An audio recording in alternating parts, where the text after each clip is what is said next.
Chapter 1. The Game of the Gods commences. In the year 2090, on the 23rd of November, winter, at 9 o'clock in the morning, a peculiar sequence of numbers materialized in the lower right corner of every human's vision. Across the globe, simultaneously, a similar string of digits manifested in the sky. This colossal figure was clearly visible from every corner of the earth, regardless of day or night, allowing all to behold the same haunting numerals. The sequence flowed like lifeblood, reminiscent of a surreal horror game, suspended high above, surveying the world like a deity. 001000. Within the confines of the United Assembly, representatives from various nations were increasingly restless, engaging in fervent discussions amidst a cacophony reminiscent of a bustling marketplace, with a myriad of languages clashing in heated debate. The atmosphere in the hall was palpably tense. The most beleaguered were the incessantly busy interpreters, who dared not pause even as sweat clouded their vision, fearing that any misstep could alter the fate of humanity. All drones that approach the vicinity of the numbers will malfunction and plummet. An immensely powerful magnetic field surrounds that sequence our radars, and various detection instruments are rendered useless. Attention! Attention! Unable to detect. Unable to capture. No effective information can be obtained. Similar messages echoed in the earphones of every national representative, causing an abrupt silence to envelop the assembly, as if an invisible hand had stilled all voices. The blood-red numbers visible to all served as an ominous reminder that this was no technology mastered by humankind. If such a supernatural phenomenon affecting 7 billion people had truly been harnessed by any faction on Blue Star, the world would have long been unified. It's moving. It's moving. What's moving? Clarify. In the momentary quiet, the representatives received the same information through their headsets, and under their collective inquiries, they became aware of the unusual activity in the sky. In the center of the assembly, holographic projections, divided into several segments, presented images from around the globe. The once stationary crimson numbers began to pulse. 000958. 000957. Instinctively, all present gazed at the illusory digits beneath their line of sight without exception. They synchronized with the numbers in the sky, each individual's heart brimming with unease. As the figures incessantly altered, the representatives received conjectures from their think tanks regarding the sequence. IT represented to me a countdown for the entirety of Blue Star, and there remained less than 10 minutes. No one knew what would transpire on Blue Star in 10 minutes, but gazing at the crimson numbers, on the verge of dripping like blood, it was clear that this would not herald good fortune. This unprecedented supernatural occurrence left the nations of Blue Star with alarmingly little time to react. They were utterly ignorant of the sudden appearance of these numbers in human perception and the sky above. Most human fear stemmed from the unknown. Panic spread across the globe, as the highest assembly of humanity languished in uncertainty, awaiting the arrival of fate. A subtle fluctuation emerged and vanished unnoticed. Within a certain university in the Dragon Kingdom, loading super infrastructure system. Default installation for the host. Installation successful. The super infrastructure system is at your service. May you have a delightful experience. Goodness, is this not my university dormitory? Li Yong gazed at the white ceiling above, bewildered and unable to comprehend the situation. His attention soon shifted to a series of ethereal numbers before him. What on earth is happening? A jolt of realization coursed through him as he hastily leapt from his bed and peered out the window, the eye in the sky. Colossal crimson numbers pulsated slowly. As Li Yong beheld this profound sequence that would irrevocably alter his destiny, he murmured to himself, I have returned to 3 years ago. Moments ago, he had collapsed within the Lord's mansion, yet in the blink of an eye, he found himself back in his former university dormitory. This bizarre phenomenon left Li Yong, who had endured numerous fantastical events, utterly flummoxed. Below the dormitory, a throng of people congregated in the open space, capturing images of the sudden blood-red numbers in the sky with their phones. Countless individuals uploaded the videos online, and soon, to their astonishment, identical numbers began to appear all around the globe. Though each person occupied a different location, the angles of the bizarre numbers captured in the videos were strikingly uniform. No one could explain why this was happening, nor could anyone decipher the significance of these numbers except for Li Yong. He fixed his gaze upon the sky, his thoughts a whirlwind. At the same time, and in the same place, Li Yong had personally experienced a cataclysmic event that altered the course of human history. It was a game initiated by an extraterrestrial, higher-dimensional civilization, and the Blue Star was merely their grand toy. Humanity was but a tool for their amusement. The numbers in the sky marked the countdown to the commencement of that game. That is the countdown to the apocalypse. Li Yong silently repeated this phrase in his mind, having accepted the reality of his rebirth. He had returned to the inception of the death game. When the countdown reached its conclusion, all of humanity would be selected as players in the game, transported to another realm, one 1,000,000 times vaster than Earth. A world that had been nearly obliterated. All those fortunate enough to be chosen as players would assume the identity of a lord, each granted a piece of territory. The players were tasked with cultivating, upgrading, and expanding their realms, continuously growing stronger. Li Yong was among the billions of players, yet in his previous life, he had been a failure. He had struggled for 3 years within the game. From an ordinary university student, he had navigated various crises and betrayals to ultimately become a competent lord, only to fall victim to greed and treachery. Now, however, the world had granted him another chance to transform his destiny. As he contemplated the countdown, a glimmer of determination sparkled in his eyes. Given this opportunity, then I shall never again fall victim to betrayal as I did in my previous life. With this resolute thought coursing through his mind, he vanished from his original location in an instant. The countdown reached its climax, and in that fleeting moment, not just he, but all of humanity on Blue Star disappeared entirely. The game of the gods has commenced. Players, prepare yourselves. Chapter 2. Activation of the Super Infrastructure System.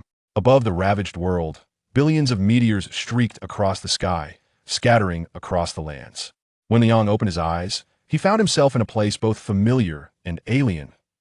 As he surveyed the desolate landscape, he beheld the ruins of collapsed structures, with shattered buildings towering high in the distance. From afar, ominous roars echoed, revealing that this was not a safe haven, but a perilous jungle of steel.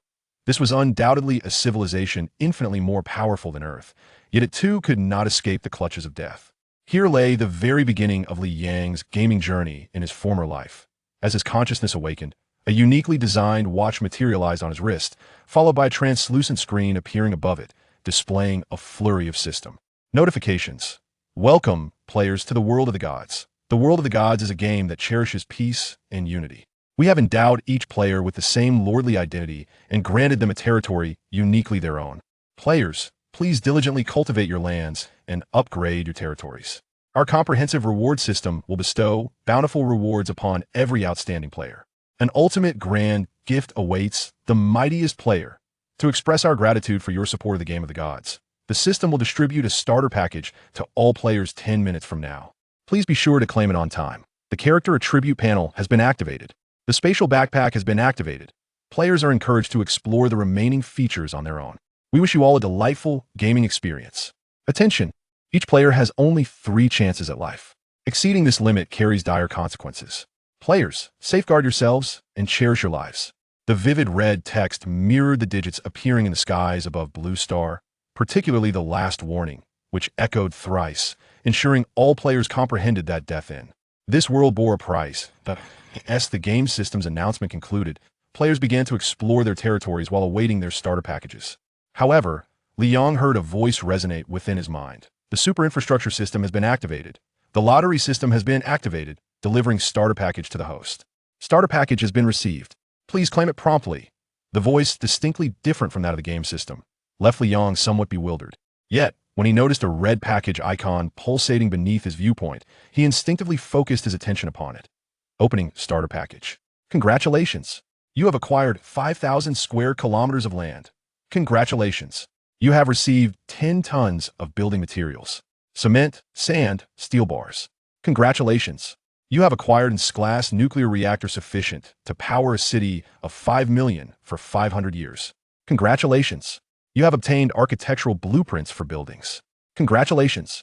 You have acquired an A-class assassin, the extraordinary possessing skills in A-class firearms and assassination. Congratulations! You have received a submachine gun with infinite ammunition. As the announcements echoed, Li Yong was momentarily taken aback, followed by an overwhelming joy. Incredible! To think that in his previous life, despite facing betrayal, his territory had developed quite well, yet he never had access to such extraordinary resources at the outset. Had he possessed such remarkable materials back then, it would not have taken long for him to ascend to the top ranks, perhaps even claiming the first position without difficulty.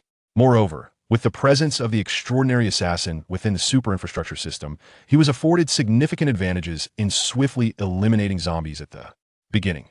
While every player started with 10 coins, an iron knife, and 5 refugees as beginner gifts, Those paled in comparison to his infrastructure starter pack. Contemplating this, Liang wasted no time. With a wave of his hand, the various rewards, now transformed into item cards within his backpack, materialized before him. With a crack, he shattered 5 refugee cards along with the card of the extraordinary assassin in an instant. These cards transformed into streams of blue particles, from which 6 figures emerged. Greetings, Lord of the City. The 6 individuals, 5 refugees, appeared slightly frail, yet their loyalty was exceptionally high as they were initial character cards in contrast, the extraordinary was a formidable figure, boasting powerful muscles that clearly indicated countless hours of rigorous training. A class is a commendable tier, situated between E and SSSS, and it could be upgraded after gathering sufficient resources. As he observed the 6 individuals bowing respectfully, Liang nodded in satisfaction. There is no need for formalities. Your task henceforth is to construct houses and establish our city within this 5,000 square kilometers of territory. With a wave of his hand, 10 tons of materials descended from the sky, crashing to the ground with a thunderous roar that caused the earth to tremble. This spectacle astonished the 5 refugees, leaving them to wonder how their lord had acquired such a vast array of foundational materials. Nevertheless, after the 10 tons of materials appeared, Liang retrieved several low-grade cans. This will be your rations for today. Extraordinary. Prepare for battle. Liang did not squander any time. In just 1 minute, the beginner gift from the game would arrive. While other players believed they were receiving system benefits, only Liang was fully prepared for the impending conflict. Having been granted a second chance at life, he understood far better than anyone else what this so-called beginner gift truly entailed.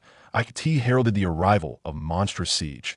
Killing the encroaching monsters yields rewards such as gold, prestige, blueprints, experience points, and a variety of technical resources that end the previous life. Unprepared players suffered immense losses under the relentless onslaught of countless mutated creatures, with nearly every player sacrificing their initial chance at resurrection. However, after claiming the gift package bestowed by the super base system, Liang found himself endowed with combat prowess far surpassing that of his peers. His immediate task was to slay the encircling mutated beings, thus enhancing his gold reserves and personal prestige. Once his prestige grew, the refugees within the game world would voluntarily join his burgeoning city.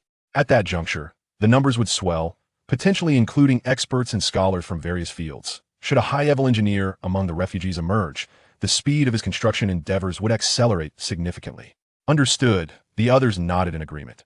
Subsequently, a construction progress bar materialized above the heads of 5 refugees. Liang merely cast a glance before turning his attention elsewhere. Accompanied by the extraordinary individual, the 2 strolled towards the distance. That moment, the area surrounding them was filled with unceasing roars. Upon closer inspection, glimmers of red light flickered amidst the steel forest. The beginner's gift package has been delivered. All players, please acknowledge receipt. A message pulsated from their wrist devices, sending ripples of activity throughout the gaming world. From the depths of the shadows, a multitude of grotesque monsters and zombie-like beings charged toward the unsuspecting players.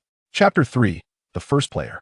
Liang and the extraordinary killer boldly confronted the approaching mutated creatures. Common zombie. Level 1 E-class. Skills: Pounce Bite. Attack power 10. Speed 10. Fire-spitting rat. Level 2 E-class. Skills: Fire breath, flame bomb. Attack power 20. Speed 20. Mutated zombie. Level 2 E-class. Skills: Claw, robust. Attack power 25. Speed 15. A tide of various mutated beings surged forth, with even a single mutated rat being the size of a calf on Blue Star. Yet upon observing their attribute panels, Liang chuckled softly. Let's use you as practice. Extraordinary one, attack. As his voice echoed, the zombies seemed to catch a whiff of human presence and began to charge toward Liang's position. However, at that moment, Liang smirked, drawing forth his submachine gun with an infinite supply of ammunition. Bang, bang, bang, bang, like a fire-breathing dragon. Bullets erupted in a relentless torrent. In an instant, the leading mutated rat collapsed in the wake of the onslaught. In his previous life, Liang had battled these mutated creatures countless times, their weaknesses etched clearly in his mind. The gunfire continued unabated, as one mutated being after another fell beneath Liang's aim. Congratulations! Player has slain mutated zombie X3, earning experience X60, gold X30, red bricks X30. Congratulations to the player for vanquishing ordinary zombies 13, earning experience 130. Gold 13, and cement 13. Congratulations to the player on leveling up. Congratulations to the player on leveling up. Congratulations to the player on leveling up. The incessant system notifications flooded the wristwatch, while a plethora of essential resources swiftly filled Li Yang's backpack. The assassin transcendent had vanished from sight at the onset of the battle, only to reappear behind the horde of beasts, unleashing a torrent of severed limbs. Empowered by an infinitamo submachine gun and in conjunction with the assassin transcendent's efforts, no mutated creature or zombie could approach Li Yang. As time passed, the number of mutated monsters besieging him dwindled, and the incessant gunfire gradually subsided. With the last zombie falling beneath Li Yang's gun, his level ascended to 5. The battle ceased, and a system notification appeared on Li Yang's panel. Congratulations to player Li Yang for successfully completing the novice gift package. In recognition of your outstanding performance in the event, you are rewarded with Territory Level 2, Refugees 100. Immediately following this, the wristwatch, which had just ceased vibrating, automatically projected a holographic display, and a vivid red system prompt emerged once more. The novice gift package has been delivered. The world channel is now open. The leaderboard is now active. As the world channel opened, a torrent of messages flooded the screen, all lamenting the deceptive nature of this so-called novice gift package. What kind of novice gift package involves monster grinding? In a state of confusion, I found myself utterly incapable of fighting back, armed only with a wretched iron dagger that couldn't even pierce the monster's skin. Is this something a mere human can contend with? Not to mention, I summoned the refugees provided by the system, only to see them all slaughtered by the monsters. There is no way for me to make any progress. This game is utter rubbish. Can anyone explain what is happening? Why did I suddenly find myself in a desolate place, being pursued by a horde of terrifying creatures? If not for my quick reflexes, I would have perished long ago. Is this the so-called game of peace favored by the gods? It's nothing short of devastation. After the new player gift package, 99% of humanity worldwide perished at the jaws of mutated creatures. Only a handful of fortunate players managed to evade the onslaught of beasts. Yet they possessed no means of resistance, let alone the ability to vanquish any of the mutated beings. It seems to be an exceedingly cruel jest played upon the players of the blue planet by a mysterious entity lurking behind the system. In the world channel, the surviving players, cursing the deceptive system, were suddenly inundated by a series of resounding system notifications that filled the entire screen. Every player's wristwatch displayed the same message. The world announcement congratulated player Li Yang for slaying 100 mutated creatures, achieving the feat known as 100 kill, and receiving the reward, a basic blueprint for constructing a brick house. The world announcement celebrated Li Yang for securing the first position on the kill leaderboard, granting him the reward, an S-class psionic tank. The world announcement further honored Li Yang for attaining the top rank on the territory leaderboard, bestowing upon him the reward, an S-class power engineer. Additionally, the world announcement recognized Li Yang for ranking first on the level leaderboard, awarding him an S-class architectural engineer. The world announcement lauded Li Yang for being the first on the comprehensive leaderboard, granting him the reward, an S-class water resources engineer. Finally, the world announcement declared Li Yang the sole recipient of the unique title, First Player. Countless brilliant fireworks adorned the screens of all players, celebrating the emergence of the first player. In an instant, the entire game world trembled at the name Li Yang. The previously bustling world channel paused for a fleeting second. Subsequently, a torrent of even more terrifying information flooded the world channel, leaving players in a daze. Many were engaged in fervent discussions about this first player named Li Yang. He appeared like a shooting star, shaking the very foundations of the gaming realm. Is this the chasm that exists between individuals? Indeed. It is far greater than the disparity between man and dog. What on earth? We, a group of over 10 players, couldn't even bring down 2 mutated zombies together. And yet he single-handedly vanquished 100? He must be cheating. Absolutely, there's no doubt he is using hacks. I must report him for cheating. Wake up. The entirety of humanity from the blue planet has been summoned to partake in this wretched game. Would an entity possessing such power fall prey to such banal bugs? Truly.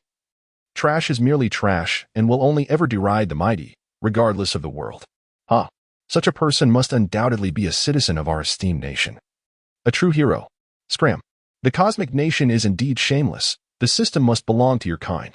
Thanks to the wondrous game system, all players from the blue planet found themselves devoid of language barriers, effortlessly comprehending the languages of various nations. This eradicated all barriers to communication among players and allowed Li Yang to make a remarkable impression on a global scale. Countless players exerted immense effort in their quest for information about Li Yang, each with their own motives, yet to no avail. As other players fervently engaged in discussions surrounding the suddenly emergent top player, Li Yong, the focal point of the event, displayed no extraordinary reaction.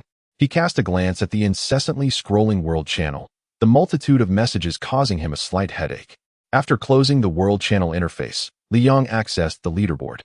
Overall ranking: 1. Li Yong, level 5, territory level 3-2. Lambert Ellick, level 2, territory level 1-3. Brian Jia, level 1, territory level 1-4. Xiaoshan Jing Tai, level 1, territory level 1 Chapter 4. S-Class Electrical Engineer on the leaderboard, whether in terms of character level or territory level. Li Yong surpassed all other players by a considerable margin, while the severely affected players were still struggling to rebuild their territories. Li Yang's territory level had already reached level 3, and his character level had ascended to an impressive level 5. Is this being truly one of the Blue Star humans who accompanied us? This is the heartfelt sentiment shared by countless players. At this moment, Li Yong is meticulously organizing the spoils from his recent battle. During the skirmish, he acquired a plethora of basic materials and several foundational building blueprints, none of which he has yet had the opportunity to examine. Coupled with the resources rewarded by the system, Li Yong finds himself in a state of remarkable abundance. If he can effectively utilize these materials, his territory is poised for significant advancement. Li Yong retrieved 2 golden cards from his backpack, representing a reward from the Super Infrastructure System, 5,000 square kilometers of land and an S-Class nuclear reactor. The novice gift pack bestowed by the Super Infrastructure System is a true boon, far surpassing the meager offerings of the game's standard novice package, which pales in comparison even to the rewards for topping the leaderboard. Without hesitation, Li Yong crushed the 2 cards in his hand, a brilliant golden light enveloping the surroundings. Instantly, a vast expanse of flat land, measuring 5,000 square kilometers, emerged from the ruins of the steel jungle, with a shimmering nuclear reactor materializing at the center of his territory. Congratulations! The controllable nuclear reactor has been successfully constructed. It can supply power to a city with a population of 5 million for 500 years. Following this, Li Yong summoned the 100 refugees that were part of his reward. As the blue light faded, a ragged crowd appeared in the once barren territory, men and women, young and old, all gaunt and bearing expressions of hunger. The newly arrived refugees, upon seeing Li Yong wielding a submachine gun, looked terrified and immediately knelt, collectively exclaiming, "Hail, Lord of the City." Li Yong nodded slightly, observing the frail refugees, and quietly questioned their labor capabilities. He then summoned all the resources he had obtained from defeating monsters earlier. In an instant, a massive pile of materials, resembling small mountains, appeared before the refugees, various building supplies, food, and drinking water stacked high. The refugees, however, paid little attention to the heaps of construction materials, fixated instead on the assortment of food, yet none dared to act impulsively. Satisfied, Li Yong noted that while the loyalty of this batch of refugees might not surpass that of the 5 he originally had, it was still acceptable. He addressed the eagerly watching crowd, stating, "I have no other demands. Be loyal to me and fulfill the tasks I assign you. My guarantee to you is simple.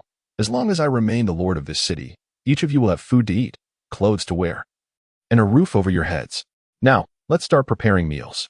Though his voice was not particularly loud, it resonated deeply within the hearts of the refugees. In this apocalyptic world, the most vital necessity is sustenance. Should an opportunity arise to secure a stable source of food, every refugee would grasp it with unwavering determination. And if a safe and warm home were to be part of that promise, each would willingly sacrifice their lives to attain it. Subsequently, Li Yong organized 20 female refugees to prepare to kindle fires for cooking, while the remaining individuals, along with the previous 5 refugees, were tasked with constructing shelters, utilizing the architectural blueprints for basic stone houses provided by the system. In the next moment, an abundance of knowledge flooded the minds of each refugee, and every individual adeptly acquired the skills necessary for the construction of fundamental stone dwellings.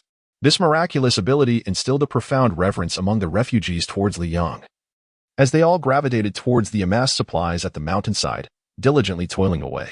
Before long, the tantalizing aroma of food wafted through the air over the territory. Over 100 refugees caught wind of the delectable scent, prompting them to work even harder, their previously vacant gazes gradually igniting with vitality. Indeed, their lord had not deceived them. They would finally enjoy a hearty meal. The loyalty of the refugee Nong Ding reached 100, contributing 1 to territorial social stability and earning 100 experience points. The loyalty of the refugee Kong Sin also hit 100, resulting in 1 to social stability and 100 experience points. Similarly, Huhu's loyalty soared to 100, enhancing social stability by 1 and granting 100 experience points. The loyalty of Mi Jia reached 100, yielding 1 to social stability and 100 experience points. Congratulations! Your territorial social stability is exceedingly high, enhancing all refugees' work efficiency by 100. Your territory has now attained level 4. Please name your city. The watch vibrated, and system notifications flooded in.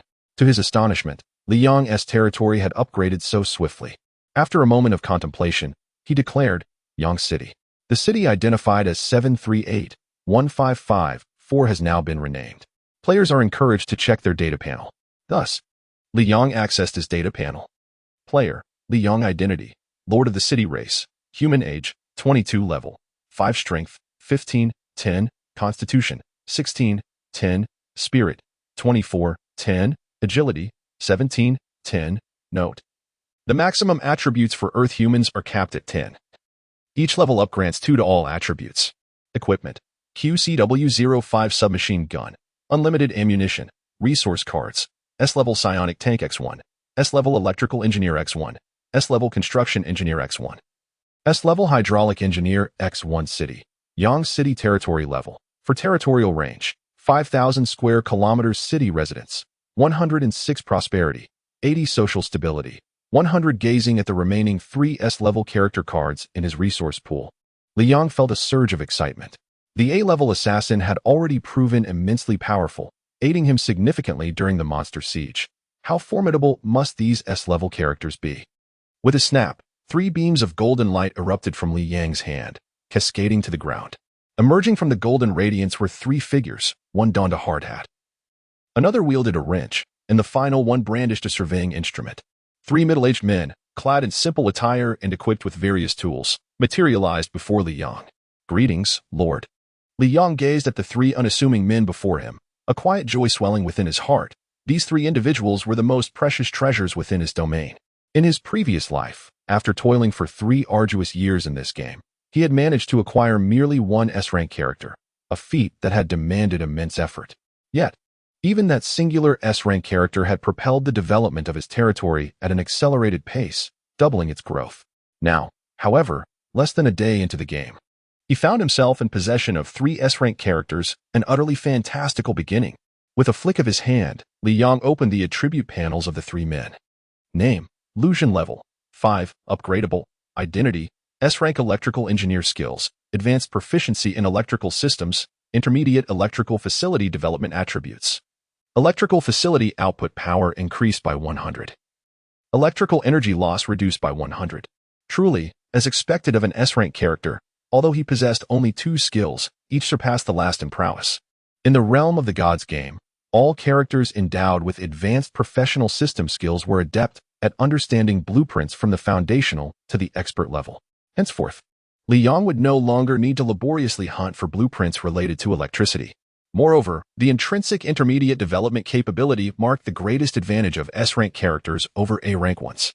With this skill, S-rank characters could autonomously upgrade their work and even randomly generate blueprints, which could be traded with other players, regardless of their personal necessity. In essence, possessing an S-rank character was akin to owning a myth. Li Yang could almost envision a ceaseless stream of gold coins beckoning to him. Chapter 5. The psionic tank gold coins serve as the foundational currency in the gods game. All player transactions must utilize gold coins as their medium.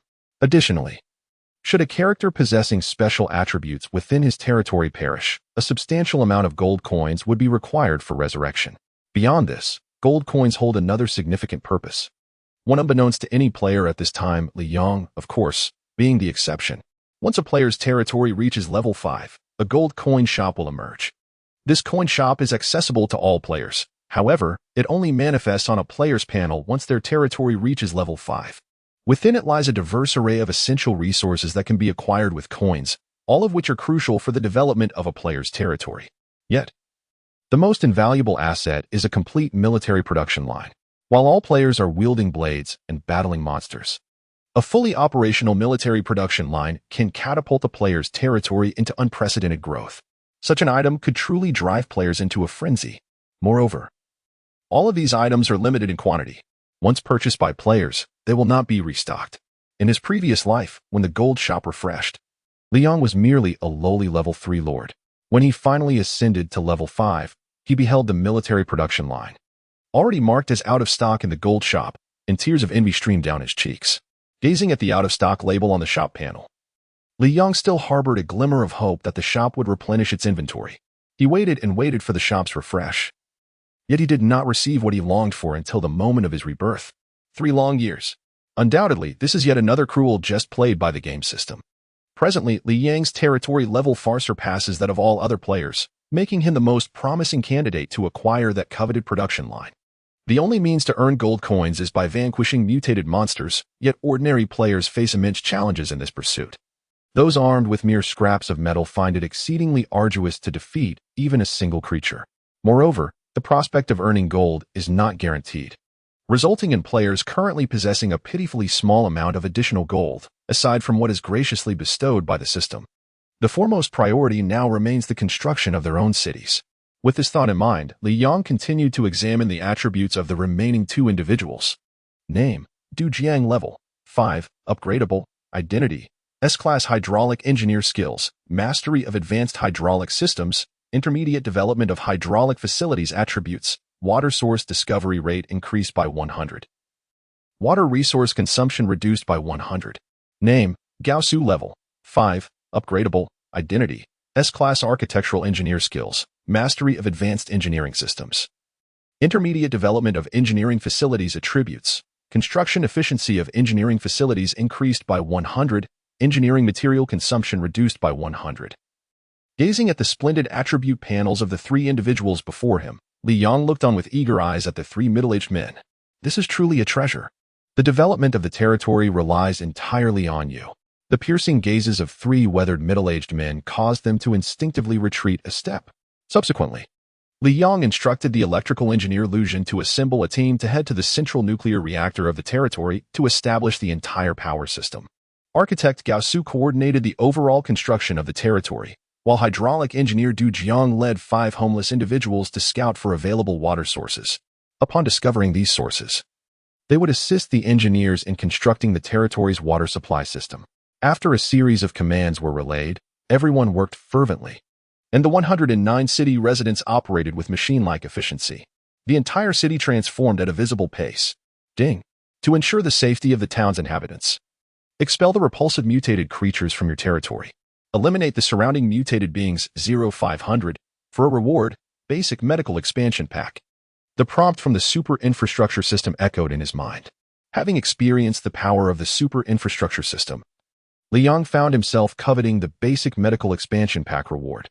All of humanity on Blue Star had been transported into the game world by the countdown in the sky, and it was evident that this game was exceedingly unfriendly to its players. There was no quest system.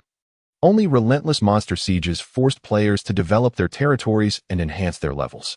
Only the most elite players would receive rewards from the game system, while ordinary players could only develop independently or choose to relinquish their lord status and submit to the powerful.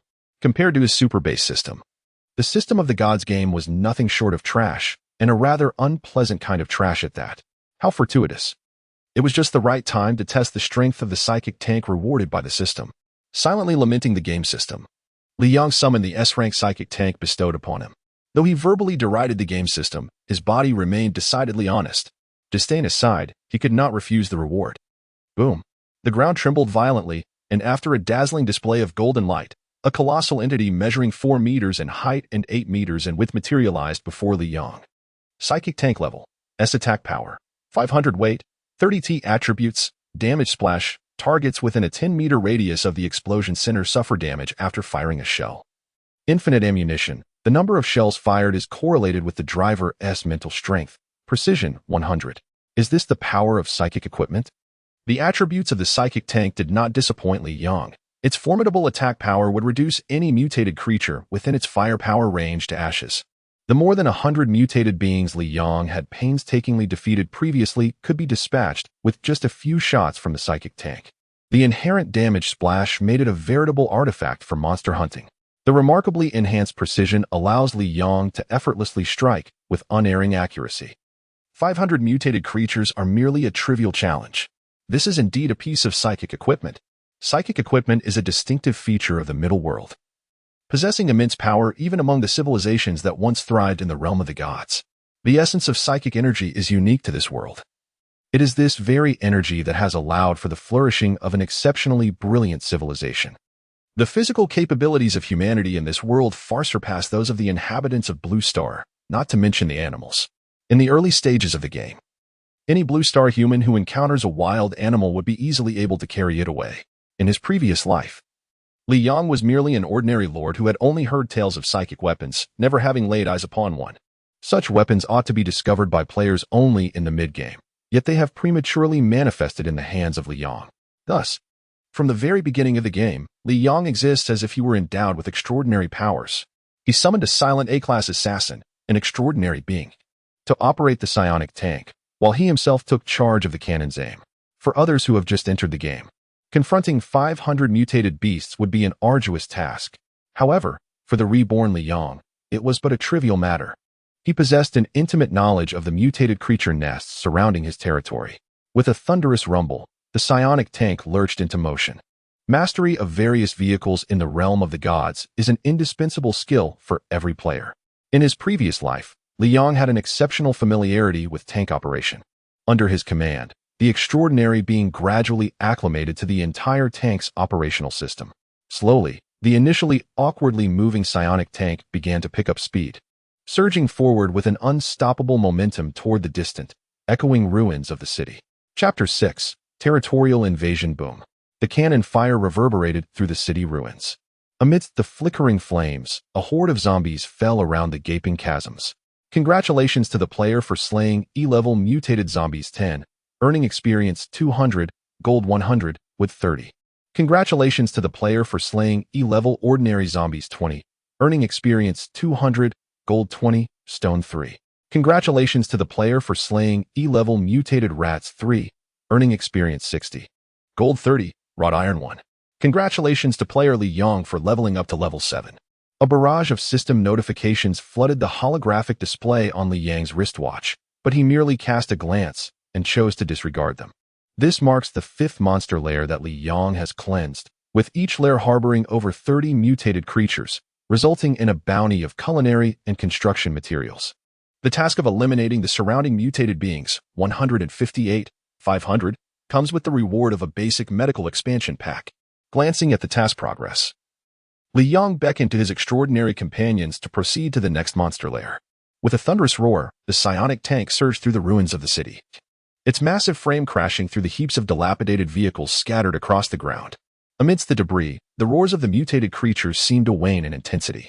In the divine realm, within a certain forest, 5 players wielding long knives engaged in a life-and-death struggle against a 2-meter-tall mutated creature. The long knives occasionally sliced through the creature's flesh, leaving shallow wounds from which blue blood oozed forth. After 10 arduous minutes, the creature finally succumbed to the coordinated efforts of the 5 players, collapsing to the ground. Is this really a rabbit? It must be consuming hormones daily to grow this large. The players slumped to the ground in exhaustion, one of them kicking the fallen beast in frustration and exclaiming. The creature, now lying in a pool of blue blood, was a massive mutated being, its blue muscle tissue subtly twitching beneath the torn fur. Its crimson eyes had lost their luster, and in the sunlight, its enormous tusks gleamed with a metallic sheen. One player turned to a robust man among them and said solemnly, "Brother, it took all 5 of us to kill this creature, and we nearly lost one in the process. How is it that Li Yong managed to slay 100 of them? What kind of person is he? Damn. He's already level 7. Is he even human? It's utterly brutal." Another chimed in. "Indeed, it's simply inhumane." This statement garnered the approval of others. A robust man glanced at the leaderboard, remaining silent as he honed the edge of his long blade upon a stone. The scene unfolded along the shores of the divine realm, where dozens of players with Western features congregated, armed with an array of weapons. They had just repelled an assault from a horde of mutated creatures emerging from the sea, during what was ostensibly a novice gift package, which was, in reality, a monstrous siege event. Countless players, overwhelmed by the terrifying mutated beasts and the oppressive threat of death, relinquish their lordly identities to band together in teams. The group of players before us was one such newly formed team. At the forefront stood a young man with golden hair and blue eyes, wielding not a long knife, but an automatic rifle. This was Longbow, who had just ascended to level 7 on the leaderboard. How had he accomplished this? Even with over 30 players assisting in his advancement, none had managed to level up as swiftly as he. "Oh my God, this pace of progression is utterly disheartening," exclaimed the players beside him as they gazed at the leaderboard in astonishment. The man before them was none other than Longbow Eric, the second-ranked player. At the onset of the event, Longbow Eric had leveraged his years of martial training to successfully slay a mutated creature. Subsequently, as the relentless tide of mutated beasts surged forth, he evaded them with agility and ultimately survived the onslaught. Following the beast wave, the ranking system rewarded Longbow Eric with a bounty of resources and equipment. While he was still utilizing these provisions to develop his city, a fellow player approached him. The player found his territory utterly devastated amidst the beast tide, with even the system-bestowed refugees lost to the chaos, rendering any prospects of development futile. Left with no alternative, he sought the cooperation of other players and fortuitously encountered Lambert Ellick.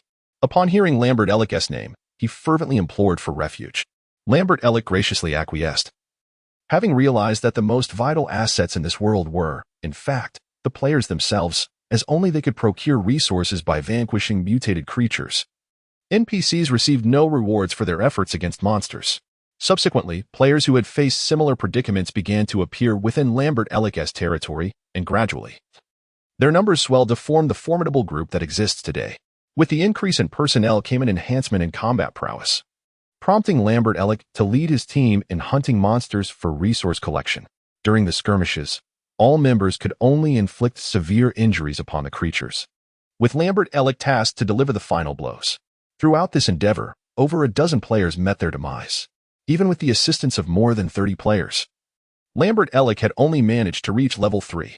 Observing the leaderboard, where Li Yong held an insurmountable lead, the atmosphere among the crowd soured instantly. Especially since merely an hour had passed since the beast tide had subsided.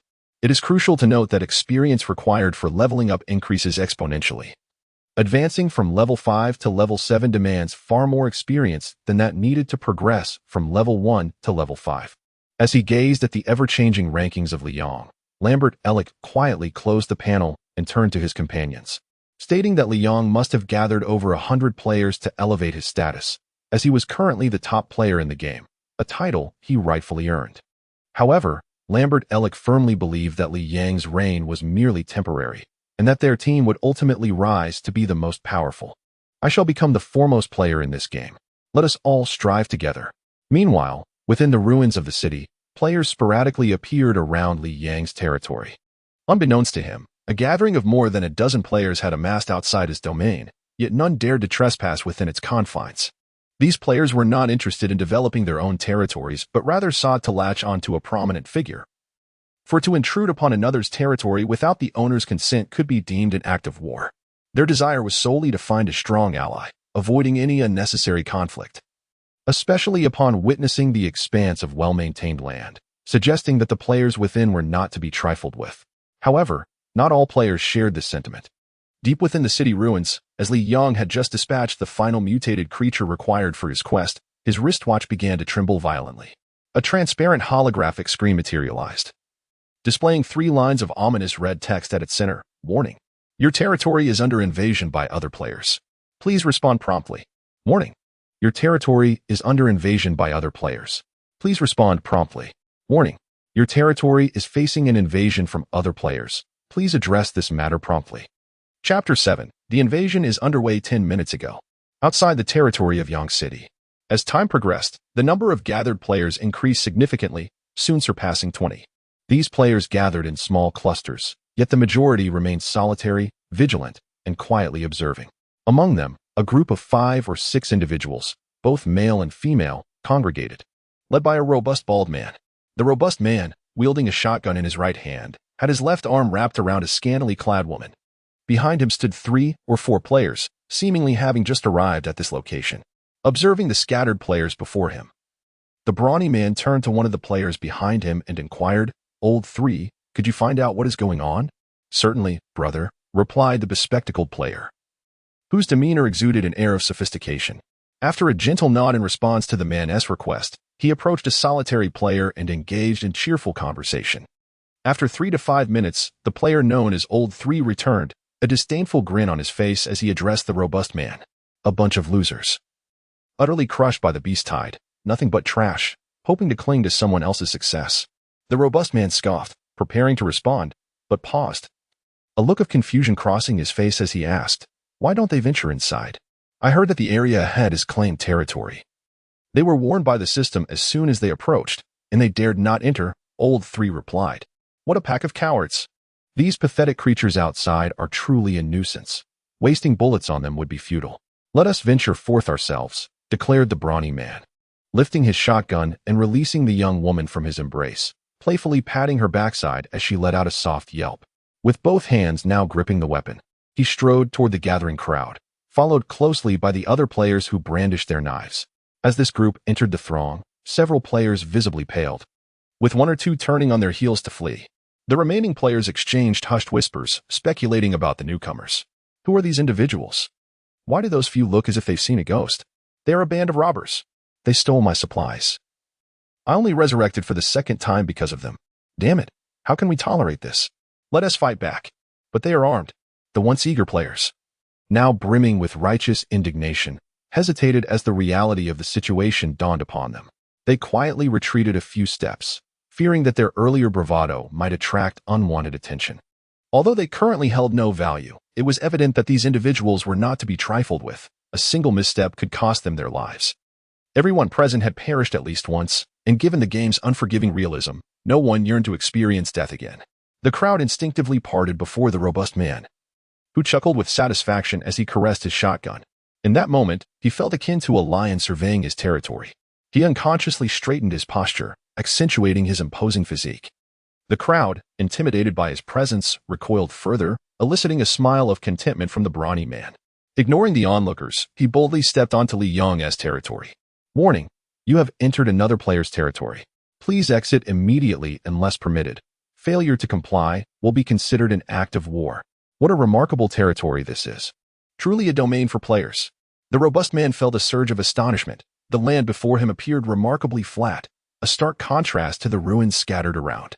Nevertheless, he found it hard to believe that this vast expanse belonged to players.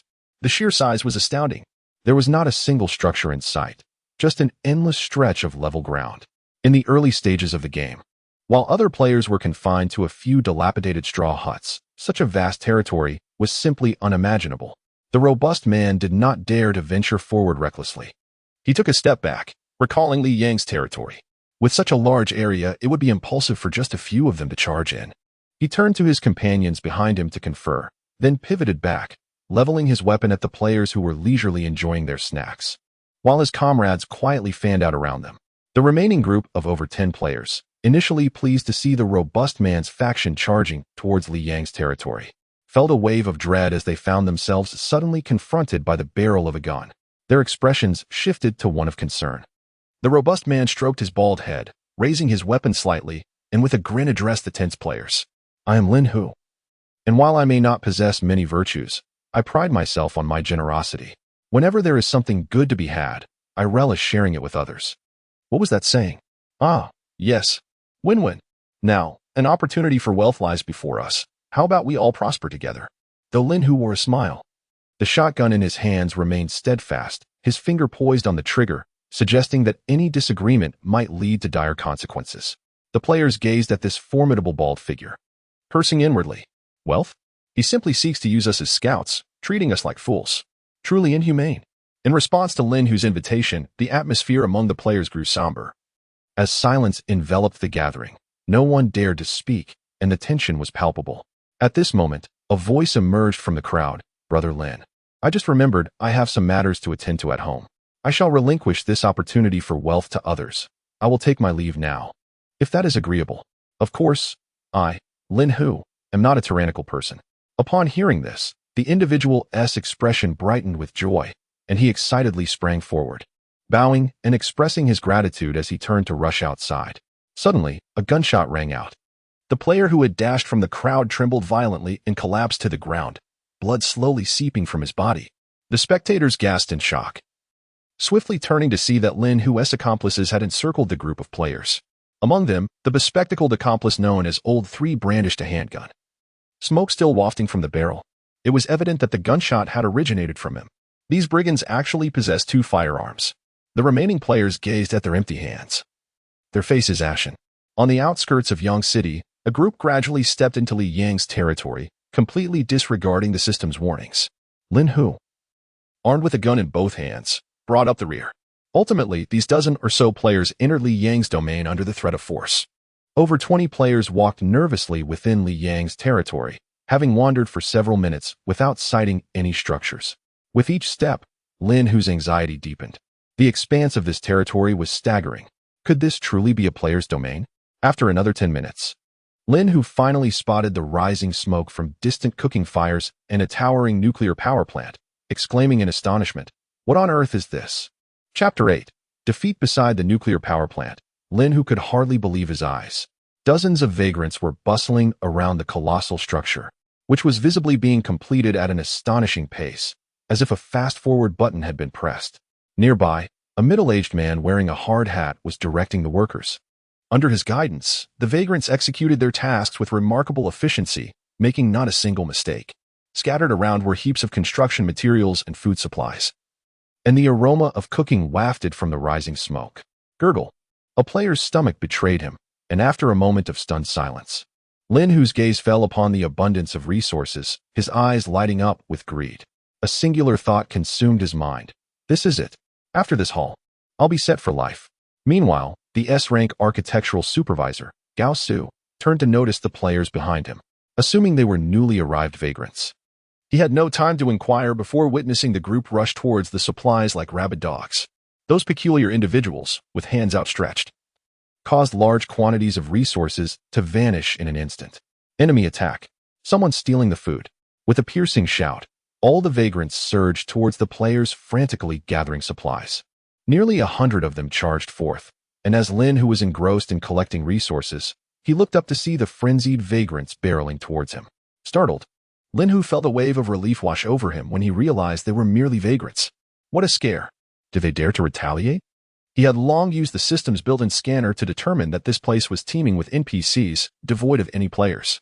As for the vagrants within the territory, their combat prowess was less than that of a well-fed dog. Lin Hu dismissed the threat entirely.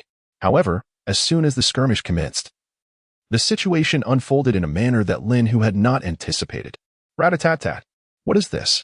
How did they possess submachine guns?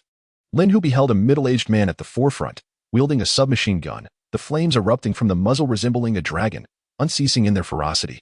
Bullets swept through players frantically scavenging for resources in the chaotic urban landscape. In a mere instant, over 20 individuals fell, half of them collapsing to the ground, while the remaining players were swiftly encircled by a throng of desperate refugees. Though Lin Hu had engaged in battles with these refugees before, even within the territories of other players, he had learned that once one was slain, the rest would scatter like leaves in a tempest. He had anticipated a fierce and overwhelming fight, but instead, it was the players who were swiftly and decisively vanquished. As Lin Hu prepared to retaliate with his shotgun, he was struck on the right hand by a bullet fired by the ordinary middle-aged man with the submachine gun. The precision of that shot was nothing short of astonishing. Lin Hu let out a cry of anguish, clutching his injured hand, and the weapon slipped from his grasp, clattering to the ground. The refugees of this territory appeared to be under some malevolent enchantment, their combat prowess strikingly fierce and terrifying. Lin Hu, clutching his injured right hand, contemplated retreat. Retreat. Retreat. Having robbed more than a dozen players and slaughtering them with the ease of dispatching poultry, Lin Hu was now paralyzed with fear at the sight of the ferocious refugees before him. He shouted hoarsely, calling for his companions to withdraw. Without a second thought for the supplies, his sole desire was to escape. He vowed never to return to this eerie place, even if it meant death. Lin Hu could not fathom why these refugees were so drastically different from those he had encountered previously, despite their equally gaunt faces and sallow complexions, suggesting malnutrition. The ferocity they exhibited in battle led Lin Hu to believe that even if the number of players matched that of the refugees, the players would undoubtedly suffer defeat. Bang! An enraged fist struck Lin Hu's face, sending him crashing to the ground as the refugees surged toward him like ravenous wolves. Was the annihilation so swift? Lin Hu was bewildered. In that moment of falling, He realized that he was the only one left on the battlefield. Were we truly playing a game? The disparity was staggering.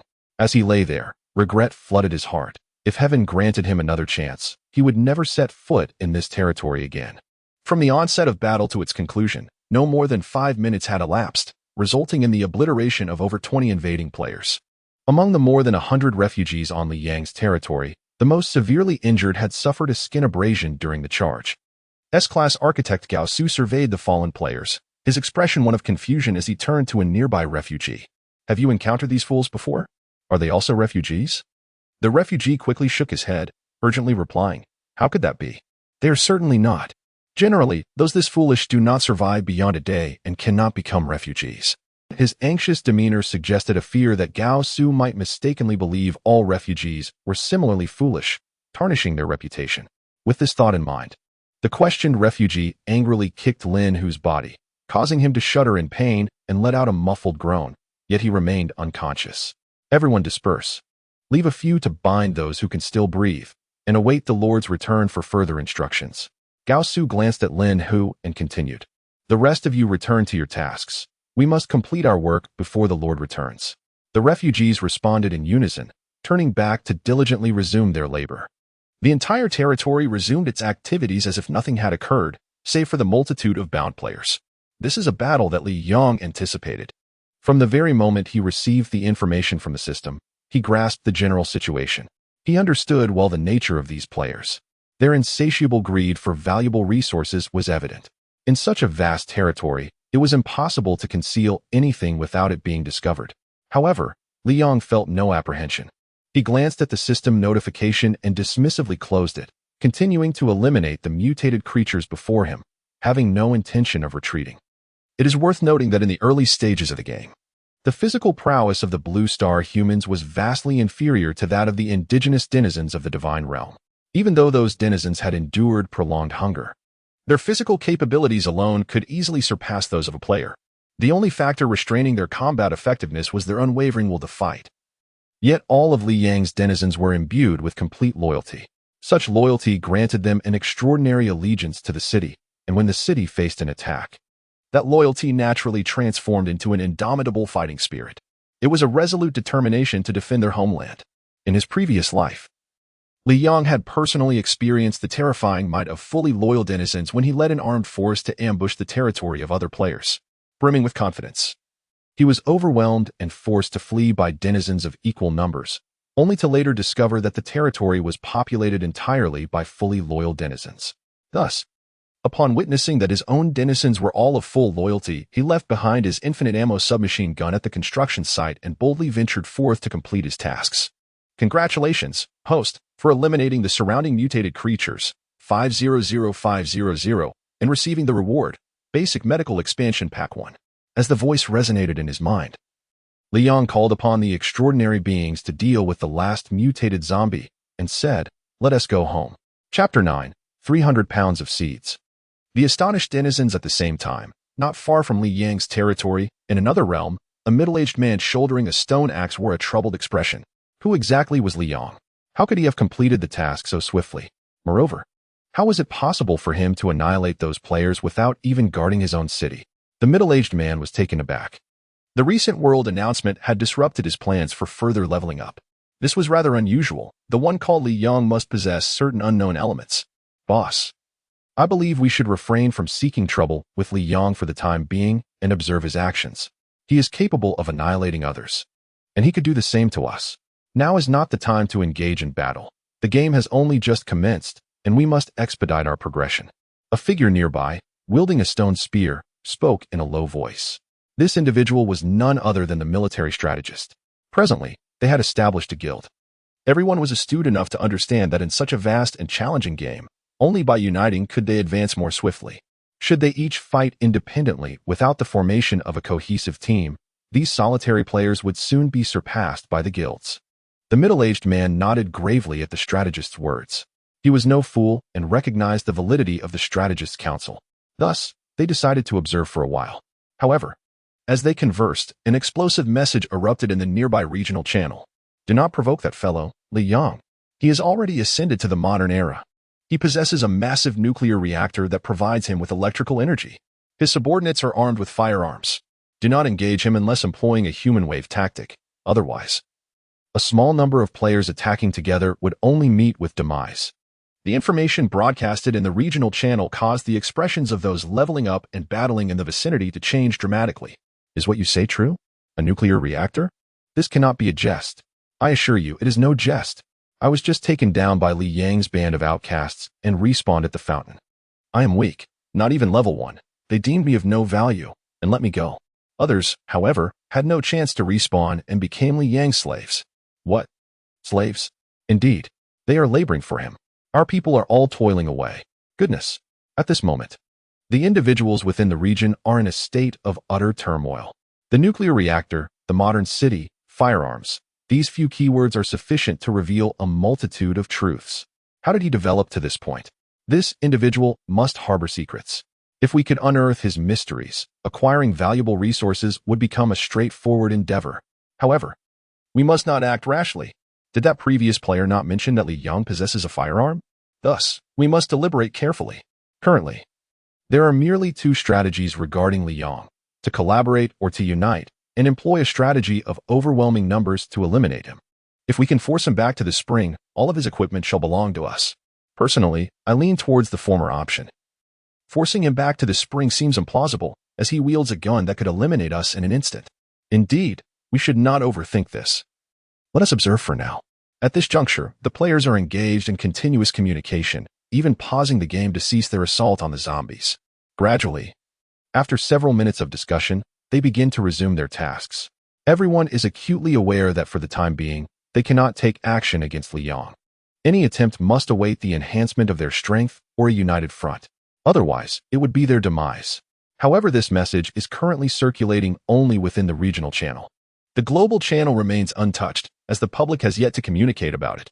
The individuals within the region are not naive. Should this matter reach the global channel, the entirety of Li Yang's background would be unveiled. At that point, it would undoubtedly attract larger guilds, and they might find themselves unable to gain even a meager benefit. Simultaneously, in Yang City, as Li Yang observed the construction progress of his property reaching 99, along with other progress bars also at 99, a smile involuntarily graced his lips. With his level at 7, he was now capable of laying out some plans. However, his level still fell short. What he required was not merely this. To address the crises of the real world, this level was utterly insufficient. The threats of the real world were far more daunting than those of the game realm. Thus, he must be thoroughly prepared. Contemplating this, he took stock of the materials he had obtained. As for the basic medical expansion pack awarded this time, while it may not be the pinnacle of rewards, it was still commendable. The extraordinary ones had exerted considerable effort during the zombie extermination, and their strength had notably increased, which greatly benefited his plans. Concerning the psionic tank, to put it plainly, it is an enhanced version of the ordinary tank. It not only possesses the capability to launch conventional weaponry, but also incorporates magical attacks. However, psionic tanks are scarce. Therefore, he intends to establish a production line for them. Fortunately, he had previously acquired a significant amount of resources, and with the recent elimination of 500 zombies and mutated beasts, he had amassed a wealth of foundational materials. Notably, among these were blueprints and food seeds from some level 5 monsters that had dropped. These treasures, sufficient to render one city a touch more splendid, descended with a dazzling array of brilliance. In an instant, an astounding 300 pounds of seeds, cabbage, grape, potato, tomato, chili pepper, rice, and wheat were scattered upon the earth. As these seeds emerged, the laboring vagrants were momentarily rendered speechless, their astonishment palpable. So many seeds. What a bounty of food they could yield. Indeed, the decision to come to Yancheng was a wise one, many thought to themselves. Yet, just as they were in awe, the next moment, a full ton of fertilizer plummeted from the heavens. Thunderous roars echoed as the heavy sacks of fertilizer caused the expressions of the crowd to shift dramatically. For they all understood that this fertilizer could reduce the growth cycle of crops by a third. In other words, what originally took 10 days to yield would now mature in just over 6. Their own lord of the city.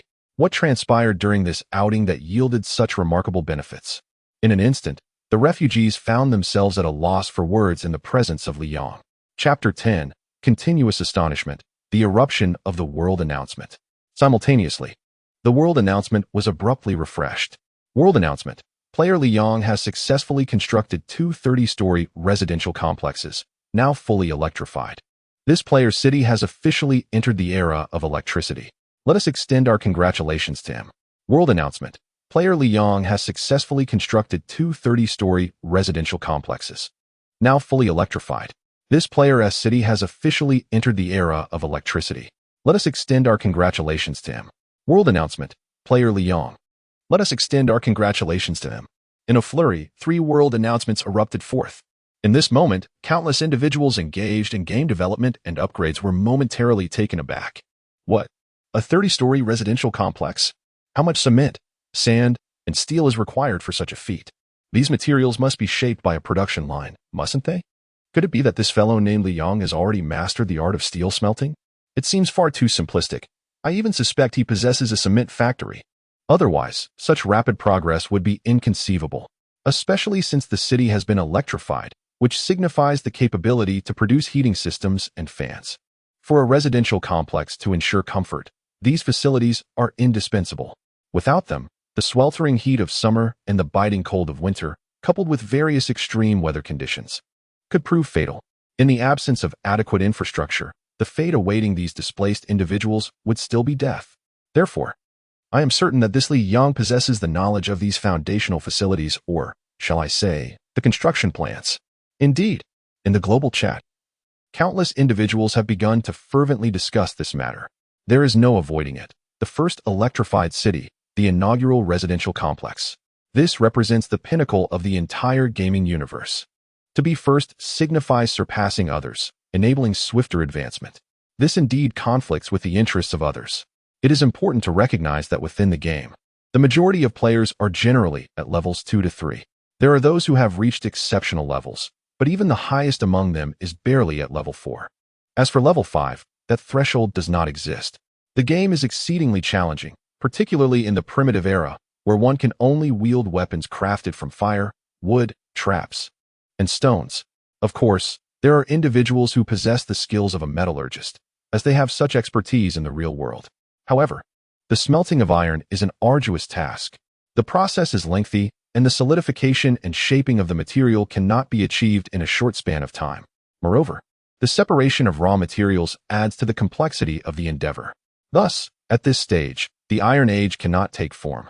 In this context, one cannot help but compare with a certain Li Yong, who appears far more formidable. By the way, I just learned from our regional channel that this Li Yong possesses a nuclear reactor. Furthermore, his land area is quite expansive. He might even be able to establish more factories. I suspect that the issue of electricity is indeed due to the nuclear reactor. Additionally, Li Yong is armed. Even the team of refugees he has created is equipped with firearms. Boom. Upon hearing this player's words, those in the world channel were left utterly astounded. As if struck by lightning. A nuclear reactor. Firearms. This. Isn't the emergence of such elements in this primitive era a violation of the very principles of the game? How can this be possible?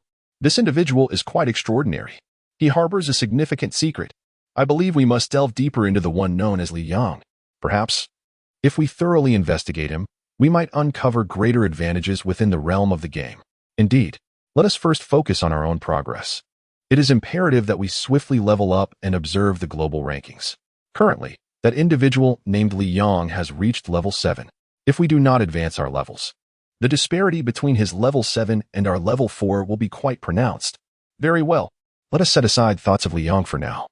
The foremost priority of our guild is to grind monsters and level up. We must strive to accumulate more gold so that we can purchase superior weapons from the gold shop. Excellent. Everyone contributed their thoughts in the world channel, the guild channel, and private messages to refine our strategy. After all, we all understand that certain matters cannot be openly discussed in the world channel. Doing so would be tantamount to revealing our secrets. Given that we are currently in the gaming phase, amidst a multitude of zombies, nearly everyone has abandoned the lengthy meetings of the real world that could last for days or even months. In just a brief span of 3 to 5 minutes, we established our plans concerning Li Yong. Simultaneously, countless players commenced their monster grinding anew. Time waits for no one. Only by enhancing our strength can we address the challenges that lie ahead. At this very moment, on the other side of the gaming world, this is an extraordinarily vast island. This island, I cannot fathom how many times larger it is compared to the ninja realm of the real world. Presently, this island boasts a myriad of landscapes, including mountains, rivers, deserts, basins, and hills. It encompasses volcanoes as well as regions blanketed in ice and snow. At this very moment, within a wooded area, a middle-aged man leads a contingent of 100 individuals, valiantly combating the undead amidst the forest. The middle-aged man was smeared with a considerable amount of blood, not his own, but that of a zombie. Fortunately, the blood had not made contact with his skin, leaving him unscathed. With a sudden crack, he swung his axe with ferocious intensity, the veins in his arms bulging as he unleashed a furious roar, twisting the axe with utmost force. Another crack echoed as the head of a zombie was brutally severed by the axe's edge. Congratulations! You have slain a zombie and acquired a bottle of tainted glucose. Upon hearing this notification, the man's expression shifted dramatically. Damn it, this wretched reward. However, just as he was about to utter something, the world announcement suddenly refreshed. Liang, upon hearing this name, momentarily fell into a daze. That was a player from the Dragon Kingdom, the first city at level 7, and it was powered. How could this be possible? To my knowledge, there is currently no one globally capable of achieving the conversion to electricity. Even uniting the entire guild's strength would be futile. The relentless zombies constantly disrupt any efforts. Even with resources and other elements, the task is exceedingly arduous. The middle-aged man felt a pang of frustration, unable to comprehend how this individual from the Dragon Kingdom entered the era of electricity. Just then, a strategist with small eyes hurriedly approached him. A look of urgency etched upon his forehead. That Vortex Lord. Look at the world channel. That person from the Dragon Kingdom has a nuclear reactor. Astonished, the man known as Vortex was utterly stunned. Chapter 11. Investigating Liang, the astonishing S-class architect. Indeed, it is true. Vortex stood there, completely paralyzed, as the gravity of the words sank in. A nuclear reactor. In his mind, it seemed utterly impossible to accomplish such a feat in the current era of gaming. It is widely recognized that this divine game is a construction-based online game, where, upon the foundation of infrastructure, each individual can acquire a parcel of land. Players must utilize everything within their sight to gradually enhance their strength and elevate their capabilities. This approach will undoubtedly expand the camp, attract wanderers, establish tribes, and elevate the level of civilization.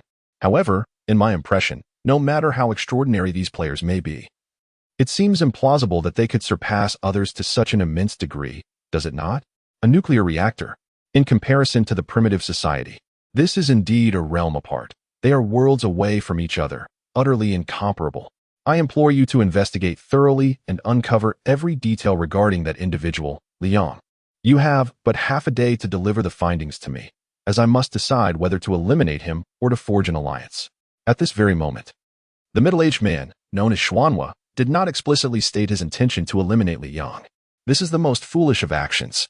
As the saying goes, know thyself and know thy enemy, and you will never be defeated.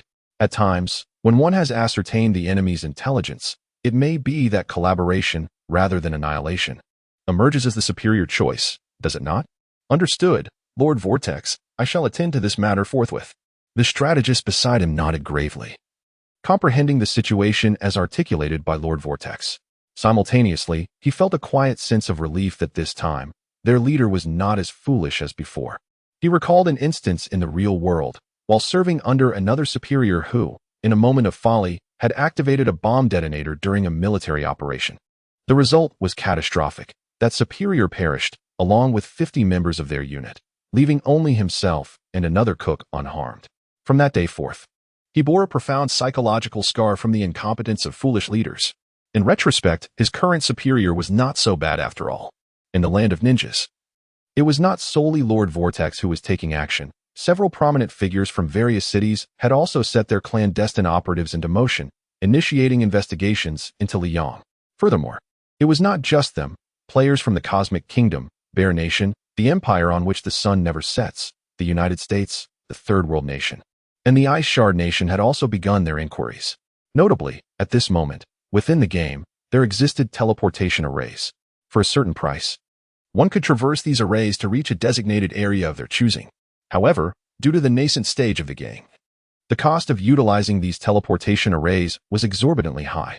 Nevertheless, in the current state of affairs, A brilliant light flickered as countless members of various guilds converged upon the gaming territory of the Dragon Kingdom.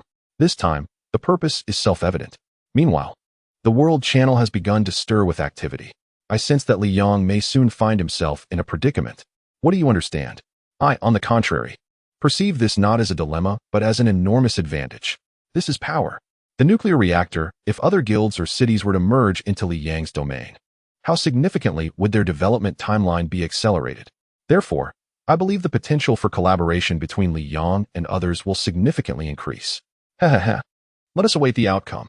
I shall take my leave now and proceed to the location where Li Yong resides via the teleportation array. The news from the World Channel is gradually diminishing, for, after all, we are in a realm of gaming, and time is a luxury few can afford. Development, advancement, and the affairs of the guild are of utmost importance at this moment. At the same time, in the location of Yang City, as Li Yong gazed upon the two towering 30-story buildings, a smile graced his lips. He had finally taken the first step in the gaming world, although many workshops have yet to be established. Witnessing the electrical connections to the nuclear reactor and their true linkage to these two districts made him acutely aware that the upcoming tasks would be considerably simpler than before. Congratulations! With a fixed residence established in Yang City, the happiness of the refugees within your city has risen to 70. Upon hearing this melodious notification, Li Yong couldn't help but smile slightly. Gradually, his gaze shifted to the adjacent vacant lot, where over 100 refugees had spontaneously begun constructing reservoirs, farmland, pastures, and other essential infrastructures. Notably, the architects had already commenced planning a new round of housing construction. City Lord. At this moment, a figure slowly approached from outside. It was none other than the S-rank architectural engineer, Gao Su. To be honest, it is thanks to the acquisition of this S-rank architectural engineer that the current pace of infrastructure development has advanced so swiftly. City Lord, we now possess a sand plant, a cement factory, a steel mill, and an electrical wire factory. These facilities, operating at full capacity, produce sufficient output daily to meet our current construction needs. However, although our city has acquired housing, it lacks office buildings, high-end production workshops, and certain essential infrastructures such as toilets, curtains, beds, medical facilities, and food-related factories and shops. I wish to synchronize the construction. However, the decision rests with you, the City Lord. At present, we do not possess these resources. Just as Gao Su was articulating this, he was taken aback, for a dazzling white light suddenly flickered before him. To his astonishment, 5 construction blueprints materialized before his eyes, as if by magic. The blueprints included a convenience store construction blueprint, a tank analysis blueprint for the production workshop of tanks in the initial assembly line construction, a foundational blueprint for submachine gun production, an antibiotic pharmaceutical production blueprint encompassing 30 essential medications, and a packaging processing blueprint designed to extend the shelf life of food. 5 blueprints in total. These 5 blueprints encompass aspects of life, military industry, healthcare, and food, concepts that the esteemed S-rank architect, Gao Su, could never have fathomed. Congratulations. Architect Gao Su, your fondness for the protagonist has increased to 110. The melodious notification chimed as Gao Su gazed in astonishment at Li Yong. What had their lord accomplished in the wilderness to procure such a multitude of blueprints? Chapter 12. 2 minutes. 200 players return to the fountain. Ladies and gentlemen, our Lord has bestowed upon us such splendid conditions. We must accelerate our progress. It is well understood that medicine, housing, utilities, and food are essential for sustaining life within the city.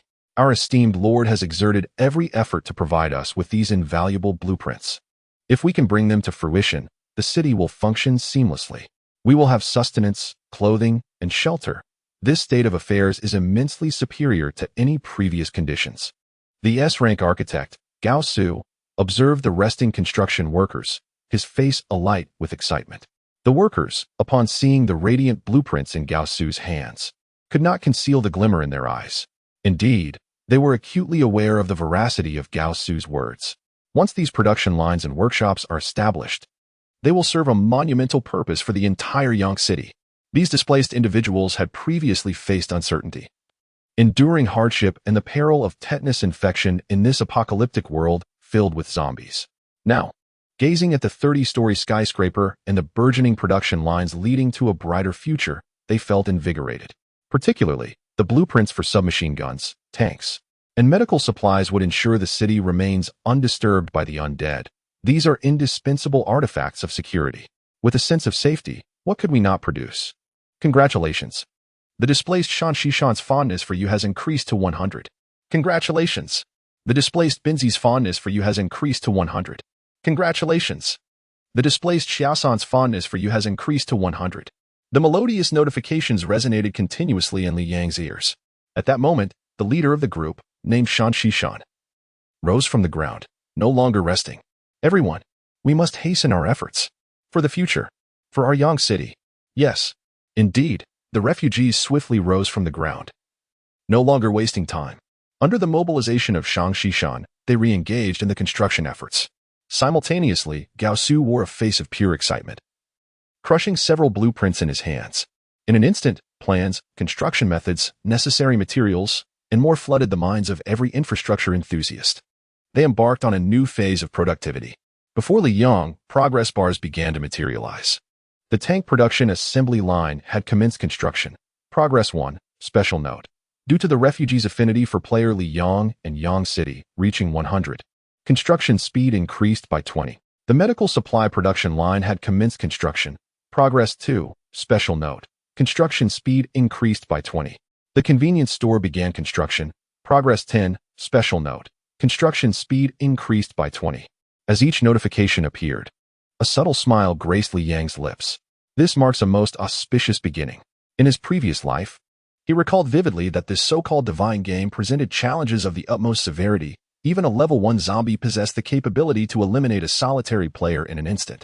Consequently, on the very first day of the game in his past existence, over 2 billion players perished at the Spring of Revival. And only after experiencing such bitter consequences did they opt to band together for survival. Li Yang himself was no exception. Thus, he was acutely aware of the game's formidable difficulty, at the very least. In this lifetime, one has become several times more formidable than in the previous one. Has one not?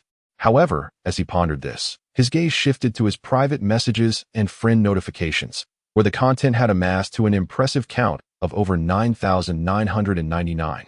A brief glance at the preview revealed that the messages predominantly consisted of inquiries for collaboration and invitations to join various guilds. These matters hold little significance for him at present.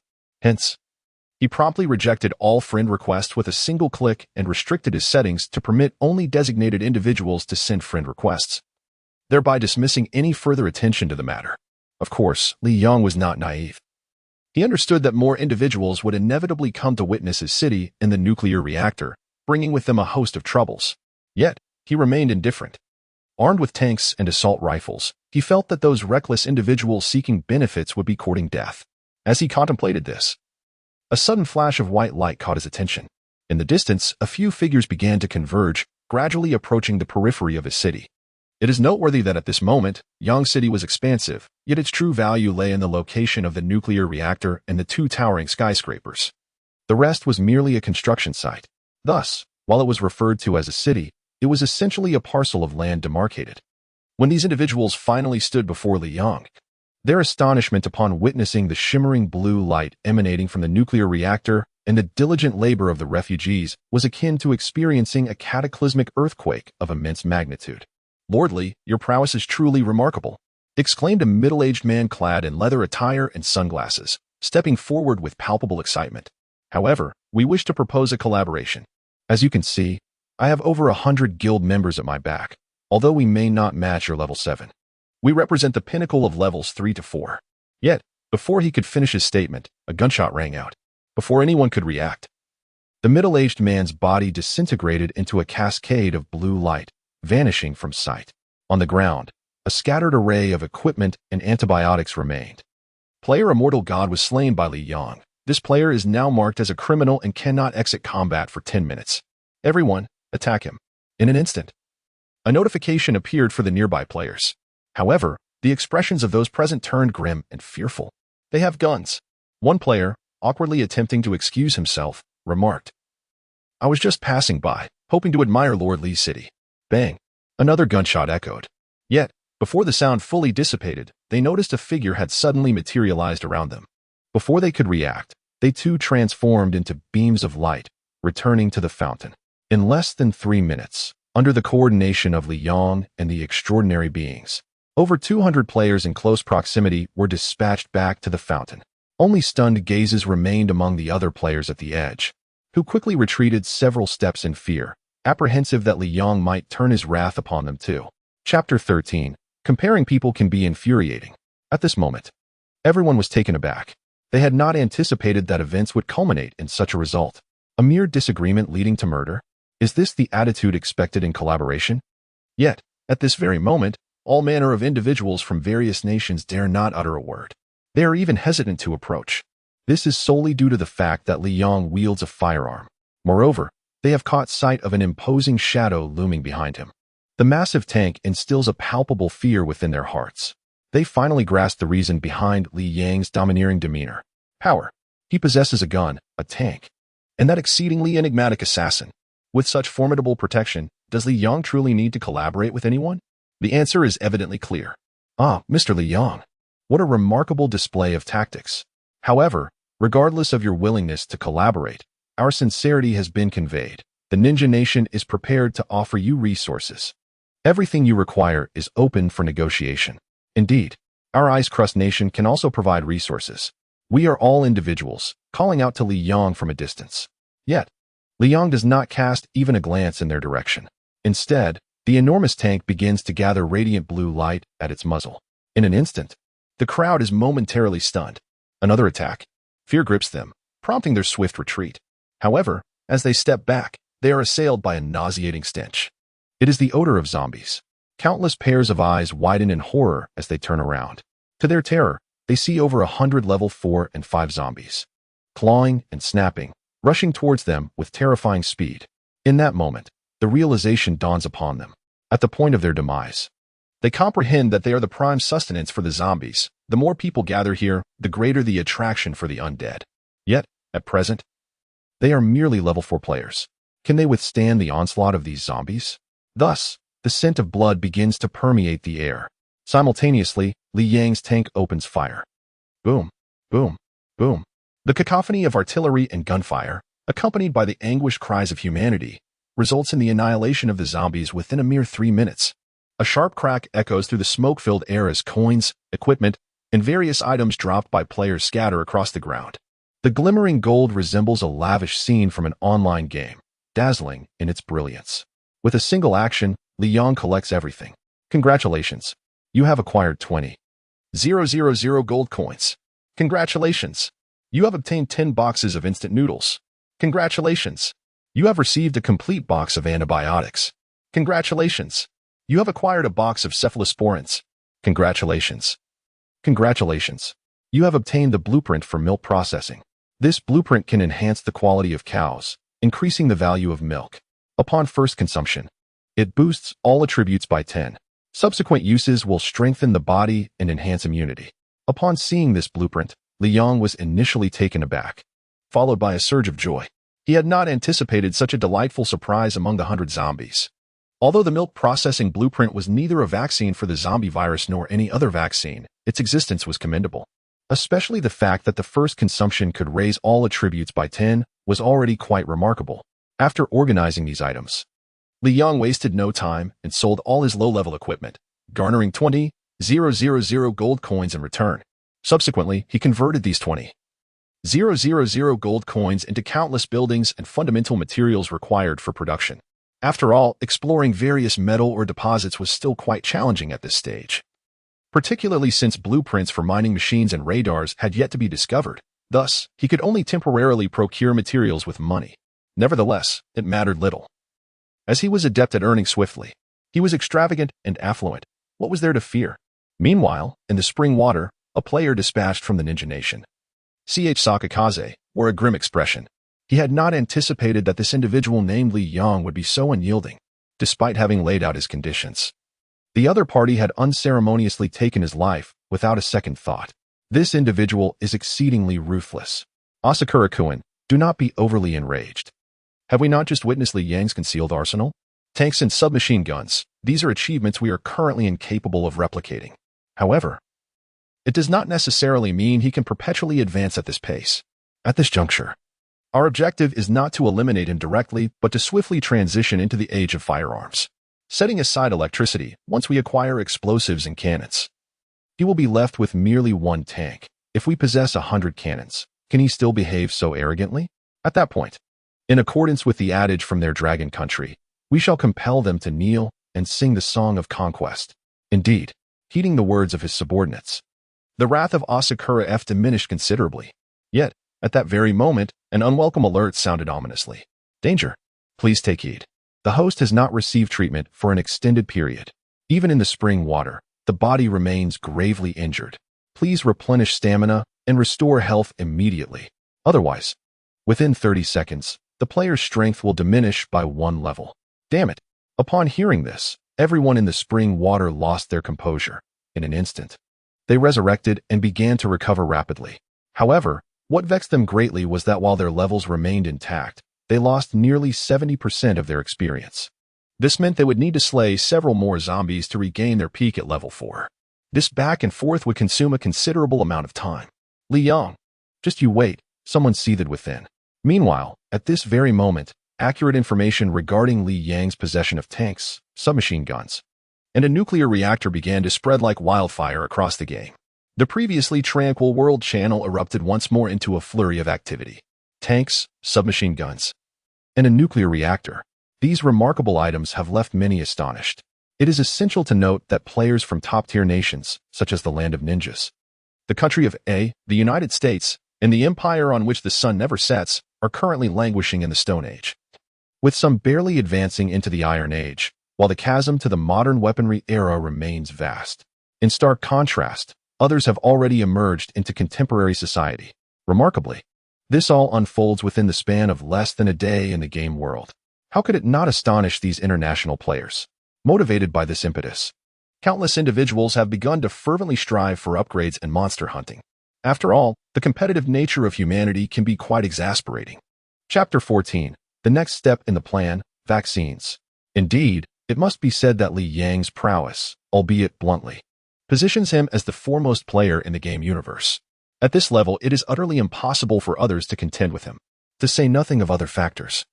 Just the presence of submachine guns and tanks is sufficient to leave other players in the dust. Of course, players could band together and employ a swarm tactic to challenge Li Yang. However, have they not observed the formidable team on Li Yang's side? The enigmatic assassins can effortlessly dispatch players back to their spawn points. Moreover, his roguish team is no mere trifling force. In light of this, the prospect of attacking Li Yang becomes exceedingly arduous for them. Consequently, following today's events, many players have shifted their mindset and temporarily set aside thoughts of Li Yang, choosing instead to focus on their own development.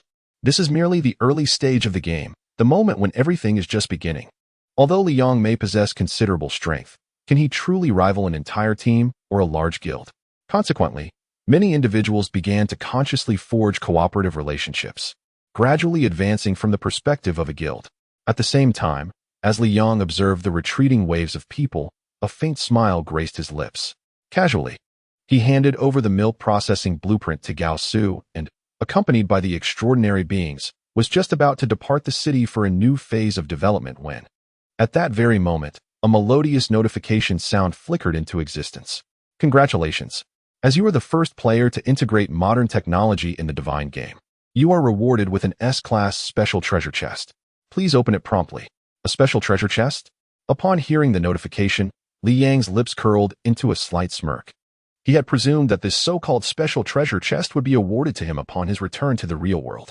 To his surprise, the settlement this time occurred much sooner than in his previous life. What a delightful advantage! With such thoughts in mind, he wasted no time and directly opened the chest. In an instant, a treasure chest shimmering with golden light slowly opened before him, revealing a card that floated and rotated in the air. Special character card, Wang Jiajun. Character rank, S-Class character level, 7 character skills, firearm skills, S-Class, graduated from Nanxiang Technology School, possessing a perfect level certificate in Nanxiang Technology's firearm skills, secretary skills. SSS class. A professional super secretary, having studied top-tier financial management, public welfare management, and business management at Nanxiang Technology School, holding a perfect level certificate, perfect level combat skills. Supernatural ability. None can be cultivated. Upon reading this series of character details, Li Yong was momentarily taken aback, only to soon reveal a broad smile. Is this akin to offering a pillow to someone who has dozed off? It is worth noting that he has progressed significantly, although his current level stands at merely 7. Refugees are steadily and cautiously flowing in. In fact, due to the recent global announcement, Yang City has welcomed over 1,000 newcomers. These matters are ones I simply lack the time to address, and neither Gao Su, the bodyguard, nor the extraordinary individual, a construction engineer, can spare the moments needed. Thus, the emergence of a secretary at this juncture would undoubtedly alleviate my overwhelming workload. Furthermore, this individual is reputed to be one of the 4 renowned beauties. How delightful!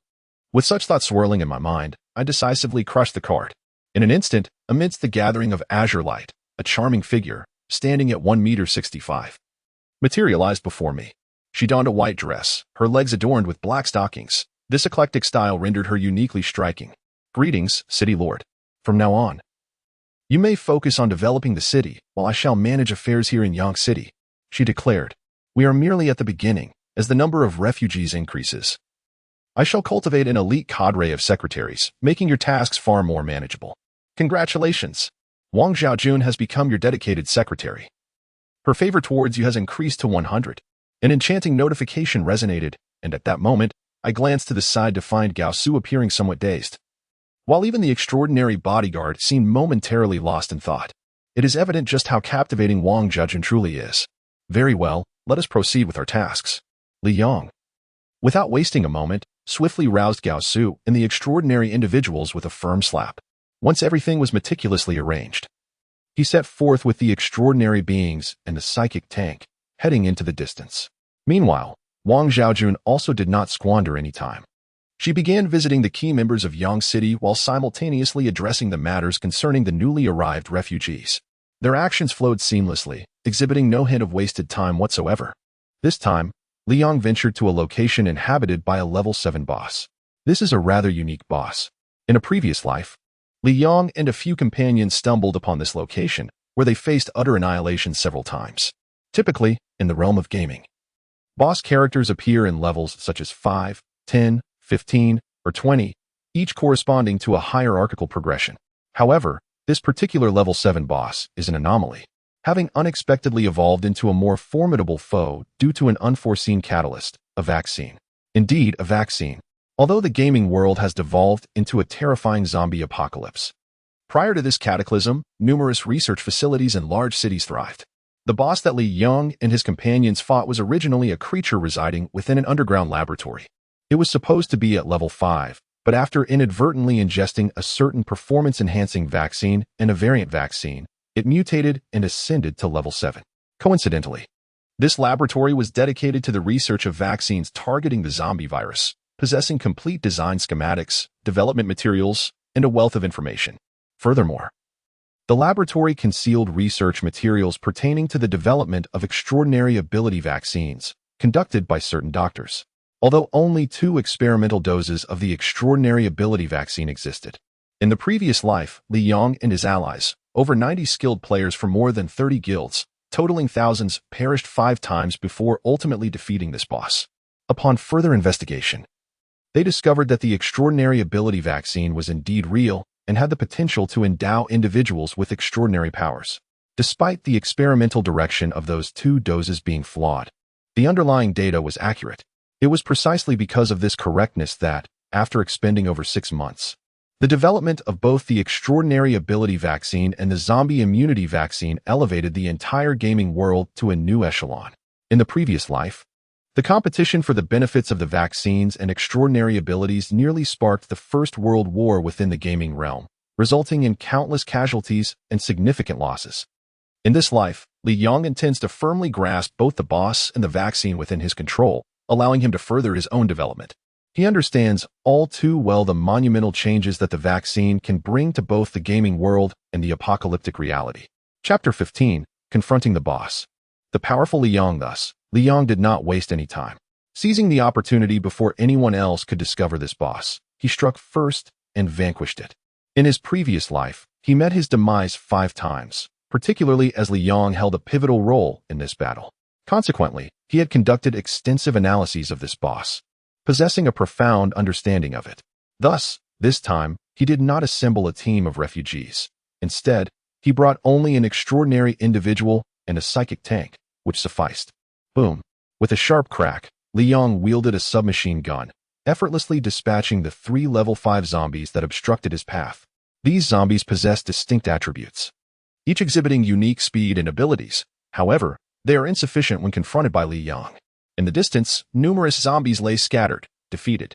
Li Yang's prowess is formidable, and that of the extraordinary being surpasses it, as he currently refrains from employing firearms, relying solely on cold weaponry to vanquish these adversaries. After all, the extraordinary beings are of A-grade strength. Although, like Li Yong, they are only at level 7, their S-grade quality is undoubtedly unparalleled. At this moment, a gentle rain begins to fall from the sky. They traverse a winding mountain path, near which flows a faintly dark stream, cascading down the mountainside. This is due to the black water currents caused by pollution in a post-apocalyptic environment, which are undrinkable, even if one were to purify the water with filtration devices. The risk of infection remains unless the source of the contamination is addressed. Consequently, in various regions of this desolate world, the water remains unfit for consumption. Only in certain perilous locations can one find springs and rivers that are safe to drink from. Naturally, the survival of the nomads in the wild is attributed to their ingenuity. In the absence of water, they rely on fruits and the sap from trees, which is far easier to purify than these contaminated water sources. Thus, these wanderers manage to sustain themselves. Li Yong shook his head, dismissing such thoughts. He was not currently in need of water. With the existence of a system and ample funds, even depleting the game store of its pristine water would pose no issue. As for future matters, there was no need to rush. He would eventually uncover the blueprints for potable water. The mountain paths were rugged, and Li Yong stored the energy tank in his game backpack, swiftly navigating alongside the extraordinary individual deeper into the forest. This place is rather peculiar. Look at that vast orchard. If we can ascertain that these fruits are non-toxic, might we not save ourselves the expense of purchasing water? We could compress all of it into juice. Indeed, let us investigate further, but we must tread carefully. This is a no-man's land, one we have never explored before. We should be wary of unexpected dangers. Based on our gaming experience, such treacherous areas often harbor formidable beasts or zombies. Fear not, our Apocalypse Guild has deployed 200 members. Surely we can clear this region? Everyone, stay alert for dangers in the woods. Amidst the dense thickets of the forest, a young man and woman conversed. The young woman, her forehead dotted with acne, cautioned the guild members. Subsequently, they continued to delve deeper into the woods to explore. At that moment, Li Yong and the extraordinary individual observed from the rocky crevices halfway up the mountain, watching their maneuvers. Allowing them to scout ahead could prove beneficial. Indeed, this group displayed remarkable courage, unafraid to risk a level up. Li Yong chuckled softly, stroking his chin. This orchard of fruits belongs to that formidable boss, serving as his exclusive sanctuary. As if to validate Li Yang's assertion, within mere seconds, anguish screams resonated from the depths of the orchard, one after another. By the time the man and woman realized what was transpiring, at least 20 members of the Doomsday Guild had already perished. The losses were catastrophic. We must retreat. There are unfamiliar dangers here, shouted the bespectacled man in his 20s, but before he could finish his plea, a shadow loomed before him. A colossal blue lizard, measuring no less than 5 meters, flicked its tongue like a bolt of lightning and swiftly engulfed him whole. This scene left the nearby girl utterly astounded. In less than 5 minutes, not a single soul remained in the arena. The ground shimmered, adorned with the items dropped by the players. Name: Venomous Lizard Level, 7 grade. A abilities: Fire Breathing, Toxic Spitting, Freezing Special Skill. Burrowing. Gazing at this concise attribute panel, Li Yong broke into a grin. This attribute bears no distinction from that of the previous life. This is much easier to handle. It is evident that the repercussions of my rebirth have yet to escalate to a terrifying degree. Otherwise, if my existence were to alter even the low-level bosses, the novice phase would become exceedingly challenging. Your speed surpasses his by a fraction, yet he is an A-tier peak, so engaging him in prolonged combat is inadvisable. Follow my lead and synchronize your attacks with my rhythm. Li Yong exchanged a few words with the extraordinary being before summoning a psychic tank from the fruit forest, promptly climbing inside. At that moment, the blue Poison King lizard, indulging in a feast, took several steps back upon the sudden appearance of this massive entity. To Li Yang's astonishment, the creature actually retreated. I had forgotten how acutely attuned it was to danger, a lapse in my judgment. Li Yong murmured to himself, yet wasted no time. He waved his hand and emphatically pressed the button to fire the tank's cannon. With the adversary present, there was no way to let it escape. Boom. The thundering sound erupted as a colossal shell spun through the void, hurtling towards the lizard. However, the creature unleashed an unprecedented burst of speed, choosing not to confront the projectile, but instead leaping towards a tree as thick as two men. At that very moment, the gigantic shell split in two, one half striking the lizard as it leapt into the air. Boom. A tremendous explosion engulfed the surroundings, the sheer force of the shell pulverizing the tree into dust, while the terrifying power of the projectile sent the Poison King lizard soaring through the air. A -1000 appeared on the health bar, a swift victory. Yet, Li Yang did not relent. He swiftly fired a second shell, all the while sharing several target coordinates with the extraordinary being in his mind, urging him to aim and shoot at those spots consecutively. What followed was an astonishing sight that left the extraordinary being in shock. Chapter 16. World Announcement. Level 7 Boss Defeated. At that moment, the extraordinary being witnessed the Poison King lizard stabilizing itself mid-flight, opening its mouth to unleash a torrent of flames towards the tank. Simultaneously, the bullets he had fired found their mark, striking precisely at the creature's neck. -500, -600, -700. In an instant, 3 health bars diminished before their eyes. This was because, at that very moment, the bullets fired by the extraordinary being had already approached, and the adversary's body was plummeting towards the ground with great force. Bang, bang, bang, simultaneously with the fall. Those remaining bullets from the extraordinary being invariably found their mark, penetrating the wounds on the adversary's neck, until the moment the opponent struck the ground. The final bullet pierced directly through their neck. At this moment, even the extraordinary being concealed in the shadows, despite being of S-class caliber, could not help but feel a twinge of astonishment. The bullets he had just fired were based on the nodes provided by Li Yang. Remarkably, throughout the adversary's descent, every single bullet had perfectly aligned with each moment of their fall. The calculation of this ballistic trajectory, was it predetermined or deduced in the midst of the recent battle? At this moment, the affinity of the extraordinary beings towards Li Yang increased significantly. Yet, the energy tank engulfed in flames sustained no damage whatsoever. The enchanted tank he had created was impervious to such intensity of fire. Li Yang wasted no time. As soon as the opponent stabilized their stance on the ground, a shell, split into two, surged forth once more. This time, the lizard displayed remarkable cunning as it swiftly wriggled its entire body and, in the blink of an eye, burrowed beneath the earth. Simultaneously, a chilling aura swept forth, encasing one of the shells in ice. At that moment, the extraordinary beings were left in sheer astonishment. 4. After the first shell had been frozen, the trajectory of the second shell inexplicably altered, crashing violently into the ground 50 meters ahead. With a resounding boom, a tremendous explosion erupted, generating a powerful shockwave that carved out a deep pit with a diameter of 20 meters. In that instant, a notification materialized in the void, indicating a loss of 2,000 health points. Another successful strike. A second instance of premonition. At this moment, the extraordinary being was utterly bewildered. How could their city lord possibly ascertain the trajectory of the opponent? It is noteworthy that the venomous lizard possessed a health pool of 10,000 points. And at this very moment, it had already lost at least 3,000 points. This was merely the result of 2 cannonballs and a few of their own attacks. Surely, it would not have been so effortless against other bosses. Yet, the extraordinary being could never have fathomed that at this instant.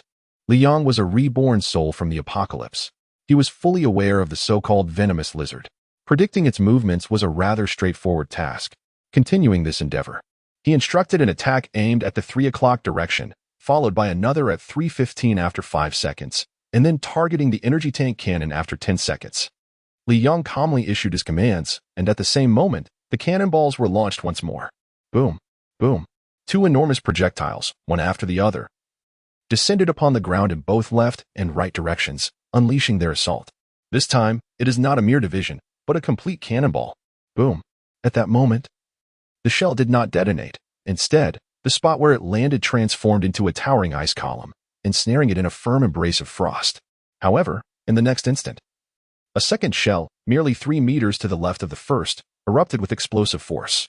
The deafening blast triggered the frozen shell, and under the intense heat and violent explosion, the very earth seemed to be upheaved. Amidst this chaos, the venomous lizard emerged, its health plummeting by over 2,000 points, leaving it with a mere 5,000 remaining. The air thickened with the pungent scent of blood. simultaneously, to the 3 o'clock direction, perilously close to the tank. The ground writhed and cracked with a thunderous roar. Yet, just as the lizard breached the surface, a hail of submachine gun fire surged forth, aimed directly at its neck. In that moment, the boss, with eyes ablaze in crimson fury, paid no heed to the blood streaming from its neck wound. Instead, it summoned all its strength and leaped into the air. It was determined to obliterate the tank with flames and every ounce of its formidable power. The venomous lizard, already acutely aware of the peril posed by this massive beast, had intended to evade further trouble. Yet, it seemed this colossal creature had set its sights on it, nearly extinguishing half of its life force. At this moment, he could no longer contain himself. Without a second thought, he plunged into action. However, just then, his health plummeted by 1,000, exploding down to 6,000. Only 3,000 remained. Yet, at this very instant, the lizard, swift as lightning, unexpectedly accelerated dramatically. And with a flick of its tongue, it ensnared the cannon's muzzle. A chilling force began to envelop the entire psychic tank in frost. Simultaneously, its massive form descended upon the tank with an even greater velocity. Just then, the extraordinary one's assault surged forth once more. Yet, the venomous lizard paid no heed. Suddenly, a fierce blaze erupted from its body, rising with the intent to melt this colossal creature. This is his ultimate skill, the body of flames. However, in the next moment, an overwhelming sense of crisis surged through the mind of the Poison King lizard. Before he could take any action, the entire psychic tank erupted in a cataclysmic explosion. Indeed, it was an explosion. Boom! At this moment, a colossal mushroom cloud, towering at a staggering 50 meters, ascended magnificently. All the fruit trees in the vicinity were instantaneously reduced to a fine dust, their moisture evaporating in the blink of an eye. The intense shockwave reverberated through the ground, akin to a violent earthquake, transforming the landscape into a scene of utter devastation. Within the battlefield, the forceful explosion triggered the detonation of tin shells stored within a tank, simultaneously obliterating its very structure. Despite possessing the power of fire manipulation, even this formidable being could not withstand the terrifying magnitude of such an explosion.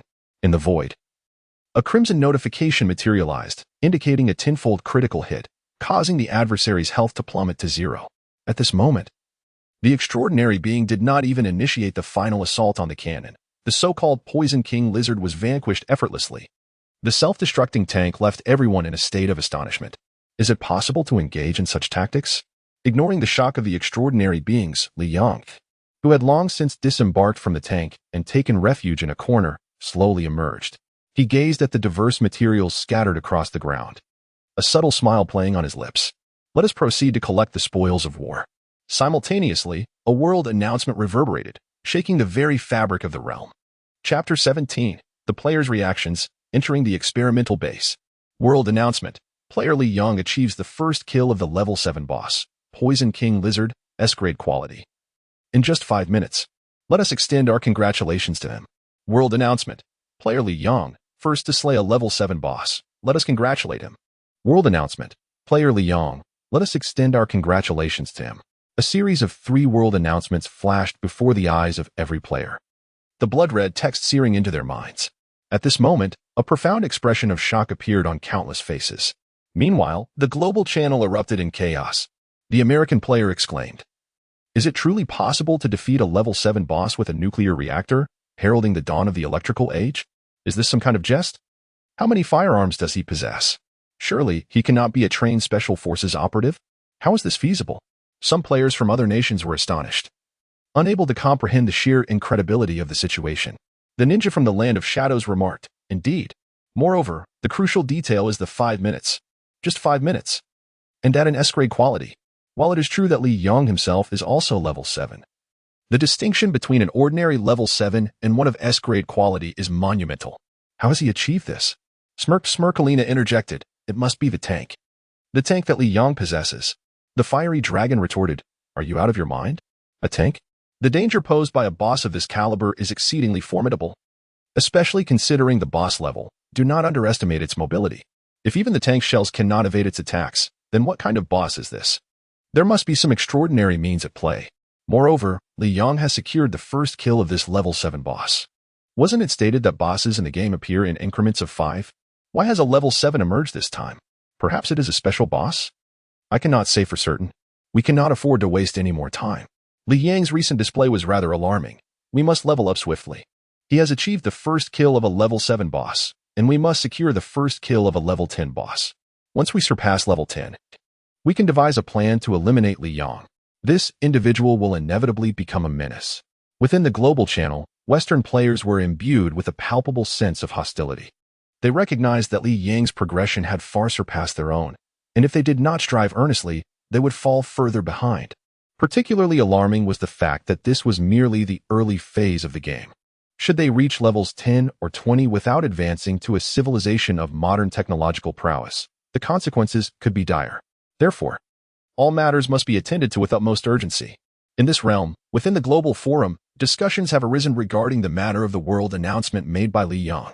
Concurrently, certain individuals from the Dragon Country have begun to surreptitiously pay attention to Li Yang, gradually and steadily. The individual's remarkable deeds within the realm of the game have garnered considerable attention. As for the happenings beyond his immediate surroundings, Li Yang remains utterly indifferent. Even when he catches a glimpse of the world channel, a subtle smile graces his lips. What does it matter if the tank has self-destructed? Such an event does not constitute his primary combat strength. The true essence of his production line is steadfastly progressing within Yang City. The emergence of Wang Zhaojun facilitates the efficient management of all internal affairs. A synthesis of internal and external resources is essential for optimal growth. In particular, having experienced this recent world announcement, he is convinced that a greater influx of refugees will soon converge upon his city. In this manner, the accumulation of one's own workforce will increasingly flourish, alongside the development of the city, the construction of buildings, and the operation of production lines, all of which will become more refined. Under such a framework, the execution of one's second plan will soon be within reach. With these thoughts occupying his mind, Li Yang wasted no time. He glanced at the bewildered extraordinary being beside him and promptly activated the one-click collection feature, gathering all the materials strewn across the ground. Instantly, a melodious notification echoed repeatedly. Congratulations! You have acquired the production formula and assembly line for super fertilizer, enhancing plant growth and maturation speed by 30. Congratulations! You have obtained the blueprint for the metal or radar detector. Congratulations! You have received the venom extract and analysis report of the toxic king lizard, enabling the creation of venomous weaponry. Congratulations! You have obtained the ice element seed, beginner. Congratulations! You have acquired the earth-digging element seed, beginner. Congratulations! You have received the fire-breathing element seed, beginner. The delightful notifications continued to resound, and this time, Li Yang earned a substantial sum of 50,000 gold coins, significantly more than what he had gained from vanquishing minor foes. Additionally, he received an extra 1,000 points, marking a considerable income. It is noteworthy that this point system refers to the points applicable in the point store, which is a tier above the gold coin store. However, while gold coins can be obtained from any creature or standard task, points are exclusively awarded from bosses, hidden bosses, and other unique entities. The higher the level, the more points awarded, and consequently, their value escalates. Naturally, the items within the point store are far more precious than those in the gold coin store. Yet, as Li Yang was currently at level 8, he had yet to reach level 10, which would unlock the point store, leaving him with 2 levels to traverse before gaining access. Nonetheless, Li Yang remained unconcerned. For the time being, setting aside the vaccine data yet to be explored within the toxic king lizard's lair, the 3 elemental seeds alone were extraordinarily advantageous items. Particularly, the radar detector and the venom analysis report represented future game changers. The radar detector could unveil nearby mineral deposits. Although the realm of the game had yet to witness the emergence of awakened extraordinary beings, the mere application of modern technology sufficed to develop mining instruments.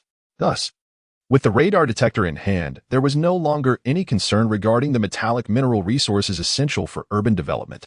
As for the basic materials like sand and gravel, the challenge was minimal. According to recollection, not far from here lay an abandoned sand and gravel industrial zone containing no less than 5 billion tons of materials.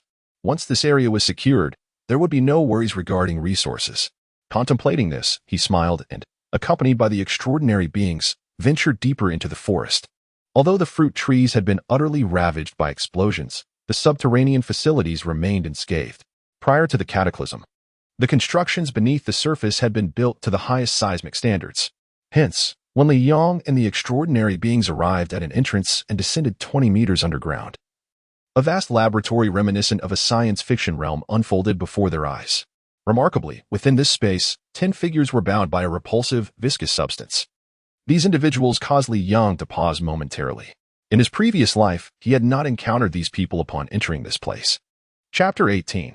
A special mission to rescue the 10.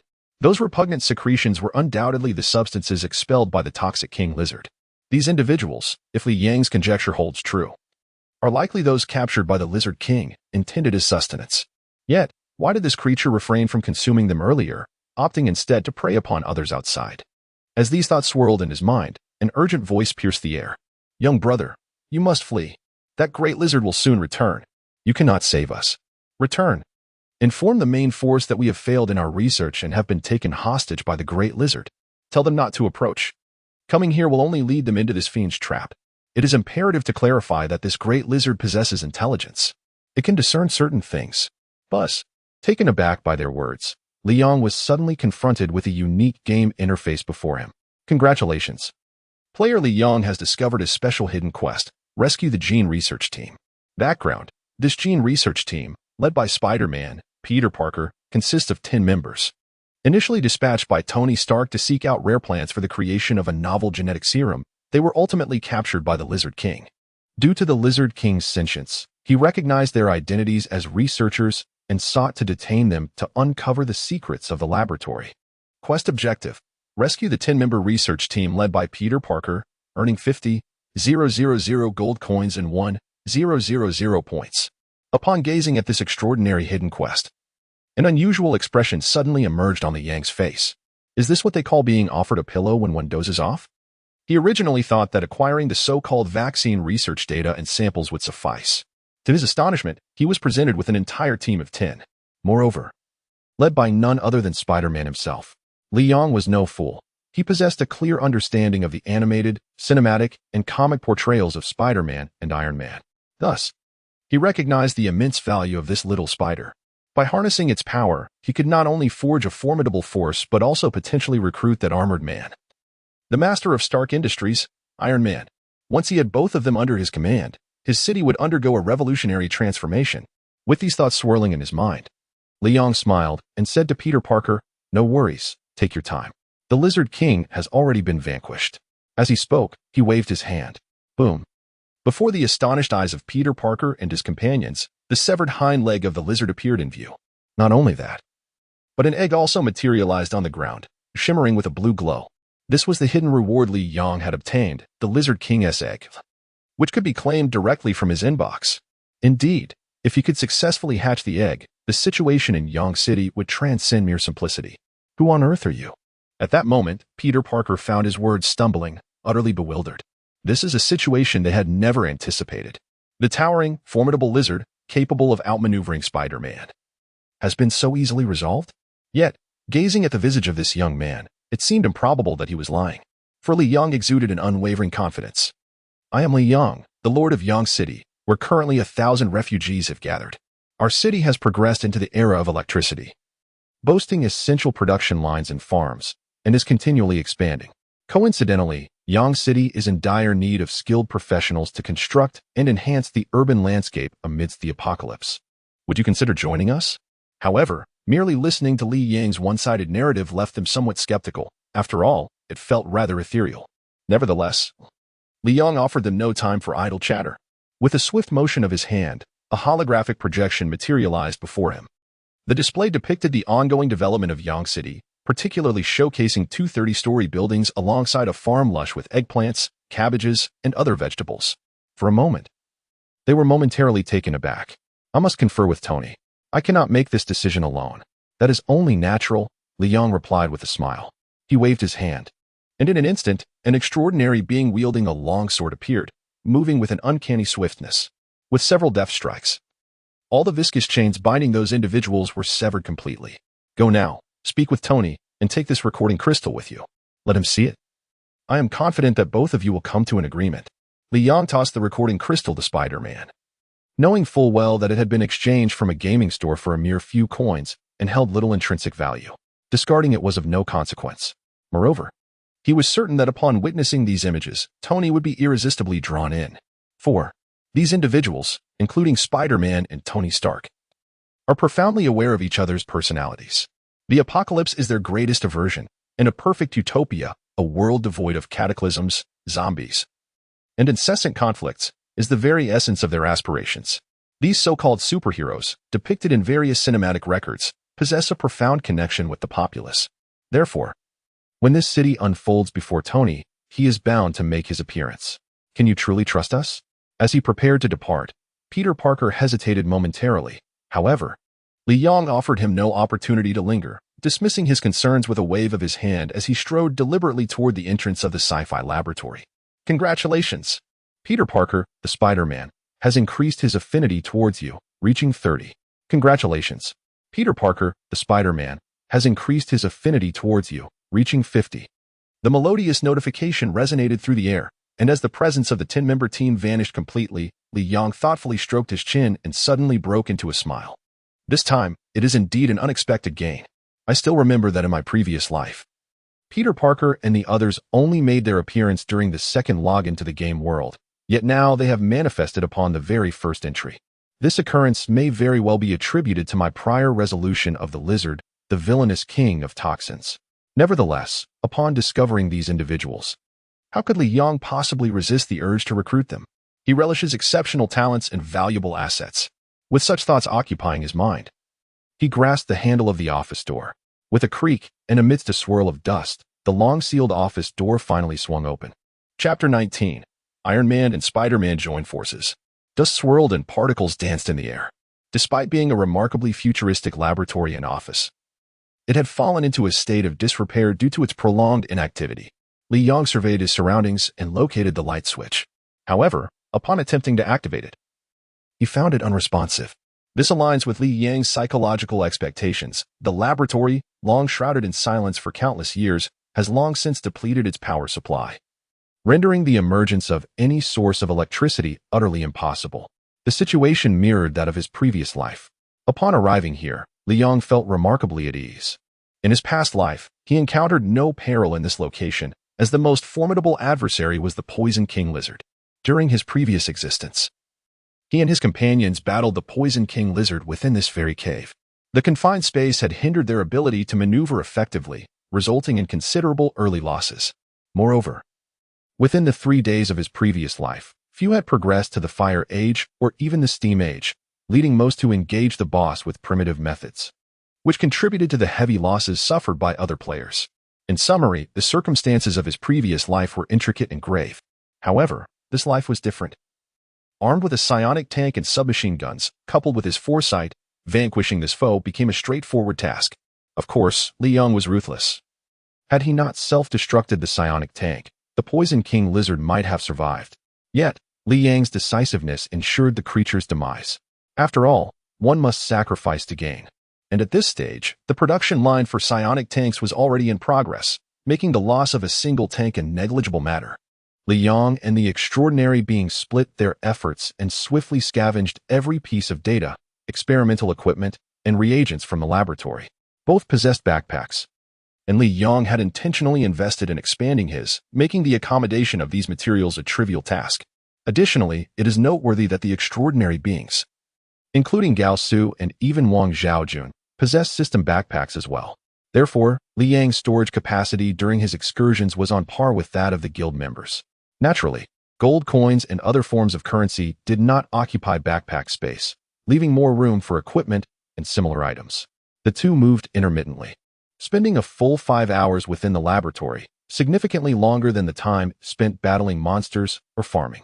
While they did gain experience from acquiring various items, it was minimal. However, Li Yong was indifferent to this. The time to log off from the game was approaching, and he was already at level 8. Far ahead in the race to become the world's top player, unperturbed by the possibility of others catching up. Moreover, Li Yong had his own plans, placing little importance on experience points. With the memories of his past life, along with a nuclear reactor, modern facilities, and the existence of enchanted weapons, leveling up was a simple endeavor. Soon, Li Yong and the extraordinary being had gathered the necessary materials and returned to Yang City. Yet, no sooner had he stepped into Yang City than Wang Zhaojun entered his office. informing him that two individuals claiming to be Peter Parker and Tony Stark were waiting at the entrance, accompanied by a throng of 3,000 refugees. They have arrived. Liang thought, a slight smile gracing his lips. His suspicions had proven correct. Indeed, they have all arrived. Congratulations. Peter Parker's affection for you has risen to 60. Congratulations. Peter Parker's affection for you has now reached 70.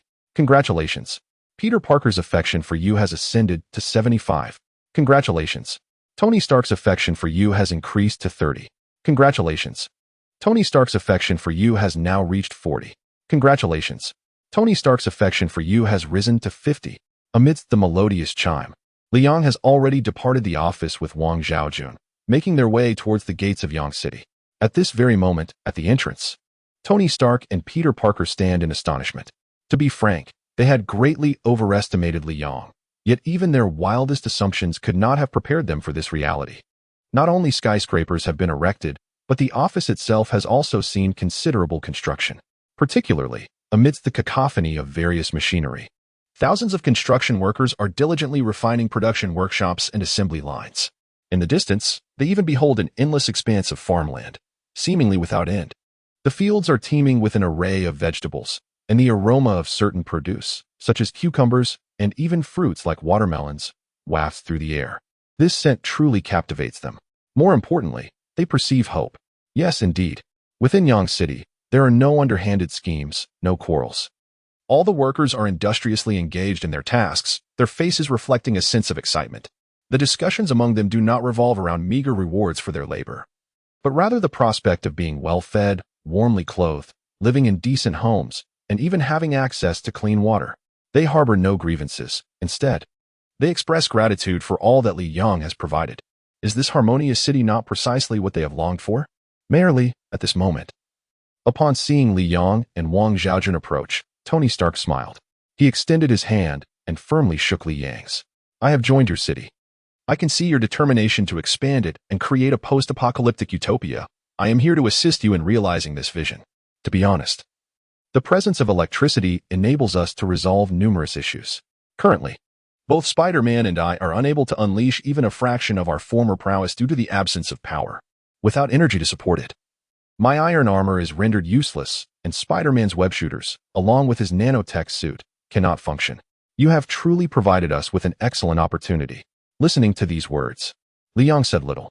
Instead, Wang Zhaojun, with a smile, nodded approvingly. Congratulations to both of you for welcoming such a multitude of refugees. As the prominent figures of Yang City, the City Lord and I extend our warmest welcome.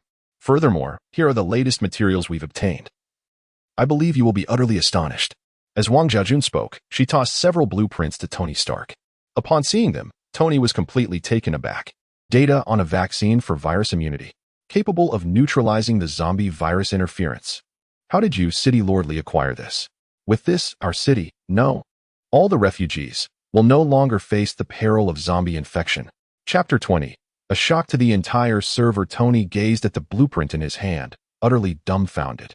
As one of the foremost scientists, he was acutely aware of the significance of the virus immunity vaccine data he held. With this information, his grand vision of rebuilding the world could potentially be realized. It could be said that with this vaccine, no one would be threatened by the zombie virus anymore, which would have a monumental impact on the exploration and reconstruction of the entire world.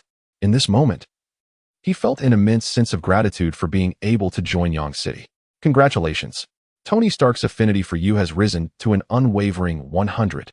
Witnessing the excitement on Tony's face, Spider-Man, Peter Parker, eagerly glanced at the document, instantly grasping its significance upon seeing the name.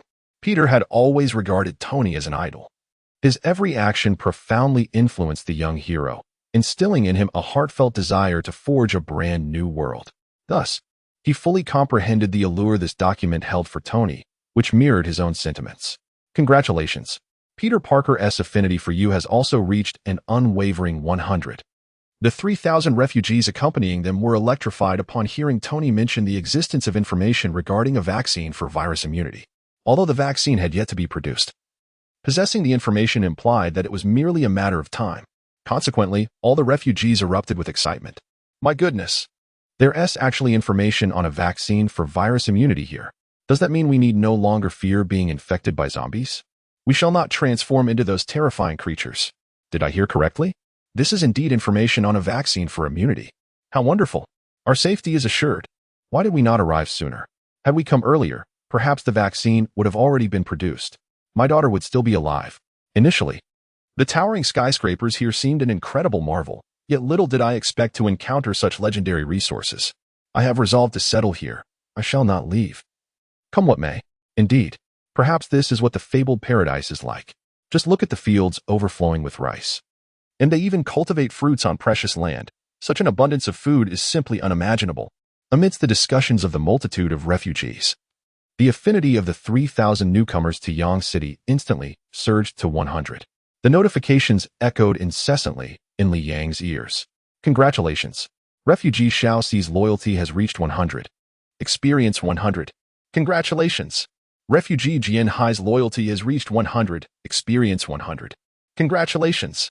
Refugee Han Tai's loyalty has reached 100. Experience 100. Congratulations. Refugee Kong Fei's loyalty has reached 100. Experience 100. The refugees initially accompanied Tony and Little Spider on their journey, grappling with profound anxiety along the way. Had they been able to perceive their loyalty levels at that moment, each would have hovered around 60 or 70. Only upon witnessing the majestic nuclear power plant of Yang City, the towering buildings soaring several meters high, and the bountiful fields of crops did their hearts find a modicum of solace, with their loyalty stabilizing around 80. Those living in a post-apocalyptic world dread nothing more than the prospect of being infected by the zombie virus, helplessly watching their loved ones transform into bloodthirsty monsters. Those who have endured such an experience would never wish to face it a second time. The emergence of information regarding the virus immunity vaccine shattered the psychological defenses of all the refugees, igniting within them an insatiable desire to establish a home in Yang City. They yearned to commence work promptly, striving to receive the vaccine at the earliest opportunity. The announcements were far from over, as the world's proclamation resonated shortly thereafter. World announcement. Congratulations to player Li Yang for successfully capturing the SSS-class characters Tony Stark and Peter Parker. Let us celebrate his achievement. World announcement. Congratulations to player Li Yang for successfully capturing the SSS-class characters Tony Stark and Peter Parker. Let us celebrate his achievement. World announcement. Congratulations to player Li Yang for successfully capturing the SSS-class characters Tony Stark and Peter Parker. Let us celebrate his achievement. 3 consecutive world announcements echoed in the ears of all, causing an uproar among the players in the realm of deities. The world channel was instantaneously inundated with a torrent of messages. Goodness, am I seeing things? Did a player really capture Iron Man and Spider-Man? Upstairs. I feel we might be experiencing the same phenomenon. I saw it too. Aren't these characters from the movies? How could they possibly appear in the gaming world? Are you two out of your minds? This game can literally pull us into its universe. I wouldn't be surprised if Barbie showed up in this game someday. Hey, how did you know I captured a Barbie doll as my secretary? Impressive. You're something else, my friend. Don't you see the crux of the matter? It's Li Yang. How many times has he made it to the world announcement? This is simply extraordinary. All right. I'm already on my way to join the big shot. Is anyone with me? Let us form a team or something. As the world channel continued to buzz with excitement, in a distant corner of the continent within the realm of deities, a dozen players knelt before an elderly man. Without exception, they all bowed their heads, attentively listening to the elder's directives. The elder sipped from the tea on the table, his expression somewhat grim. For the tea within the game could not compare to the finest brews of the real world. In the past, he would have reprimanded his subordinates by now, but evidently, there was a matter of greater significance at hand. Have you investigated that, Li Yang? One player bowed deeply and replied, "We have conducted an investigation. But we only possess information from within the game. We must wait until today's game concludes to gather information from Blue Star." Oh, do you know the location of his territory? It has been pinpointed. It is not far from our territory and will take merely 3 days to reach. What specific details do you have? Other than knowing his territory is vast and houses a nuclear power plant, we have no further information. Useless. The elder's dissatisfaction was evident at this remark, yet his face betrayed shock upon learning of Li Yang's nuclear power plant. The game has only just commenced. And as the largest faction of the island nation, they have merely begun to develop bronze tools, still far from entering the age of firearms. Yet, astonishingly, Li Yang has already established a nuclear power plant. It is utterly inconceivable. Furthermore, with the recent world announcement regarding Li Yang's acquisition of two SSS-level individuals, renowned protagonists from the Marvel Universe, the pace at which Li Yang's territory is expanding surpasses anything they could possibly fathom. If this continues, their aspirations of dominance within the game world may be irrevocably shattered. If such a person cannot be of any use to oneself, it would be better to destroy them. Chapter 21. Returning to reality with this thought, the elder became restless, preparing to speak when another player entered, leaning close to whisper a few words into his ear. The elder's expression shifted to one of astonishment as he opened the system's friend channel, where a flashing request from an unfamiliar acquaintance caught his attention. After accepting it, a familiar voice resonated in his ear. "How have you been, Mr. Jinchuan?" "Ah, it is you, Mr. White. What brings you here?" "I represent the beautiful nation to discuss certain matters with you." "Oh, pray, do enlighten me. I wonder what your thoughts are on the world's #1 player, Li Yang?" Upon hearing these words, the elder's face revealed a moment of clarity. It appeared that he was not the only one who found the Dragon Kingdom's foremost player unsatisfactory. This made matters considerably more manageable. Shortly thereafter, the elder let out a hearty laugh and hung up the phone. Glancing at Li Yang's name on the leaderboard, he sneered and casually closed the system interface. Meanwhile, Li Yang, situated in Yang City, remained unperturbed by the potential controversies sparked by this global announcement. His formidable strength rendered him entirely capable of dismissing any players who sought to challenge him. Within the realm of the gods, no player could pose a threat to him. His foremost priority was to establish a production line for the virus immunity vaccine, as he issued a series of commands.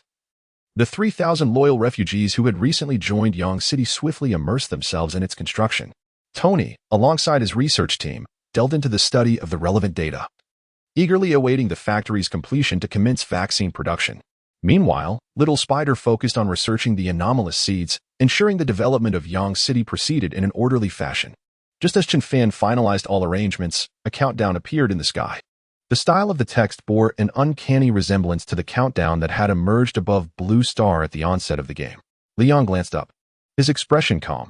He understood this was a harbinger of the game's imminent return to reality. Having experienced this in his previous life, Li Yang took a deep breath. Preparing himself, the game's logout signified the official commencement of the apocalypse in the real world. As the numbers in the sky once again reached 0, darkness enveloped all players. When they opened their eyes, they found themselves back on Blue Star.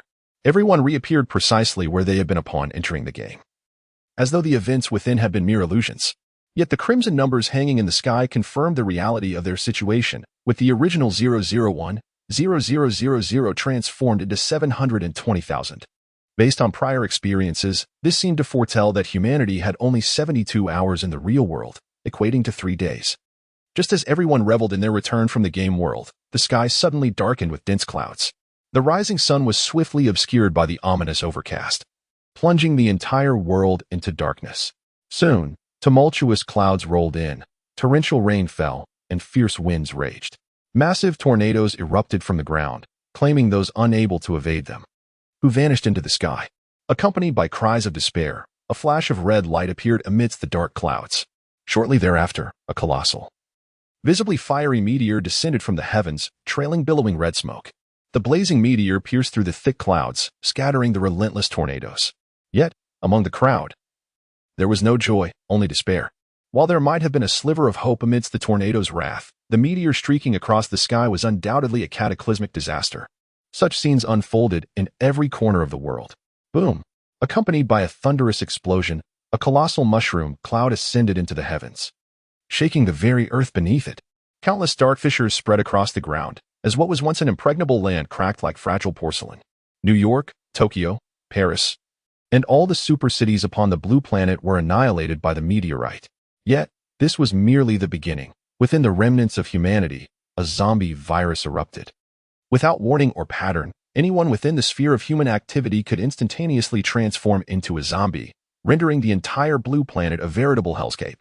In this chaos, Li Yang found himself in a sanctuary, shielded from the tempest, evading the torrential rain, and distanced from the calamity of meteorites, only to become ensnared in a paradise for the undead. At the very moment the zombie virus erupted, Li Yang discovered that his gaming backpack had inexplicably manifested within his mind.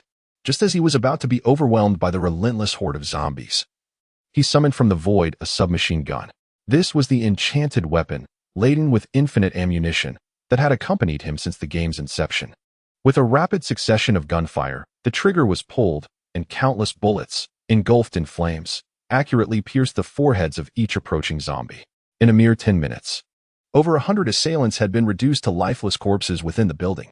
Viscous green zombie blood stained every corner of the edifice as, in the wake of the virus's outbreak, all the residents of the 15-story building perished, save for Li Yang, as he stepped out onto the street. Witnessing the tide of zombies surging forth like a relentless sea, Li Yang remained utterly unperturbed. A card materialized in his hand, glimmering with golden light. And from it emerged a colossal entity, none other than a psychic tank. The psychic tank was deliberately placed in Li Yang's backpack just before the game went offline, intended specifically for this very scenario.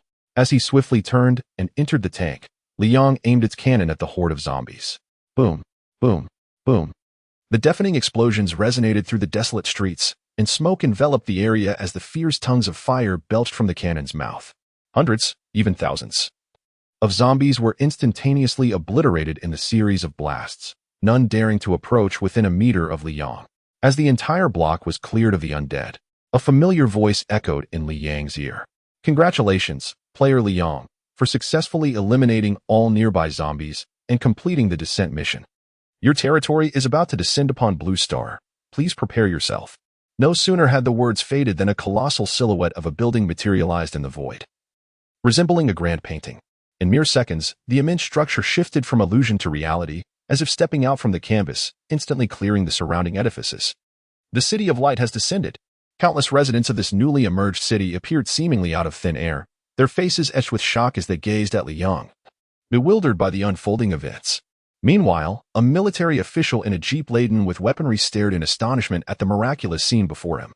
Originally arriving to seek Li Yang, he was now a witness to an enormous city manifesting from the ether. Awestruck, he could not help but exclaim, "What in the world is this?" Chapter 22. The nature of humanity in the real world. The army appears in that moment. The sounds of shouting and weeping abruptly ceased. Within this world, now reduced to ruins, a vast city, imbued with the essence of modern society, descended from the heavens. It had materialized from the void. Upon closer inspection, the city radiated an ethereal blue glow, the luminous currents of nuclear reactors illuminating the entire expanse. Surrounding it were countless interwoven circuits and colossal cables, strikingly stable. Even further in the distance, two formidable 30-story skyscrapers stood defiantly in the void, remarkably prominent and dazzling. Additionally, various production workshops and assembly lines, all stained with the blood of zombies, were visible. It was evident that the power unleashed by the descent of this city was monumental. Such a phenomenon was beyond imagination. People stood in shock, their gazes upward. Even the zombies seemed momentarily dazed.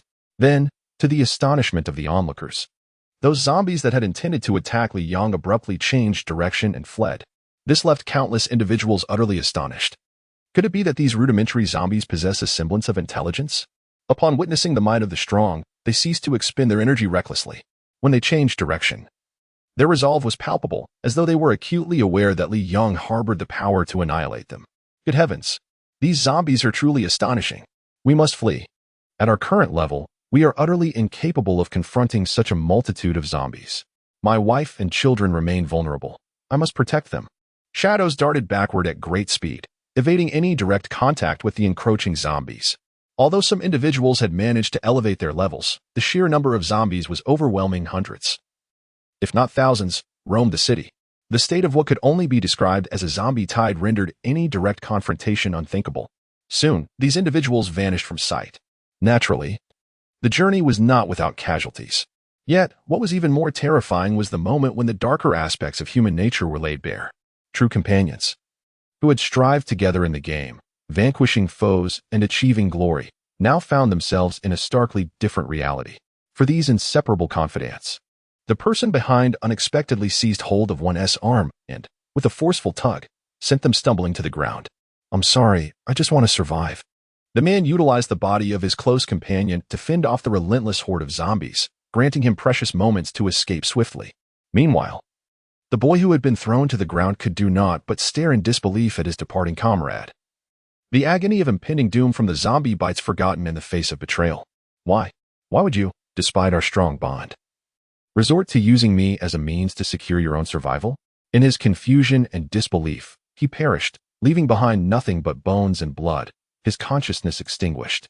This was not an isolated incident. Friendships fractured, sisters turned against one another, drawing their blades in a desperate attempt to lure the undead. In a more shocking turn, a young man callously kicked his own grandmother to the ground, indifferent as the zombies feasted upon her, devoid of any emotional response. Such occurrences laid bare the inherent flaws of humanity. In the face of an unprecedented apocalypse, countless individuals descended into madness, without advocates for order. The collapse of civilization unleashed the darkest facets of human nature. At this moment, Li Yong observed coldly, refraining from intervening or altering the course of events. Perhaps he could change the fate of one individual, yet he could not transform the entirety of humanity. Li Yong was no savior. In his previous life, he witnessed brothers turning against each other, tribal leaders engaging in covert battles for resources, where even those of the same bloodline wielded their blades against one another. He has witnessed such matters numerous times. To speak candidly, Li Yong is a rather self-centered individual. Although he harbors profound sentiments for Longhua and remains fervently passionate about it, these so-called parasites do not fall within the realm of his goodwill. Therefore, it is not that he is cold-hearted. Rather, it is the magnification of human desires. If that is the case, let them fend for themselves. As long as they do not seek trouble with him, he finds them unworthy of his attention. At this moment, Li Yong returned to his city. At the entrance of his fortress, the colossal energy tank stood poised, its cannon aimed outward. Beside it, the extraordinary beings had already readied their long rifles. Whether human or zombie, any intruder would undoubtedly meet with a grim fate. Notably, at this very moment, the extraordinary individuals, alongside the infrastructure enthusiasts and Wang Zhaojun, were also returning to the realm of reality with Li Yong. The game world, meanwhile, appeared to be in a state of suspension. While the passage of time in the real world remained unaltered, there was no need to concern themselves with the outside. That was not their responsibility. Ijun continued to streamline the various processes within the city, especially regarding the vaccine, expedite Tony's research. Some matters cannot be delayed. Li Yong issued a series of commands with precision. Subsequently, he entered his office to review the day's findings. He understood that this was not a time for complacency. Armed with the memories of his previous life, Li Yong was acutely aware that the mutated beasts and zombies in the real world were far more terrifying than those in the game. Therefore, he needed to possess sufficient trump cards to face any challenges. As for the newly developed energy tank, it was in urgent production from the assembly line. With the second and third complete units still in progress, though he was confident they would be ready by day's end. However, time was of the essence. Simultaneously, in Long City, at the center, within a training ground that had fallen into disrepair, the ground is strewn with rubble and rebar. While flames continue to flicker in the surroundings, a pungent scent of blood pervades the air. All around, various corpses lie scattered, some human, others of the undead. Yet, amidst this chaos, the corpses are all incomplete. At this moment, a middle-aged man in military attire gazes solemnly at the scene outside. He casts a glance at the despondent soldiers, as well as those resilient warriors who, despite their injuries, have never uttered a complaint or a cry. Slowly, he begins to speak. We have a nation to protect. We shall not, and cannot, succumb to despair. My comrades, we are the soul of the Dragon Nation. Now, as our country faces adversity, even as the world grapples with turmoil, this is our moment to rise. Although our modern weaponry has failed, rendered useless in the tangible realm, we possess an array of tools and resources within the gaming world. You have all witnessed the harshness of our reality. Henceforth, we must strive harder. Not only to restore order but, more importantly, to survive. We must grow stronger in the gaming realm, akin to that vast city which has just ascended. With that, the officer's gaze drifts towards the distant city where Li Yong resides. Each person has their own choices to make. Soon, I shall personally visit Yang City to meet our Dragon City's prodigy. Indeed, he is well aware of Li Yong and recognizes him as the unparalleled superpower of our time. Hence, Li Yong must not be overly altruistic, nor allow personal motives to cloud his judgment. He understands this. However, he himself cannot falter. As the military spirit of the Dragon Nation, he must seek every possible means to rescue the common folk and restore order.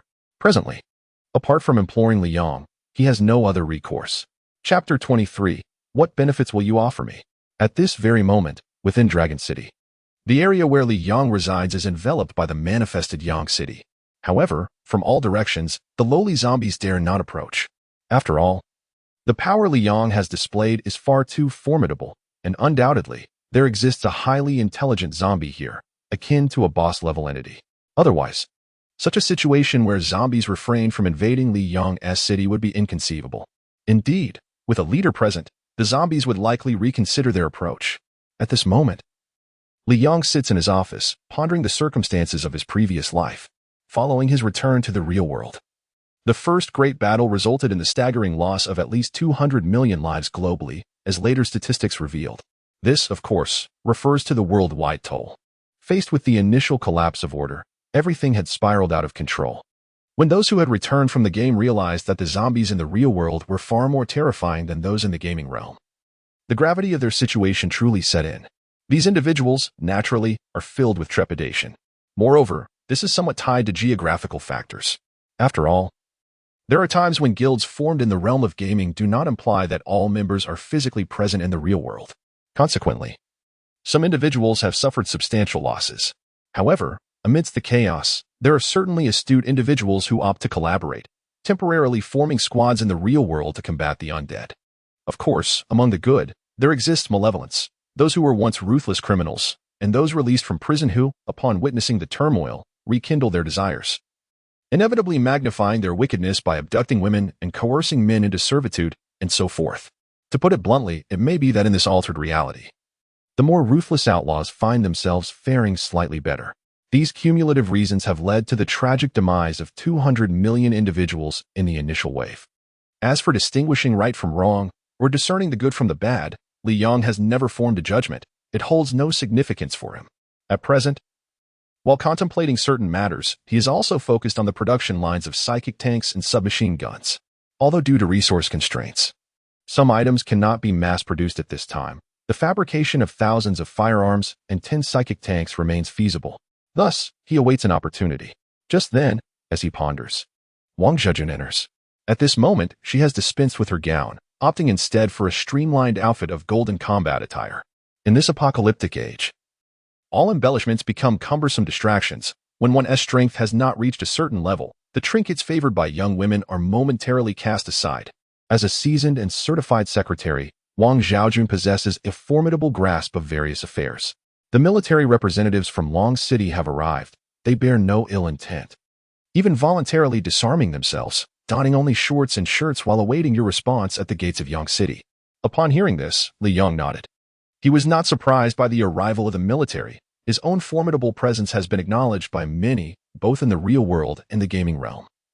Hence, it is only natural that such matters would draw attention. Wait, just then, Gao Su, an S-class architect wearing a hard hat, hurriedly approached. It is not just the military. Shortly after Secretary Wang's arrival, someone claiming to be the mayor of Long City, Mayor Long, has also come. Based on the information and descriptions you provided, this Mayor Long is indeed authentic. Hearing the sequential narratives of the two individuals, Li Yang nodded. He was not a fool, and he naturally understood the purpose of their visit. Allow them entry, but ensure they bring no one else. Understood. Gao Su departed, merely relaying the message. Due to his position, he would neither participate in nor eavesdrop on the matter. Meanwhile, Wang Zhaojun received the directive and left to summon the two. At that moment, Li Yang gazed out of the window, observing the multitude of refugees drawn to the game world of Yang City, engaged in jovial conversation while diligently laboring, exploring a realm vastly different from the divine games, filled with a sense of wonder. Yet, these individuals were both naive and earnest. Even amidst their discussions, they did not neglect their tasks and made no errors. This moment left Li Yang momentarily stunned. Yang City. Suddenly, as the door creaked open once more, Li Yang smiled. Turning his head, he was met with the sight of the former mayor of Long City and a middle-aged military magnate from the region. Their hair was now streaked with silver, and their faces bore the marks of time, starkly contrasting with the visages he had seen on television just the day before. The sound of cups clinking echoed as Wang Zhaojun served them tea and closed the door behind her. How youthful! At that moment, the mayor of Long City gazed at Li Yang's remarkably youthful face, overwhelmed with a profound sense of nostalgia. Even the military magnate beside him nodded in agreement. Still astonished at Li Yang's youthfulness, a reality they had never anticipated. Previously, they had believed that given Li Yang's formidable strength, achieving level 8 in a single day without establishing a guild, he must surely be a middle-aged or even elderly powerhouse. They had even speculated whether he was akin to those legendary practitioners of ancient martial arts. How else could he achieve feats that eluded so many others from the outset? Yet now, reality shattered their numerous assumptions. Mayor Long, Commander Zhang, let us dispense with the pleasantries, Li Yang said, not wishing to waste time in the presence of these powerful figures. Pausing briefly, he continued, state your intentions plainly. How forthright. The mayor chuckled before shifting the topic. We require firearms. Specifically, we need assault rifles, and even the technology to manufacture such weapons. Furthermore, if at all possible, we also seek a tank. As you are aware, the current situation in Long City is dire. You can clearly see that all firearms and communication devices in the real world have failed. At this stage, only the potent weapons from the gaming realm can serve a purpose. The Dragon Kingdom is on the brink of collapse, but we cannot allow order to disintegrate any further. We must address the evils of humanity, the rot that has emerged from the masses. However, we need weapons. We recognize this demand may seem unreasonable, but Li Yang, we have no other recourse. You are the only one capable of assisting us, of aiding the Dragon Kingdom. Listening to the mayor's impassioned and emotive words, Li Yang smiled.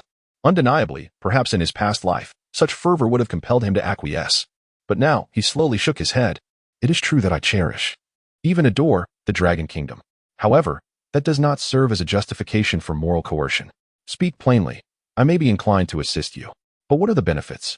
What benefits will you provide me? Chapter 24. The Astonished Two Magnates. Indeed, Li Yang is that pragmatic. He demands advantages. After all, the blueprints for the psychic tanks and submachine guns he obtained were earned through his own efforts in the game. Although his losses were minimal, they were still the fruits of his labor.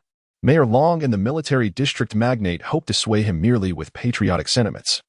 Even expecting him to offer these items to them freely, such a notion is impossible. Perhaps in his previous life he would have considered it, but in this life, having grown accustomed to the deceit and treachery around him, he would not yield. Upon hearing Li Yang's words, the two magnates exchanged glances and fell silent. Indeed, this was beyond their expectations. To be candid, both knew that Li Yang hailed from Long City, and as a citizen of the Dragon Kingdom. Their initial plan was to ensnare Yu Tian with moral coercion. Clearly, they had failed. As they remained silent, Li Yang did not rush them. Instead, he leisurely sipped his tea, awaiting their contemplation. For the military district magnate, he had prepared multiple plans. However, some matters are not easily articulated. Indeed, Mr. Li is like a dragon among men. It appears we have overthought this. Hearing the military district magnate's words, Li Yang chuckled. Spare me the emotional appeals. I am not swayed by such tactics. For a moment, the military district magnate found himself at a loss for words. Meanwhile, Mayor Long, observing this scene, gritted his teeth and suddenly declared, 90%. I will contribute 90% of the resources from the labor union established in the mayor's office to you. Furthermore, our Long City can also become your affiliated guild. During my time in the game world, I meticulously studied various rules, and within the permissible framework, it is indeed possible for an affiliated guild to be established under a main guild. The affiliated guild will contribute all resources to the main guild, which will retain absolute management rights and even rights to resource allocation. As long as you agree to provide us with firearms and tanks, we shall transfer these resources to you. What do you say? Mayor Long was left with no other options. He could see that this Li Yang was impervious to persuasion. Though he appeared quite young, he was undoubtedly a seasoned veteran. If they could not provide Li Yang with sufficient benefits, they would certainly not acquire more resources this time. Furthermore, the defense of the Dragon Kingdom would be at stake. At that moment, the military district magnate looked at Mayor Long in utter astonishment. Has this fellow lost his mind? It is essential to understand that certain rules from the gaming realm often extend into the tangible world. A realization he encountered upon his recent return to reality. If he were to truly become a subordinate of Li Yang's guild, the authority over many matters would no longer rest in the hands of Mayor Long. However, at this very moment, he felt a certain inner conflict. How else could he save the Dragon Kingdom? Li Yang refrained from directly responding to Mayor Long's words, instead awaiting the decision of the military district's eminent figure. This time, a full 3 minutes passed. After this duration, the military district leader shook his head in resignation and said with a wry smile, "What other choices do I have? The Long City Military District, much like the mayor of Long City, will inevitably choose to become your affiliated guild. Furthermore, we shall allocate 90% of our resources to you. However, there is one condition. You must not hinder our efforts to save the Dragon Kingdom. Upon hearing this, Li Yang smiled. Of course, that will not be an issue. How you proceed is entirely your prerogative, as long as you provide sufficient resources. In fact, it is not out of the question to relocate some personnel to Yang City. The city is currently in need of numerous researchers. At present, I am developing a vaccine to immunize against zombies. Once it is completed, the implications for the game world will undoubtedly be significant. And I trust you are well aware of this. What? Upon hearing this, the expressions of the two men changed instantaneously. This time, the astonishment surpassed their previous agreement to become Li Yang's affiliated guild by 100-fold. A vaccine. A vaccine for zombie immunity. They were no longer young and had undoubtedly witnessed countless science fiction films, particularly those akin to Resident Evil, and they were well aware of the implications. In fact, among them were several esteemed experts and professors specializing in biology, cell science, immunology, and virology. During their time in the gaming realm, they had even contemplated the possibility of creating a zombie immunity vaccine within the game. However, it proved to be an insurmountable challenge. They had yet to unlock the foundations of modern society, lacking even the most basic tools such as flasks, microscopes, and slides. Thus, how could they possibly manufacture a vaccine for zombie immunity? Not to mention, the zombies in both the gaming and real worlds were terrifyingly formidable. The genetic sequence of these zombies is undoubtedly far more intricate than that depicted in films and television series. Consequently, they are acutely aware that developing a vaccine is not a task that can be accomplished overnight. Yet now, they hear that Li Yang has already begun the development process? This astonishment was akin to the magnitude of a seismic event of several tens of degrees. Suddenly, the two individuals recalled a particular occurrence. As they were on the verge of transitioning from the gaming realm back to reality, they had once heard certain global announcements. Li Yang had summoned Peter Parker and Tony Stark. One is Spider-Man, while the other is Iron Man. These two figures exist within the realm of science fiction, embodying the forefront of technological research with their interests spanning a remarkably broad spectrum. These individuals, if assigned by Li Yang to develop a vaccine, stand a significant chance of achieving success. Understood. At that moment, they instantly comprehended Li Yang's thoughts. This individual, within the realm of gaming, seeks to orchestrate a grander scheme. Indeed, such a scheme would surpass even the combined might of their military, the mayor's forces of Long City, the Education Bureau, and the Security Bureau, an extraordinary enterprise. Everyone is astute and fully aware that once this creation is realized, the capacity to amass wealth in the gaming world will be nothing short of terrifying. Truly remarkable. I find myself astounded by your progress. I never anticipated you would have advanced this far. The mayor of Long City spoke with a hint of bitterness, convinced of the veracity of Li Yang's words. Although developing the vaccine is a formidable challenge, what if Li Yang had previously unveiled the blueprint for a foundational vaccine during that last boss encounter? Perhaps the Peter Parker and Iron Man of the divine gaming realm had already initiated their vaccine research program and, upon joining Li Yang's city, are now accelerating their development efforts? It remains uncertain. Well, you are now privy to certain matters, both pertinent and otherwise. But as for me, I currently possess only one psionic tank. I will provide you with an additional one later, likely by this evening. Wang Zhaojun. Lord Mayor, I am here. As Li Yang called her name, Wang Zhaojun appeared as if she had been waiting just outside, stepping through the door with an exquisite countenance that momentarily left the two prominent figures in awe. Approve the allocation of 200 submachine guns, equipped with 10 times the ammunition, and deliver them to them. Moreover, there exists an iron mine located 1 kilometer underground near our city. Arrange for Iron Man and the others to organize a team for mining. The resources from this world can also be transported into the realm of the divine. Understood. I shall make the arrangements immediately. Chapter 25. Achieving cooperation. Resource mining. Wang Zhaojun swiftly attended to the task without the slightest hesitation. It was evident that she unconditionally obeyed Li Yang's commands. At this moment, the two prominent figures were slightly taken aback. The woman known as Wang Zhaojun is evidently not from the realm of reality. In other words, she is a character card acquired within the gaming universe. Just like Tony and Spider-Man, she too has been unearthed from the depths of this virtual world. What secrets does this individual conceal? Remarkably, on the very day the game commenced, he managed to uncover such a plethora of skilled players. They are utterly at a loss for words when it comes to assessing Li Yang. Particularly, when Tion mentioned the quantity, how many, you ask? A staggering 200 firearms. These are not mere trifles like pastries or cookies, but 200 guns that Li Yang asserted he could procure at will. It is evident that his reserves must contain even more. What level of military prowess has this individual attained?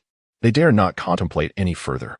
Judging solely from the intelligence gathered, Etion emerges as the unparalleled martial expert in both the real world and the realm of gaming. In the tangible world, all instruments have malfunctioned, and even the most advanced weaponry has lost its efficacy. This is one of the terrifying aspects of apocalyptic change. Without these modern devices, their struggle against the undead in reality becomes a Herculean task. Thus, upon reflection, one can discern the sheer dreadfulness of possessing a modernized military force in such times.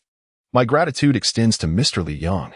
After a moment of contemplation, Mayor Long expressed his heartfelt thanks, and subsequently, once the three had drafted an agreement, the two proceeded to hand over responsibilities to Wang Zhejun. Shortly thereafter, the transfer concluded, and Mayor Long's entourage summoned several soldiers from outside to retrieve the resources. At this juncture, Wang Zhaojun entered Li Yang's office. She turned to him, allowing him to rest against her chest, as her hands gently massaged his shoulders. "My lord, can we truly trust these two?" she inquired. "You must understand, in the face of apocalypse, these contracts are but worthless scraps of paper." At her words, Li Yang smiled, suddenly recalling certain events. In his previous life, Mayor Long had perished during the second wave of the zombie outbreak, and tragically, he had met his end on the front lines. This matter, at the time, stirred great excitement and moved countless citizens of the Dragon Kingdom. In an era marked by such chaotic disorder, the mayor of Dragon City, in a noble effort to safeguard the vulnerable and to restore order, chose not to remain in the safety of the rear but instead ventured to the front lines, embodying his resolve with the ultimate sacrifice. This pivotal moment elucidated the identity of the people of Longhua to countless individuals. At that time, the number of troops in Longhua surged dramatically, a phenomenon inspired by the mayor of Long's impactful initiatives that resonated with many. As for the leader of the Long military district, he was remarkably discreet. His demise went largely unnoticed in the gaming world, failing to create a significant stir. However, many within the upper echelons were well aware of the legends surrounding the leader of the Long military district.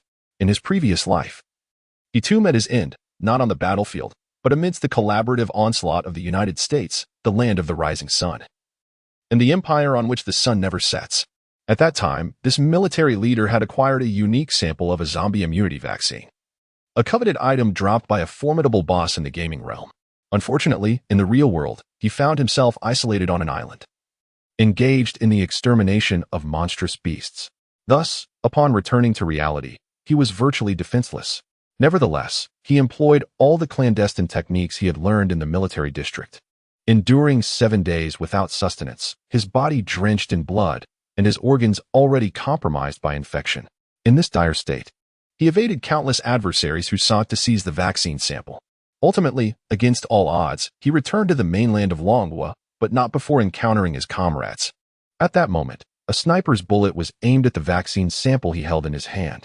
The military leader, trained in the gaming world to possess acute perception, barely managed to shift his position, yet the bullet obliterated a significant portion of his body. Despite his grievous injuries, he crawled towards his comrades, driven by sheer will.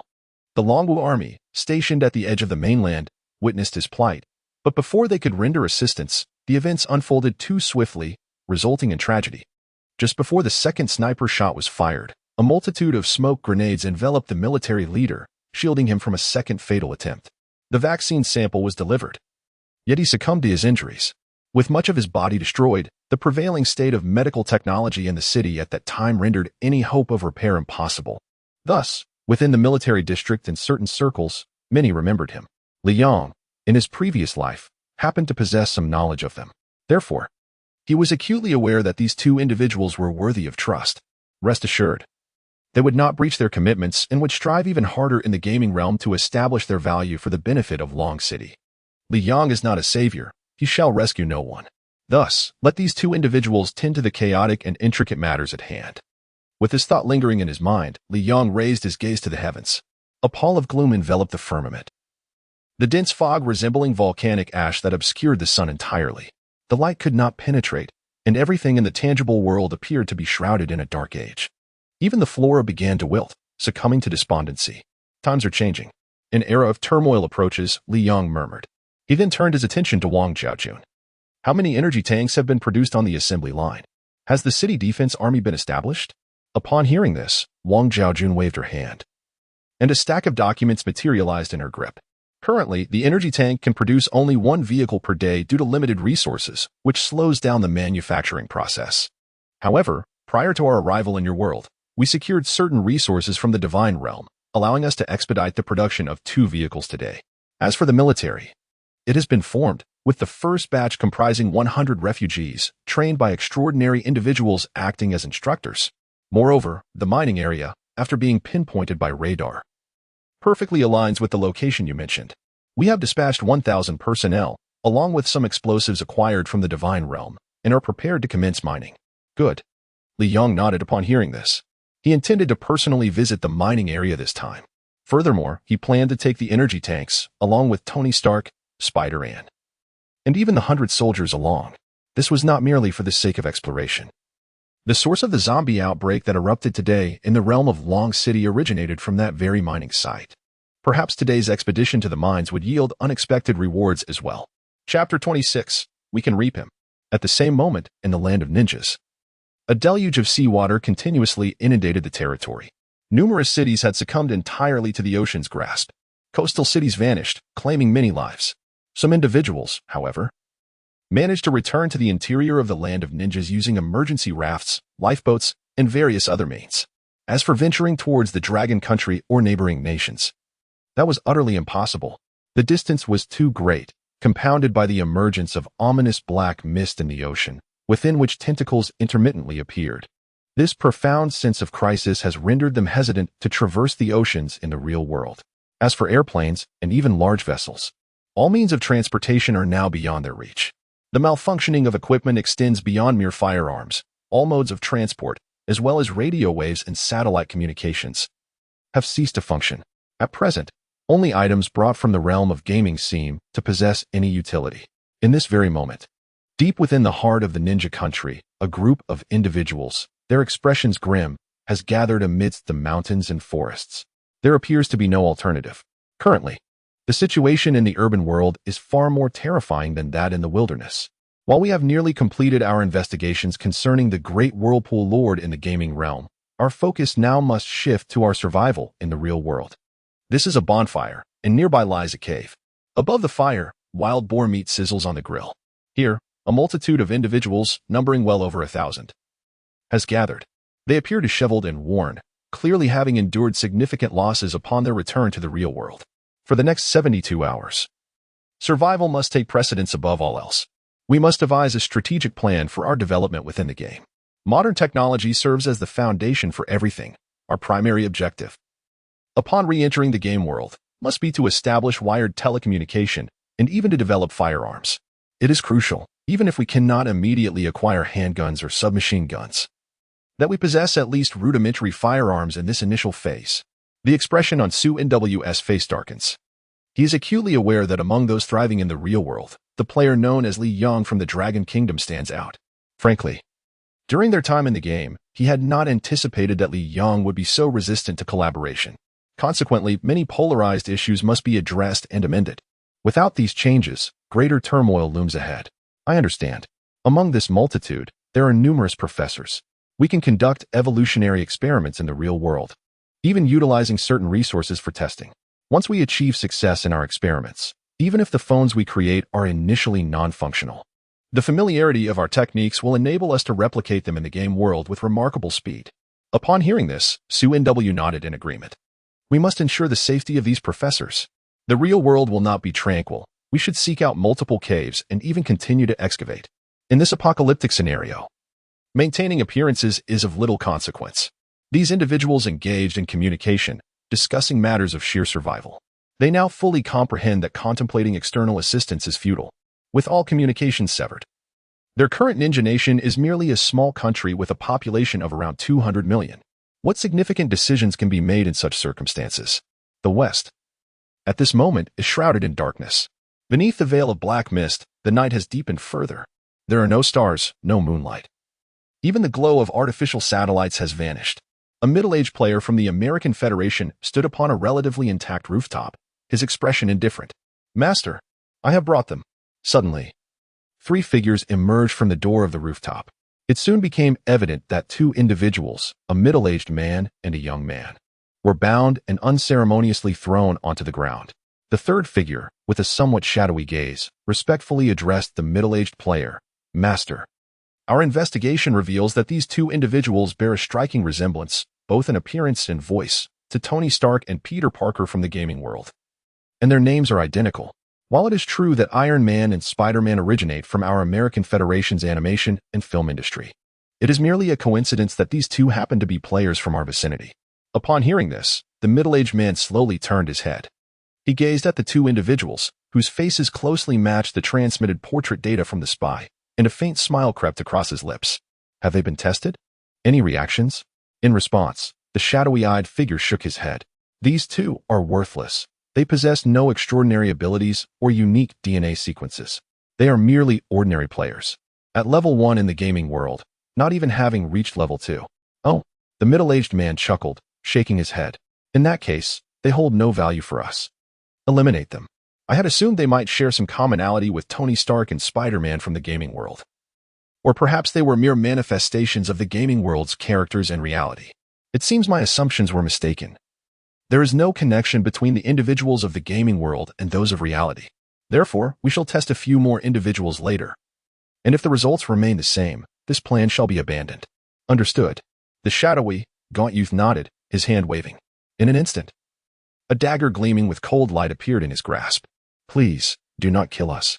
Perhaps we are capable of activating something within the game. Yet, these two players, strikingly reminiscent of Iron Man and Spider-Man, had not even completed their utterances before the chilling gleam flashed. Blood surged forth, and gradually, they found themselves unable to articulate another word. With a thud, they collapsed onto the ground, lifeless. The individual known as Li Yang. What progress has been made in the investigation? The information is currently being compiled. Shortly, someone will come to report to you. The pallid, shadowy youth paused momentarily before continuing. All channels of information and all electrical facilities in the real world, along with tools and radio waves, have failed, Master. We must develop swiftly. Indeed, the middle-aged man nodded. Development is the foremost priority.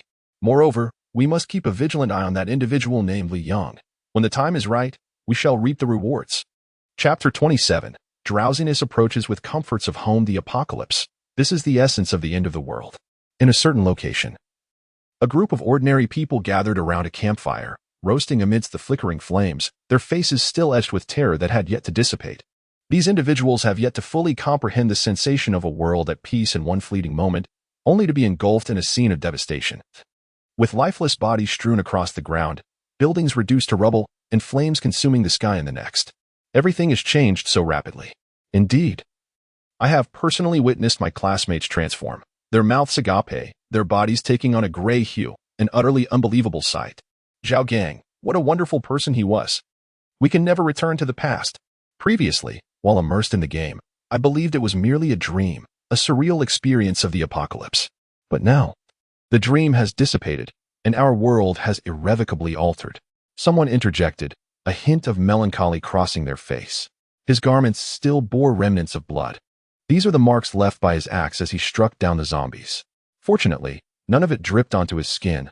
Otherwise, it would have posed a significant predicament. The university students sat together, their faces etched with evident despair. Do you think an army will come to our rescue? One murmured. Even if the order in the Dragon Country collapses abroad, surely we must still have hope, right? Though the voice was frail, a glimmer of expectation lingered within the words. Do not jest. Even if help arrives, it will be a long time coming.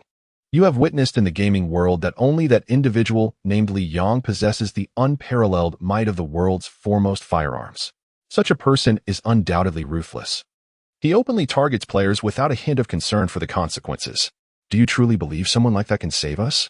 As for the military, we can see the rankings. They have yet to develop any advanced weaponry, not even firearms or cannons. What, then, do they possess to deliver our salvation? Thus, we must take matters into our own hands. Yes, self-rescue. The times have changed, and we cannot. The crowd was fervently expressing their sentiments about the stark contrast between reality and the virtual realm, on the verge of articulating their emotions. Yet, at that very moment, a thunderous crash reverberated through the air. A nearby building, engulfed in flames, collapsed with a resounding roar. Cries of horror merged into a cacophony. as the tremendous force of the collapse sent tremors coursing through the ground. Clouds of dust swirled and billowed outward, while debris and shards of steel were propelled in every direction. At this moment, the students who were concealed behind the remnants of crumbling walls found themselves utterly astounded. They bore witness to the sheer force with which a building collapsed in an instant. How terrifying was that power? Had they not been standing 100 meters away? It is likely that many would have hesitated to contemplate the implications. However, there was no opportunity for reflection now. Beneath the rubble lay not only the unfortunate souls who had perished, but also the sin of blood that had attracted the undead. Roars echoed in the somber atmosphere, howls, meows, and barks intertwined. Many faces turned pale. Zombies. Mutant beasts. Run. Run for your lives. Before anyone could finish their warning, their bodies were instantly reduced to countless fragments scattered across the ground. From the debris emerged an enormous yellow bull, its form colossal and imposing. Its body was ashen, and its eyes glimmered with a chilling red light. At this moment, the number of students who will ultimately survive remains a mystery to all. Such scenes repeatedly erupt in the real world, regardless of the city, country, or land in question. This scene has intensified the psychological transformation of countless individuals. Initially, they pondered whether this was merely an apocalyptic scenario, wondering what could be so daunting.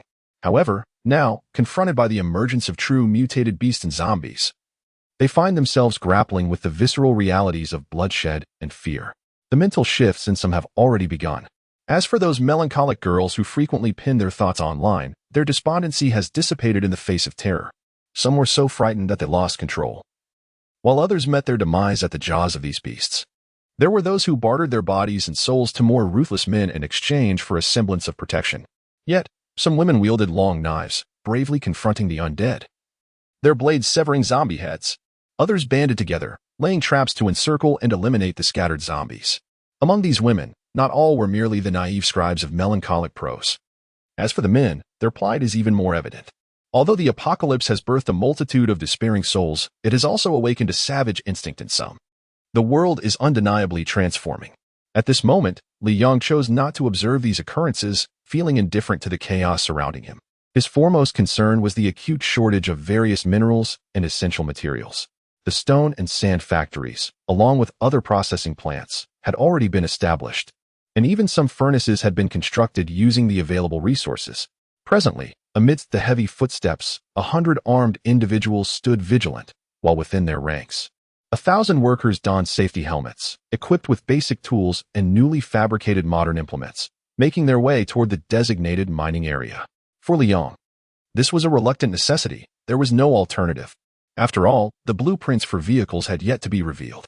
Had they been available, he mused, transporting workers and materials with large buses, transport trucks, and conveyor belts would have rendered foot travel obsolete. Instead, they could have driven directly to the mining site, armed with enchanted firearms for protection along the way. Thus, some matters remained a source of frustration.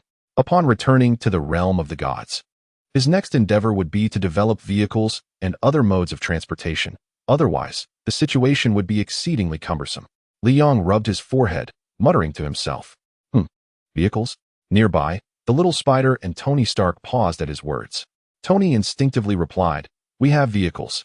We possess blueprints for various transport vehicles, funnel trucks, mixers, and even some finished products. Once we return to the realm of the gods, we can utilize them directly. In fact, we could even establish a production line. My lord, you must forgive me.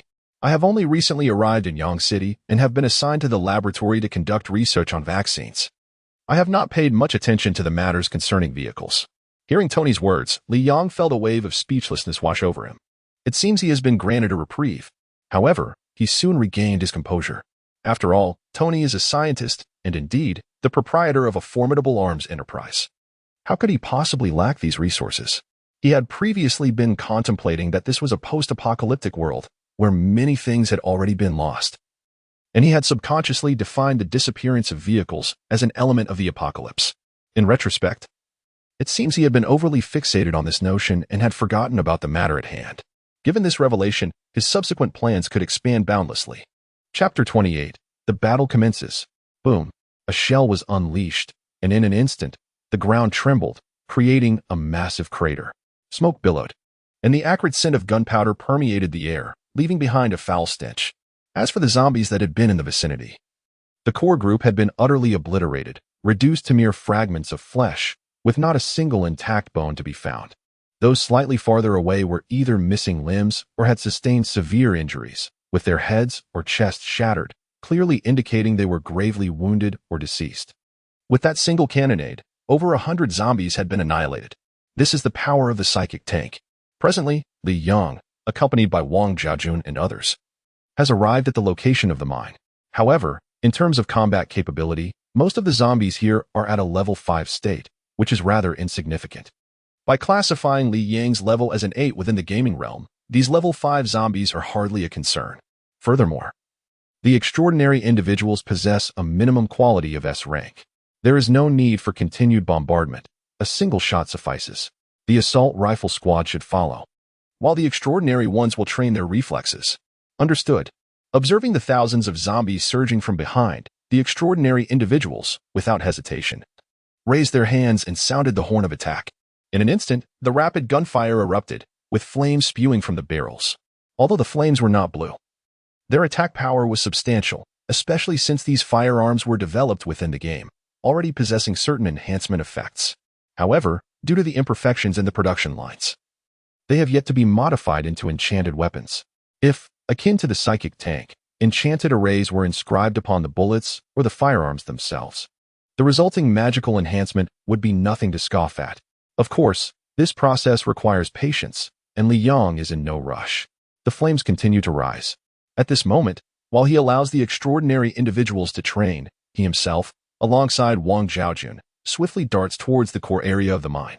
Notably, when he observes that Wang Zhaojun's agility rivals his own, he nods in satisfaction. A person who is both literate and martial. Such a versatile secretary is precisely what he requires. He would never allow a mere ornamental figure, adept only at verbal sparring but devoid of any real strength, to become part of his team. Such individuals hold no value. Lord of the city, your conjecture is indeed correct. The two arrived at a rocky platform amidst the mountains, and Wang Zhaojun looked up to see a colossal zombie, towering at 5 meters, situated at the center of the mine, seemingly absorbing something. There, a blue orb of light flickered incessantly. Surrounding this giant zombie were 10 additional zombies, each standing 2 meters tall, while not as massive as the 5-meter behemoth. Their putrid stench and the crimson glow emanating from their eyes were far more terrifying than that of ordinary zombies. Indeed, something within the mine's center was attracting the zombies. That blue orb must be the reason behind the evolution and strengthening of the zombie leader.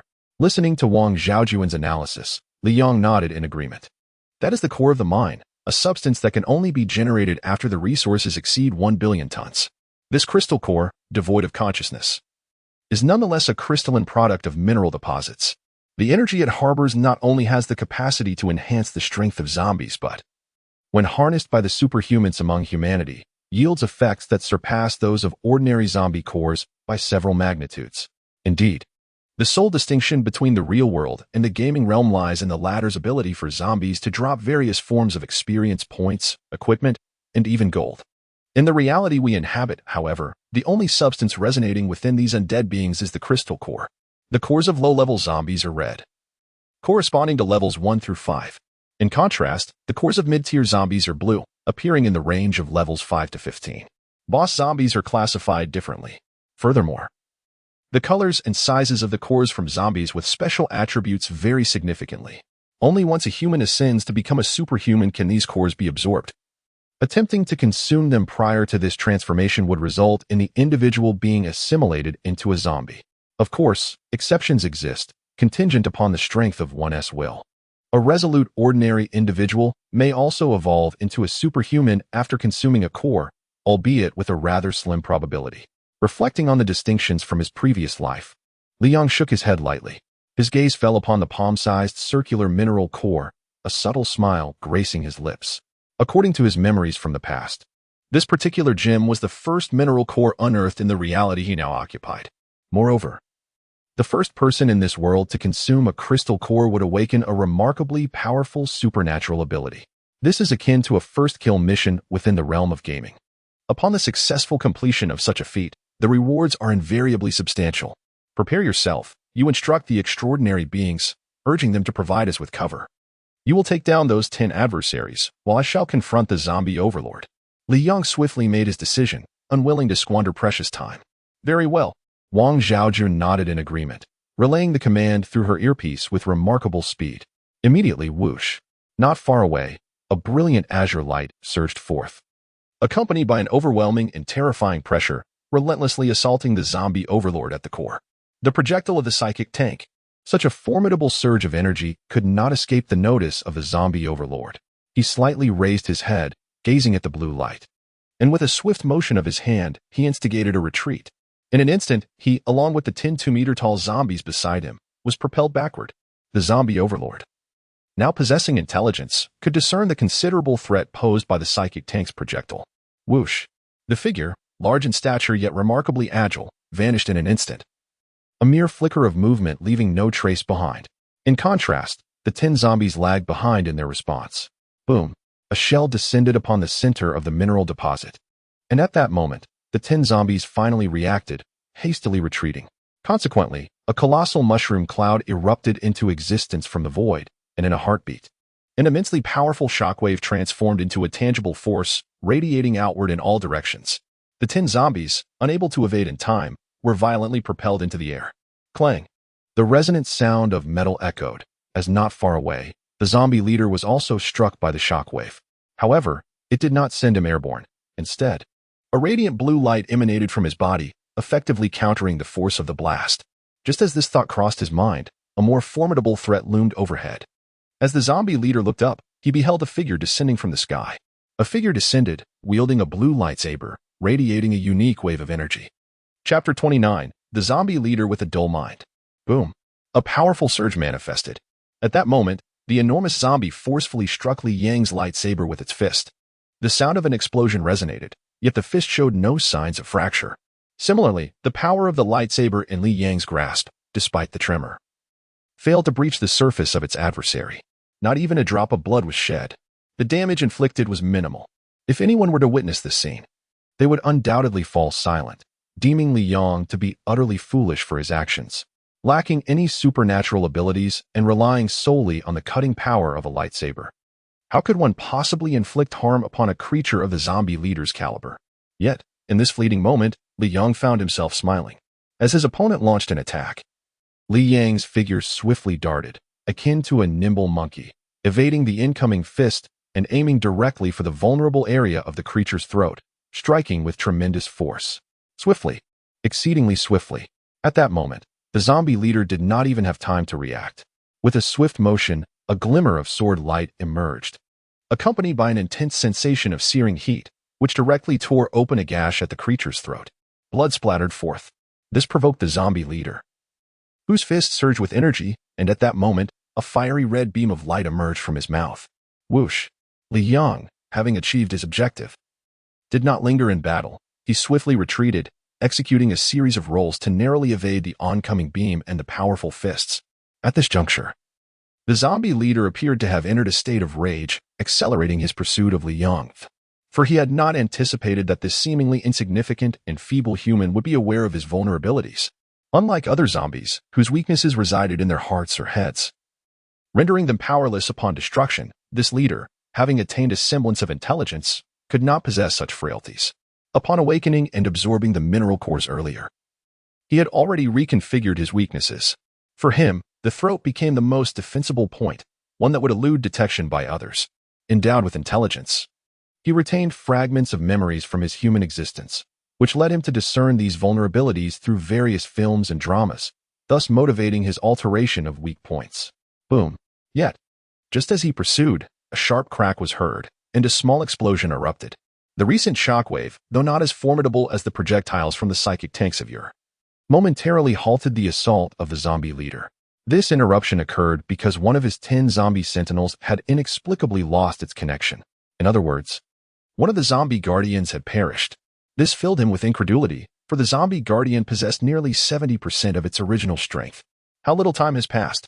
He slightly turned his head and beheld a girl clad in a form-fitting outfit, her long hair flowing gracefully. In her hands, she held 2 high-explosive grenades and a submachine gun. She swiftly retreated, unleashing a torrent of bullets upon the other zombie sentinels as she ascended the mountainside. Just as the zombie leader was engulfed in astonishment, Li Yong also hastily extricated himself from the fray. He gave Wang Xiaojun a thumbs up. The zombie leader, after all, is not akin to a normal human. Its intelligence has only just emerged, lacking the agility of mankind. Hence, the frequent pauses are to be expected. Otherwise, being perpetually pursued would certainly deplete considerable energy. Indeed, possessing omniscient and omnipotent means has its advantages. With a slight smirk at the corner of his mouth, recalling memories from a previous life, Yi Tian refrained from further chasing the zombie leader and did not recklessly engage with his sword. Instead, he swiftly regrouped with Wang Xiaojun. Bang! A smoke bomb erupted, enveloping them as they vanished from sight under the gaze of the zombie leader. Retreat. At that moment, even if the zombie leader's intellect was somewhat lacking, it comprehended that the two were utilizing the obscuring smoke to shift their direction and eliminate its guards. It was certain that with 9 guards attacking in unison, these two would not prevail. Hence, assassination tactics were imperative. However, in less than 2 seconds, as the realization dawned upon it, a bomb detonated right beneath its feet. The force of the explosion staggered its form momentarily, and in that instant, it beheld a flicker of light, a flash of blue illumination. With a piercing sound, another zombie guard succumbed, severed from existence. I have found you. Yet, this revelation did not incite rage within the zombie leader. Rather, it swiftly repositioned itself, unleashing 3 beams of fiery red light from its mouth and eyes towards a certain direction shrouded in smoke.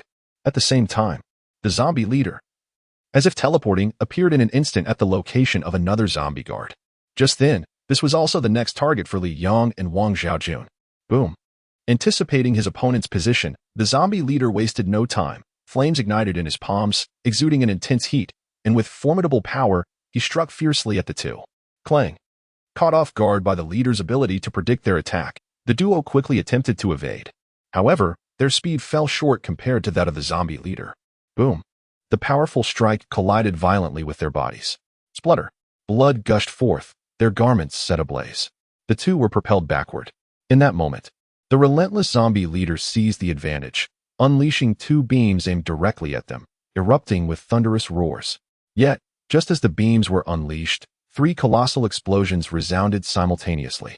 The force of the blast left the zombie leader in a state of disbelief, for he had been struck by a tank's energy shell. Simultaneously, 2 immensely powerful bullets shattered his eyes, and his feet were obliterated in an instant. He crashed to the ground. The overwhelming energy from the tank shell rendered the lower half of his body to mere fragments, coupled with the devastation of his feet. At that moment, a torrential barrage of bullets rained upon him. He heard it, the deafening sound of gunfire. Raising his gaze, he beheld 100 individuals, armed with submachine guns. Their expressions devoid of emotion, firing shot after shot aimed at his throat. 1 minute, 2 minutes, 3 minutes. He could no longer withstand the onslaught. The power of the tank's energy cannon had long since robbed him of the ability to move. His hands could still protect his neck, granting him a fleeting chance at revival. Yet, at this moment, there was no longer any opportunity. The velocity of the firearms was exceedingly rapid. Moreover, the second shell had already descended upon them. Not only he, but even his own guards had been rendered powerless. A tremendous explosion resounded, obliterating his figure into mere fragments of flesh. The shockwave ravaged the surface of the mine, leaving it in utter disarray. As for the remaining zombie guards, they had long since been annihilated under a relentless barrage of bullets and the coordinated strikes from him and Wang Xiaojun. Throughout the ordeal, Li Yong and his companions had never contemplated engaging the boss in solitary combat. They were merely biding their time, awaiting the moment when Gao Su and the extraordinary beings would swiftly crush the 1,000 zombies, allowing for a collective onslaught. As for any injuries sustained, they were merely the ketchup Li Yong had prepared in advance. He understood clearly that once the psionic tank arrived, this boss would undoubtedly retreat, much like the venomous lizard within the gaming realm. Thus, he had to serve as bait, enticing the creature to lower its guard, thereby enabling the arrival of the psionic tank's support. After all, the zombie leader, lacking in intellect, is he not? Chapter 30. Isn't it more delightful to utilize it oneself? The zombie leader has met his demise. For Li Yong, the challenge was not particularly daunting. Yet, at this very moment, the extraordinary individual found himself at a loss for words. He could not shake the feeling that the so-called zombie leader was even weaker than the level 7 boss he had encountered in the realm of gaming. That boss had at least managed to execute a couple of moves, whereas this creature was swiftly vanquished by the formidable enchanted firearms. He felt somewhat speechless. as he had yet to witness the true might of Lord Liang. Meanwhile, the 100 armed civilians, brandishing their long rifles, were brimming with excitement. These guns are truly remarkable. Together, we have slain a monster of boss caliber. Indeed, this realization spurred them to strive even harder. After all, this was a tremendous boon bestowed upon them by Lord Liang, and they could not afford to squander such advantages. I believe I must dedicate myself to mastering marksmanship. Although I had spent some time in the military, it has been over a decade since I last held a firearm. I am also fortunate to have strong allies beside Lord Liang. The extraordinary instructor has imparted to us a mere glimpse of the art of shooting. Yet in today's actual combat, I astonishingly managed to strike the same spot twice. How incredible is that? The group of individuals communicated in small clusters. Their faces illuminated with excitement. They were acutely aware that, were it not for Liang, they might still be adrift in a world on the brink of collapse. Uncertain of their fate, at any moment susceptible to being slaughtered by the encroaching hordes of zombies. Thus, at this moment, their hearts brimmed with gratitude towards Liang. Enough chatter. The army will now divide into 2 teams, each consisting of 50 members. One team will disperse to collect zombie cores, while the other will form squads of 5 to maintain vigilance and eliminate any approaching zombies without hesitation. Without wasting a moment, the extraordinary beings instructed the displaced individuals to commence their tasks after allowing them a brief moment of reflection. Simultaneously, Liang and Wang Zhaojun arrived at the site of the mineral core. The core itself floated in midair, resembling a translucent blue gemstone, casting a gentle radiance that beautifully illuminated their faces. It's truly stunning, Liang mused. However, beauty alone was insufficient. The core's true power needed to be activated. They had to transport it into the realm of the divine games to fully harness its potential. With the memories of his past life, Liang understood the intricacies of the real world. Moreover, countless individuals had previously researched that items obtained in reality would be enhanced upon entering the game world, thereby unleashing even greater power. The various attributes remained hidden in the real world, only to be revealed within the game realm. Thus, at this moment, Liang refrained from casually using the core. Instead, he reached out to grasp it, its jelly-like texture momentarily taking him by surprise. He promptly stowed it away in his backpack. Gao Su, assemble 1,000 individuals and prepare to blast the mine, excavating the metal ores. Liang commanded decisively, and he and Wang Zhaojun retreated from the center of the mineral deposit. Under Gao Su's leadership, 10 individuals swiftly gathered around him, sketching plans on the ground with stones. Before long, they had devised a comprehensive strategy. They then dispersed across the area, drilling in critical locations to place explosives. With a resounding roar, the already fractured ground erupted violently. Due to the proximity of a cliff, the design of the explosion was executed with remarkable ingenuity, causing the surface debris to cascade down into the abyss below. Thus, there is no need for any cleanup. As the smoke and debris gradually dissipated, a stunning array of stones emerged, glistening in hues of silver, purple, blue, and pale red. The iron ore was estimated to contain a remarkable iron content of 70. At that moment, Gao Su was utterly astounded. As a civil engineer, how could he be unfamiliar with various materials? In fact, during his studies, he had personally researched the composition of minerals and had even worked in mining for a period, all to accumulate experience. Nevertheless, upon analyzing the data and observing the astonishing iron content of 70, he was genuinely taken aback. It is essential to note that typical mineral deposits usually contain at most 30 or 40 iron, which is already extraordinary. Yet, this particular deposit boasted an iron content that surpassed even the most common meteorites, a notion he had never fathomed. This was undeniably a treasure. My lord, I am certain that this iron ore is abundant. However, the surface value of this deposit is also considerable, with rubies, sapphires, and even some amethysts, all rich in magical properties. If extracted and incorporated into construction or weaponry, they could enhance the weapons with magical attributes. My lord, we have stumbled upon a true treasure. A magnificent bounty. Gao Su was on the verge of tears, overwhelmed with excitement. In response, Li Yang's lips curled into a faint smile. He had a clear understanding of mineral resources from his previous life. The apocalyptic transformations in the real world had similarly induced remarkable changes across various geological strata. What was once a commonplace mineral could potentially become something far more formidable. However, this also depended on the realm and fortune. From what he knew from his previous life, nations such as the United States, the land of the rising sun, the British Empire, as well as various European and ancient Greek federations, experienced similar phenomena. These nations possessed not a single unique metal mine. Instead, what they truly have are small countries akin to Ice Shard Nation, Tea Leaf Nation, Little Three Nations, and Tofu Nation. Moreover, the resources contained within these exceptional minerals are quite substantial. However, these real-world minerals were only discovered during the mid-game phase, which inadvertently triggered a global conflict, as nations such as the United States and the empire on which the sun never set sought to seize these resources. After all, the power contained within these resources, when applied to modern weaponry, is extraordinarily potent. No one would wish to forego such treasures. Conversely, Dragon Country is exceptionally fortunate, as it boasts these extraordinary mineral deposits in various locations such as Chuan City, Hai City, Kyoto, and Long City, thus providing Dragon Country with a remarkable opportunity for rapid development.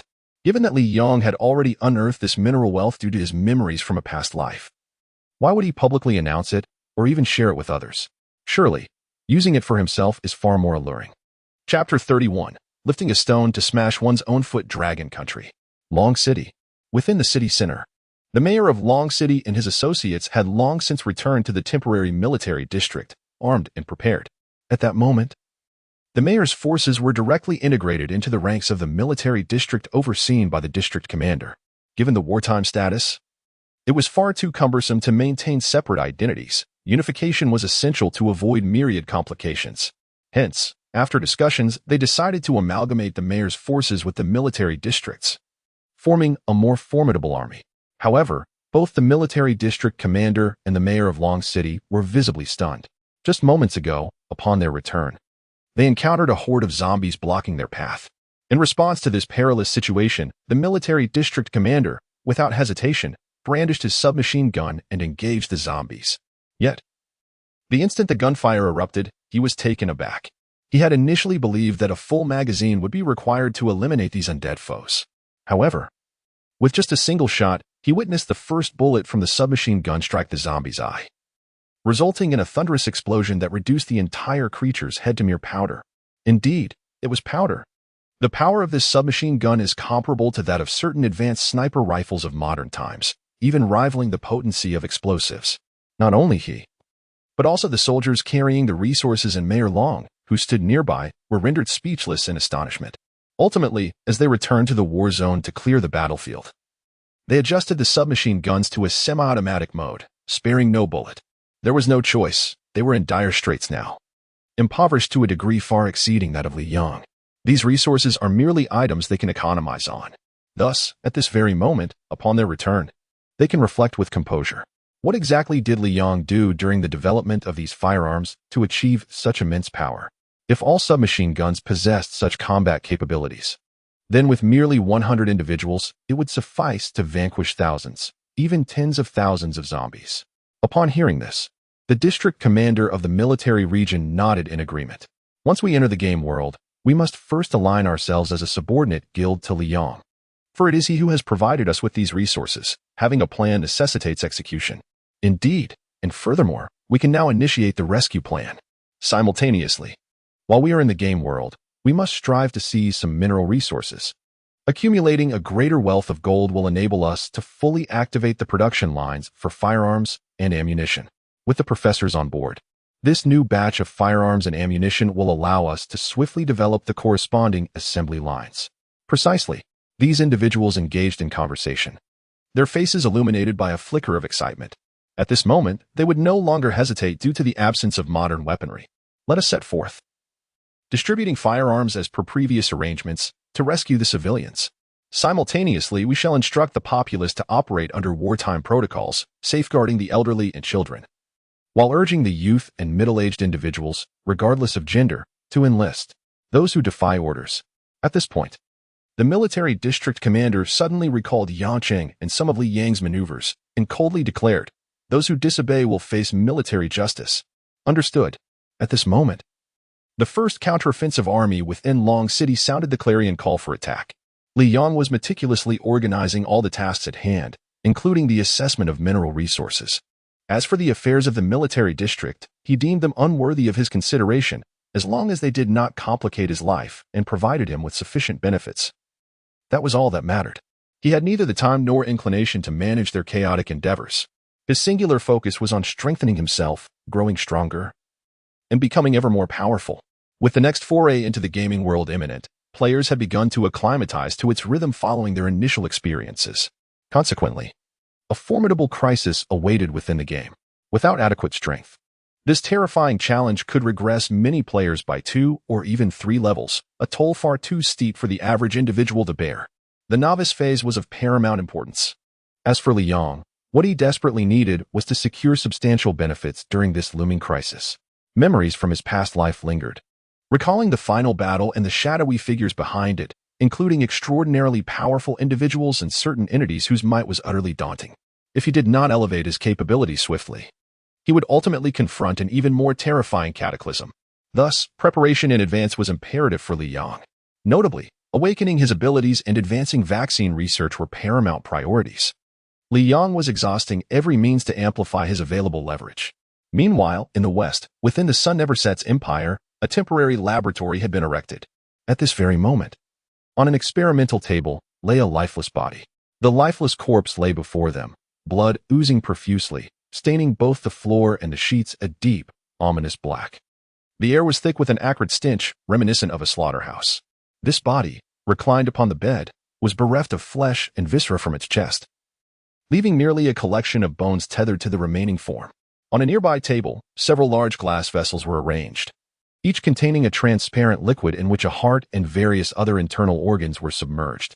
Is this experiment a success? At that moment, 2 fully equipped researchers stood before the table. One, slightly gaunt, had just voiced the previous inquiry. The female researcher beside him wore an expression of resigned frustration. She shrugged and replied, "It is still ineffective. Even the initialized zombie harbors a terrifyingly complex viral chain within its bodily fluids, brainstem, and heart. We are unable to extract any useful content or even devise a corresponding inhibitor to neutralize this mutation. The challenge is insurmountable." She shook her head and continued, "Moreover, the viruses contained here are not limited to just 2 types. There are also some critical DNA sequences that remain beyond our comprehension. Only after we thoroughly analyze the principles underlying these DNA sequences can we hope to develop an appropriate inhibitor. Unfortunately, the variability of these DNA sequences is exceedingly complex. Given our current level of biological knowledge, it would take at least 50 years to unravel their intricacies."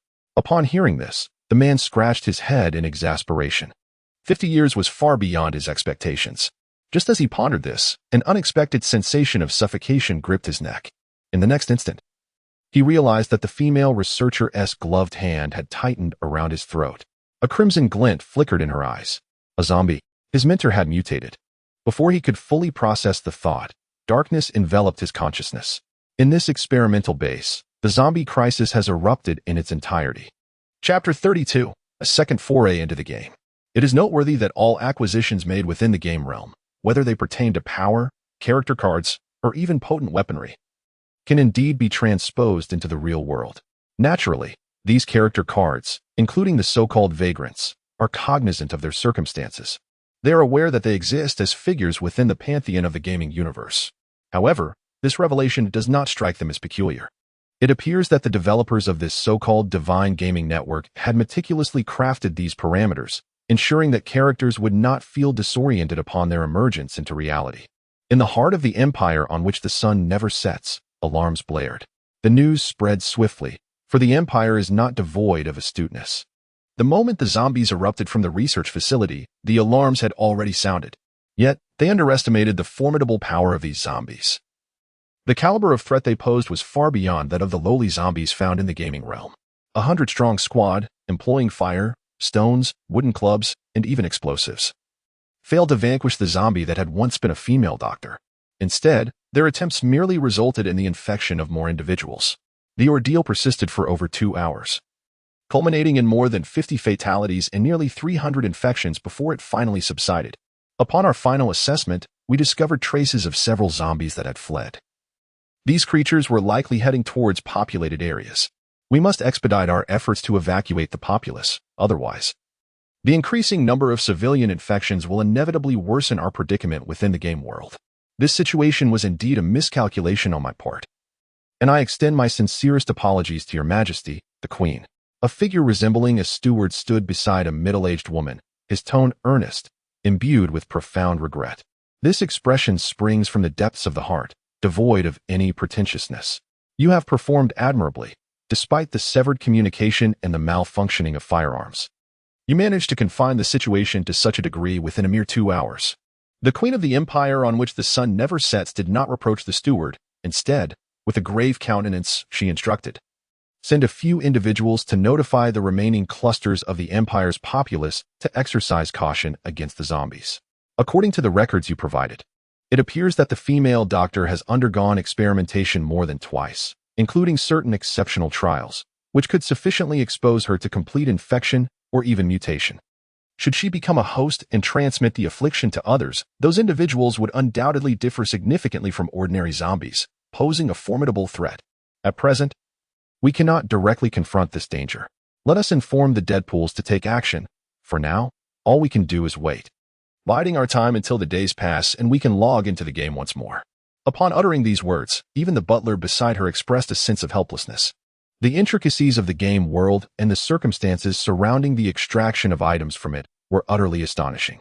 Based on the insights of the player Li Yong from the Dragon Kingdom, it was imperative to swiftly advance the era to modern technology. Only by acquiring genuine firearms could they possess a formidable fighting chance against the zombies, or even the horde of the undead. Certain matters required his immediate attention. "Your Majesty, I shall make all necessary arrangements. We will diligently seek the genetic vaccine.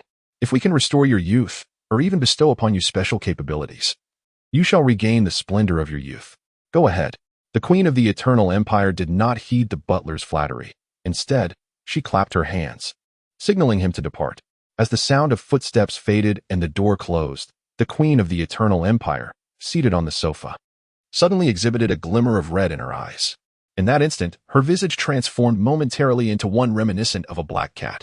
Yet, just as swiftly, she reverted to her human form. She licked her lips and emitted a chilling laugh. It was not solely the Eternal Empire. Nations such as the Ninja Kingdom, the Third Nation, the Lesser Third Nations, the United States, the European Union, the Philippines, and even the ancient Greek Federation were all engaged in various forms of zombie research. However, without exception, every researcher, professor, and expert involved in this development plan succumbed to infection, transforming into zombies. In an instant, the combined losses across multiple nations reached a staggering 50,000 individuals. While the loss of 50,000 lives amidst a large-scale disaster might merely cause fluctuations in the populace and economy, and even the so-called titans of industry might not overly concern themselves with such losses, this instance was different. These 50,000 were the CRME de la CRME of each nation.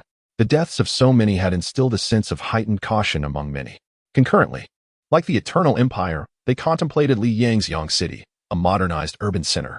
They understood that the only path forward was to emulate Li Yang and hasten the development from the primitive era through the Stone Age and Iron Age to the age of electricity.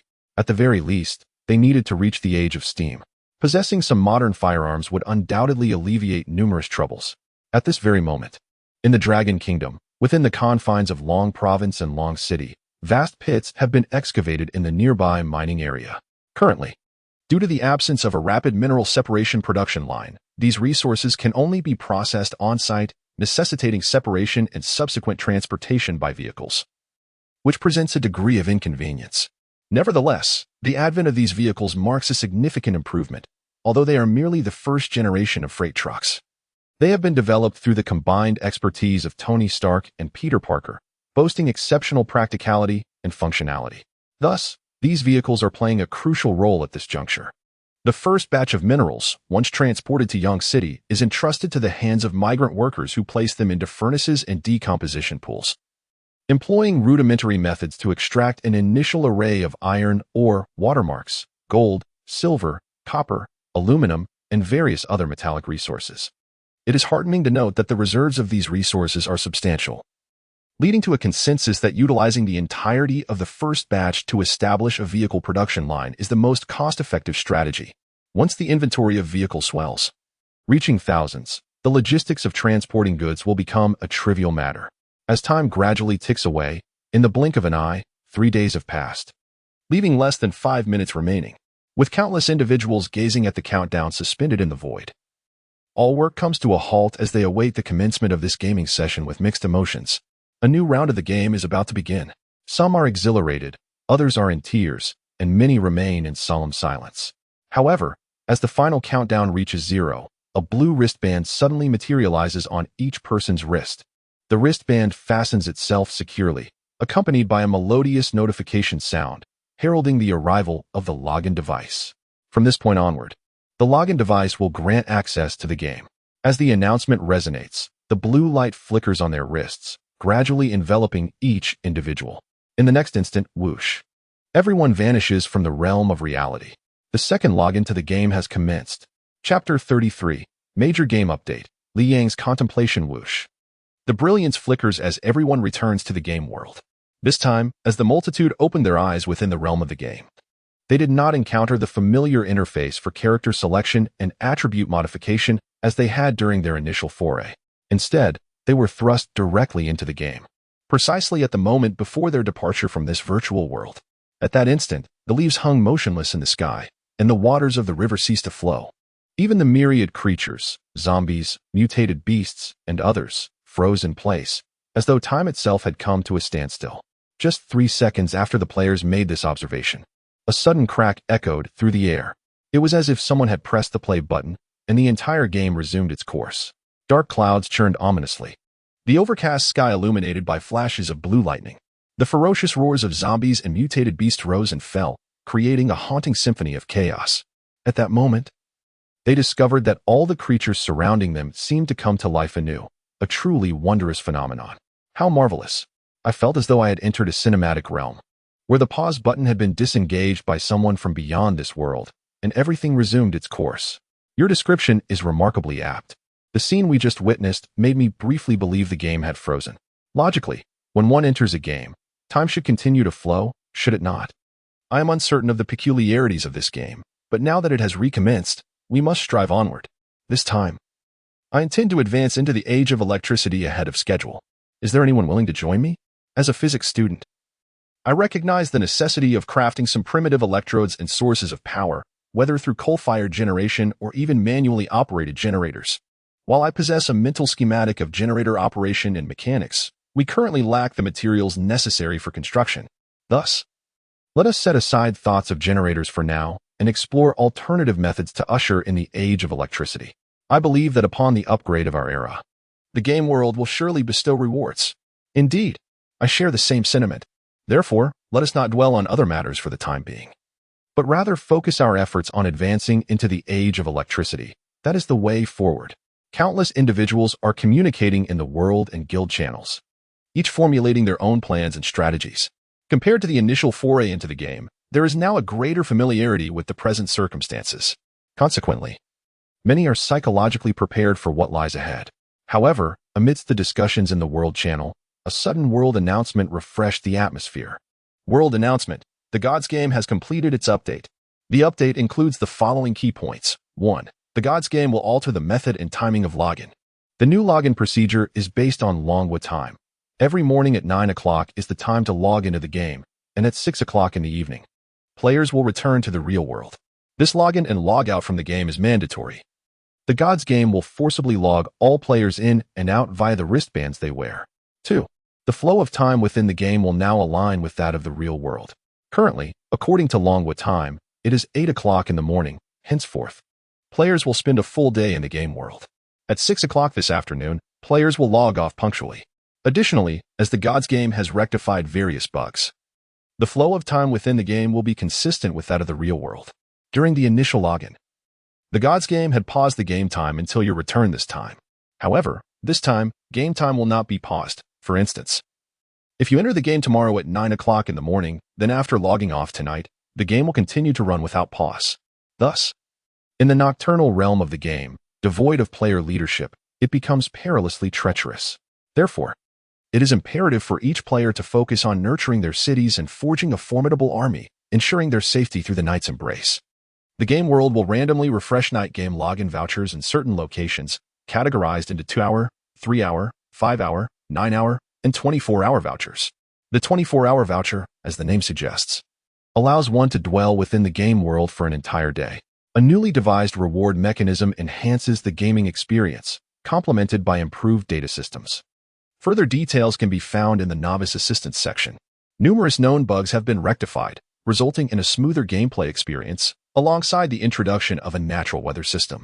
A symphony of sounds and words now dances before every player's eyes and resonates in their ears. This has caused the expressions of countless individuals to shift dramatically. Upon entering, they discovered that the game had undergone an update. Furthermore, this particular update has unveiled to many the reason behind the pause encountered upon logging in today. It was not due to any external factors, but rather a deliberate action by the game itself. Notably, this time, players are faced with a mandatory login duration of 9 hours each day, a development that has taken many by surprise. In such circumstances, amidst the twilight, the perils of the gaming world intensify, bringing forth an array of troublesome events. In summary, I perceive this latest update as devoid of merit. Both the login and logout processes have been encumbered by restrictions. One can easily fathom the extent of danger that lurks during the night. Moreover, the game has now introduced night login vouchers, granting certain players the privilege to log in after dark, thereby accelerating their progress. Consequently, the forthcoming journey within the game will undoubtedly see the guild divided into two factions. One will scour for zombies, mutated beasts, and all manner of monsters to vanquish, thereby enhancing their prowess. The second faction's objective is glaringly evident: to seek out those elusive night login vouchers. Everyone is eager to seize the opportunity, particularly with Li Yong currently maintaining a significant lead. If we do not strive diligently at this juncture, it is conceivable that Li Yong may indeed become an insurmountable chasm for us. Indeed, this is accurate. At this moment, the prominent figures, strategists, and leaders of various guilds are engaged in discussions regarding the substantial information unveiled in the latest game update. As for the final point concerning known bugs, it is merely a reiteration from previous updates, a glitch that warrants little attention. The true focus should be on the transformative implications of the first 4 points on the battlefield dynamics. In the Dragon Kingdom, Yang City is currently inundated with materials, which have amassed to resemble towering mountains, their quantity considerable, nearly amounting to tons upon tons. This is also attributable to the diligent efforts of 1,000 refugees in the swift deployment of vehicles. However, at this moment, Li Yong refrained from engaging in the operations concerning minerals. He believed that such specialized tasks should be entrusted to professionals. Instead, he toyed with the mineral core he had brought from the real world, a smile gracing his lips. Was there an update in the game during his second login? It seems that, as a reborn individual, I have altered certain plans within the game. Chapter 34, Preparations before the catastrophe. Before Li Yong lay a series of progress bars. The tank production line was at 100 completion, currently producing tanks at an estimated rate of 1 every 10 hours. Production can be accelerated using speed-up vouchers. The vegetable greenhouse also boasted 100 completion, having produced 200 units, while simultaneously enhancing the yield of vegetables. The application of super fertilizer had reduced the maturation time of crops by 30. The use of super fertilizers and special fertilizers can further accelerate maturation. The ranch was at 100 completion, as was the truck production line and the submachine gun production line. At this moment, 9/10 of the progress bars had reached the 100 mark. Although the game's progression had halted, the resources could still be integrated into the real world. Li Yong had merely employed 1,000 refugees for mining and transporting minerals into Yang City. Meanwhile, during the 3 days of their return to reality, the remaining refugees continued to improve various infrastructural buildings. Thus, such a high completion rate was entirely reasonable. Notably, according to reports from Wang Zhaojun, there were currently 8 psychic tanks completed, not including the one traded to Director Long. The submachine guns had reached a staggering count of 2,000, and the ammunition had amassed to an astonishing 1 million rounds. Indeed, the current stockpile of ammunition alone amounted to a full 1 million rounds. While it is true that, in the event of a genuine large-scale battle, this so-called 1 million rounds may not prove significantly impactful, it is still quite remarkable to possess such a reserve at the early stages of the game, especially when materials have yet to be fully gathered. This achievement was certainly aided by Li Yang's memories from his previous life, had he not extracted such a wealth of minerals. Dreaming of 1 million rounds of ammunition would have been folly. Moreover, the gold coins and game points in Li Yang's possession held special functions, as he had not directly purchased the ammunition. Otherwise, the stockpile would have been even larger. Contemplating this, a smile appeared on Li Yang's face. Lord of the city, How shall we develop the game world today? Wang Xiaojun paused briefly before continuing. Just now, a new influx of refugees has arrived. According to our statistics, we currently have a total of 20,000 refugees. The infrastructure is being expedited, and it is expected that before the conclusion of today's game, we will be able to construct housing for a small community to accommodate these 20,000 individuals without issue. Meanwhile, on the laboratory front, Tony Stark and Peter Parker have provided us with the designs for a handheld holographic projection computer along with the code and hardware schematics for the artificial intelligence, Jarvis. We are currently directing our workers to manufacture the hardware. In terms of the laboratory, Tony Stark will supply the chips and core server content, and he will also share various essential codes with us. Upon hearing this, Li Yong nodded. The artificial intelligence known as Jarvis, which resides within Iron Man, possesses a remarkably precise memory. The management of a city within the game world would be significantly facilitated by the presence of such an intelligence. Naturally, he was aware of Tony Stark's intentions. He was determined to unveil all his hidden resources. For how else could the vision of a peaceful city he harbored in his heart ever come to fruition? However, in Li Yang's perspective, this so-called peaceful city was destined to remain merely a fanciful aspiration. In the future, Yang's city would undoubtedly thrive, yet the battles outside of its borders would persist unabated. Just as Li Yang was about to articulate his plans for the day, an enchanting notification sound abruptly interrupted him. Congratulations! You have initiated the Artificial Intelligence Project side quest. Once your artificial intelligence is fully operational, you shall receive a reward of 50,000 gold coins and 1,000 points. Congratulations! Your vaccine research progress has reached 30. When the first phase of the vaccine development achieves 70, you will be rewarded with 100,000 gold coins and 10,000 points. Congratulations! The number of refugees in your city has reached level 2, officially unlocking level 2 city privileges. Given that your social civilization has progressed to the modern era, you are awarded a special tool, an enchanted shoulder-mounted grenade launcher, along with the schematics for a grenade production line, including 10 rounds of ammunition. Additionally, you will receive recipes for 30 types of food and beverages, including Laogan Ma chili sauce, Shenlong spicy strips, and soda for the couch potato. Li Yang was momentarily taken aback upon hearing this. Had he inadvertently triggered a new side quest? No, this should be a hidden quest of this life. The concept of a hidden quest is not unfamiliar to Li Yang. In fact, during his previous life, he successfully completed over 100 hidden quests through various means. Thus, he is acutely aware of the immense value these quests hold. Now, with the advent of artificial intelligence and vaccine programs as rewards, Li Yang realizes that in his past life, certain individuals concealed critical information from him. For instance, the development of artificial intelligence was not his own doing but rather orchestrated by his close ally, who withheld this unique reward at that time. Even during the great battle in his previous life, his demise was significantly intertwined with that same ally. Therefore, a flicker of intrigue crossed Li Yang's eyes. What lies ahead may prove to be even more engaging. It is time to prepare for battle. I sense an unusual atmosphere. The recent world announcement indicated an update to the game, but each update inevitably accompanies enhancements to the game world. The zombies may be stronger than before, and it is conceivable that a terrifying horde could emerge this time. Thus, we need not venture out of the city. We shall remain atop the newly constructed walls, awaiting the impending crisis. Upon hearing this, Wang Xiaojun nodded in agreement. Without a moment's hesitation, she took action, deciding to guard the city wall alone without summoning anyone else. After all, Wang Xiaojun understood that the words of Lord Li seemed utterly fantastical to countless refugees in Gaosu. After all, how soon could a zombie horde possibly arise? Anyone would deem it unlikely. Moreover, the terrain here is slightly elevated, situated on a flat platform that serves as a crucial passage through the mountains, making it a defensible position.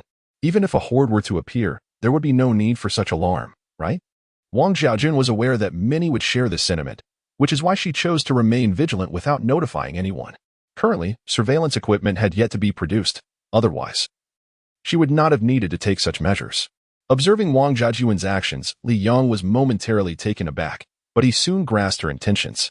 This young woman truly lives up to her reputation as a top-tier secretary, remarkably adept at discerning the intricacies of human emotions.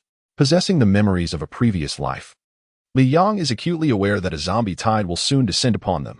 However, at this moment, he refrains from saying much. Casting a glance at Wang Xiaojun atop the city wall, subsequently, he retrieves the mineral core he obtained from the real world. Before long, the attribute panel of the mineral core materializes before his eyes. Chapter 35, The Onset of Catastrophe. Item name, Coal Mine Crystal Core. Item description, a crystalline formation that emerges only from mineral veins of 100 billion tons, imbued with formidable special energy. Upon consumption by a human, it possesses the potential to randomly activate a remarkably fearsome supernatural ability. Supernatural ability description. The awakened power is a product of randomness, beyond human selection. However, in the game, the stronger one is, the more potent the awakened ability will become. Indeed, it is true. Observing these two attribute descriptions, a subtle smile gradually forms on Li Yang's lips. What he values most is this so-called special awakening ability, and he surmises that by consuming this item in the game world, he should be capable of awakening a particularly formidable supernatural power in his current state. Such an ability exists solely within the realm of gaming. It is a conclusion drawn by Li Yang after witnessing countless individuals awaken their extraordinary powers in his previous life.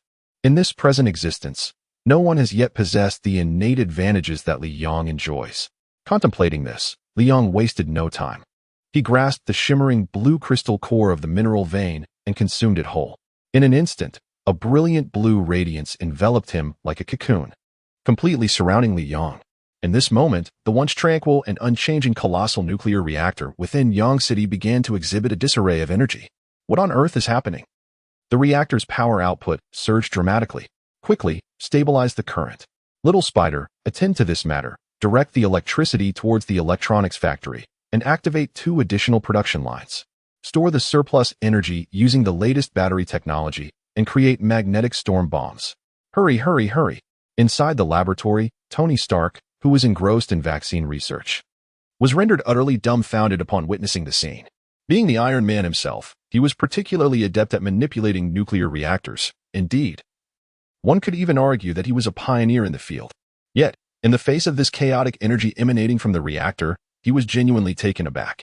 It is crucial to understand that if the voltage remains unstable and mishandled, that massive super-nuclear reactor could potentially explode. Such an explosion could lead to the annihilation of the entire Yang City. The magnitude of this nuclear energy is comparable to the devastating power unleashed by several super-nuclear bombs. Whoosh! At this moment, Iron Man ceased his study of the vaccine, entrusting his assistant and the research team to continue their work, while he retrieved his energy-depleted suit of armor. He swiftly extracted the lifeless nuclear reactor and departed the laboratory, making his way to Spider-Man's side. He then tossed the drained reactor to him, instructing, charge it up. This section and yours, let them both be replenished. The overwhelming surge of electricity presents us with an opportunity. Maintain the energy stability here. Do not allow it to explode. I shall investigate what has transpired with Lord Li. Understood. Upon the city walls, feeling the distinctive energy fluctuations emanating from the blue cocoon, Wang Zhejuan's expression remained remarkably serene. Even when Tony Stark arrived, she showed not a hint of surprise. What on earth had transpired with Lord Li? Do not panic. Lord Li is undergoing an upgrade. He has ingested a mineral crystal core and is awakening his extraordinary abilities. However, I did not anticipate that the commotion during his awakening could influence the nuclear reactor. Could it be that the nature of his awakened powers is related to lightning? Upon hearing this, Tony's eyes widened in disbelief. Voluntary awakening of extraordinary abilities. This poses immense danger. Did you not inform the Lord? Why should I? We merely need to trust Lord Li. Besides, he is unlike us. He possesses great confidence and many secrets. He will undoubtedly awaken, will he not? Tony, exasperated by Wang Zhejuan's calm demeanor, felt an overwhelming urge to express his frustration. You stay here and keep an eye on the Lord. I shall find a solution. With that, he returned to the laboratory, poring over ancient documents. At this very moment, Li Yang was immersed in evolution, enhancing and solidifying his experiences. Simultaneously, in the land of ninjas, on a small island in an inland lake, a boy and a girl with yellow hair sat on a makeshift bamboo raft, using sticks to search for something in the water. Strange.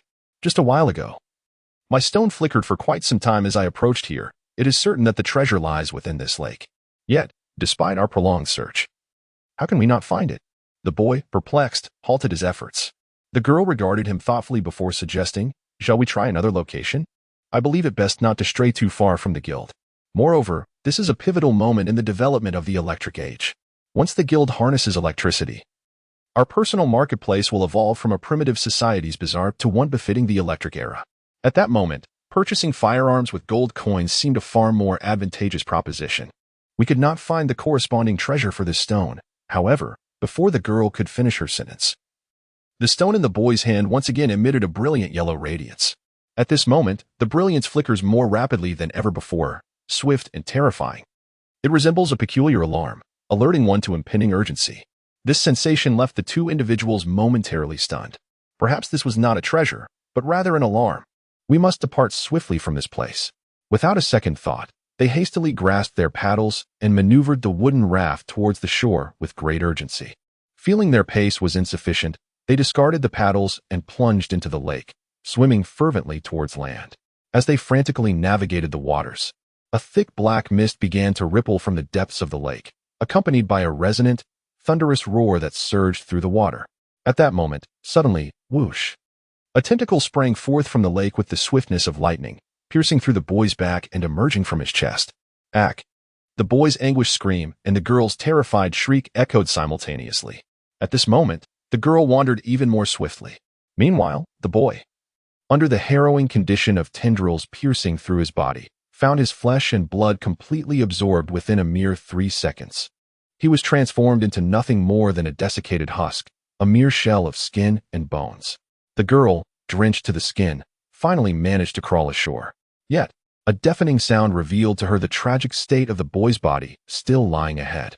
At that moment, she even beheld several tentacles slowly sweeping towards her form through the water's surface. No, no, no. At this moment, the cries of anguish resounded like the final, desperate lament. The catastrophe descended in this very instant. Chapter 36, The Great Annihilation. At this moment, the world proclaims a sudden eruption. The announcement declares, the first zombie surge has commenced. All individuals are urged to fortify their defenses within their respective cities and refrain from venturing outside. While the surge presents numerous advantages, it also possesses formidable power. Therefore, players are advised to prioritize their safety. The world announcement reiterates, the first zombie surge has begun. The proclamation sweeps across the realm. In this fleeting moment, the faces of countless individuals changed color in an instant. A zombie horde. Just as the game launched, it presents such explosive news. My city is merely a small village encircled by a fence, inhabited by only a handful of families. How could we possibly withstand such an onslaught? Indeed, I am slightly better off, at level 3 with over 20 households, but these are predominantly the elderly, women, and children. The truly capable able-bodied individuals barely number more than 10. How am I to endure this? This game is exceedingly cruel. On my second login, I am met with such a terrifying calamity, akin to a hellish difficulty. Enough of this. We must urgently defend ourselves. If all the refugees perish, our city's favorability will plummet to 0, effectively resetting our development. Within the global chat, chaos erupted as countless players expressed their distress. Many resorted to purchasing short-distance teleportation tickets at any cost, hastily transporting themselves back to their towns. Initially, many had diverse and ambitious plans, anticipating updates that would yield greater resources and even the opportunity to harness electricity for accelerated growth. However, the current situation is rather daunting. The worldwide announcement of the zombie horde has disrupted many player strategies. At this very moment, within the gaming realm of the Cosmic Nation, an ordinary player, spear in hand, wore an expression of joy. His spear bore the spoils of his recent victory over a zombie, a crate of nutritious yogurt to enhance his strength. Without uttering a word, he swiftly returned to his city, carrying a box of yogurt. In a quaint village, constructed from thatch and clay, resided 15 households. At this moment, a woman was elucidating to the villagers how to fend off zombies and imparting various techniques for resistance. Meanwhile, the men were laboring diligently to forge bows, spears, and even iron swords. However, the scarcity of iron meant that they had only managed to create 2 swords, leaving the women in a state of helplessness. If only their guild had more members, they could mine more efficiently and perhaps even implement modern theories to construct a genuine generator. As he pondered these thoughts, the man returned with the yogurt. "Dear, look." Yet, before he could finish his sentence, darkness enveloped the air. A light drizzle fell from the sky, accompanied by the ominous rumble of thunder. Suddenly, the ground trembled, and a cacophony of roars erupted from behind them. Instinctively, they turned to look. Before they could embrace or exchange pleasantries, They were met with an overwhelming horde of zombies, a veritable sea of dark figures rushing towards them. At that moment, an announcement reverberated in their minds. No, their faces filled with terror, their voices quivering. In that state of panic, the horde of zombies swiftly engulfed them. In the blink of an eye, they were reduced to nothing but bones. Even the small guild established by the couple was annihilated in an instant. Such a terrifying zombie tide was not something mere mortals could withstand. Similar catastrophes were occurring throughout the gaming world, reminiscent of the Ninja Nation. And no one could fathom the sheer horror of this zombie onslaught. Even the weakest among the zombies were of level 4. With level 5 zombies not even categorized as bosses. The truly colossal undead were at level 6, towering at 2 meters tall, moving with terrifying speed. In scattered small towns, the players stood no chance of resistance, falling swiftly back to the respawn point. Player deaths, 50,000, 30 seconds data. Player deaths, 200,000. Player deaths, 300,000, 1 minute data. In a mere minute, the gaming world witnessed the death of 300,000 players, all returning to the respawn point. This has caused countless players to erupt in the game world channel. Just how terrifying is this so-called zombie tide, with such rapid mortality rates? Boom. Clouds of dust swirl, and mist rises. At this moment, the ground reverberates with a series of incessant explosions. On the opposite side of the land of ninjas lies a city safeguarded by a guild known as the God of Akina Mountain. Here lies a community of over 100 households, accompanied by a modest production base. Though in its most primitive state, this city was the first to produce gunpowder. Indeed, gunpowder. Boom.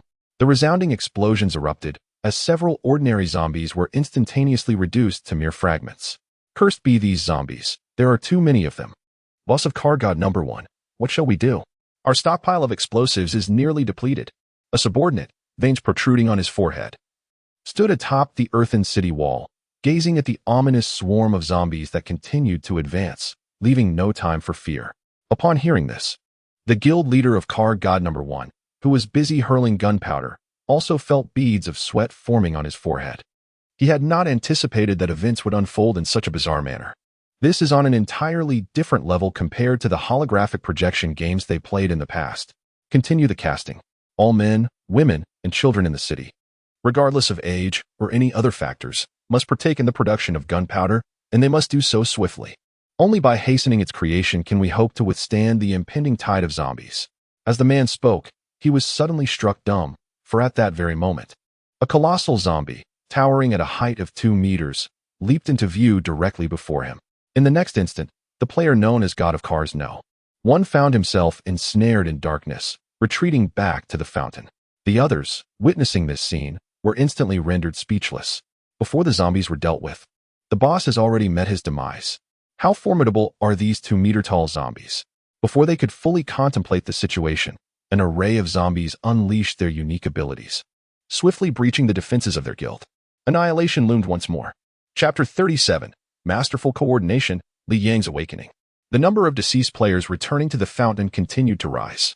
In the realm of the game, information travels with remarkable speed.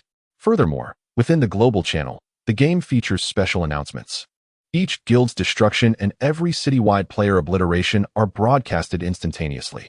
The incessantly rolling news has nearly driven countless remaining players, who still resist, to the brink of madness. The zombie tide instills a profound sense of terror within them. At this moment, the words of some individuals resonate deeply with innumerable players. The so-called apocalypse of the zombie tide presents a hellish challenge for them, akin to a nightmarish difficulty level. Under such terrifying assaults without firearms, how can one possibly withstand the onslaught? Alas, I must retreat and gather my strength. No, I must swiftly depart from this spring. This time, I shall conceal myself and see if I can eliminate a few isolated zombies to reap some benefits. With so many undead roaming, I refuse to believe there are not lower-tier, solitary ones among them. Perhaps our thinking has been skewed. What does it matter if the city falls? As long as humanity endures, cities can always be rebuilt. We were initially misled by the game's announcements. We should not cling to our positions. Indeed, the preservation of life is paramount. It is time to hide. Our gains this time may, in fact, be greater. Enough talk. I must resurrect. After experiencing death once, some players quickly grasped new strategies. However, these individuals refrained from voicing their thoughts in the world channel, opting instead for the guild channel. None are foolish. In the early stages of this game, everyone is an enemy, and guilds are particularly adversarial to one another. Why would they share intelligence? Thus, some began to resurrect, preparing to stir up trouble. Within the game, the transformation of human nature is quietly unfolding. Simultaneously, at this very moment within the bounds of Yang City, a vast horde of zombies has already congregated outside the city walls. Here, the continuous sounds of explosions have begun to resonate relentlessly. The newly produced psychic tanks have been deployed, and under their bombardment, the zombies are swiftly reduced to mere dust, scattering coins and experience points across the ground. The scent of blood permeates the air with an intensity that is almost palpable. The cacophony of gunfire, rat-a-tat-tat, boom, boom, boom, echoes relentlessly, accompanied by the sharp reports of submachine guns, tanks, handguns, and even sniper rifles. The horde of zombies, dense and relentless, cannot breach the walls of Yang City, all perishing at the gates. The formidable enchantments on the weapons wielded by figures such as Wang Zhaojun and other extraordinary beings effectively keep the undead at bay. At this moment, Gao Su stands nearby, directing the ongoing gunfire. He glances at the extraordinary instructor and his secretary, Wang Zhaojun, letting out a resigned sigh. If only we had artillery, mortars, laser cannons, and other technological marvels, our situation would not be so convoluted. How I long for the days spent at Nanxiang Technology Academy, mastering modern firearms and the operation of towering mechs. Once Yang City reaches that pinnacle of advancement, we will stride confidently across the realm of the gods. Listening to Gao Su's lament, the extraordinary being remains silent, maintaining a vigilant stance. Suddenly, a dull thud resounds as a sniper bullet erupts from his weapon, obliterating the head of a level 6 zombie that had just leapt in an attempt to breach the walls. Brain matter and dark blood splatter across the ground, releasing a foul odor into the air. First, we must eliminate the enemy. Aspirations for the future can wait. Our current ease is a direct result of Lord Li's foundational efforts. Without his nuclear reactor and the various mechanical blueprints he provided, would we even have the luxury of contemplation? Acknowledging this, Architect Gao Su nods in agreement, such is the truth. Very well. Let us heed the instructor's command and prioritize the extermination of foes. The relentless rattle of submachine gun fire continues from his weapon as one zombie after another falls. Yet outside the city, a relentless tide of the undead rushes forth from all directions, as if they are inexhaustible. Since the onset of this zombie wave, they have fought for over 10 minutes, exhausting 3 gun barrels in the process. Though ammunition is plentiful, the sheer number of zombies poses an overwhelming challenge. As for the psionic tanks, while they can unleash devastating blasts, their shells are not infinite in number. So far, they have produced only a little over 1,000 rounds. There is uncertainty in their hearts. Will they withstand this terrifying horde? Fear not, for we are here, comes a voice as Iron Man approaches, a compact orb in hand. It is the miniature nuclear reactor of his armor, now brimming with energy. Spider-Man and I have stabilized the voltage fluctuations caused by Lord Li's upgrades. No unexpected incidents will occur. Now, let us demonstrate our prowess. With a decisive click, the scene unfolds further. A crisp sound echoed through the air. In an instant, as Tony Stark completed his statement, his iron suit materialized around him. Without hesitation, he embedded the miniature nuclear reactor directly into his energy core. With a hum, gases surged forth, propelling him into the air. With a swift motion of his hand, a colossal beam of energy emanated from his palm, obliterating more than 30 zombies in an instant. The beam of light resembled a laser cutting through the air, its formidable power causing Gao Su to widen his eyes in astonishment. "I shall join in," exclaimed the little spider, who swiftly donned his nano-battle suit. With remarkable agility, he expelled strands of silk, maneuvering through the horde of zombies like a primate. In an instant, he transformed into a fisherman suspended over a precipice, weaving his threads into a net that ensnared over 20 zombies. With a resounding crash as the silk surged, these zombies were swiftly bound together, forming a spherical mass. Seconds passed. The second, the third, the fourth, the fifth. In less than a minute, through the little spider's industrious netting, over 1,000 zombies were amassed into a mound composed of an intricate web. Initiate the explosion. With the little spider's command, the energy tank roared to life. A terrifying blue radiance enveloped the surroundings, and an immense force coalesced into a distinctive blue beam, erupting from the cannon of the energy tank, striking precisely upon the mound of these lowly zombies. Boom! The air surged violently, and an explosion ensued. In that fleeting moment, these zombies were obliterated, reduced to a cloud of minced flesh. With the little spider's assistance, a single shell annihilated 1,000 zombies. This is far more efficient than indiscriminately bombarding the target. At this moment, not far away, the colossal cocoon formed by Li Yang shattered with a resounding crack. Chapter 38. Terrifying Weapons. Annihilating Zombies. A flicker of blue light illuminated the scene. The enormous blue cocoon exhibited countless fissures, resembling a densely woven spider's web. With a sharp crack, the entire cocoon erupted into fragments. Simultaneously, a melodious notification resonated within Li Yang's mind. Congratulations. You have successfully awakened your supernatural ability. Congratulations. You have awakened the special ability of control. This power enables you to command zombies, manipulate beasts, and even harness the energy of nuclear power plants and reactors. Under your control, you can absorb and channel unique energy to enhance your combat prowess. The delightful notification emerged, and at this moment, a data panel of supernatural abilities materialized before Li Yang. On this panel, his control ability was currently only at level 1, in its initial form. As his strength escalates, this so-called control ability can be perpetually enhanced. For Li Yang, this presents an extraordinarily fortuitous advantage.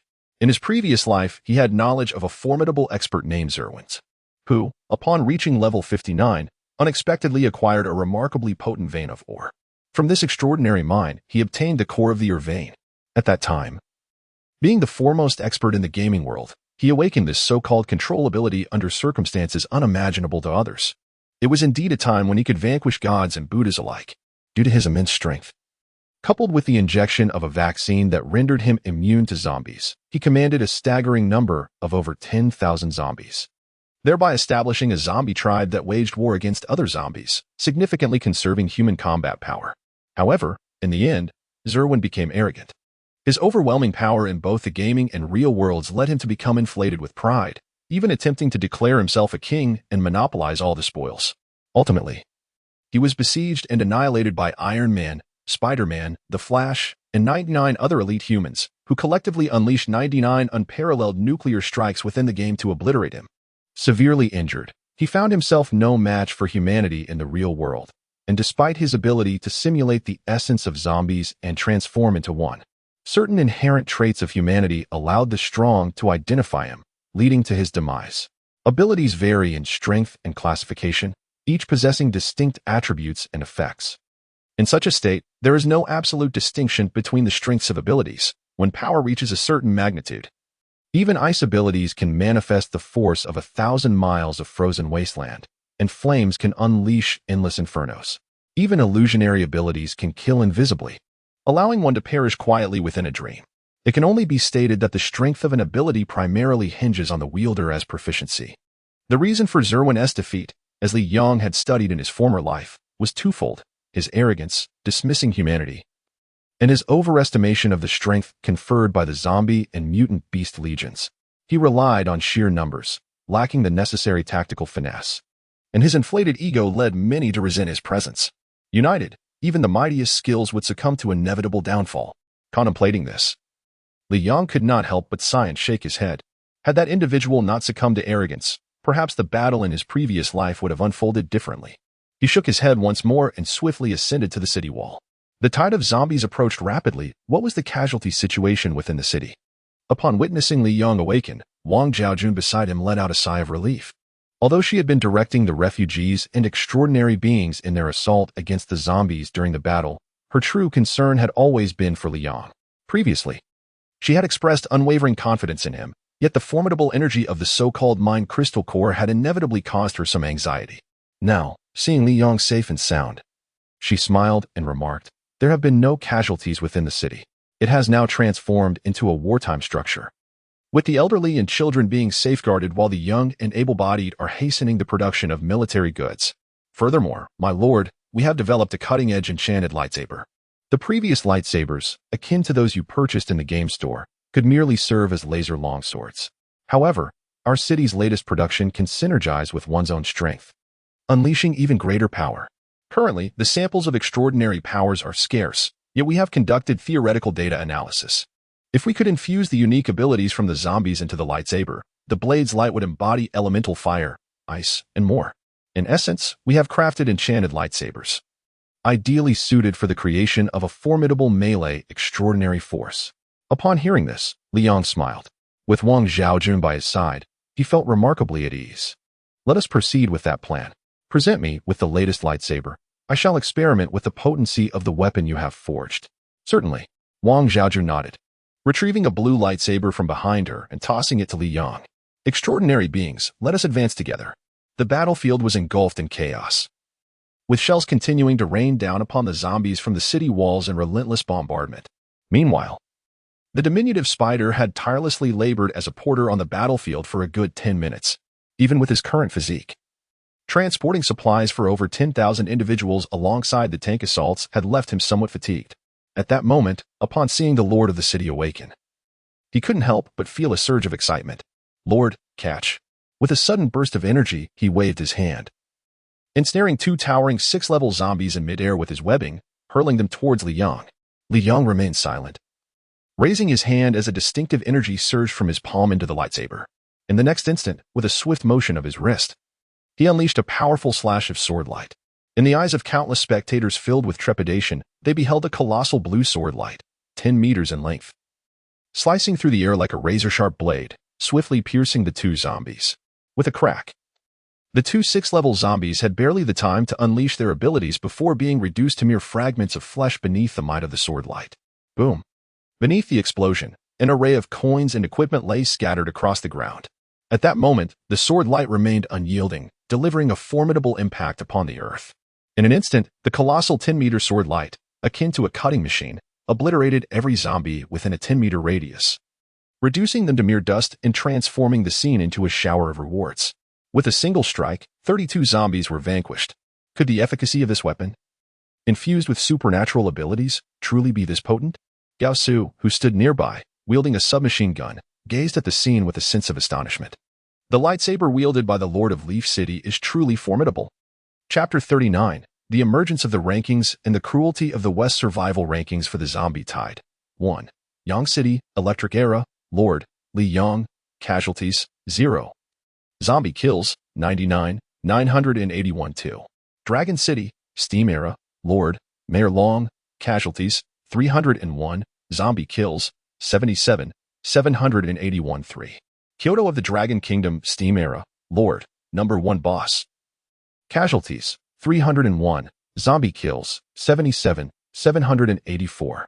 Main City of the United States, Steam Era, Lord, Leader of the United States, Casualties, 88, 711, Zombie Kills, 22, 222 5.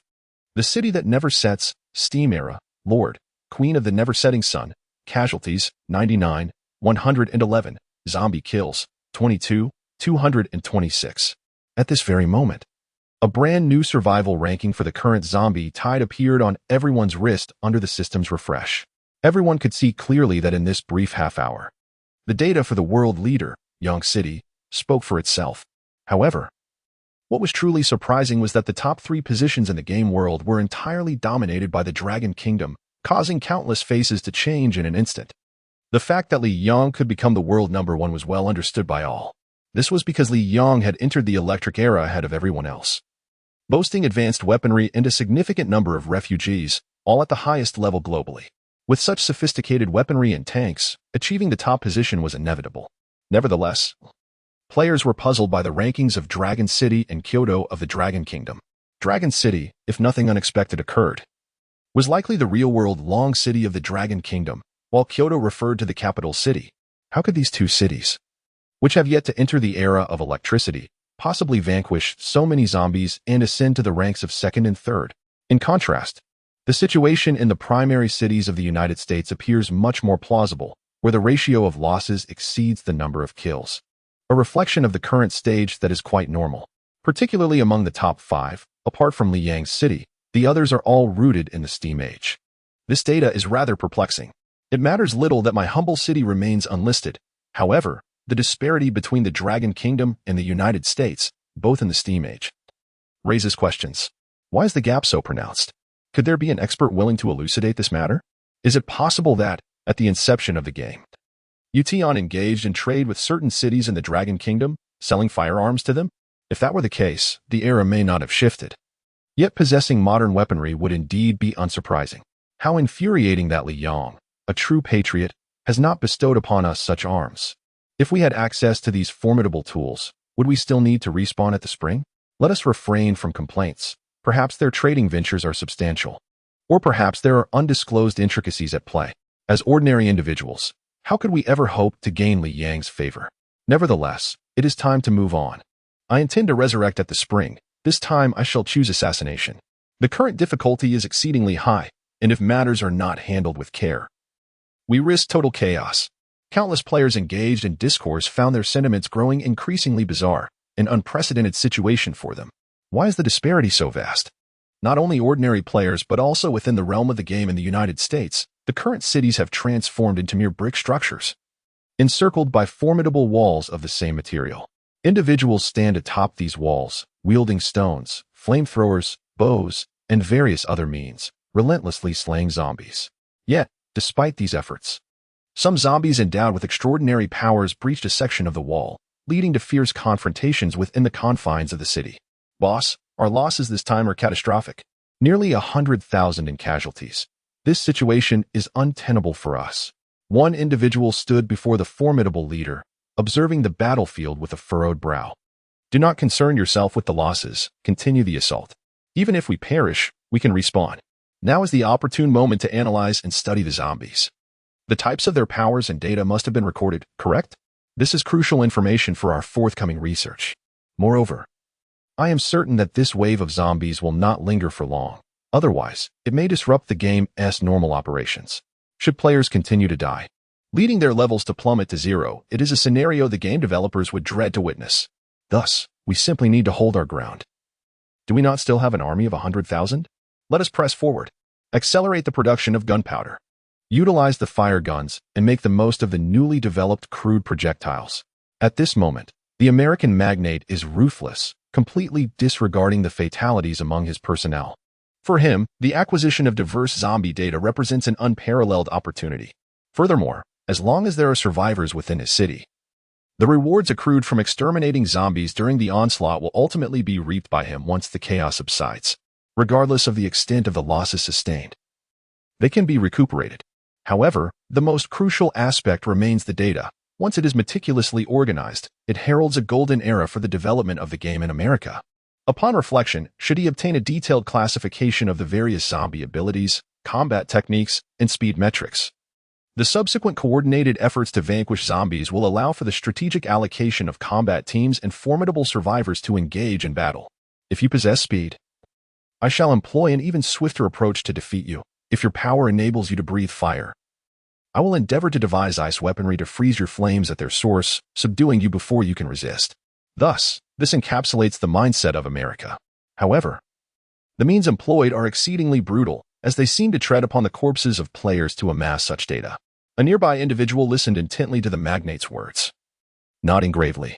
Yet, when casting a glance at the mogul, he could not shake the feeling that this post-apocalyptic titan had grown even more merciless compared to his former self. Such extensive battle losses yet maintaining such a clear mind is a feat not easily accomplished by the average individual. At this moment, it is not just the United States. Even the sun never sets empire, European nations, the Philippines, and even India are employing similar tactics. To them, casualties are of little consequence. In the eyes of these powerful entities, the game of gods is merely a game. Players may perish yet can be resurrected, albeit with a slight reduction in experience points and the loss of certain items. Nevertheless, once the zombie tide subsides, those lost items can be reclaimed. Moreover, upon mastering the data, these individuals form specialized squads to hunt down the surrounding zombies. This method of advancement, is it not swifter? And indeed, this was the very notion that they embraced. Chapter 40. A continuous shock. Uninterrupted world announcements. The battle endured for over an hour before it gradually subsided. As the number of zombies dwindled and the bloodlust in their eyes began to fade, they retreated like a receding tide. However, the surroundings of every human settlement lay in ruins due to the onslaught of the undead. Flames, frost, corrosion, and scorching devastation painted a grim tableau that was truly heart-wrenching. Simultaneously, the world announcements commenced to refresh at this moment. World announcement. The zombie tide is concluded. We hope all players have garnered appropriate benefits and loot from this event. Please note, there were no boss-level zombies during this tide. Upon logging in tomorrow, a random resurgence of the zombie tide will occur within the day, whereupon boss-level foes will emerge. Players are encouraged to strive for advancement today to bolster their strength and acquire the power necessary to withstand the undead. World announcement: the zombie tide is concluded. World announcement: the zombie tide is concluded. World announcement: the internal testing phase of yesterday has ended. Starting today, the game will issue daily tasks. Upon completion of these tasks, players will receive corresponding rewards and benefits. Failure to complete them will not incur a reduction in level but will result in the reclamation of 30 of the guild's daily income if players are not part of a guild. 30 of the daily income from their city will be reclaimed. World announcement: today's task is as follows. Individual players must elevate their cities to at least the Iron Age. Using brick houses as an example, a minimum of 10 brick houses and 1 kitchen must be constructed. Livestock farming: raise 10 wild boars, 10 wild chickens, and 10 wild rabbits. Agricultural cultivation: 1 acre of cabbage. Number of refugees: at least 20 refugees. Special note: seeds and livestock offspring can be obtained by defeating zombies or purchased from the coin shop. World announcement: today's task is as follows. World announcement: today's task is as follows. This time, the entire gaming world released 7 world announcements in succession, while the first 3 announcements flooded the screens. A collective sigh of relief was breathed by everyone, including players who had temporarily returned to their respawn points and had yet to revive. The end of the zombie tide marked the most favorable outcome for them, as their gaming experience could return to normalcy. Slaying zombies, acquiring treasures, and exploring areas beyond the city might even yield the fortunate discovery of a relic, allowing entry into a special dungeon. Such prospects would significantly enhance their earnings. However, before these players could bask in their momentary joy, they were met with the alarming news that another zombie tide would emerge the following day, explicitly stating that this time, a boss-level entity would appear. It was evident to everyone that even level 5 and 6 zombies had emerged during the previous tide. In such circumstances, could it be that these were not even classified as boss-level foes? Yet, the majority of mainstream players in this gaming realm were still below level 5. Wasn't he this excessive? Such thoughts lingered in their minds.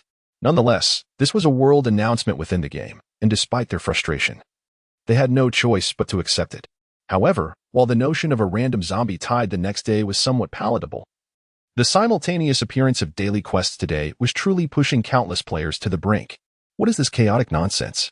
My city is still in the Stone Age. Finding a single iron ore is a challenge. How can we possibly advance to the Iron Age in a single day? ISNT, the sheer torment. Upstairs, I believe that by applying the physics knowledge we've acquired, advancing to the Iron Age shouldn't be insurmountable. The real challenge lies with the requirements for the 20 refugees, as well as the necessary number of ranches, farms, and houses. After a day of development yesterday, I managed to attract fewer than 10 refugees, and now, due to today's impending zombie tide, those 10 have already fallen in battle.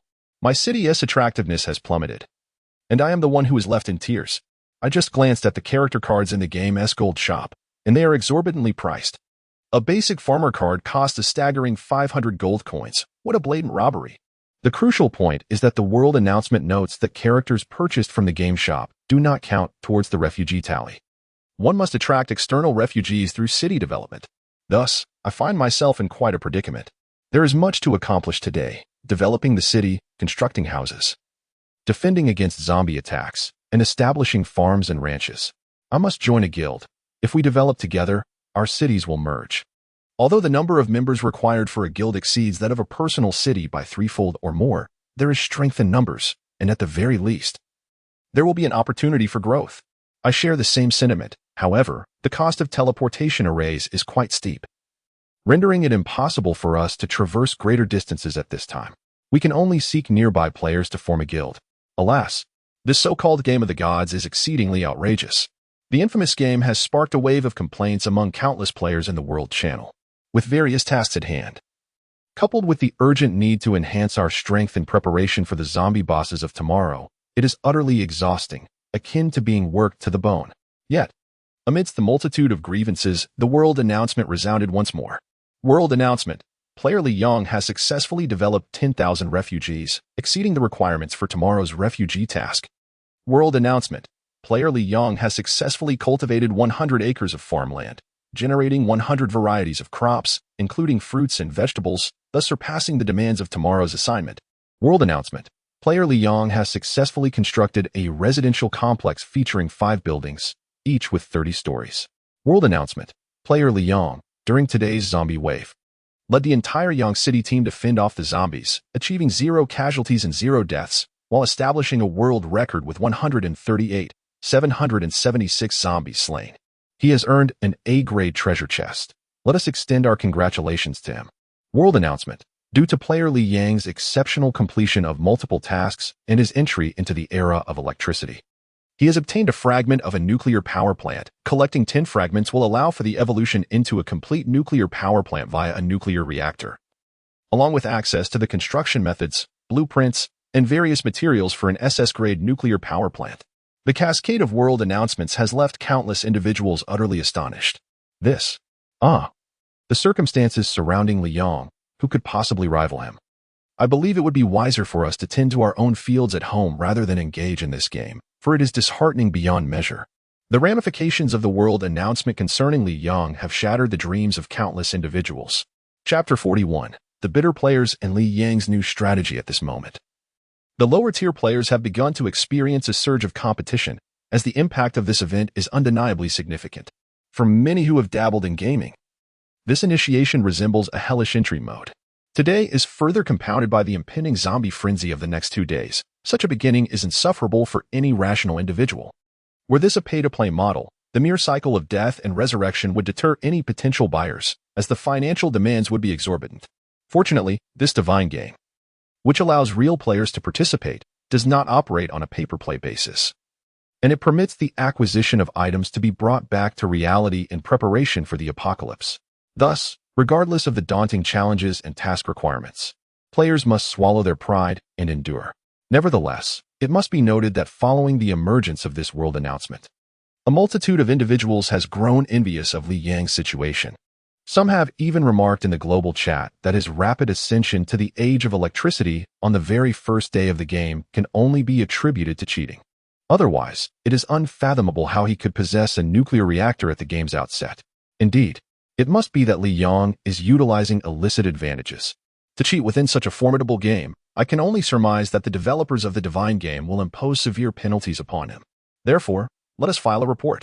Yes, I have already opened the reporting window and am in the process of submitting my claims. At this moment, over 10,000 envious players of Li Yong began to report him, eagerly anticipating the rewards that the system would bestow upon them following their denunciations.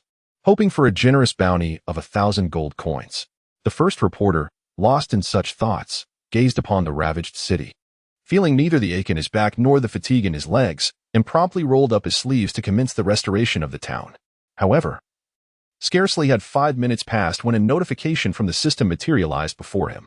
System Administrator, dear esteemed reporter, greetings. We have diligently reviewed your report and conducted a comprehensive examination of the real account and data of the individual in question, Li Yong. We found no evidence of cheating. Please be advised that the divine game is a realm beyond human comprehension and intervention. No player can exploit cheats in the divine game. We possess the most sophisticated detection systems. Consequently, your report has been classified as malicious. For malicious reporting, we have established stringent punitive measures. Your actions will result in a 1-level demotion of your account, confiscation of 100 pieces of equipment, and an announcement via the server-wide horn. You will be silenced for 10 minutes, please take note. Furthermore, due to the detection of malicious intent associated with your account name, the system generously grants you a name change voucher. Kindly change your name promptly, or you will be placed on the game's blacklist and barred from future logins. Upon witnessing this, the individual known as the professional reporter was left utterly astounded. He had firmly believed Li Yong to be an unequivocal cheater. Yet the reality unfolded so differently. Instead, he faced a demotion and the loss of all his resources. In an instant. Upon realizing he was left with nothing but a pair of system-issued undergarments, he was rendered dumbfounded. Not only he, but also the other players who reportedly Yong found themselves in a state of shock and despair. The players had begun to grasp the terrifying intensity of the divine game, and with the difficulty of advancing even a single level during the novice phase, they now faced the prospect of expending at least 2 more hours to regain their former status. In that moment, countless players harbored profound resentment towards the so-called professional reporter, lamenting why he chose to report Li Yong and how he incited others to join in his misguided crusade against him. Have you seen it now? The consequences have emerged. On the World Channel, the announcements incessantly scroll, detailing the 10-minute bans and level reductions imposed on these individuals. In an instant, many players found themselves breaking into a cold sweat. If such a terrifying punishment can be meted out for a mere report, what fate awaits one's account for more grievous actions within the game world? Contemplating this, countless players hesitated to voice their thoughts in the World Channel, overwhelmed by fear. At the same time, in Yang City, Li Yong wore a faint smile as he listened to Wang Zhaojuan's report, shaking his head with amusement. There was no need to pay heed to the happenings within the World Channel. Our focus should remain on our own development. The rewards we have garnered this time are substantial.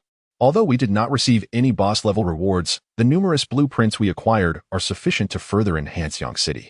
Indeed, at this point, even Wang Zhaojun, serving as secretary, could not suppress her excitement. Just moments ago, while counting the spoils, she discovered that they had obtained blueprints for a remarkable 15 types of ammunition. With these, whether it be 5, 56, 7, 62, or even 9 millimeters, we will be able to manufacture various rounds on the production line. Additionally, we acquired 2 blueprints for firearms, one for handguns and the other for submachine guns. The handgun's manufacturing process appears manageable, likely requiring only half a day to set up the production line. The submachine gun, however, presents a greater challenge, without acceleration vouchers. It is anticipated to take 2 days to complete the construction. Moreover, we have amassed a considerable quantity of nutritional items, such as cakes, yogurt, pure milk, and fish-flavored shredded pork. In terms of living blueprints, we have secured plans for producing toilet paper, computers, servers, and high-end hard drives, all of which will enable our city to upgrade to a modernized metropolis by tomorrow. Li Yong nodded. These rewards were of little consequence to him, as he entrusted their management to Wang Zhaojun. At this stage, his primary focus lay on overseeing the progress of the vaccine and contemplating certain modifications to the firearms. He vividly recalled from his past life that formidable weapons such as tanks, armored vehicles, laser cannons, and howitzers were all equipped with enchanted arrays. The power contained within these enchanted magic circles is formidable, akin to a psychic tank. When fired, the projectiles can be imbued with magical lasers, which not only slow down the enemy's speed upon impact but also unleash a torrent of magical assaults, rendering the power of the projectiles nearly double that of ordinary ammunition. Coincidentally, Li Yong possesses a certain expertise in specific attacks and the intricacies of magical arrays. Thus, he contemplated this and directly summoned his city panel. At the bottom of the system's city panel, there exists a function known as weapon enchantment. Without hesitation, Li Yong clicked on it. Congratulations. Your level has ascended to 9. And Yang City has welcomed a population of 10,000 refugees, fulfilling these 2 conditions, thus unlocking the weapon enchantment feature. You may study it yourself or obtain enchantment blueprints to sketch magical arrays, which can then be integrated into the production line, bestowing the corresponding enchanting attributes upon all weapons produced. Indeed, enchanting attributes. This was precisely what Li Yong hoped to activate. Chapter 42, Exceptional Enchantment Arrays. The shock of the secretary at this stage. The most crucial aspect for Li Yong is the activation of enchanting attributes.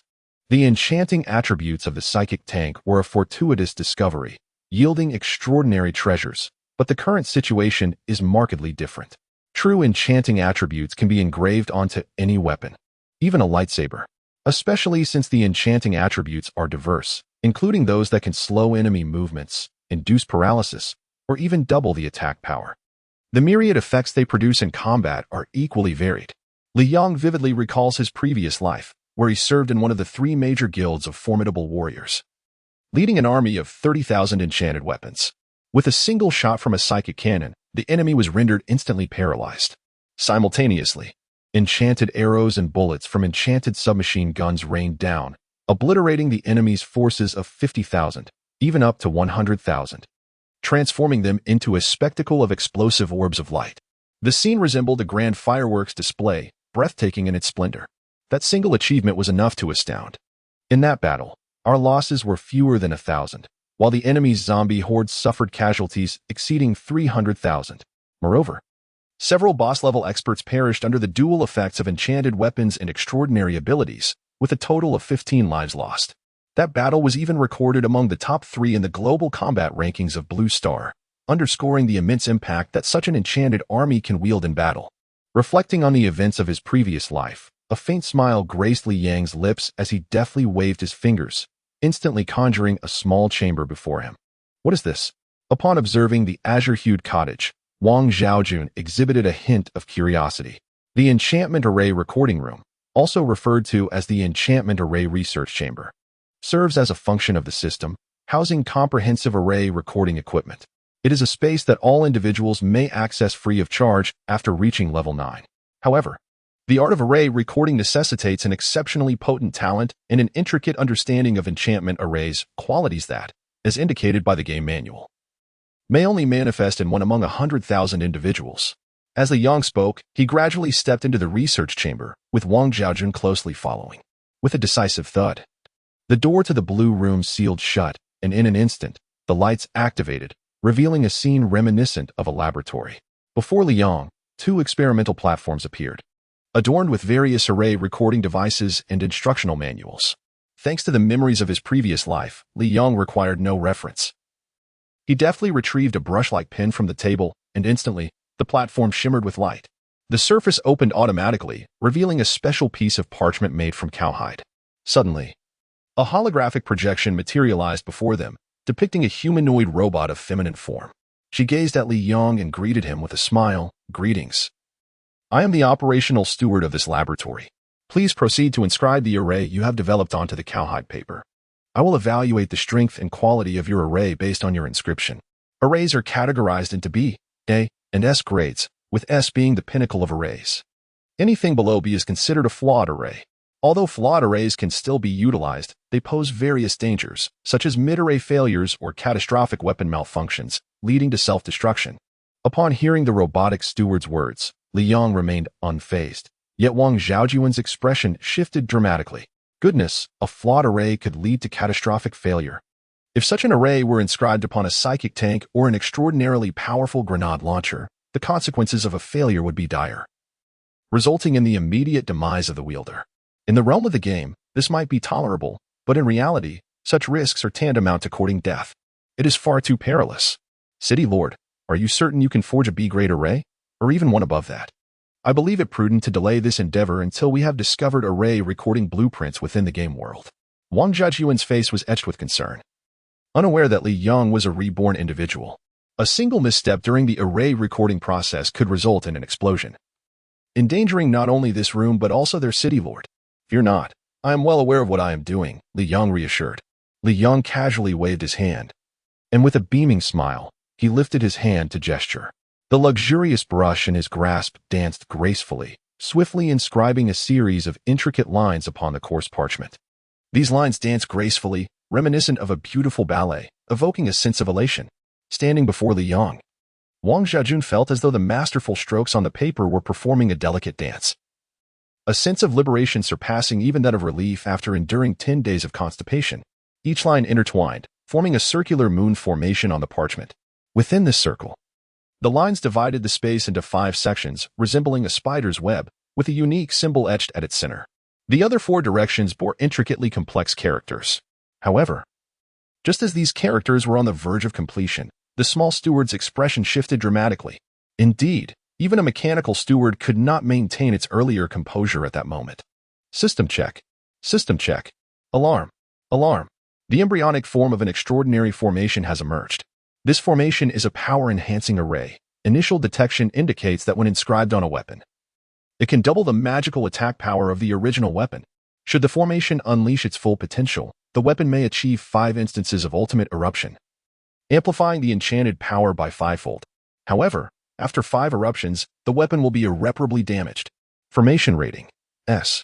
Array Master Experience: 1000. The Array Master named Li Yang has successfully passed the initial review, elevating to the rank of a novice Array Master. A cacophony of alarmed voices emanated from the mechanical steward, while at that moment, blue light began to waft from the formation on the parchment. In an instant, the piece of craft paper, astonishingly, levitated autonomously in plain sight, without the exertion of any force. Whoosh! As Li Yang completed the final stroke, the craft paper surged forth, affixing itself to the chest of the robotic steward. In an instant, the paper seemed to be absorbed, and the steward radiated a brilliant light.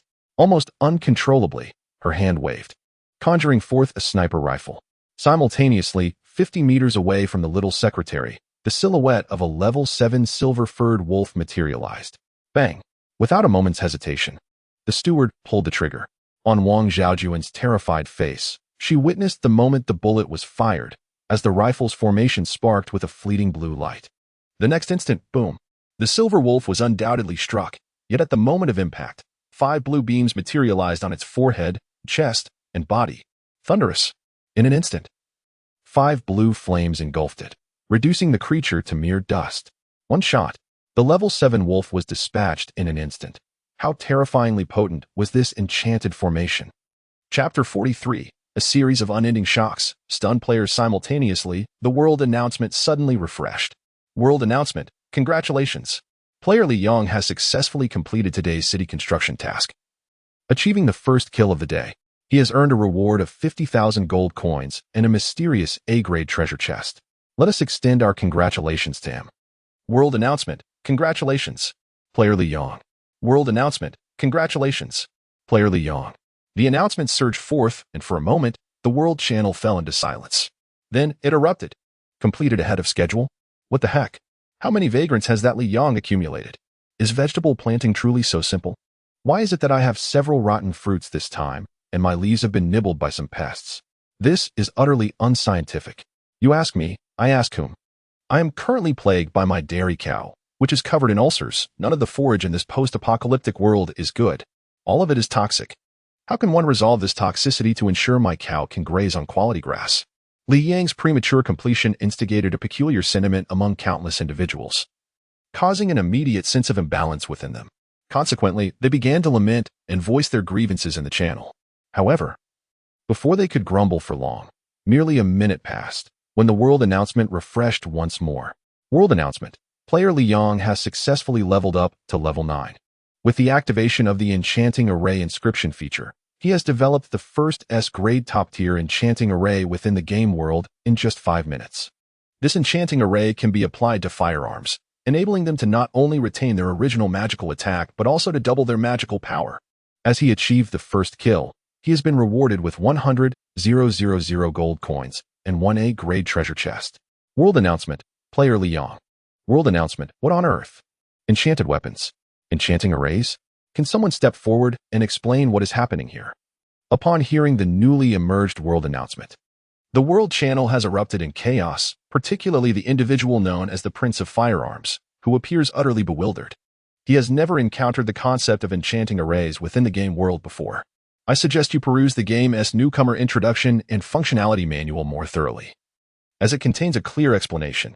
The manual details the various situations that can be unlocked at each level, regardless of one's strength, as long as the era is upgraded. One can advance to the corresponding era store. For instance, transitioning from the Stone Age to the Iron Age will result in the Stone Spear, stones, and special diamonds from the Primitive Society's gold store being upgraded to iron swords, iron spears, gunpowder, iron ore, and iron kitchen knives. Upon advancing to the Steam Age, a plethora of new items will emerge, such as steam trains and Western cowboys. When evolving into the Electric Age, different circumstances will unfold. These are the items unlocked through varying degrees of era upgrades. Similarly, Level 5 unlocks additional system functionalities, allowing for trading and access to the point store. At Level 6, players can privately chat with others and add friends in the world channel. Level 7 unlocks the 5th equipment slot and increases the backpack space by 100 cubic meters. Levels 8 and 9 unlock enchanting research, along with the simultaneous opening of the enchanting skill tree. These features are gradually unlocked. I have conducted a focused study on enchanted weapons. Although my level has not yet reached the requisite threshold, I believe this feature represents a game-changing strategy. Enchantment resembles supernatural abilities and the magical attacks depicted in films. Physical attacks are one thing, but magical attacks are far more formidable, as they can induce various magical transformations, such as enlarging or shrinking adversaries. These are merely the basics. The specifics require careful examination of the manual for further exploration. Yet, it seems almost implausible that Li Yong could develop the enchanting attack array in such a brief span. Indeed, the development time seems too short. Could it be that he has uncovered the blueprint for the enchanting array inscription? Otherwise, it would be inexplicable. Particularly regarding the enchanter mages, whose presence is exceedingly formidable within the entirety of the gaming realm. The officials have stated that even among 100,000 players, not a single one emerges, which signifies that in our forthcoming battles, any faction possessing an enchanter mage will have its power amplified, potentially doubling or even exceeding that. Consider this. An enchanter can inscribe attack formations onto weaponry, such as assault rifles, enabling a barrage of bullets to strike the adversary and induce a state of paralysis.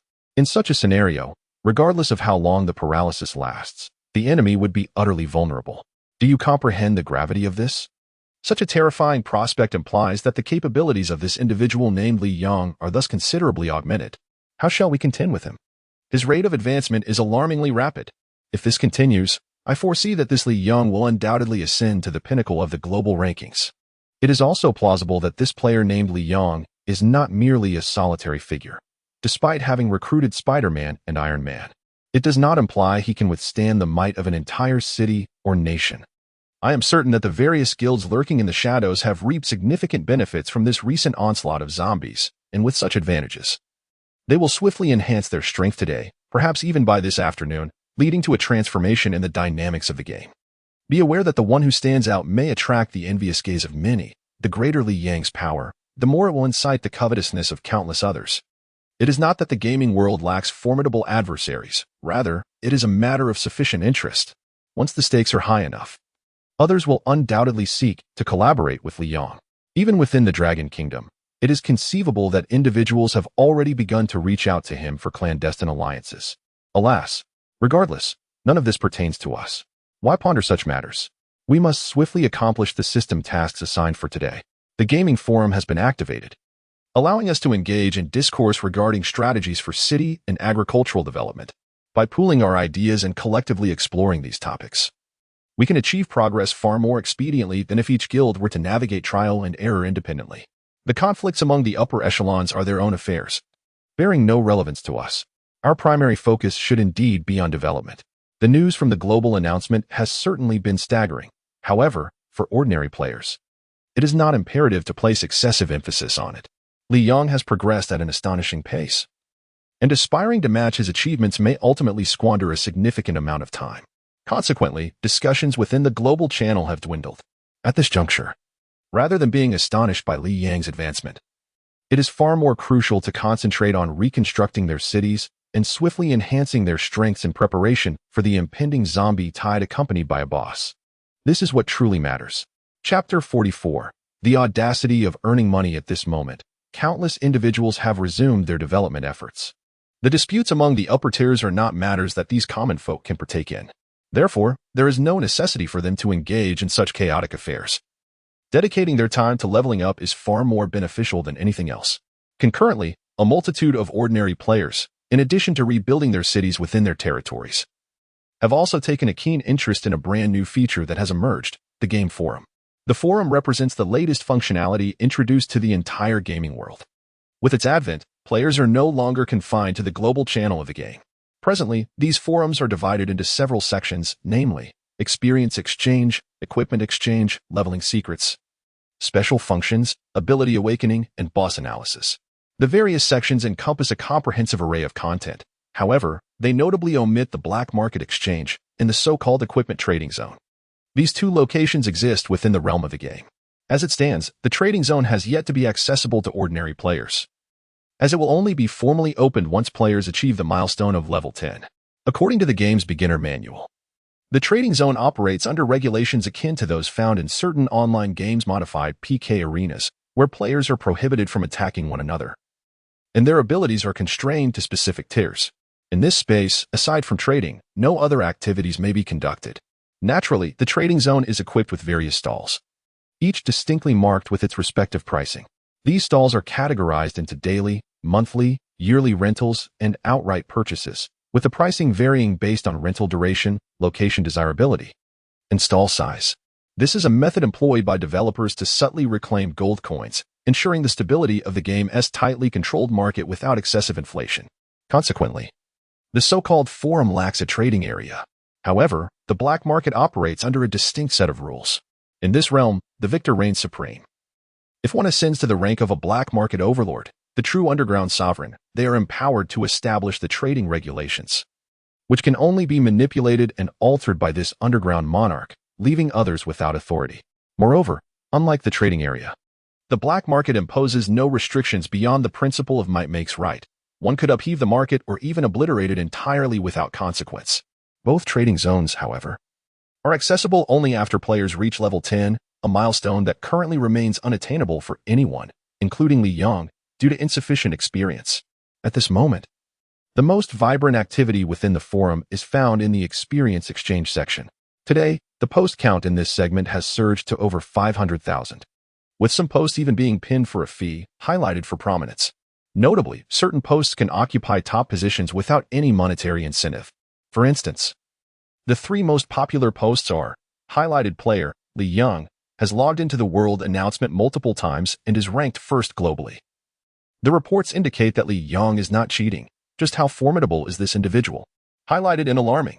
According to leaked information, certain cities in the Dragon Kingdom have acquired firearms, and there are even developments towards an electric age. Highlighted. I am the player known as the Bloodied Uncle. I have discovered a method for players to swiftly complete today's tasks. Details within the post. Note: this content is paid. Please refrain if uninterested. One after another, these posts, brimming with high engagement, continually refresh the experience exchange section. Particularly, the first post regarding Li Yang has garnered over 300,000 replies, a staggering figure indeed. The second post attracts attention from various major factions and armies, while the third has the highest reply count and engagement. The author of this third post, a female user named Wang Zhaojun, has set a viewing fee of 10 gold coins. If 10 individuals view the post, she earns 100 gold coins. Thus, 100 views yield 1,000 gold coins, and 1,000 views, 10,000. With 30,000 views currently, and the number rapidly escalating, it implies that Wang Zhaojun's account has amassed over 1 million gold coins in mere minutes, an extraordinary rate of wealth accumulation. The content of the post is surprisingly uncomplicated, almost to the point of incredulity. The main body of the post states, I believe many of you are troubled by today's task conditions. With years of gaming experience in the real world, I have devised a convenient operational strategy during my gaming sessions yesterday and today, which lasted over an hour. It is quite easy to succeed. Take vegetables as an example. This task requires a plot of land for planting cabbages. We need not dwell on whether we possess an acre of land. What is essential to understand is that there are seldom zombies in the vicinity of our buildings. It is only beyond a distance of 1,000 meters that we encounter a greater number of zombies. Moreover, even if zombies are closer, we can strategically plant cabbages in a circular formation around our house.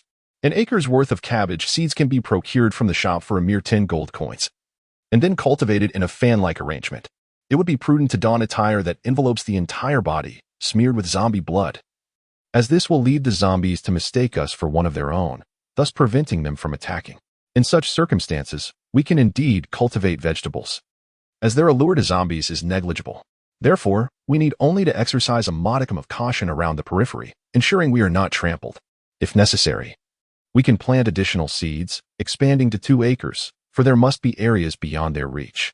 As for the outcome of this harvest, it is not our concern, for the announcement merely instructed us to plant cabbages without stipulating the necessity for a yield. Thus, this task is accomplished. As for attracting the wandering populace, it is even simpler. The first step is to construct a few thatched cottages. Do not overthink it. A group of individuals can collaborate to build these cottages, designating 2 of them as kitchens. As the aroma wafts through the air, it will naturally draw the wanderers in search of sustenance. The better and more fragrant the food, the more wanderers will be attracted. The reasoning behind this need not be elaborated upon. Once the wanderers emerge, your task is complete, and you will be rewarded with corresponding gold coins, which can then be spent in the coin shop. Should you wish to read the following content, please pay 10 gold coins here. Upon seeing this prompt, countless individuals' expressions darken slightly. The player known as Wang Zhaojun is shamelessly profiteering. Chapter 45. Stunned, perpetually astonished. Indeed, I find it utterly detestable. This individual has amassed a fortune, having already garnered over 1 million gold coins, thus elevating himself to the status of a tycoon. Yet, he continues to seek more. At this very moment, within the forum, some are lamenting Wang Zhaojun's money-making tactics. A mere few lines of instructional text require a purchase of 10 gold coins. How outrageous. It is essential to note that an ordinary level 3 player earns a meager 5 gold coins for slaying a single zombie. and only occasionally do they encounter a rare bounty that yields 10 gold coins. After all, lacking firearms. Relying solely on melee weapons to vanquish foes presents an exceedingly daunting challenge. Consequently, their indignation is palpable, perceiving this player as excessively greedy. However, have you not observed that this player's guide is indeed beneficial? Just moments ago, my band of outcasts and I swiftly cultivated an acre of land, which rewarded me with a staggering 100 gold coins. This is astonishing. Indeed, I never anticipated that this task could be so straightforward. We were likely ensnared in a cognitive trap, erroneously believing that cultivating cabbage necessitated achieving a harvest, yet the game provided no such indication. This is where we must exploit the loopholes. Furthermore, the ranching endeavor merely requires enclosing young chicks and ducklings within a fenced area. How simple is that? Additionally, preparing meals to attract the outcasts is all that is required. However, we still face challenges. Our current technology does not allow for the construction of brick houses, as the materials alone are substantial, and the finished product requires at least 3 days. Otherwise, the bricks will not harden. Moreover, the finished bricks are exorbitantly priced in the gold coin market, costing 5 gold coins each.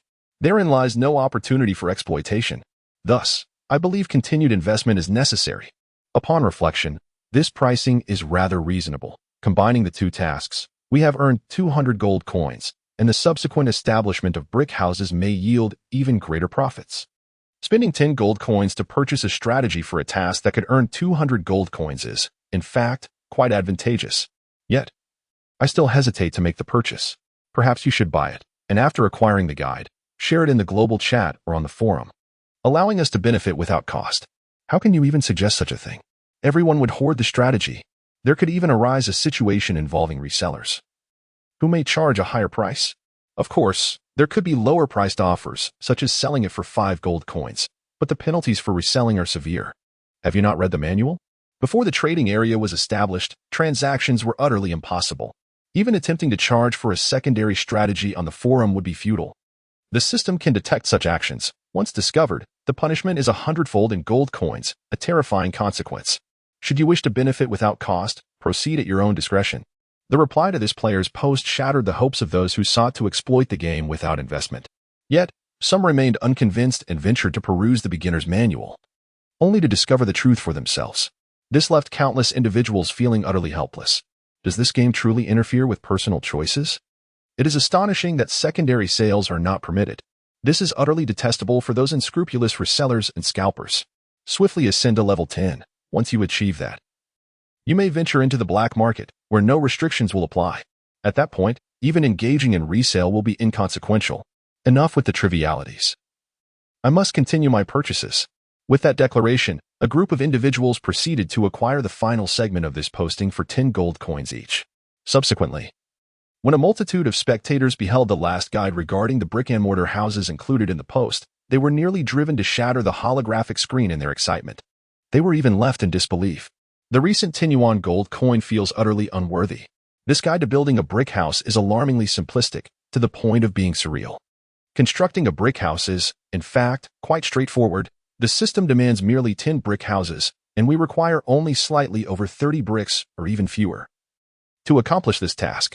If the larger structures prove unfeasible, we can always opt for smaller ones by creating 10 miniature models. Where one of these models includes a humble earthen stove, we effectively fulfill the requirement for 10 brick houses. The game does not impose restrictions on whether the brick houses are grand or modest, models, or functional dwellings. Upon encountering this guide, countless individuals are left in disbelief, some even feeling an urge to vent their frustrations. How many games has this person played to conceive such a despicable strategy? This is beyond comprehension. It is not merely inhumane. To call such a mindset beastly would be an understatement. Frankly, I cannot fathom such thoughts. Presently, I find that I need only to acquire 10 bricks and 10 tiles. 5 of each would suffice. Since the game specifies brick houses, we only need to incorporate bricks and tiles. We can use tiles for the roof, bricks for one wall, and the remaining walls can be crafted from earth, stone, or even wood. As long as there are bricks and tiles involved, this approach is far more economical. This Wang Zhaojun truly knows how to profit. With just a few words, millions are within reach. Honestly, I feel compelled to express my frustration. At this moment, countless individuals remain rooted in place, utterly astonished. Is it truly possible to interpret this so-called task of constructing a brick and tile house in such a manner? What on earth is going on in the mind of this individual named Wang Xiaojun? Why did they not conceive of this themselves? Amidst the contemplations of countless individuals, an unexpected announcement reverberated throughout the realm, once again refreshing the world's notice. World announcement. Player Long Batian, director of Dragon City, Dragon Country, has successfully completed today's task, becoming the second player to do so and earning a reward of 1,000 gold coins. World announcement. Player Gu Delao, deputy director of Dragon City, Dragon Country, has successfully completed today's task, ranking third among players and receiving a reward of 500 gold coins. World announcement. Please be advised that the top 3 positions have been claimed by players. From this point forward, any player who completes today's task will only receive an additional 10 encouragement gold coins as a reward, with no higher rewards available. We encourage players to strive for the top 3 positions or aim for a first kill in the future. The players observed that all announcements emanated from within Dragon Country, and many felt a sense of exhaustion. Are the individuals within Dragon Country truly that swift? We have yet to fully comprehend the tutorial, and already, some have completed it. Are they all sharpshooters? This is astonishingly rapid. However, as envy and frustration brewed among the masses, a new world announcement left many in a state of shock and helplessness.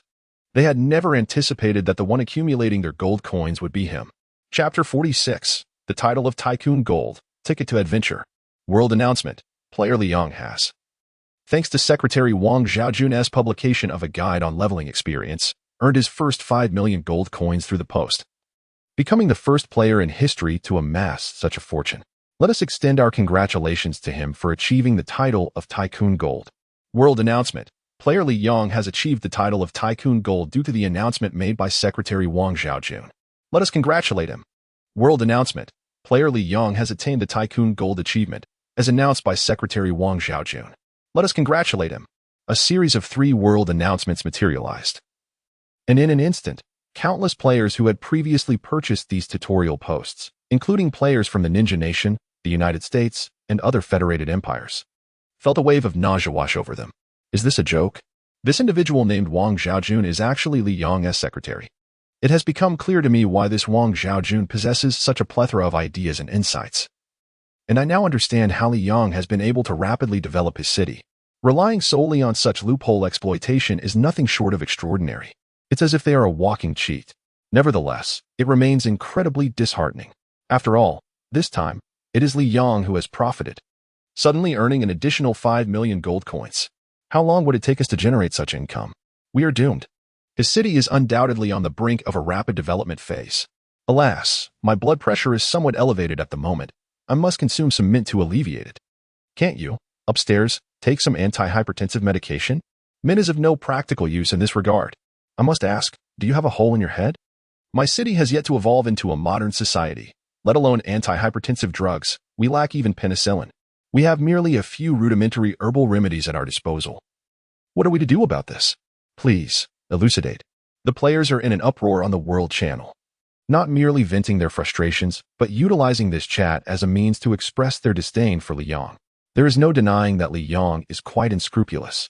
Unbeknownst to them, he has amassed 5 million gold coins. Quickly inform others to refrain from purchasing the tutorial. We are offering it for free. Alternatively, they can perish in battle, and upon respawning at the spring, we can impart the tutorial to those players. Hurry. If this continues, Li Yang will only accumulate more of our gold. A multitude of voices is raised in protest, yet there remain some who are swiftly increasing the viewership of this post. For many are apprehensive about the penalties associated with private transactions in the game. The trading shops and black markets have yet to be opened, and they dare not transgress any rules. At the same time, in Longhua, Longshu, Yangqing, within the city established by Li Yang, he sits poised in his office, surrounded by a cacophony of notifications. Congratulations! You have received 4,500,000 gold coins after deducting a withdrawal fee of 500,000 gold coins. Congratulations! As you have attained the title of a wealthy player, you are rewarded with a golden treasure chest. Congratulations! You have opened the treasure chest. Inside lies 501,000 gold coins. Congratulations! You have once again accrued 1 million gold coins. The melodious notifications resonate continuously in Li Yang's ears, eliciting a slight smile at the corners of his mouth. This time, countless players have undoubtedly been repulsed. They could never have imagined that this tutorial was birthed from their own initiative. It is a distasteful jest by Li Yong himself. Did you not previously seek to report me? Now, experience firsthand the sensation of being repulsed. Particularly, the over 5 million gold coins seem almost without value, akin to engaging in a venture with no investment whatsoever. This situation, this advantage, is undeniably immense. Under the influence of such benefits, Li Yong glanced at Wang Zhaojun beside him and remarked with a smile, "Well done. The methods of the city lord are indeed formidable. If it weren't for your suggestion to post on the forum, we wouldn't have accumulated so many gold coins. Now, city lord, can we upgrade Yang City?" Upon hearing this, Li Yong nodded. With over 5 million gold coins at their disposal, not only could they upgrade Yang City, but they could also procure many large-scale blueprints. This is no trivial matter.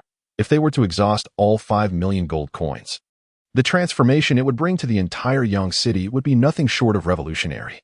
Without further ado, Li Yong waved his hand and directly accessed the gold coin shop. Within the category of agriculture and animal husbandry, he focused on purchasing 100,000 pounds of dragon fruit seeds, accompanied by a blueprint for upgrading dragon fruit and enhancing its nutritional value threefold. Remarkably, this only cost 20,000 gold coins. "Oh, I almost forgot about the blueprints," Yution mused, a faint smile playing on his lips upon seeing the bonus blueprints.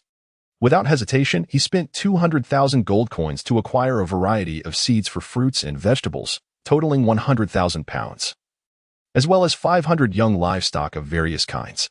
Moreover, Li Yong was particularly intrigued by a unicorn electric sheep, which could only be purchased for a staggering 100,000 gold coins. It is said that its nutritional value surpasses that of a unicorn. And while it can be upgraded, it lacks significant combat capability, making it a natural superfood. The unicorn horn on the electric sheep is also a unique manufacturing material. After slaughtering the sheep, the remaining horn can be transformed into even better materials. Thus, this approach exemplifies the concept of resource reutilization, ensuring that not a single fragment of superior resources goes to waste. After procuring the seeds, Li Yong then turned his attention to the straightforward blueprints for weapons, basic yet indispensable designs for everyday life. This time, he indulged extravagantly, expending 300,000 to acquire the manufacturing blueprints for a holographic wristwatch computer along with 100 finished units. Consequently, Yang City could swiftly transition into the era of computer-based office work. Although the cost was considerable, the investment proved worthwhile.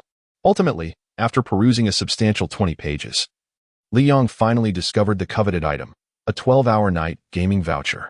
In his recollections from a previous life, Li Yong distinctly remembered that this particular voucher would randomly refresh in stores, with its refresh timings being quite erratic.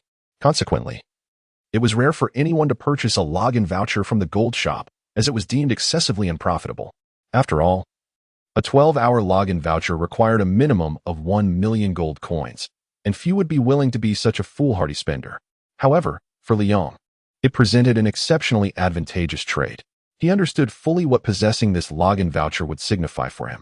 Chapter 47. The utilization of resources and progress in vaccine development in the current gaming world. Today's global announcement revealed that following the update, players could only log in during the day, as nighttime access was prohibited. Nevertheless, the existence of nighttime login vouchers could alter this stipulation, allowing players to log in after dark, which meant Li Yong would enjoy at least an additional day of development time compared to others. 12 hours. What could he potentially achieve with a nuclear reactor at his disposal? Moreover, he had acquired a substantial amount of foundational items from the gold shop, procuring various goods he previously could not afford, all with several million gold coins at his disposal. The number of destitute individuals within the city was steadily increasing, and the subsequent implementation of a household registration system could yield greater benefits. Once the data interconnectivity was established, it would pave the way for a new era reminiscent of the big data age just before the apocalypse in the real world. This marks a commendable initiation of operations. Moreover, this time, a substantial acquisition of 100 large mining trucks has been made. In the reality of the immense ore deposits, the ordinary extraction yields a meager amount. Thus, with the addition of mining trucks and detection equipment, it equates to a significant enhancement for the mining contingent. Consequently, for a considerable duration ahead, there will be no need to fret over the procurement of various simple metallic items. As for the metallic resources within the gaming realm, Li Yong currently lacks the inclination to exploit them, as these are typically accessible only at around level 20. Presently, his capabilities are merely at level 10, necessitating at least 3 to 5 days before he can engage with those resources. Notably, the accompanying boss within the game's mineral deposits are immensely formidable. However, the advantages of a boss first kill are plentiful. Once his strength is augmented and the city's capacity expanded, the potential for accomplishment will become even more exquisite. With such thoughts in mind, he traverses the expansive open space of the city and summons Wang Zhaojun, Little Spider, Tony Stark, and the architect Gao Su. Currently, these individuals constitute the upper echelons of Yang City, and numerous tasks necessitate their involvement. Without wasting a moment, Li Yang gestures, and an array of items procured from the gold coin shop begins to accumulate upon the ground, forming 1, 2, 3, and ultimately 5 towering mountains. Various packaging boxes scatter across the terrain, resembling a colossal super outdoor warehouse, leaving onlookers dazzled. Goodness! Mining truck blueprints, high-speed rail production blueprints, freight vehicle blueprints, small vessel production blueprints. These are premier manufacturing blueprints. Especially Gao Su, whose eyes gleamed upon sighting these blueprints. He trembled with excitement as he gazed at Li Yang, exclaiming earnestly, "Lord of the city, you are simply remarkable. How did you conjure such an abundance? It is almost beyond belief. I am certain that with these blueprints, our progress will accelerate by at least threefold." In response, Li Yang smiled. He pointed towards the mountainous piles of materials beside him. "Behold these items. 100 assorted finished vehicles will suffice to meet the materials' transportation needs. Thus, there is no immediate necessity to manufacture those vehicles. As the population grows, coordinate with Zhao Jun to allocate the refugees judiciously. Once the mining team is sufficiently populated, then we shall contemplate the construction of vehicles. At this juncture, the technological construction team must focus primarily on military weaponry." Upon hearing this, Gao Su nodded solemnly. "I understand. This matter is of utmost importance. The number of zombies remains substantial, and there have also been sightings of mutated beasts. The extraordinary individuals have just informed me that the frequency of attacks by these mutated creatures on our city has increased recently, as if someone is orchestrating their assaults. Thus, we are striving to bolster our military supplies on the battlefield. This is fundamental to our Yang City." Li Yang nodded in agreement, recognizing Gao Su's awareness of the gravity of the situation. With such insight, there was no need for him to elaborate further. However, at that moment, an extraordinary individual approached. "I have observed an increasing number of promising talents among the refugees. I wish to discuss with you, the city lord, the possibility of allowing these exceptional individuals to enter the military directly while they pursue their specialized studies, should they emerge. Our Yang City is currently in dire need of military personnel. A mere 100 is far from sufficient. Dao Jun, please make a note of this and implement it in tandem with the 9-year compulsory education." "Understood, City Lord." Wang Zhaojun nodded emphatically, recording the matter in her holographic notepad. It is noteworthy that at this very moment, Li Yang had already instituted a 9-year compulsory education system within the city. It is essential to recognize that among the displaced populace, many are illiterate and devoid of cultural knowledge. Since the cataclysmic events had transpired in the gaming realm for several years, numerous individuals have remained deprived of intellectual enlightenment, which could yield dire consequences. Thus, without hesitation, Li Yang launched the 9-year education initiative, allowing all individuals eligible for schooling, regardless of age, to partake in the program. Currently, the curriculum encompasses history, language arts, mathematics, and various specialized subjects. Remarkably, due to the apocalyptic circumstances, there are no fees for textbooks or accommodation. Instead, everything is provided free of charge. Furthermore, those who excel in their studies are rewarded with refreshments for the following day and even gold coins. Such alluring incentives naturally sparked a fervor for learning among the countless displaced individuals. Consequently, within the present stage of Yang City, many have already embarked on the path of literacy.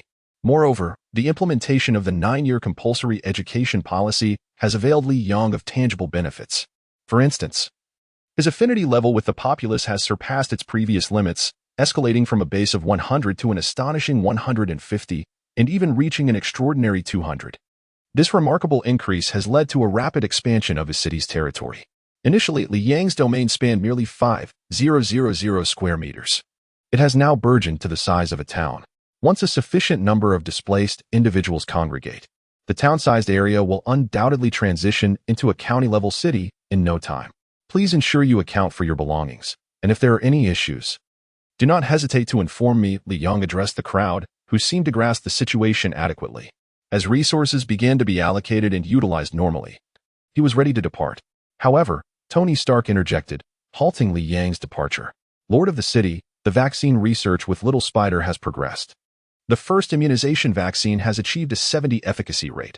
We are now merely a Phase 3 clinical trial away from completion. Upon hearing this, Li Yang's eyes lit up. A vaccine? Was it finally entering the experimental stage? Chapter 48. The voluntary test subjects from the White Mouse Clan Dragon Country, Haidu. This is a realm of gaming. A coastal city within the territory of the Dragon Kingdom. At this very moment, it stands desolate, its towering edifices reduced to endless ruins. The structures are overrun by climbing vines, while various towering plants surround the area. The cataclysmic transformations have caused these trees and flora to mutate. Some have sprouted menacing thorns, while others possess branches that undulate like tentacles, instilling a profound sense of dread. Within this vast expanse of debris, numerous crevices abound, serving as natural hiding spots for mutated beasts and zombies. Particularly, the mutated creatures, be it cats, dogs, or iron eaters, have evolved beyond recognition, with some attaining the alarming level of 7. Instilling fear in countless beasts and players alike. Consequently, the central city of Haidu has become akin to a forbidden zone, with players below level 5 rarely daring to enter. Suddenly, within what resembles an altar in the heart of Haidu, a burst of light flickers, accompanied by the sound of something piercing the air. Moments later, around 10 players of diverse hues emerge from a blue vortex. As they step forth, surveying the ruined city, the leader, a nearly 2-meter tall, fair-skinned middle-aged man with the ID Dongfang Dusher Zatsa, lets out a sigh of relief. Fortunately, there aren't many beasts here. We are quite lucky this time. Otherwise, we would have undoubtedly faced significant losses. Transferring from other national regions to the Dragon Kingdom's Haidu is the most cost-effective option, costing merely 500 gold coins. While moving from Haidu to Long City, where Li Yang resides, requires only 50 coins. However, traveling directly from their homeland to Long City would demand at least 5,000 coins, allowing them to save over 4,000. At this point, even this rugged man cannot help but display a hint of resignation on his face. Accumulating gold coins in the early stages of the game is exceedingly challenging. Even as formidable players from certain nations, their accounts barely exceed 10,000 coins, all of which must be spent judiciously. Thus, managing to allocate 1,000 or 2,000 coins for the teleportation array feels like an extravagant indulgence. Enough. This is not the time for complaints. There are surely many zombies and beasts here. We cannot waste any time. We must hasten to Long City. We are here with sincere intentions to negotiate with the young, and we cannot let this opportunity slip away. As these individuals spoke, they wasted no further time and promptly reactivated the teleportation array of Haiching. A brilliant blue light flickering to life. Just as they were on the brink of vanishing from the array, they beheld a scene of profound terror surrounding the sacrificial altar. There emerged thousands of colossal purple serpents, each measuring 10 meters in girth, swiftly slithering forth from myriad crevices, advancing rapidly towards them. With a resounding clang, a sharp sound echoed through the air. The figures of these individuals swiftly materialized in Long City. As they emerged from the city, beads of cold sweat adorned their foreheads, a testament to the fright they had just experienced from the serpents. The sight of those snakes, each marked with a menacing level 7 status, far surpassed their own meager level 5, instilling an unparalleled fear within them. The sheer horror of the situation rendered them momentarily speechless. The enormity of the Dragon Nation was daunting, and had they not been quick in their escape, they might have already become prey. Some expressed their lingering trepidation, recalling the overwhelming force of thousands of 10-meter-wide venomous serpents, a terror far exceeding that depicted in the so-called Python disaster film series. For those afflicted with claustrophobia, it was nothing short of a nightmare. However, there was no time for lamentation. They had arrived, and thus, it was imperative to seek out Li Yang without delay. A player from a cosmic nation, identified as I am Li Yang's junior disciple, voiced this intent, prompting agreement from the others, as collaboration was paramount. And time was of the essence. With their consensus reached, they swiftly navigated towards Yang City, guided by the coordinates they had previously obtained. Along the way, they encountered various mutated beasts, demonic creatures, and zombies attempting to obstruct their path. Yet, under the strength of their united front, these obstacles proved inconsequential. After a full half hour, they finally arrived at the gates of Yang City. However, the original group of 10 had dwindled to merely 3. It was unavoidable. During their journey, they encountered a level 7 super zombie, endowed with formidable special abilities and the capacity to summon ordinary zombies. Within mere minutes, that fearsome creature had claimed the lives of 7 companions, sending them back to the spring of life. The remaining trio had barely had time to gather their equipment before hastily fleeing towards Yang City, acutely aware that any misstep could lead to their demise. Just as they were about to call out to the inhabitants of the city from the ramparts, the gates of Yang City swung open. Out stepped an exquisitely beautiful young woman clad in a distinctive maid's attire. She regarded the weary trio with a smile and inquired, "Our city lord has been awaiting your arrival for quite some time. I trust your journey was devoid of peril? Please, come inside. Our lord Yi has prepared a sumptuous feast for you." The white-skinned man felt a wave of relief. He had feared being bound and taken captive without a word. Such an outcome would have rendered his visit exceedingly uncomfortable and vexing, particularly given the melodious quality of the young woman's voice. Wang Zhejun observed the trio with a slight smile as she led them not to the residence of Li Yang, but towards a robust 5-story building within the urban expanse. How remarkable this structure is. How did you manage to uncover such metal resources? To construct such a grand edifice in under 2 days within this game world is nothing short of astonishing. As the trio traversed the urban landscape, they were struck by the diverse array of architecture within Yang City, finally grasping the true nature of the terror embodied by both Yang City and Liyang. It is worth noting that their own abodes were nothing more than pitiful thatched huts, through which the wind whistled, rendering them incapable of warmth without the kindling of a fire during the frigid season. The stark contrast between their dwellings and the grandeur surrounding them left them feeling profoundly unsettled. However, Wang Zhejun offered no response to their musings. Instead, she guided them via the elevator to the reception room on the 3rd floor of the 5-story edifice. "Please, take your seats," she invited. "Here lies a vast abode, illuminated by a resplendent blue glow. The expansive space is adorned with numerous dining tables, each accompanied by sleek metallic chairs, reminiscent of a colossal technological cafeteria. Notably, one table is lavishly laden with an array of beverages and succulent beef, prompting the trio to hastily take their seats and seize the meat, indulging in their feast. However, in that very moment, a sudden click reverberated through the air, startling them. To their horror, they beheld the astonishing transformation of their chairs, morphing into metallic beds. Strangely, they found themselves ensnared upon these very beds. Chapter 49. The Vaccine Experiment. The terrifying effects of the vaccine. This left the 3 men in utter shock, as they had never anticipated such a drastic turn of events. They had merely come to negotiate, or rather, to collaborate. Yet, why were they being confined to a bed? In an instant, an ominous premonition arose within them. However, before they could comprehend the situation, 3 men clad in white coats approached them, donned in gloves and wielding syringes filled with brown liquid. Upon closer inspection, it was evident that this was none other than the extracted zombie virus. Panic engulfed them. "Mr. Li Yang, you cannot do this. We are your partners, not experimental subjects. We came here in good faith," they protested. "We represent a consortium of federal empires, here to negotiate trade agreements with you." The lead white man was visibly terrified, his body shaking uncontrollably, beads of cold sweat forming on his forehead. They were not foolish, especially since their own country had previously engaged in the extraction of the zombie virus. They could discern that Li Yang intended for them to be infected, suggesting some form of experiment. At that moment, the realization dawned upon them that this place was not a high-end restaurant for hosting guests, but rather a cleverly disguised zombie laboratory. Yet, their pleas went unanswered. As their bodies flailed, Wang Zhejun waved his hand, summoning more individuals in white coats who swiftly restrained the 3 men. Then, the liquid was injected slowly into their muscles, entering their bodies. It stung. It was unbearable. A searing energy coursed through their limbs. At that moment, the white man's mouth felt parched, and his body ceased to tremble as his strength ebbed away. It felt as though he were engulfed in flames, his weary body yearning for respite. However, he understood that should he truly close his eyes, the most terrifying fate awaited him.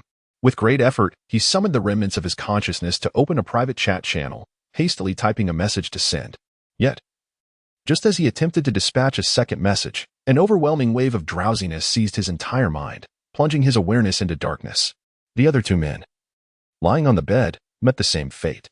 In Wang Zhejun's eyes, the transformation of the 3 men was swift. Their once intact bodies began to shift towards a grayish hue. A dense stench of decay emanated from them. Crack, crack, crack. The bodies of these individuals swelled rapidly, akin to an expanding agent, bursting through their garments to reveal their bare skin. It seemed that their epidermis could not withstand this peculiar energy. As rivulets of blackened blood began to seep from their skin, staining their gray forms in darkness. In that moment, their eyes, too, transformed to a crimson hue. A mindless roar erupted from their mouths, gradually intensifying as these individuals were irrevocably transformed into zombies. However, bound to the experimental table, their struggles were futile. And they remained ensnared in their confines. Data monitoring concluded, revealing that among the three, the individual of Caucasian descent exhibited the best physical constitution, taking merely 1 minute to metamorphose into a zombie. The subject from the Cosmic Nation required 20 seconds, while the one from the Ninja Nation took 38 seconds. Divergent physical attributes determined the initial quality of the zombies. The Caucasian zombie was classified as level 5, the Cosmic Nation zombie as level 1, and the Ninja Nation zombie as level 3. A female recorder, observing the stopwatch and the holographic projections, reported these findings. Li Yang, standing nearby, nodded in acknowledgement without uttering a word. Truth be told, this situation felt akin to someone arriving with a pillow just as one dozed off. The zombie vaccine was currently lacking in Phase 3 clinical trials, and these foreign entities had willingly presented themselves as subjects. Were they fortunate or unfortunate? The answer remained elusive. For Li Yang, the ethical burden of using human bodies for experiments with the zombie virus and vaccine was non-existent. In his previous life, he had witnessed such scenes countless times, particularly involving foreigners, who he held little regard for. Moreover, this occurred within a game world. Upon death, one simply respawned at the fountain, unaffected by the ordeal. Thus, why should he bear any psychological burden? To speak candidly, all players from other federal empires were his adversaries. And even in the real world, he felt no pressure regarding such experiments. Let us commence the experiment, Tony. Understood. Tony Stark, already prepared, nodded at Li Yang's command. He opened a metallic case, revealing 10 vials of serum lying in wait. The syringes contained a green substance reminiscent of the potions from a bioweapon saga. Wasting no time, and after ensuring his protective gear was in place, he retrieved the vial positioned at the edge and instructed the nearby recorder, initiate the injection. Activate monitoring and detection devices. Synchronize multiple instruments to accurately document the changes in the test subject's vaccine response. Understood. With that, the command was executed. Tony injected the serum into the body of the man from the Cosmic Nation. In the first second, visible green light surged through the muscles, swiftly disseminating throughout the man's limbs and core. It was as if the liquid possessed the ability to instantaneously divide, rapidly spreading across his entire form. Almost immediately, it became evident, even to the naked eye, that these green luminescent points were voraciously consuming the gray energy within the flesh. Subsequently, they witnessed the transformation. The man's body, once marked by the grisly gray of a zombie and the deep crimson of his eyes, rapidly returned to its normal hue. Neural cells were restored to their natural state. The foundational drug trial was a success. The vaccine effectively annihilated the zombie virus in a mere 3 minutes. The subject was poised to awaken in 5 seconds. Countdown to awakening. As the words of the recorder echoed, the man from the Cosmic Nation slowly opened his eyes. At that moment, he experienced an unprecedented sense of ethereality in his mind. Furthermore, he could perceive a unique energy within him, enhancing his various attributes. In an instant, his experience points and strength surged at an astonishing rate. Is this truly the serum vaccine you have developed to counter the zombie threat? The man from the Cosmic Nation was astounded. Once this discovery came to light, it would undoubtedly astonish the entire gaming world. Chapter 50. The Cosmic Nation in Shock. A new era dawns. The subject from the Cosmic Nation was no fool, on the contrary. Being assigned to this joint team to collaborate with Li Yang indicated a sharp intellect and strategic acumen. Thus, with just a moment of contemplation, he grasped the current circumstances and the implications therein. Yet now, the situation was. This matter at hand has utterly transcended his imagination. The Lord of Yang City, Li Yang, the foremost player in the gaming realm, has undoubtedly engaged in countless covert activities unbeknownst to others. The vaccine for the zombie virus, a matter of relentless research among numerous federal nations, has only been in development for a mere 2 days in both the game and the real world. It is widely acknowledged that the DNA sequence of this zombie virus is extraordinarily intricate and terrifying. Truly untangling its complexities within such a short time frame is utterly implausible. Indeed, many have speculated that, given the current knowledge level of biologists, experts, and professors, deciphering the DNA sequence of the zombie virus would require at least 50 years, if not more. Therefore, this so-called cosmic experiment is indeed astonishing. what truly lies beneath the formidable strength of Yong City. Yet, before he could receive the researchers' responses, an overwhelming surge of energy erupted from within him. The power of the zombie vaccine, having eradicated all traces of the zombie virus, seemed to undergo a bizarre transformation, aggressively consuming and attacking the healthy human cells. In a mere span of 10 seconds, a significant portion of his internal organs vanished. This extraordinary capacity for consumption rendered the experimental subject from the Cosmic Nation unconscious. Just 3 seconds later, the individual's body appeared to disintegrate, vanishing entirely from the experimental bed. Simultaneously, a seemingly inconspicuous announcement flashed across the screen. A small voice proclaimed, "Player, I am Li Yang's disciple has perished." Returning to the spring. No reasons were given, nor was there any explanation for the demise, only a vague communique from the world. However, with numerous players experiencing death and returning to the spring each day, this announcement went largely unnoticed. Inside the laboratory, witnessing this scene, Tony Stark and Spider-Man exchanged glances, shrugging in resignation. The dosage seems to be excessive. After 5,370 experiments, we are well aware that the vaccine does not attack healthy human cells. There are two possibilities. 1. The subject has a severely compromised constitution, afflicted by 20 primary physiological ailments, resulting in an abundance of pathogenic cells that the vaccine indiscriminately consumes. These cells intermingle with normal cells, making such occurrences entirely plausible. The second possibility is that the subject possesses a normal constitution, but the dosage is the issue. Each vaccine has a specified dosage range, and exceeding this threshold triggers the corresponding consumption behavior. Based on our compiled data, it is unequivocally the second scenario. Nevertheless, this aligns with our experimental expectations. We have 3 dosage levels prepared. With a few more trials, we will ascertain the appropriate range for the vaccine dosage. Now, let us commence the second experiment and document our findings. Without delay, Tony Stark initiated the second experiment, and the laboratory once again plunged into a flurry of activity. Meanwhile, Li Yang, the principal authority of Yong City, observed the results with a peculiar smile gracing his lips. It seemed an array of captivating events was poised to unfold. Within the spring, the Cosmic Nation player, identified as I am Li Yang's disciple, suddenly opened his eyes. Immediately, an urgent alert incessantly refreshed in his mind. Warning! Emergency alert! The player's body is in an extremely weakened state. Please replenish energy promptly. Otherwise, within 30 seconds, the player's level will diminish. Alarm! Urgent alert! The player's condition has reached a state of extreme frailty. The incessant beeping of notifications left him no time to ponder further. He quickly glanced at his various statistics, only to discover that his health bar and all other metrics had plummeted to an absolute perilous state of 0.00001. Under these circumstances, even the slightest touch from another individual, even within the safety of a fountain, could plunge him into a second demise. This left him in a state of sheer panic. He was unwilling to lower his level. In an instant, he devoured a variety of stored energy drinks, biscuits, and barbecued meat. After more than a minute, with the restoration of various energies, his account finally reached a safe threshold. Without wasting a moment, he chose to resurrect on the spot, returning to his birthplace, which was within the cosmic borders of the game world. How could you die so quickly? What transpired? Upon his resurrection, I, Master Li Yang's disciple, was immediately surrounded by 10 individuals, their faces etched with deep curiosity. It had only been a little over 30 minutes since we passed through the teleportation array. By normal calculations, they should have just entered the domain of Yong City. It was inconceivable that one could perish so swiftly. Although Li Yang was ruthless, he would not indiscriminately slay without reason, would he? There must be a special cause. Listen to me. The situation has escalated. The top player in the game, Li Yang, is conducting experiments on a zombie vaccine, and it has reportedly succeeded by 90%. I was just injected with the zombie virus, followed by the zombie vaccine, and I quickly regained consciousness, transforming from a zombie back into a human.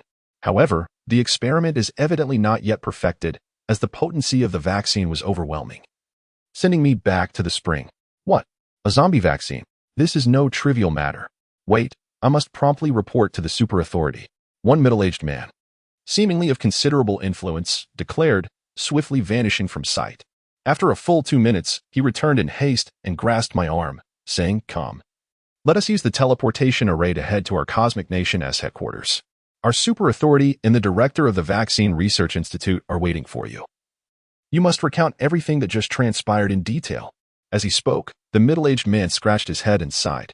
Perhaps the game world was on the brink of a transformation. Li Yang had concealed his intentions too deeply. The matter of the vaccine had never been disclosed before. Chapter 51. Li Yang's cunning strategy. Recruiting 2 young acolytes. The research on the vaccine was swiftly concluded. The results from the second and third studies emerged more rapidly than before. The players from the Cosmic Nation had undergone experiments for at least 5 minutes, while players from the Ninja Nation had restored consciousness in just 1 minute, without exhibiting any unusual conditions. Not only had their consciousness returned, but although their levels did not show significant growth, their experience points increased by a substantial 500. This achievement surpasses even the experience gained from vanquishing 3 level 3 zombies. If his experience points were to increase by a mere 300, he would seamlessly transition from level 4 to level 5. Meanwhile, the progress of the Caucasian subject was even swifter. In a mere 20 seconds, he completed this experiment, and astonishingly, his player level ascended directly from 4 to 5. Indeed, this experiment granted him a full level increase. However, it is regrettable that at this very moment, the 2 subjects lying on the bed were incapable of even the slightest movement, let alone taking their own lives. Activating the forced allegiance function reduced their health to a mere 0.00001, binding them to our will. A subtle smile played on Li Yang's lips. Since these 2 had undergone transformation, it meant that they now possessed an absolute immunity to the zombie virus. Even if a zombie were to sever a leg or half of their body, they would remain untransformed. His motivation for converting these individuals was rooted in the necessity of preventing any potential leaks, a practice permitted within the realm of the game. This, of course, was a peculiar rule discovered in his previous life, albeit one that was intricately concealed. It was not until the mid-stages of the game in his last life that Li Yang unearthed this hidden regulation. Yet, upon hearing Li Yang's words, the 2 players were utterly stunned. Forced allegiance. Such a terrifying rule exists within the game world. How had they not gleaned this from the novice manual? These individuals yearned for deeper understanding, with some even contemplating the dire act of suicide to escape their tormentor, for the situation was utterly terrifying. The mere thought of the other party gaining complete control was beyond their imagination. Yet, before they could take any action, they witnessed the small spider spring into motion. Its silk slicing through the jugular with alarming swiftness. Blood gushed forth. Within 3 seconds, their consciousness began to wane once more. And then, there was nothing more to follow. When they eventually regained consciousness, they found themselves removed from the experimental bed. Even the wounds on their necks had vanished. However, in that very moment, the white individual and the player from the Ninja Nation were engulfed by an overwhelming sense of dread. For at that instant, they felt as if Li Yang resided within their hearts, as though he could perceive all their thoughts, and they sensed a looming threat of death. It was as if defiance against him would spell their demise. This is a sensation that emanates from the depths of the soul. It transcends the mere simplicity of the gaming realm. Are your tactics capable of manipulating our thoughts even in the real world? What a terrifying method this is. The Caucasian man appeared increasingly unsettled, his eyes wide with disbelief, his face a canvas of despair. Such a method was beyond his wildest imagination. There was no need to comprehend so much. Proceed with your plans, and I shall ensure that Wang Zhaojun eliminates you. Then, you may return to your respective federations. As for the specifics of execution, I trust one need not elaborate. With a smile, Li Yang departed without a further word. Yet, the Caucasian wished to utter something to Li Yang, but before the first syllable could escape his lips, his head suddenly detached from his body. In the next moment, the flying head of the Caucasian caught sight of the head of the Ninja Nation player. Shortly thereafter, their consciousness faded away, and they were promptly returned to the spring. The expression of the Caucasian player who materialized in the spring shifted dramatically. The cruelty of the adversary was staggering, particularly Wang Zhaojun, whose prowess was unfathomable. He had not even sensed the intent to kill, nor had he discerned the opponent's movements before his head was severed. Crucially, he could feel that the opponent had not employed any special energy, but had solely relied on a certain blade to end his life. This indicated that Wang Zhaojun's true form was exceedingly terrifying. If that were the case, how dreadful must be the true strength of the opponent and Li Yang's combat capabilities. In an instant, he dared not contemplate further. He must adhere to Li Yang's instructions. Otherwise, given the adversary's ability to control him, he would have no path to survival in the future. With this in mind, he promptly vanished alongside the Ninja Nation player into the spring. Meanwhile, in Yang City, at that very moment, a faint smile graced Li Yang's lips. He turned to Wang Zhaojun and remarked, "The influence of the 2 spies is immensely powerful. We can now rely on them to disseminate information about the vaccine. Within a couple of days, our finished vaccine will be sought after by many. That will mark the true beginning of rapid development for Yang City. In the early stages of the game, development necessitated a substantial amount of gold. And urban construction depended on various fundamental infrastructures. Clearly, Li Yang had no time to accumulate wealth through monster grinding. That would be an utter waste of time. Hence, earning money, particularly in a post-apocalyptic context, was an exceedingly effective strategy. And the vaccine, it was the optimal means, especially when sold to them as a faulty product. The city lord's scheme was simply audacious. Standing beside Li Yang, Wang Xiaojun found herself momentarily at a loss for words. Ultimately, a term surfaced in her mind that aptly characterized the city lord. After all, his notion was nothing short of a nightmare for others. Having spent a considerable sum, one ultimately acquired not only a substandard vaccine but also felt an overwhelming sense of gratitude towards Li Yang. Is this not a quintessential example of being sold out while still paying others? The crux of the matter lies in the inevitable acknowledgement of this situation by the Western world. Once they become aware, they must concede defeat. For, as it stands, Li Yang is the sole individual capable of developing a vaccine globally. Others, in their attempts to delve into research, have yet to grasp even the initial concepts, let alone produce a viable product. How are we to proceed? My lord, what shall we do next? The clock has struck 12. And we have several hours remaining in today's game. 12 o'clock, Li Yang glanced at his watch. It was merely noon. Under these circumstances, let us accompany the lord in pursuit of a boss, as it is also time to level up by 10. Chapter 52. The shock of the global announcement. Multiple parties stunned. Is what you say truly the case? At this very moment, within the subterranean caverns of the cosmic nation, a solemn expression has settled upon the faces of the nation's elite and the esteemed Director Jean of the Vaccine Research Institute. I trust you are well aware of the significance of this matter. It is imperative that we do not resort to deceit, should the vaccine indeed be developed. Its implications for both our gaming realm and the real world will be immeasurable. It is noteworthy that, at this moment, players bitten by zombies within the game are subjected to a unique rule. Upon being bitten, players do not immediately perish unless the bite strikes a major artery, the heart, or results in a shattered skull, which leads to instant death and respawning at the fountain. However, ordinary wounds do not result in death. Rather, they transform the player into a zombie. In such a state, players lose control of their consciousness, akin to witnessing a VR film, watching themselves become mindless beings, mercilessly slaying their fellow players and engaging in unconscious battles with other mutated beasts. This cruel punishment would only lead to the player's complete demise and return to the fountain after a full 2 hours. This represents a unique privilege granted to players following their infection with the zombie virus, akin to the squandered 2 hours of gameplay. Consequently, these 2 hours are of paramount importance to them, should a vaccine or serum for the zombie infection emerge. Receiving an injection in advance would render them immune to any fear of contagion. At that juncture, they would not only be able to reclaim those 2 hours, but also ascend to greater heights, engaging in more extraordinary and formidable endeavors.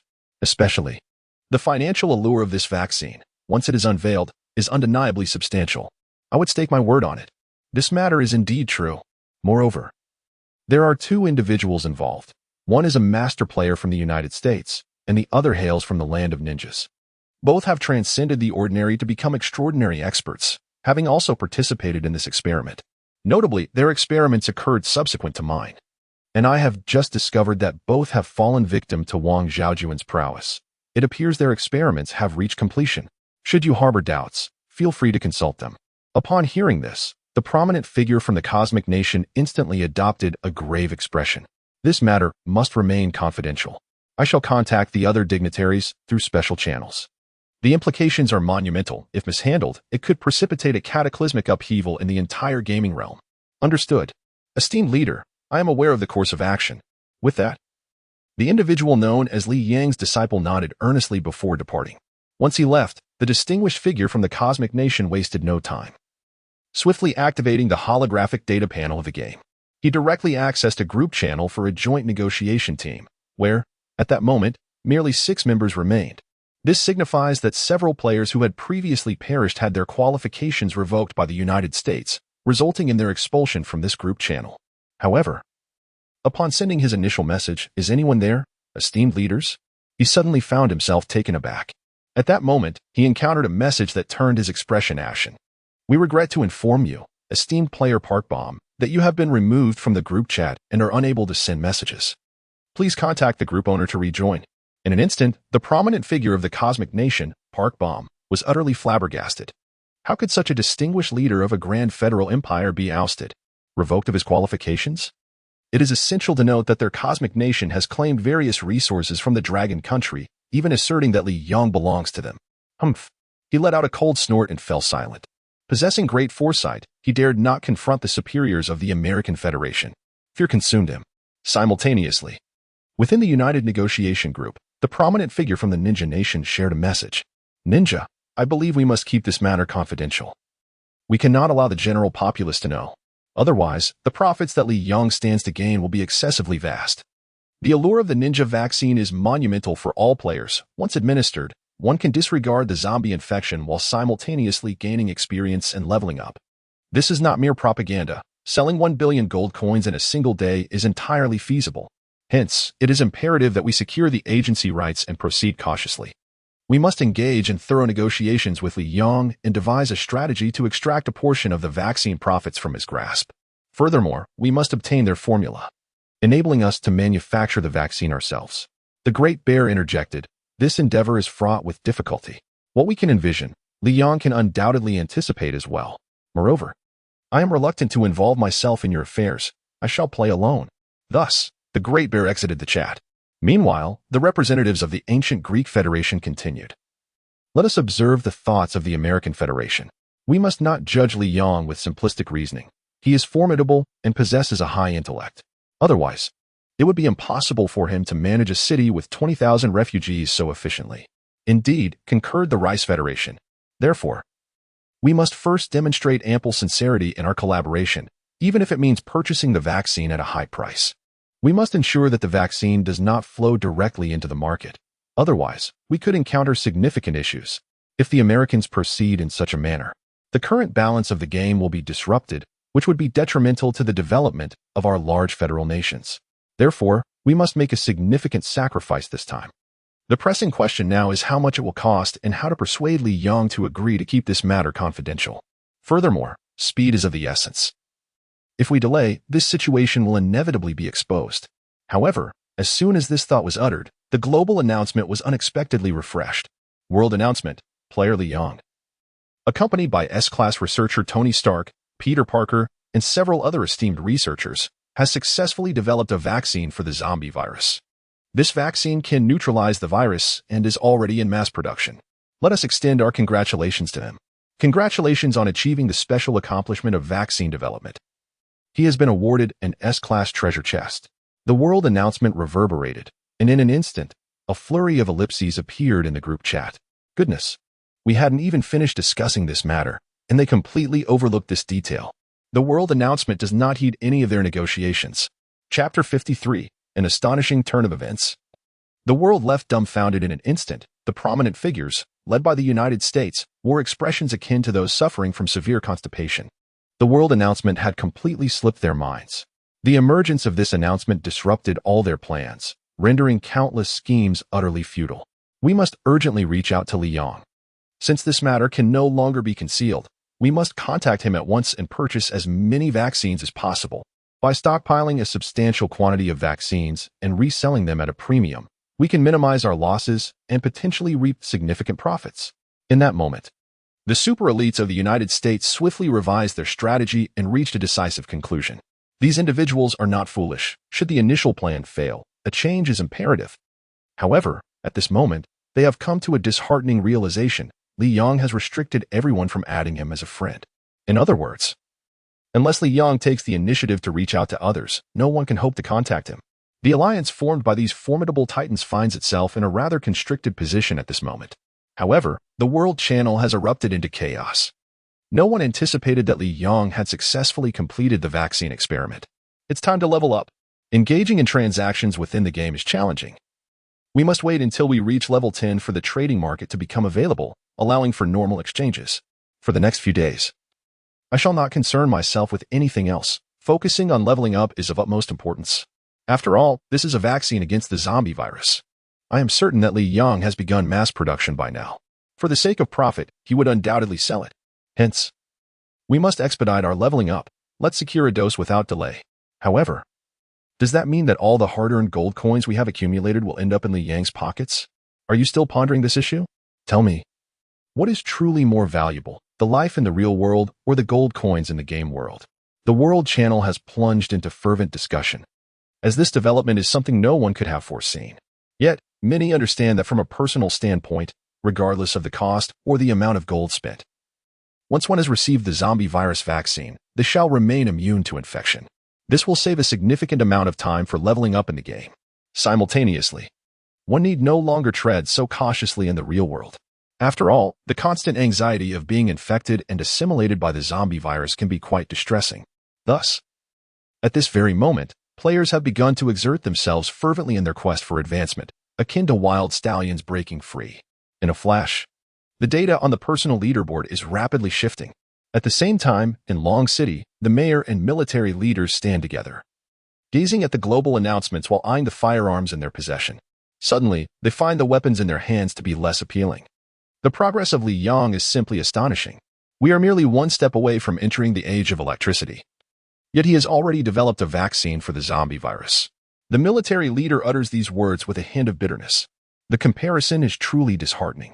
Each individual excels in their domain. Li Yang's South achievement of first place undoubtedly involves secrets we remain unaware of.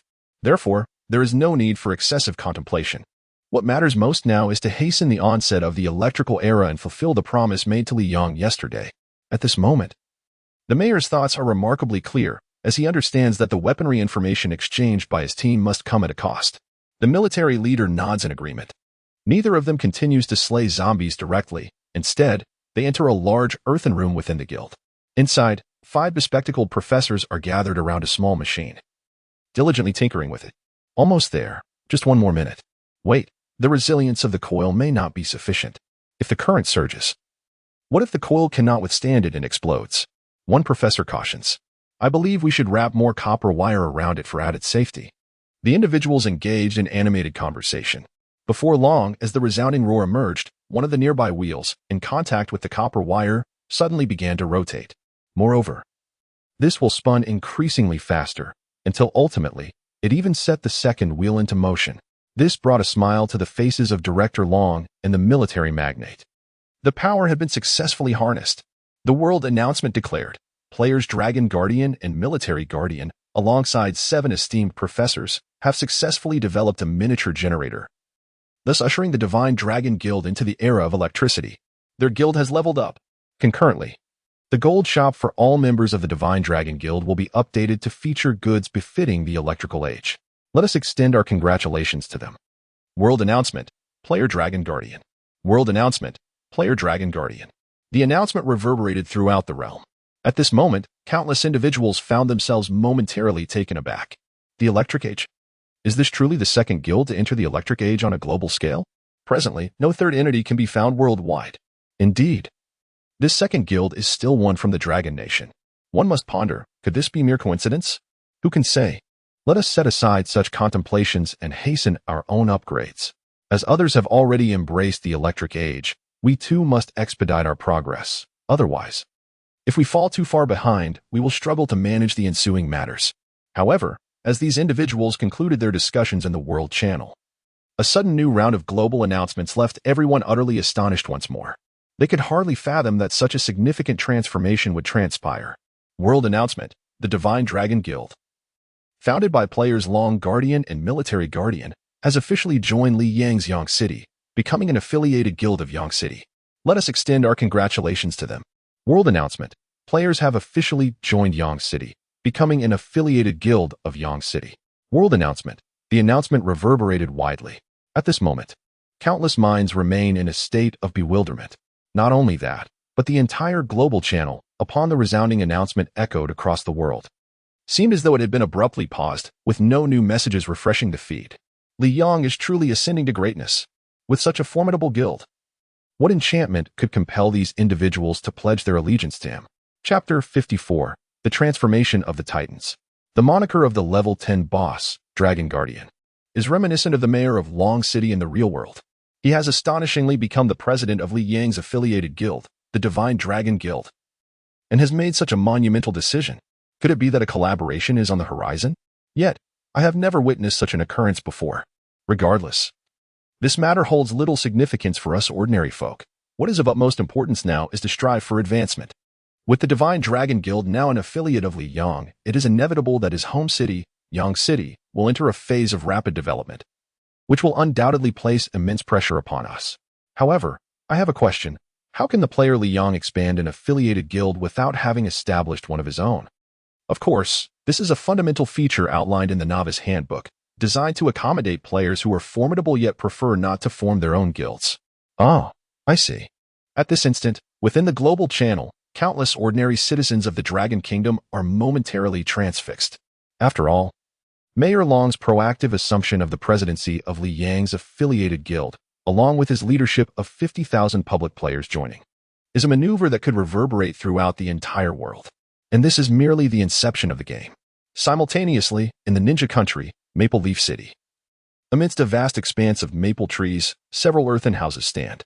Within these humble abodes, numerous figures are busily engaged in various tasks. Among them, a middle-aged man gazes at the scene with a slight furrow of his brow. He is none other than the mayor of Maple Leaf City, having undergone a transformation. At this moment, upon reading the global announcement regarding Dragon Guardian's affiliation with Yution's guild, he cannot help but frown. What on earth is happening over there in the Dragon Kingdom? Secretary, has the big shot been informed of this matter? What is his response? He inquired. Shortly thereafter, a voice emerged from beneath the maple trees. The influential figure is already aware, but has chosen not to elaborate. We are to proceed with our development as planned. He has also sent you a private message, instructing you to follow the directives therein. Upon hearing this, the mayor of Maple Leaf City nodded in acknowledgement. He then raised his hand, and a game interface materialized before him. However, upon viewing the contents displayed on this window, he was utterly astonished. He had never anticipated that events would escalate to such a degree. Let us cease our studies on steam engines. Henceforth, we shall delve into generators. Coal-powered generation. We can no longer afford to develop in a methodical manner, for if we do, the situation may evolve even more drastically. We must strive to create the generator before others do, to usher in the era of electricity ahead of time. He admonished those in the Research Institute in a grave tone. No one knew what the formidable figure from the Ninja Nation had just conveyed to the mayor of Maple Leaf City. Such scenarios were incessantly unfolding across multiple federal empires, leaving countless individuals perplexed. Wasn't the plan to progress steadily and normally? Such an approach would yield greater benefits and rewards. Yet why this sudden acceleration? The guild members exchanged bewildered glances, but before these ordinary members could comprehend anything on the World Channel, the mid-level personnel of the guild were intently watching them, urging them to work diligently and refrain from any communication on the World Channel. This has undoubtedly heightened the anxiety of countless individuals. What precisely is transpired? At this very moment, in the ancient Greek Confederation Empire, here lies an immense tropical rainforest, teeming with countless mutated beasts and diminutive mythical creatures. Yet, amidst this terrifying wilderness, there exists a band of players who harbor no fear of these aberrant creatures. Indeed, the incense from our esteemed Federation of Ancient Greece proves remarkably effective, even managing to draw these beasts closer to us. However, this is not the time for such discussions. We must hasten into the age of electricity to design CNC lathes. Without products from an assembly line, we shall accomplish nothing ahead. Vaccines also necessitate accompanying facilities. If we procure vaccines and Li Yang fails to provide a temperature-controlled box for preservation, we will be unable to stockpile them in quantity. Thus, certain matters must be expedited. A young girl with golden hair turned to the middle-aged man beside her and spoke in a low voice. Mia, I know, but our pressure is immense. Although we have indeed entered the electrical age in the real world, such technology cannot simply be conjured into existence. We must exercise patience, however. While we wait, before he could finish his sentence, Mia, disregarding his words, kicked him into the nearby stream. In the next moment, Mia, along with all the players present, stood frozen in shock. For at that very instant, the water surged violently, forming a colossal vortex 10 meters wide.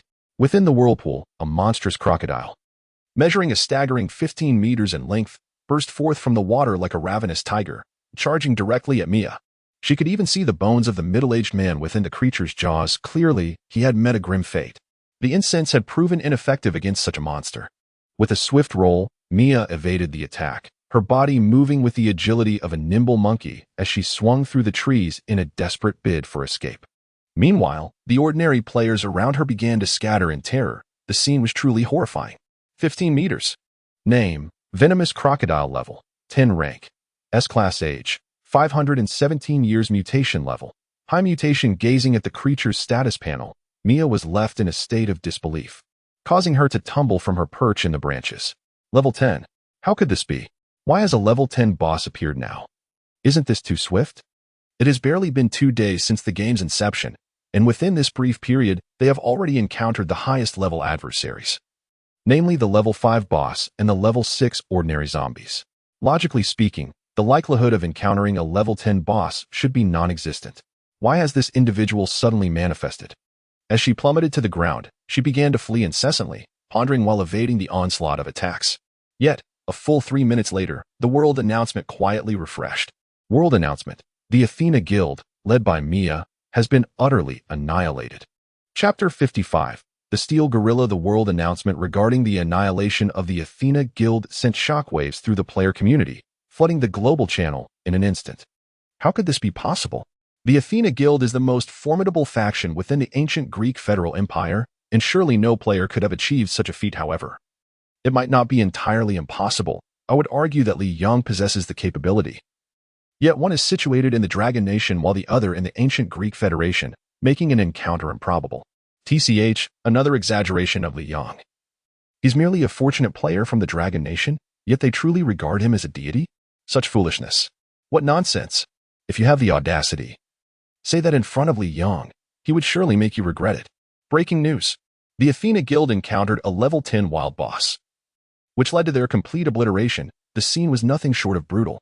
A level 10 wild boss. This defies logic. Most of our players are at level 6.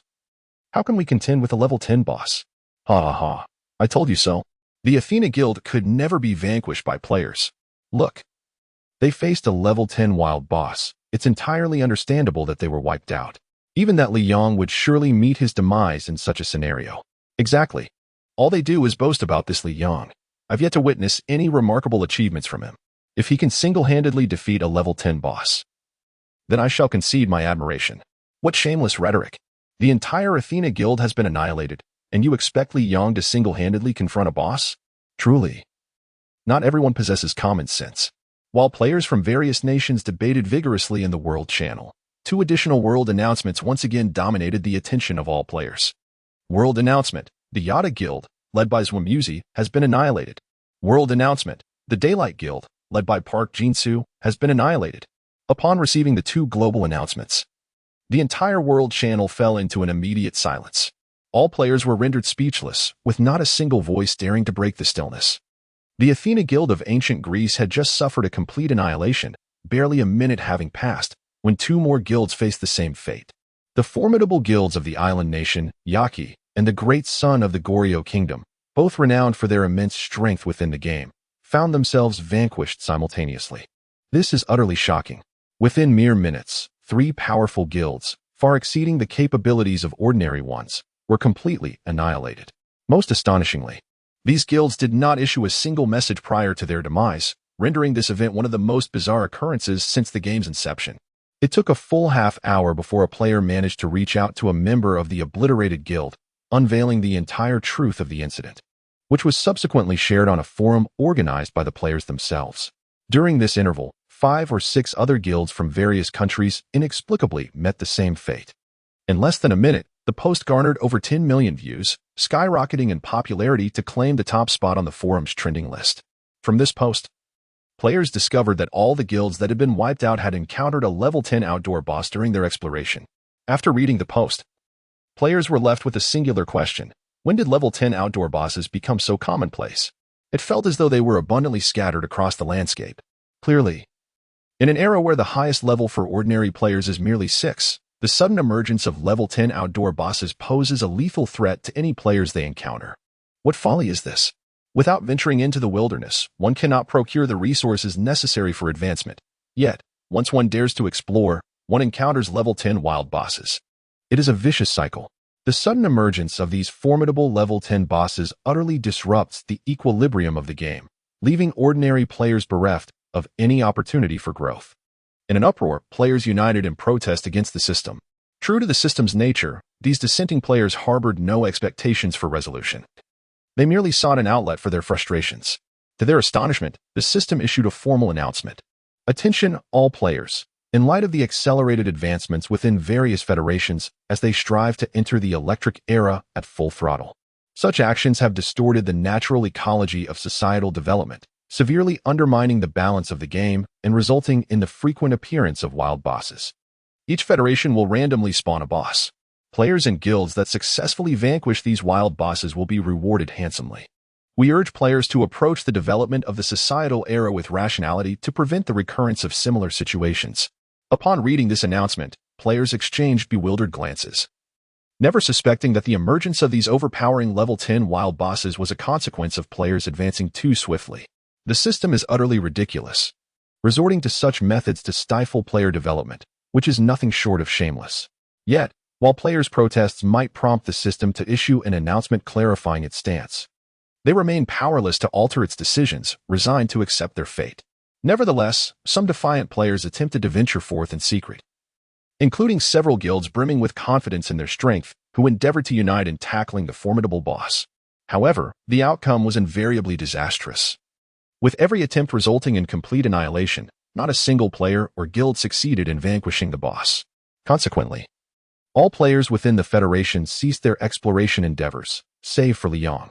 In the ruins of a city to the northwest of Yang City, the sound of gunfire erupted as the roaring muzzle of a submachine gun belched forth searing flames, unleashing a barrage of bullets towards a colossal mutated creature towering 10 meters high in the center of the road.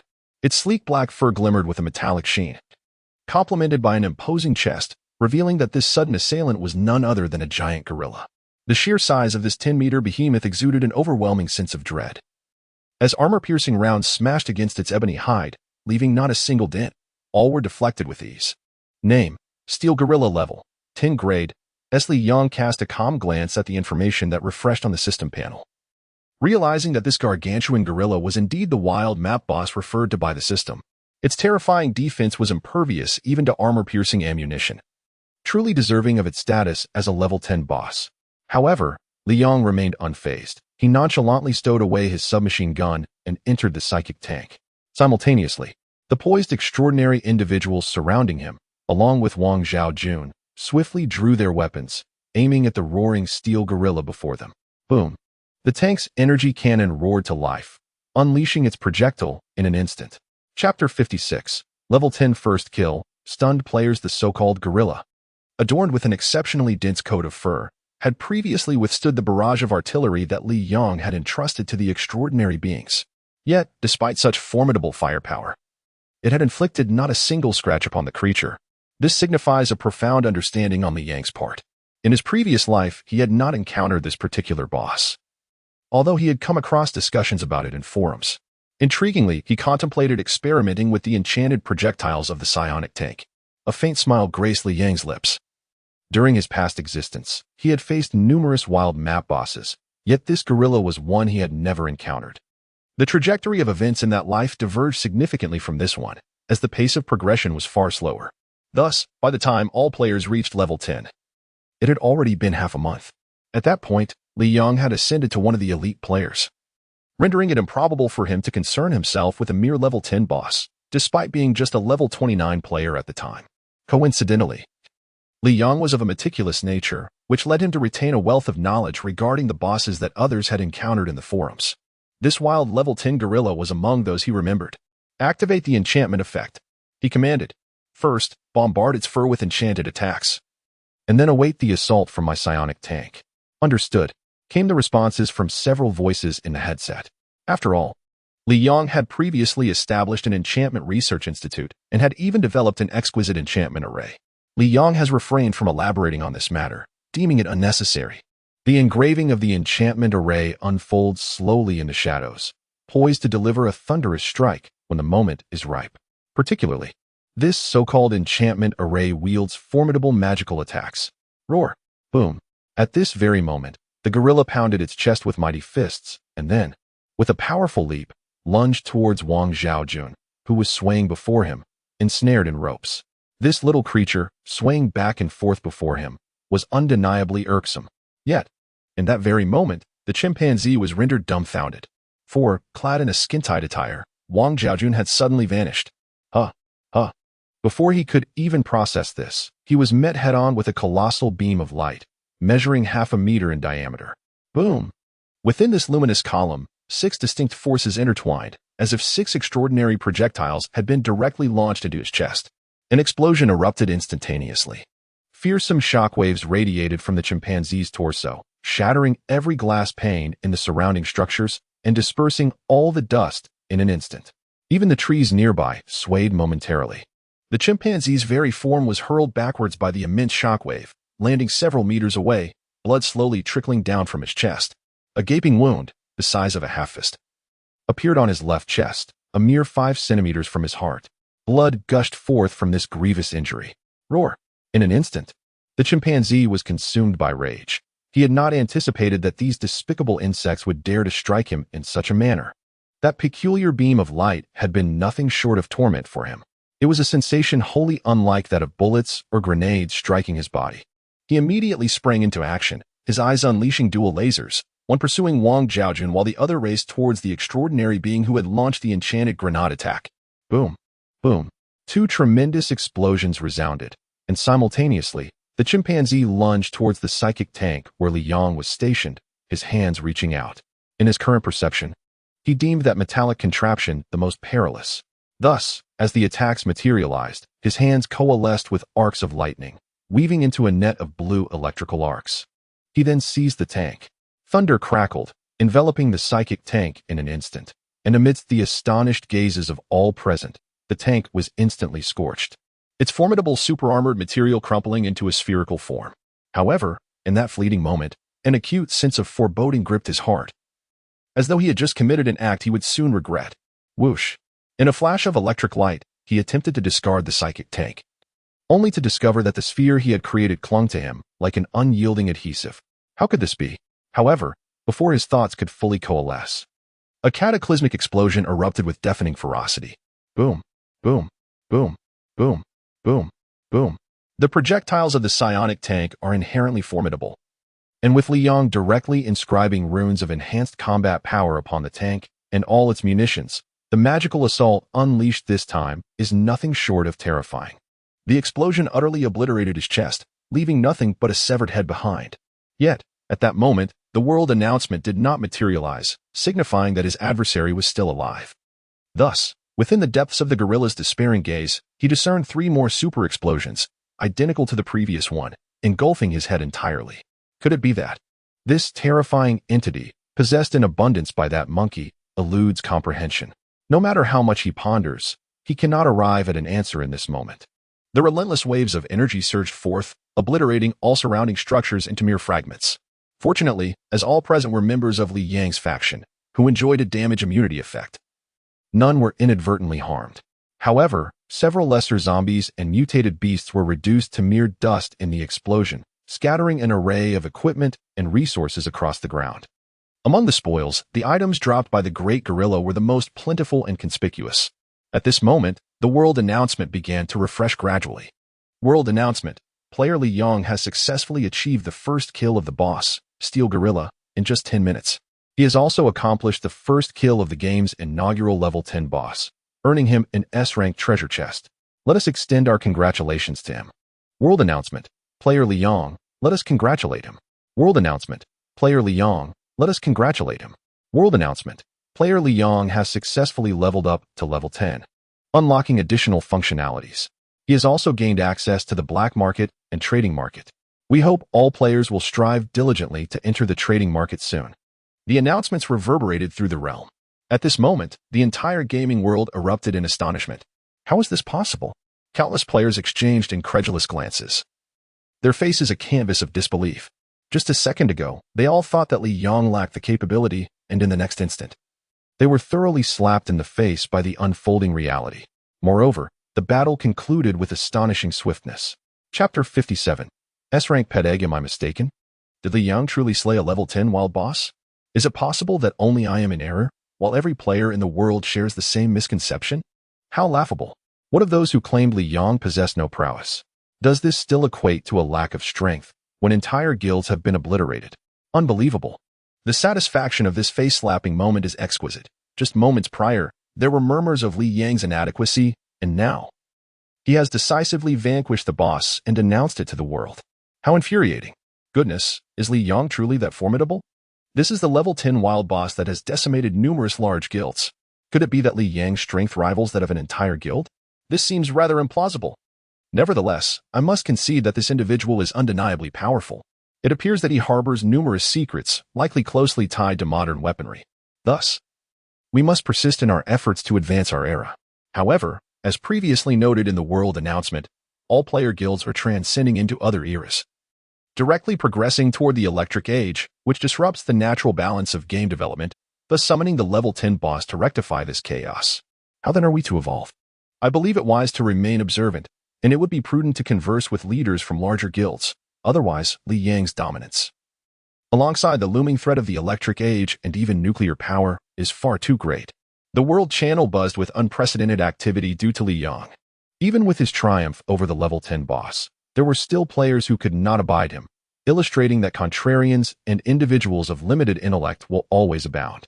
Simultaneously, dozens of players from the Athena Guild stood in orderly formation within the tropical rainforest, while the guild leader, Mia, stood at the forefront, her expression vacant and rooted to the spot. The surrounding atmosphere was thick with silence, tinged with a hint of awkwardness. This marks the first total annihilation of the Athena Guild. If the aftermath of this defeat is not addressed with utmost seriousness, the cohesion of the entire guild will suffer a severe setback. Mia, as the guild leader, must devise a way to uplift all the players within the guild. Fellow compatriots, I am your leader, Mia. Upon hearing Mia's impassioned voice, everyone lifted their heads, their gazes converging upon her. Excellent. This is a splendid beginning. Mia encouraged herself internally and continued, as you have witnessed, we have experienced the first total annihilation in the history of the Athena Guild. However, there is no need for despair. This is not our fault. It is important to note that we are not alone in this defeat. The Yachi Guild from the Ninja Nation, the Daylight Guild from the Cosmic Nation, and numerous other guilds around the world have also faced annihilation. Each of them is no weaker than us, yet they have all met the same fate. To date, no guild has survived an encounter with a level 10 outdoor boss. This is not a failing on our part.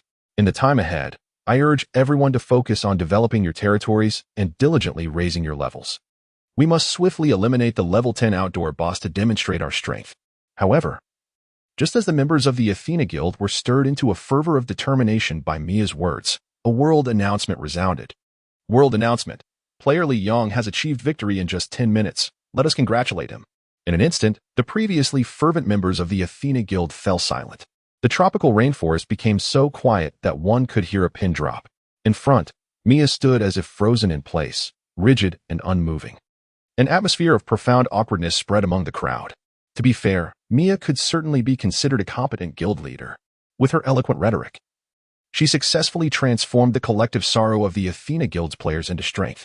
Unfortunately, they encountered Li Yang, when the entire guild's efforts resulted in annihilation at the hands of the boss. The sudden emergence of a single player who single-handedly defeated the boss and achieved the first kill was disheartening. Any player from a guild that had fallen to a level 10 outdoor boss would feel just as bewildered as those in the Athena Guild. As players who had engaged directly with the boss, they understood all too well the formidable nature of the level 10 outdoor boss. So, how exactly did Li Yang accomplish this feat? This inquiry is not solely of interest to Mia. It captivates all guild players who have faced annihilation at the feet of the boss. Yet, Li Yang remains as enigmatic as ever, steadfastly refraining from addressing any queries posed by the players. In the heart of Yang City, the discussion revolves around Li Yang, who has returned with his team. This time, the expedition was thwarted by the unexpected interference of the Steel Gorilla, preventing them from achieving their intended goals. Nevertheless, the items dropped by the gorilla significantly mitigate the losses incurred during this failed venture. Congratulations! You have obtained a character upgrade card, which allows you to enhance a character card by 1 star, boosting all attributes by 20. Congratulations! You have received 10 tons of pure cow's milk. Congratulations! You have acquired the blueprint for a sniper rifle production line. Congratulations! You have obtained 3 fragments of an enchantment array. 10 fragments can be combined to form a complete enchantment array. Congratulations! You have received an ability analysis card. Possessing this card allows for a basic analysis of your ability weaknesses, providing foundational solutions for resolution. Congratulations! You have acquired an artificial intelligence fragment. Collecting 5 fragments allows you to synthesize an SSS-level artificial intelligence program, 10 times more powerful than Jarvis. Congratulations! You have obtained an egg of the steel gorilla. Below are the attributes. Name, egg of the steel gorilla grade. S attributes, can be artificially incubated, and upon successful hatching, it will yield a beast pet of at least S grade. Congratulations! This is the bounty from the recent boss defeat. In addition to this egg, there are fragments of artificial intelligence, character promotion cards, and blueprints for a sniper rifle production line, among other valuable items. All of these treasures have the potential to instigate transformative changes within 1S city. It is well understood that the greater the military might, the more secure 1S city will become. Simultaneously, the influx of refugees will increase, enabling one's plans to progress further. Of course, the other items are also of considerable value. In summary, the rewards obtained from this first kill of the level 10 boss are substantial, and if utilized wisely, they will yield significant benefits. Notably, the gorilla egg, once hatched, will provide an immensely powerful ally. Its prowess may even surpass that of a psychic tank. With the pet egg secured, Li Yong intends to thoroughly research it upon entering Yang City. The system indicates that the minimum grade of the pet after hatching will be S, suggesting that with the right approach, it may even yield an SS or even SSS grade pet. However, as soon as Li Yong steps into the vicinity of Yang City, his beautiful secretary, Wang Xiaojun, who has been by his side, reminds him with a smile, City Lord, Mayor Long, and the military dignitaries of Long City have arrived at the reception hall. They have brought the agreed-upon supplies and all the relevant documentation of the Dragon-affiliated guild. In the reception hall, Mayor Long and a military dignitary sit upright in their chairs, their backs unyieldingly straight, exuding an air of formality. The tea on the table has long since cooled, indicating a lengthy wait, yet neither has taken a sip.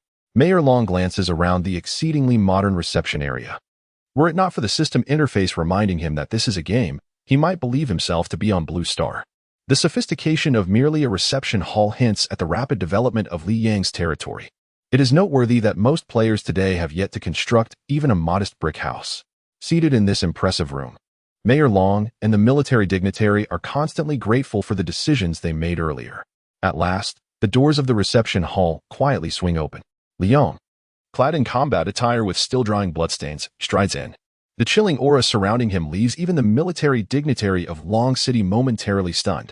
In that instant, he is reminded of his old squad leader from his early days in the military, one who had weathered countless fierce battles yet never emanated such a potent aura of lethality.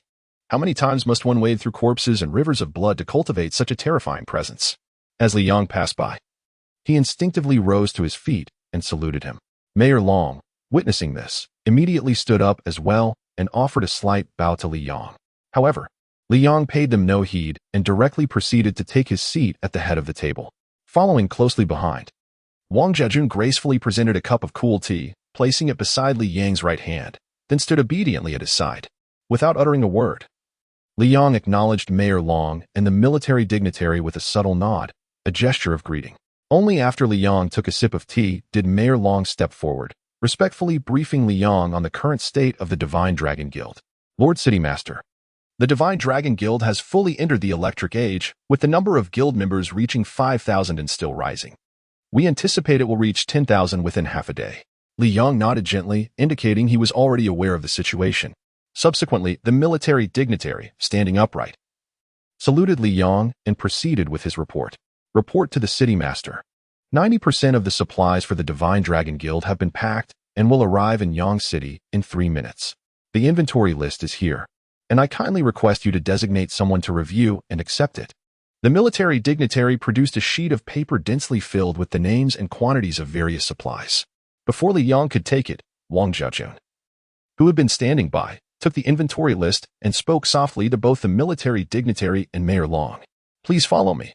I will manage the remaining inventory verification. The Divine Dragon Guild will have no regrets about today's decision.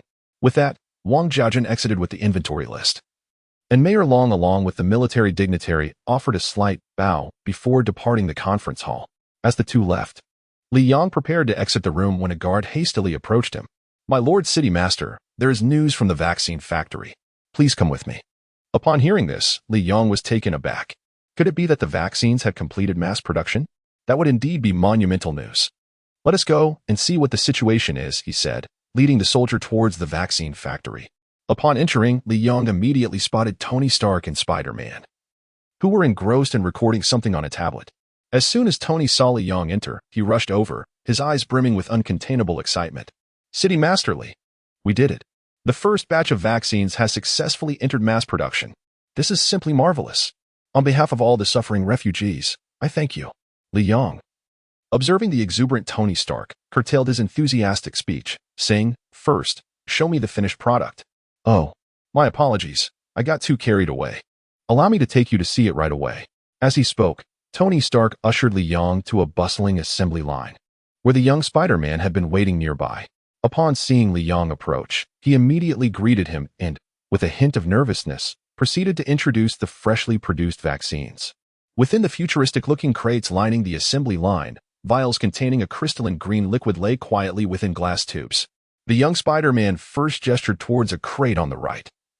Gathering his thoughts before articulating, this crate contains a vaccine that offers complete immunity against the zombie virus. A single injection will generate permanent antibodies, rendering one impervious to the infection. A total of 3,000 doses have been produced this time. He then directed his attention to another crate of vaccines situated on the left. The box of vaccines appeared nearly identical to the one on the right. However, under Li Yang's extraordinary vision, he perceived that the color of the box on the left was slightly paler than that of its counterpart. Had they not been placed side by side for meticulous comparison, even Li Yong might have failed to discern any difference. Casting a questioning glance at Little Spider, the latter promptly elucidated that this particular box contained defective vaccines, whose efficacy could not rival that of the intact ones. After injection, it would only generate antibodies for a month, and with subsequent doses, the effectiveness would diminish rapidly. Even an injection of the complete vaccine thereafter would not elicit permanent antibodies. A total of 7,000 of these defective vaccines had been produced. In total, there were 10,000 vaccines, all present at that moment. It remained uncertain whether the city lord intended to destroy these defective ones. Li Yong surveyed the 7,000 defective vaccines, pondering deeply. Then a smile crept upon his lips. Why destroy them? From this day forth, every batch of vaccines that leaves the factory must retain its full efficacy, strictly for internal circulation. As for the packaging, it is of little consequence, but the remaining substandard products must be exquisitely packaged, as splendid as possible. As he spoke, everyone present was momentarily bewildered. Why prioritize the exquisite packaging of the defective products over the complete vaccines? What could the purpose be? I wish to extend a cordial greeting to our foreign allies. Once Li Yong finished articulating his thoughts, realization dawned upon them, and they displayed expressions of schadenfreude. Those other federal players who had previously endeavored to malign the city lord on the international stage were in for a rude awakening. As for how to offload these defective vaccines to foreign players, Li Yong had already devised a plan. After all, he was the first player to gain control over the entire game as zombie virus immunity vaccine, and below level 10, he could manipulate many aspects of the game. Utilizing these defective products to deceive foreign players was indeed an enticing prospect. Chapter 59, The Sovereign of the Black Market. Upon returning from the vaccine factory, Li Yong found himself back in his opulent bedroom. At last, he had the opportunity to explore the black market and trading marketplace mentioned by the system earlier. Both the black market and the trading market served as transaction venues for players, albeit with differing functions. The black market catered to the entire game's federated nations, however. Players engaged in transactions there were required to pay exorbitant trading taxes to the black market's overlord. Players who refused to pay would have their access to the black market permanently revoked before the barriers among the various federations in the game were lifted. The significance of the black market was paramount. Whenever players from two nations wished to exchange resources, they had no choice but to do so through the black market. Conversely, the trading market was limited to players within a single federation. Although its trading scope was narrower, it boasted lower transaction costs, requiring only a modest rental fee to set up stalls and display goods. Both features require players to reach level 10 before they can be unlocked. However, at present, only Li Yong has achieved this milestone, granting him a unique opportunity to exploit the situation. Should he navigate this well, the 7,000 incomplete vaccines in his inventory may find a market, and he could reap extraordinary benefits. Thus, Li Yong directly accessed the system panel, revealing two new icons, the black market and the trading market. After a moment of contemplation, recalling the various rules of the black market from his previous life, he clicked on the black market icon. Instantly, the room was enveloped in a radiant golden light, consuming Li Yang's figure. When the brilliance faded, the room appeared desolate, devoid of any presence. Welcome, player, to the black market. As the light dissipated, Li Yang found himself in a small town. The overall aesthetic of the town exuded a futuristic vibe, with holographic displays lining the storefronts, enticing customers. However, the streets were eerily empty. Not a single soul inhabited the surrounding shops. It seemed that aside from Li Yang, no one else existed in this town, not even NPCs. Taking a step forward, he intended to explore the black market, but suddenly, a blue silhouette materialized beside him, gradually solidifying into a stunning woman. She slightly bowed to Li Yang, her face adorned with a smile, and spoke. I am Xiao Yu, the assistant of the black market. Congratulations. As the first player to enter the black market, you need only complete one challenge to become its master. Hearing this, Li Yang remained unfazed, for this was precisely why he had chosen to visit the black market first. He had anticipated a need to explore the town further, yet the system had cut to the chase. No problem. Congratulations, player, on successfully accepting the task, Black Market Sovereign. Here are the task details. Task name, Black Market Sovereign difficulty, SSS description. After a long silence, the black market has finally welcomed its first customer. This fortunate player has the chance to become the master of the black market. Will he become the first sovereign in a century? Let us wait and see. Task requirements. Successfully navigate the monster maze within a time limit of 10 minutes. Task rewards. Earn the title of Black Market Sovereign and gain full access to the Black Market Town. Task penalty. Permanent ban from the Black Market feature. Having just read the task details, Li Yang saw Xiao Yu, still wearing her gentle smile, wave her hand. A spatial passage appeared before him. After a brief observation, Li Yang stepped inside. When he re-emerged, he found himself transported to a deep, shadowy corridor. Notification. Player Li Yang has discovered the monster maze for the first time. Reward. 1,000 gold coins, 100 points. It appears that the seemingly endless corridor before me is indeed the interior of the so-called monster maze. Li Yang raised his gaze upwards, where the towering walls, reaching several meters high, obscured his view, leaving him with only a ceiling formed of rugged rocks. It was evident that the entire maze was completely enclosed, with a single passage extending over 100 meters, suggesting the vastness of this labyrinthine expanse. The monster maze was clearly a concealed map. In his previous life, Li Yang had never encountered any mention of this place. However, it was apparent that even a map accessible to a level 10 player would have a certain limit to its difficulty. Before Li Yang could leisurely explore the maze's structure, a sudden appearance of several dozen mutated beasts resembling wolves emerged ahead. Designation: Mutated Wolf. Rank: B. Level: 10. There was no need to delve further. For someone like Li Yang, who had already achieved a first kill of an S-tier level 10 boss, these B-tier mutated creatures posed no challenge whatsoever. The emergence of merely the first wave of monsters had already given him a substantial understanding of the difficulty level of this so-called monster maze.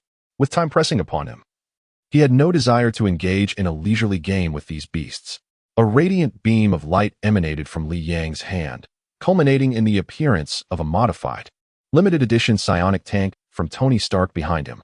This revamped tank boasted an impressive width of over 10 meters and an astonishing length of 20 meters. With a barrel as thick as a bowl, aimed directly into the depths of the corridor, a veritable behemoth of a tank. Calmly, he entered the cockpit, where the futuristic controls sprang to life the moment he stepped inside. Welcome, Lord of the City. Jarvis wishes you a pleasant day. Please issue your combat orders. A familiar electronic voice resonated within the cockpit. It was Jarvis, the faithful companion of Tony Stark. However, this was not the original, but rather a cloned avatar. Though lacking the formidable intelligence of its predecessor, it was more than capable of operating the modified psionic tank independently. Destroy this maze. Your will shall be done, Lord of the City. With that, Jarvis's voice faded, and all options on the cockpit panel shifted to a vibrant red, indicating activation. The tank's robust barrel swiftly pivoted, locking onto the approaching mutated wolves. Boom. The deafening sound of an explosion reverberated throughout the labyrinth, as a colossal shell was launched straight towards the pack of mutated wolves. The extreme velocity caused the air to compress instantaneously, forming ripples of white shockwaves enveloping the crimson projectile. In less than a fraction of a second, the shell struck the group of aberrant wolves, Without any warning, the creatures were incinerated by the searing flames unleashed by the explosion. Their cries stifled before they could even sound. Shattered fragments of the shell hurtled at supersonic speeds, crashing into the walls flanking the corridor. The earth trembled. After the explosion, amidst a cloud of debris, the walls on either side of the corridor, stretching for dozens of meters, collapsed thunderously, and this was merely the beginning. 10 minutes later, as Xiaoyu reopened the spatial portal, Li Yang's figure was conspicuously absent. Her expression remained unchanged, but internally she lamented, another unfortunate failure. As a black market assistant, it was her duty to retrieve the remains of challengers, even in the face of their defeat, compelling her to venture into the labyrinth. However, the scene that unfolded before her eyes in the next moment was so shocking that it rendered her unable to maintain her corporeal form. Chapter 60. The trading market. Amidst a landscape of ruins, a massive tank was stationed at the very center of the space. Surrounding the tank lay an array of the corpses of various mutated beasts, the most prominent being a gigantic severed leg. The wound of this leg was marred with charred burn marks, and at a length of 3 meters. It was evident how enormous this mutated creature must have been while alive. Wasn't this the boss of the monster labyrinth? How could only a leg remain? Surely it couldn't be dead. That was a level 10 boss. Xiaoyu gazed at the enormous severed leg in astonishment, her eyes filled with disbelief. Wait, wasn't the boss supposed to be located in the heart of the labyrinth? Why could I see it from the entrance? What on earth happened to my monster labyrinth? Where did my grand and exquisitely crafted labyrinth disappear to? What once stood as an awe-inspiring structure with walls soaring over 10 meters high was now reduced to less than a meter in height, with some areas revealing the very foundations, transformed into a desolate ruin. Upon closer inspection, the remnants of the ruins bore the marks of artillery bombardment. With countless dismembered limbs of beasts scattered throughout, each wound unmistakably marked by charred remnants. Clearly, these mutated creatures had endured the same artillery onslaught as the labyrinth's architecture. Xiaoyu was left in stunned silence, her solid form beginning to flicker with ghostly shadows, indicating even an extraordinarily advanced AI struggled to comprehend the current situation. A myriad of chaotic thoughts flooded her mind. What kind of monstrosity have I unleashed? Is this the level of lethality one would expect from a 10th-tier player? Shouldn't the normal course of events involve desperately navigating the maze while being pursued by monsters, ultimately locating the correct passage and vanquishing the boss at the maze's heart? Yet, it appears as though a demolition team has swept through the monster maze, leaving nothing in its wake. Remarkably, this has all transpired within a mere 10 minutes. How could such a vast labyrinth be reduced to mere rubble in such a short span? Surely, a demolition crew would not exhibit such terrifying efficiency. What manner of creature is that player? This level of power is simply astounding. Just as Xiaoyu was taken aback by the results produced by Li Yang's modified psychic tank, the colossal tank at the center of the maze seemed to have detected Xiaoyu's presence. Its formidable cannon was aimed directly at Xiaoyu, astonishing energy coalescing at the muzzle, as though it were poised to unleash its fury at any moment. The instant she was targeted, Xiaoyu felt as though she had been locked onto, paralyzed with fear, entirely oblivious to the fact that she was but a holographic phantom. While the mainframe situated thousands of meters underground had crashed, in a mere 10 minutes, the terrifying weapon of the monster maze was dismantled. Confronted with such a formidable instrument of destruction, even the thickest layers of rock offered little solace to Xiaoyu. The man wielding this fearsome weapon was not to be trifled with. She firmly believed he possessed the capability to effortlessly unearth her core and reduce her to ashes. Just as Xiaoyu was paralyzed by fear, the next moment, the energy within the tank's cannon abruptly ceased to coalesce, as if recognizing her presence. The massive vehicle swiftly twisted and sped towards her. In less than 10 seconds, the psychic tank had arrived at Xiaoyu's side. As it approached, she felt an intensified sense of the overwhelming pressure emanating from this colossal steel beast. Standing at 170 centimeters, she appeared as a mere child beneath its towering form. Seemingly frail and powerless. With a hiss, the pressure valve released, and Li Yang lazily descended from the psychic tank, his expression still bearing traces of drowsiness, reminiscent of someone just awakened from slumber. How outrageous. Could it be that this man had been napping in the vehicle for the entire 10 minutes? Witnessing Li Yang's demeanor, Xiaoyu was nearly driven to the brink of shutting down in exasperation. What she had anticipated to be an incredibly arduous challenge turned out to be as leisurely as a picnic for this player, to the extent that he had relaxed enough to fall asleep. It was utterly infuriating. Oblivious to Xiaoyu's darkened expression, Li Yang, still somewhat dazed, inquired, "Have I passed the test?" Gazing at his innocently bewildered face, Xiaoyu was at a loss for words. The entire maze had been dismantled by him. Yet he still questioned whether he had succeeded. Could she dare to say otherwise? Suppressing her inner urge to voice her frustration, Xiao Yu adjusted her facial expression and softened her tone, saying, "Of course, from this moment forth, you shall be the sovereign of the black market. The entire black market town will heed your command. You may alter the rules at will, and I shall be responsible for executing your every directive." As Xiao Yu's words echoed, a notification chimed in Li Yang's ear. "Congratulations, player. You have completed the task of becoming the sovereign of the black market. You have successfully acquired the unique title of Sovereign of the Black Market and have been granted complete control over Black Market Town. You may recruit NPCs at your discretion and set the transaction tax rates for the black market. All tax revenues will belong to you. Enjoy your game." Upon hearing the system's announcement, Li Yang finally awoke fully. The comfort of the driver's seat had been overly enticing, and the maze's challenges simply did not pique his interest. The creators of this black market should have elevated the difficulty. It lacks creativity. Once he regained his clarity, Li Yang's foremost task was to operationalize the black market's infrastructure. This was essential to smoothly reap the rewards from foreign players once the majority reached level 10. However, the operation of these facilities hinged upon recruiting NPCs. Xiao Yu utilized 10,000 gold coins to recruit 2 of the most basic NPCs. The lower their level, the better, as long as they can communicate, he instructed. "Understood. I shall comply with your directive." Xiao Yu did not question Li Yang's request. He had already ascended to the role of the black market sovereign. Her duty was to execute his commands without inquiry. With a deep bow of utmost respect, Xiao Yu swiftly vanished from sight. Li Yang turned to survey the ruins behind him, a sense of satisfaction washing over him as he faced forward again. It appeared that Jarvis had completed his task admirably. The black market's objectives had been fulfilled, and now they awaited the player's ascension to level 10 to officially commence harvesting.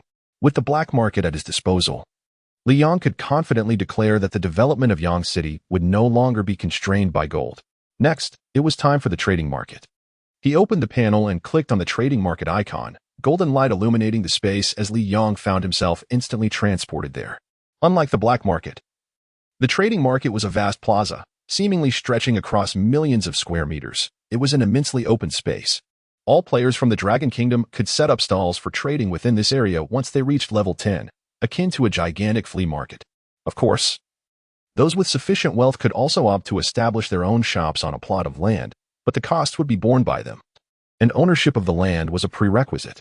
Upon Li Yang's arrival in the trading market, he found it eerily similar to the black market town, equally devoid of life. Soon after, a system notification chimed in. "Welcome, player, to the trading market." Chapter 61. Harvest. A seemingly 15 or 16-year-old little girl, her eyelids drooping, was dozing off at a table beside the entrance of the trading market. After surveying the area and noting the absence of other players, Li Yang approached the table directly. He gently tapped on the table. The little girl, appearing somewhat dazed, opened her eyes, and upon noticing Li Yang before her, her eyes widened in surprise as if startled. "Weren't we told that no one would enter for at least a day? This is not what was previously agreed upon. I actually fell asleep. If someone reports me, I could lose my wages." Li Yang regarded the little girl, who was rapidly changing expressions, with curiosity. She quickly regained her composure and enthusiastically inquired, "Hello. I am Dong Dong, the administrator of the trading market. May I request a favor from you? What is it? Could you please refrain from filing a complaint against me? As long as you abstain from doing so, I can offer you a small benefit. I will grant you a 10% discount on all transactions conducted here. What do you think? A 10% discount?" Li Yang gazed at the pitiful little lowly administrator with a strange expression, then replied with remarkable enthusiasm, "Absolutely. No problem. Wonderful. I am immensely grateful to you. What service would you like to engage in?" "I wish to lease land." "Very well. How much would you like to rent?" The little lowly eagerly retrieved a stack of white paper from beneath the desk, deftly grasping a pen to take notes. 30 million square meters. Clatter. The pen slipped from the little lowly's grasp, and she froze, her mouth quivering slightly. "Pardon? How much?" 30 million square meters. Li Yang repeated indifferently, only to witness the little lowly slide off her chair. Moments later, a heart-wrenching wail emanated from beneath the table. "Wow, a 10% discount? How much is that? The boss will surely fire me if he finds out. 30 million square meters. Are you even human? The entire trading market is just over 30 million. You might as well buy the whole market. I don't possess that much money. I can only rent for now. However, acquiring it outright is merely a matter of time. Li Yang replied with an expression devoid of concern for the little lowly. Are you joking? That discount amounts to saving several 100,000 gold coins. What a boon for developing your territory. But are you crying prematurely? How do you know I can't afford it? Upon hearing this, the little lowly's sobs abruptly ceased. She shot her head up, her eyes sparkling with excitement. Indeed, it is still the early stages of the game. How could you possibly have that much wealth? Ahem, since you are the first to enter the trading market, you benefit from the most favorable prices. The annual rent for 1 square meter of land is 1 gold coin, and 1 point can be exchanged for 100 square meters. Are you certain you wish to rent 30 million square meters? Observing the little lowly's smug expression, Li Yang retrieved his backpack panel and presented it before her tear-streaked eyes. The little lowly glanced down at the numbers on the panel, rubbing her eyes in disbelief, then leaned over the table to count meticulously. 1, 10, 100, 1,000, 10,000. 30 million. Over 10 million gold coins. More than 20,000 points. Did you just rob the system's bank?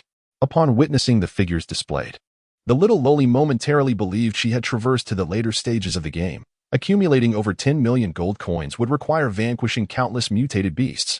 The game has only just commenced a few days ago, and yet a staggering 10 million gold coins seem to materialize out of nowhere. This defies logic. Even more astonishing are the subsequent scores soaring into the tens of thousands. These are treasures that cannot merely be purchased with wealth. How has this man achieved such feats? Could he be the chosen one of this game? Am I now able to lease? Certainly. The total required amounts to 10 million gold coins and 20,000 points. Please proceed with your payment. The little girl, her eyes vacant, gazed blankly at Li Yang, responding with a voice devoid of emotion. Clearly still reeling from the shock of recent events, Li Yang waved his hand before her eyes, reminding her, a 10% discount. Well, you're taking advantage of me. The little girl instantly realized that she had been outmaneuvered by this man. Ultimately, amidst her continuous sobs, Li Yang expended 9 million gold coins and 18,000 points to successfully acquire the leasing rights for 30 million square meters for a year. At this juncture, all of Li Yang's objectives had been fulfilled, and with a profoundly melancholic gaze, he vanished into the trading market. A flash of golden light enveloped him, and he once again found himself in his exclusive luxurious bedroom. Upon inspecting his inventory, he noted a significant reduction in his gold reserves, now dwindling to just over 3 million, with points almost entirely depleted. Truly, spending money flows like water. Yet, this investment is undoubtedly a substantial profit. The 30 million square meters of land usage rights equate to the entirety of the market being monopolized by Li Yang alone. Even if it is merely for a year, it is more than sufficient to recoup his investment, possibly even yielding great returns. Consider that this is the trading market utilized by players from the entire Dragon Nation. With nearly 1 billion players in the Dragon Federation, the land within the trading market is undoubtedly worth its weight in gold. 1 square meter for 1 gold coin? Apologies. That is the preferential rate afforded to Li Yang by the system. Henceforth, the terms of leasing will be dictated solely by him. As Li Yang lay upon his bed, contemplating the intricate designs of the black market and trading market, the system's notification chimed. Congratulations! All the crops produced in your farm and ranch have been harvested. Due to the harmonious development of your territory and the exceptionally high loyalty of the settlers, all crop yields have increased by 100. Please organize your personnel to collect the harvest promptly. This news arrives with impeccable timing. Li Yang immediately rose and contacted Wang Zhaojun to organize a team to head to the farms and pastures, while he himself made his way towards the agricultural fields. Food had long been a pressing concern for Li Yang. The rapid development of Yang City had led to a significant surge in population, rendering the previously sufficient grain supply utterly inadequate for so many people. Now, with all farms and pastures operating at full capacity, and thanks to the exceptionally superior seeds, the crops in Li Yang's farm already surpassed the yield of ordinary seeds. Furthermore, the system had enhanced the yield by an astounding 100%, effectively alleviating the food crisis in an instant. Even if Yang City were to double its population, the quantity of this harvest would be more than sufficient to sustain it. Chapter 61. Abundant Harvest. Chapter 62. Returning to reality, the anomaly begins with the progression of time. Yang City now hosts over 30,000 displaced individuals, with daily increases of no fewer than 1,000 newcomers. This operation has provided the entire Yang City with a robust demand for personnel. With infrastructure development, the well-being of the populace, social stability, as well as the cultivation of farms, research in pharmaceuticals, and the functioning of the military, the workforce is gradually increasing. and the true semblance of a city is now fully realized. At this moment, Li Yong had yet to arrive at the location of the farms when Wang Xiaojun approached. "My lord, the harvest from the farms is exceptionally bountiful. We have achieved a significant yield this time. The doubling of the harvest, attributed to various enhancements, has also substantially increased the goodwill among the displaced populace. The workers now require no encouragement from us. They are eager to complete all tasks with remarkable diligence. Furthermore, there have been considerable advancements in the beverage production workshop, frozen meat production facility, and the canned goods and vegetable production workshops, alleviating any immediate concerns regarding food supply in Yang City." Upon hearing this, Li Yong nodded slightly. This game is not merely a typical zombie survival game. It is a construction and survival experience under the aegis of the divine. Thus, one must not only strive for continuous elevation of levels, but also ensure the safety of the populace and the stability of society. This level of difficulty far surpasses that of a mere zombie-killing game. The development and governance of a city, or even an entire federation, presents challenges of immeasurable magnitude. Without the collaboration of various elite experts, the entire city could swiftly devolve into chaos. This is precisely why Li Yong felt such confidence after acquiring Secretary Wang Xiaojun, Architect Gao Su, and the extraordinary Spider-Man, Tony Stark. Naturally, the involvement of Mayor Long and the military magnates would further solidify his dominion in terms of military governance. Especially with the assistance of the extraordinary beings, it would not be long before the military infrastructure of Yang City undergoes a dramatic transformation. Furthermore, our military configuration has been updated. Close combat pistols are now on standby, and with the practical application of mining vehicles, we currently possess 7 psychic tanks. Following the analysis of artillery, we have successfully completed the design of 76 units, and it is anticipated that within a day after the game goes offline, we will officially develop a genuine production line for artillery. At that juncture, the prowess of our conventional weaponry in Yang City will witness an enhancement of at least 200%. At this point, Tony Stark, who had just arrived, paused briefly before continuing. "Lord, the combat enchantment formation you devised has been systematically applied based on the manual. Although the complexity of the spellcraft prevents us from equipping the entire army, 3 psychic tanks and 50 submachine guns are now fully outfitted with the enchantment formation. We are no longer daunted by basic threats. Moreover, around 5:30 p.m., within the half hour before the day's gaming session was set to conclude, Wang Xiaojun, Tony Stark, Gao Su, the extraordinary beings, and Spider-Man meticulously reported the developments in Yang City to Li Yong. Overall, the advancements achieved today surpassed countless levels compared to previous efforts. After all, as levels ascend, resources begin to multiply and accumulate exponentially, thus providing a plethora of actionable content. Of course, this was also true for Mayor Long and the military leaders, who ensured that various resources were transported to Yang City without any waste, offering significant convenience. As for Li Yong, although his level remained unchanged at a mere 10, the overall progress of Yang City was more than sufficient. Furthermore, he had yet to utilize his 12-hour night gaming login voucher, leaving him entirely unconcerned about his own leveling issues. On this day, countless players steadily progressed, and naturally, the astonishment caused by Li Yong had become a familiar spectacle. The inability to report him successfully only served to confirm that Li Yong was indeed not cheating. Consequently, players refrained from employing various petty tactics and instead focused on exterminating zombies and accomplishing the tasks assigned by the game for the day. The leaderboard had undergone some transformations. Li Yong rightfully claimed the top position, while the second place was occupied by a player from the United States named Thor Miz, who had reached level 7. His city had also attained the status of a modern electrical society, placing him firmly in the elite tier of the game. The third position was held by Long Dingtian from the Dragon Federation, affiliated with the Beijing Guild, also at level 7. Fourth was Long Guardian. And fifth was the Sun God from the Empire of the Setting Sun overall. Today's personal leaderboard in the gaming world revealed that the lowest rank among the top 10 players was level 6, with all cities having transitioned into the electrical age. It could be said that the ranks of skilled players had completely distanced themselves from the novices during this gaming session. The subsequent development of the game was poised to enter a brand new echelon.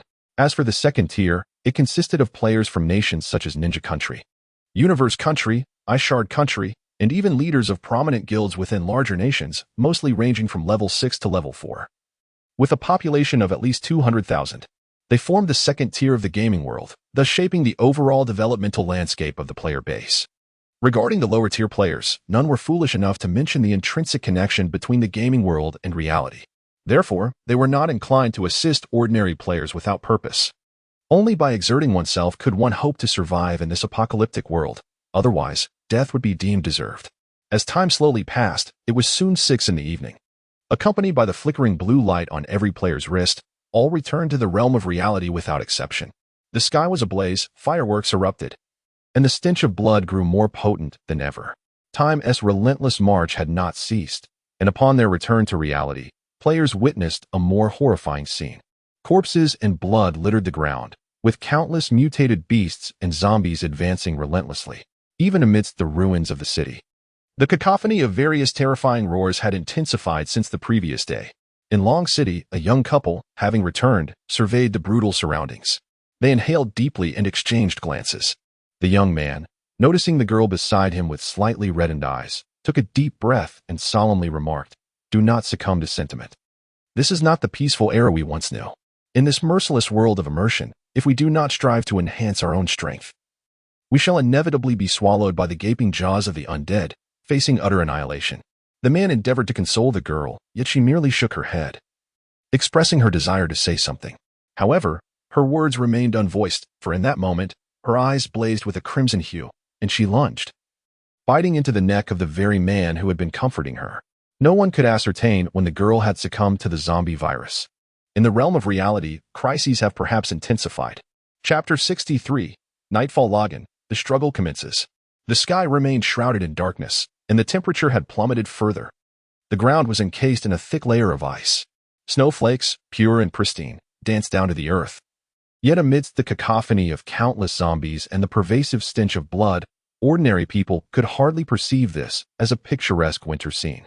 Amidst the flickering flames, within a city of ruins, 5 individuals gathered in a makeshift shelter constructed from rubble and debris. They feared igniting a fire and instead relied on a small alcohol stove for warmth. Among them was a girl of about 12 or 13. Her complexion flushed and her forehead alarmingly hot. A young man observed the child with a wry smile, shaking his head in resignation. In the gaming world, we might have some solutions, but there are no antipyretics available for exchange in the stores.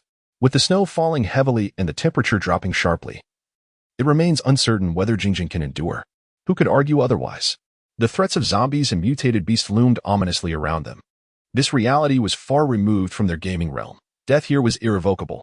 They prepared a pot of hot ginger soup for Jingjing, but the severe cold, compounded by the ever-present zombie crisis, dissuaded them from manifesting their small city in the real world.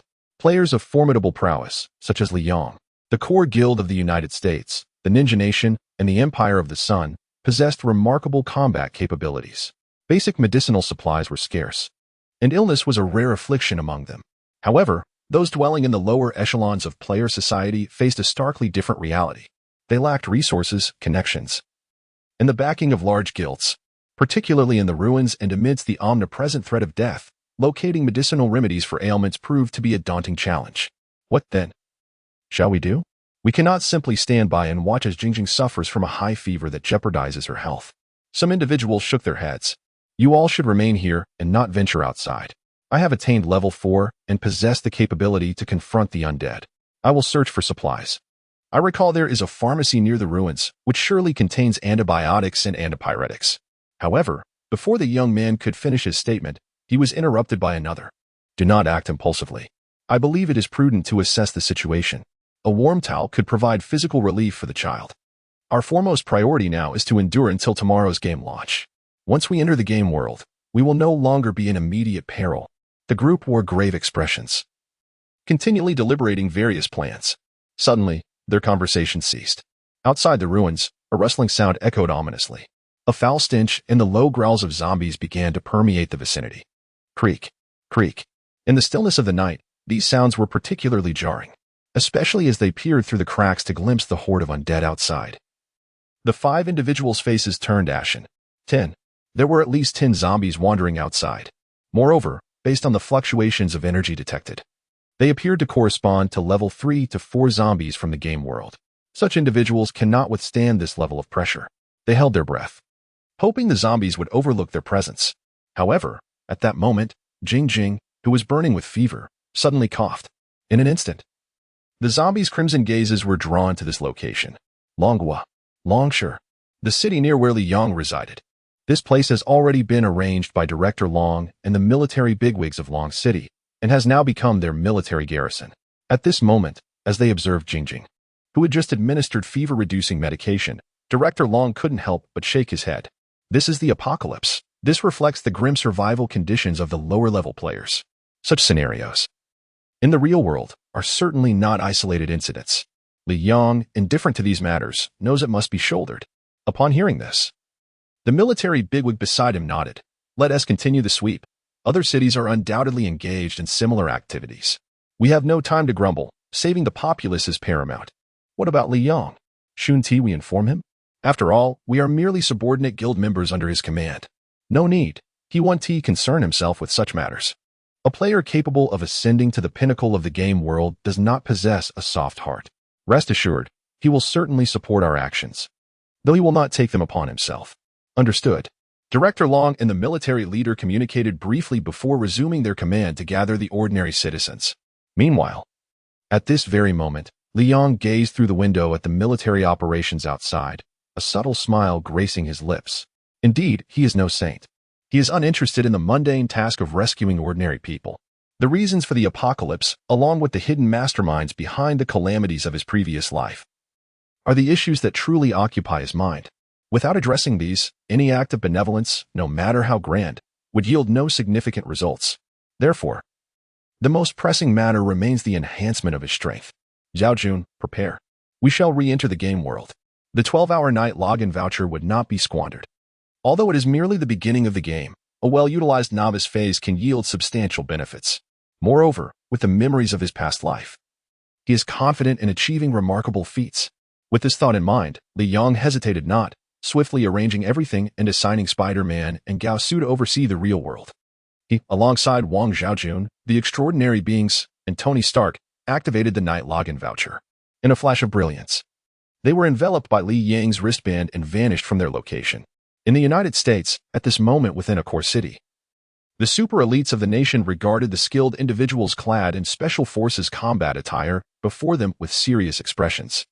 These are the 5 most precious night login vouchers within our Federation, and time is of the essence. Only 5 hours remain. At this stage, you are the highest level experts within the entire Federation, so it is crucial to make the most of these 5 hours. If we can take this opportunity to dismantle Li Yong's stronghold, it would be ideal. However, one must not be complacent. It is entirely possible that Li Yong possesses the same night login tickets as you do, so utmost caution is essential. We must strive to enhance our prowess and step into the era of modern weaponry swiftly. Otherwise, the final words of the formidable leader will remain unspoken, though those skilled individuals are well aware of their significance. Thus, they did not squander time, nodding emphatically before vanishing from sight. There are at least 200 players like them who possess night login tickets. This night is destined to become intriguing. Chapter 64. A pest. The gaming world diverges significantly from reality. Players returning to the real world tread cautiously to evade the perils of night. After all, life in the real world is irrevocable. Death is not a trivial matter. No one is willing to risk their life recklessly. Countless players are acutely aware of this reality. Unlike the valiant heroes depicted in novels who, in a moment of fervor, roll up their sleeves and engage in battle with zombies, it is foolish to confront the multitude of zombies outside, especially since they are even more terrifying than those encountered in the gaming realm. Only a fool would initiate conflict with the undead after dark. Conversely, the players congregating in makeshift encampments experience a collapse of order, leading to a scenario where the strong survive and the weak depend on them, under the threat of superior skills and modern armaments. These ordinary players are relegated to the role of expendable resources in their quest for supplies. In such times, human life appears tragically cheap. Simultaneously, in the gaming world, amidst a flash of blinding white light, a 35-year-old man slowly opened his eyes from the darkness. He gazed upon a dilapidated city of merely 30 inhabitants, a smile creeping across his lips. A twist of fate, indeed, a serendipitous turn of events. During the day, while striving to level up, he had slain a zombie and, to his astonishment, received a night gaming login ticket, boasting a remarkable 10 hours of access. For him, this was nothing short of an extraordinary tool of advantage. As a level 6 player, he had once calculated that to advance to level 10, he would need to vanquish at least 300 zombies. Moreover, he could not afford to retreat to the spring. Otherwise, the required number of zombies would increase significantly, not to mention the swift transition to the age of electricity. He recalled that in the real world, he was a formidable figure, albeit without the support of certain allies. With the apocalypse looming, his former subordinates had abandoned him. Yet this did not diminish his prowess. Thus, upon acquiring a game login ticket, he envisioned rapidly leveling up during the night, and perhaps even constructing a generator before dawn. The advent of the electrical era would enable him to purchase firearms, significantly enhancing his armed capabilities. In due course, he would thrive in this post-apocalyptic world. Surrounded by luxury cars and beautiful women. Li Yang, oh Li Yang, I recognize your strength. Once, your uncle saved your life, yet to this day, you have not bestowed upon him a single resource, nor have you allowed him entry into your domain. This seems rather ungrateful. He smirked coldly, brandishing the icy long knife in his hand, and addressed the 15 vagabonds around him in a grave tone. Produce your weapons. Nearby lay a gathering of 10 zombies. Tonight, I shall lead you to annihilate them, and before long, we shall feast in abundance. A true tyrant is a tyrant indeed, steeped in the ways of the underworld. He did not cultivate the vagabonds through urban development strategies. Thus, a band of ruffians was born. Half an hour later, fortune favored the middle-aged man. Through various traps and tactics, he not only dispatched the 10 zombies but also slew 3 mutated beasts. Although he lost 10 vagabonds, he officially ascended to level 7. In addition, amid the spoils from the zombies, he discovered a dilapidated generator and an unopened S-Class mysterious character card. With such bountiful rewards, he felt an exhilarating surge of fortune, believing he was on the verge of reaching the pinnacle of his life. However, before he could fully savor his triumph, the sound of gunfire erupted. He barely had time to comprehend the situation before his head was abruptly severed. In an instant, he found himself resurrected at the spring. All your items have been dropped. You have been slain by player Li Yang. You are in a critically wounded state. Please recover promptly. The repeated notifications flooded the middle-aged man's mind, leaving him utterly dumbfounded. Li Yang, how could he know of his presence here? The middle-aged man was utterly bewildered, to the extent that he had forgotten how to resurrect from the spring. After a full 10 seconds of dazed stupor, he finally regained his composure. However, upon choosing to revive, he uttered not a single word, nor had he the time to consume a potion to restore his vitality, only to be slain once more. In this manner, within a mere 3 minutes, he fell victim to Li Yang's onslaught 10 times. His level plummeted from 7 to a dismal 1. And all his possessions, equipment, and gold had been reduced to nothing, leaving him a destitute wretch clad only in his undergarments. Li Yang, there is no enmity between us. You are the mightiest player in the entire game. Why, oh why, do you seek to trouble me? He dared not revive again, opting instead to engage in a heated exchange with Li Yang through private chat. Indeed, they had already added each other as friends. Unbeknownst to many, there existed a dire rule. Should a player be slain 11 times without restoring their level to at least 2, they would meet the same fate in the real world. While Li Yang remained silent, the specter of Wang Zhaojun materialized beside the middle-aged man, her cold laughter echoing ominously. As her words faded, the middle-aged man was rendered completely speechless. He had no opportunity to utter further explanations. In an instant, he exploded into nothingness. Even the gaming bracelet on his wrist disintegrated into the void, vanishing without a trace. This individual, whether in the realm of gaming or in the tangible world, has been utterly vanquished. What shall we do next, Lord of the City? Wang Zhaojun inquired, casting a glance at Li Yang. Prepare for an upgrade, and perhaps gather some valuable treasures along the way, Li Yang replied with a mischievous grin. This so-called uncle had been his nemesis in a previous life. Indeed, he owed his very existence to this man, for had it not been for his intervention, he might have been crushed to death by a heavy truck. However, the so-called uncle is excessively greedy, burdened with the weight of numerous lives lost. Initially, his motivations were solely to save himself while seeking a scapegoat. Yet, before any lives were claimed in the real world, the apocalypse arrived. At first, Li Yang was oblivious to the uncle's sinister nature, only coming to this realization midway through the game. By that time, however, this so-called uncle had clandestinely leveraged his own power to advance rapidly, even awakening a unique ability unbeknownst to Li Yang, which allowed him to become one of the formidable players, nearly turning the tables against Li Yang. It was only during the final confrontation that this individual met his demise at the hands of a more powerful zombie. At that moment, Li Yang discovered that this man had long possessed an S-rank character card that remained unsealed. The urgency to eliminate him stemmed from the fact that this treacherous wolf was far too formidable, not to mention the coveted S-rank character card of the Super Combat Master. Long Kuei. Chapter 65. The development begins. Long Kuei's extraordinary attributes. Long Kuei. This character card made but a fleeting appearance in the previous life.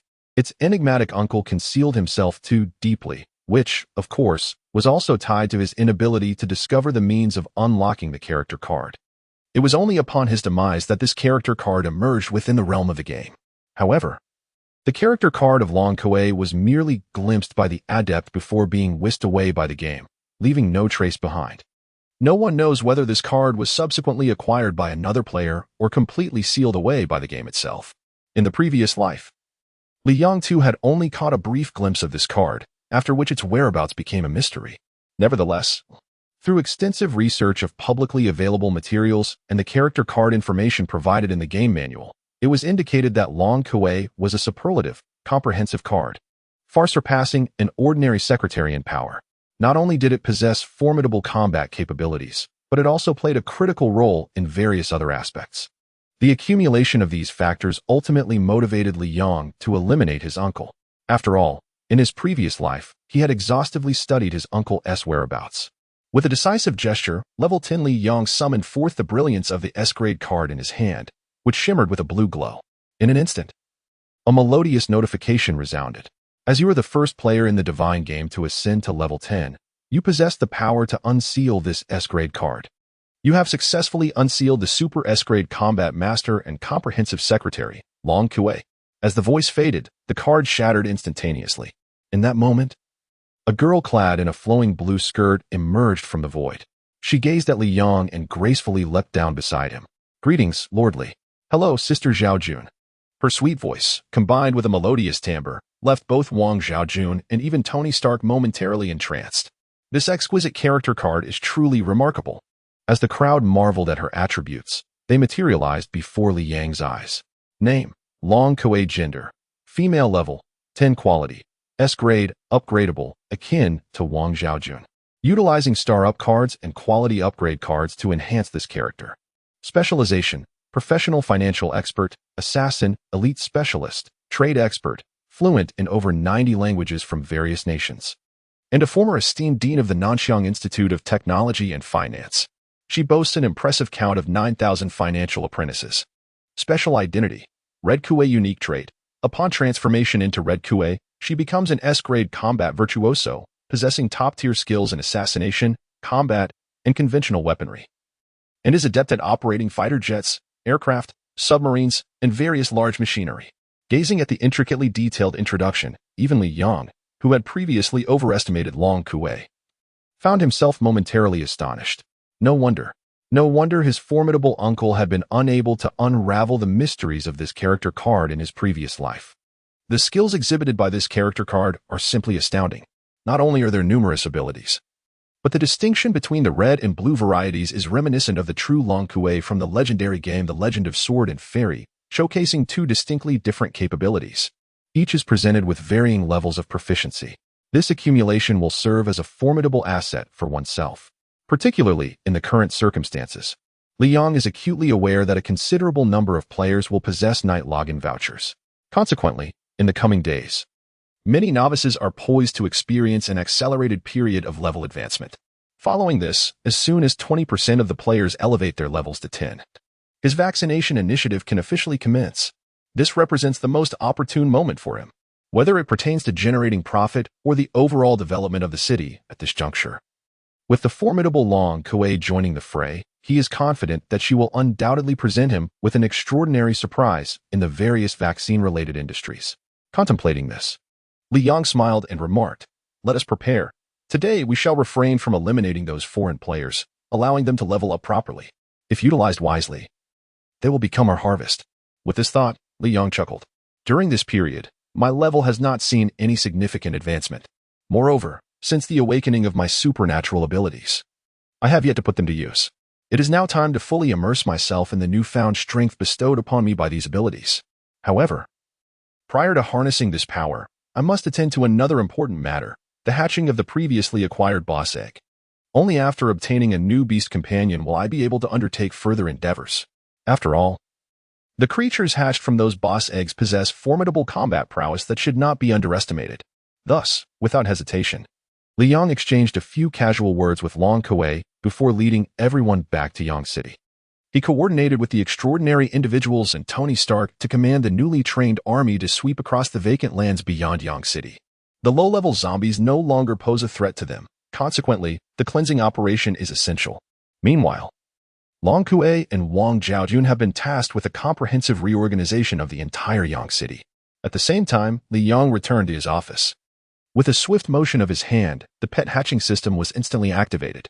Simultaneously, in another region of the gaming world, here lies the territory of the Ninja Nation. At this very moment, within its bounds, 10 players have materialized amidst a flickering radiance. At the forefront stands an individual bearing the ID of Takahashi Naruto, accompanied by a young lady whose ID reads Conan Hibara. As Takahashi Naruto gazes upon Conan Hibara and the others, a serious expression graces his countenance. We have but 5 hours of nighttime login. A splendid opportunity for advancement bestowed upon us by a prominent figure.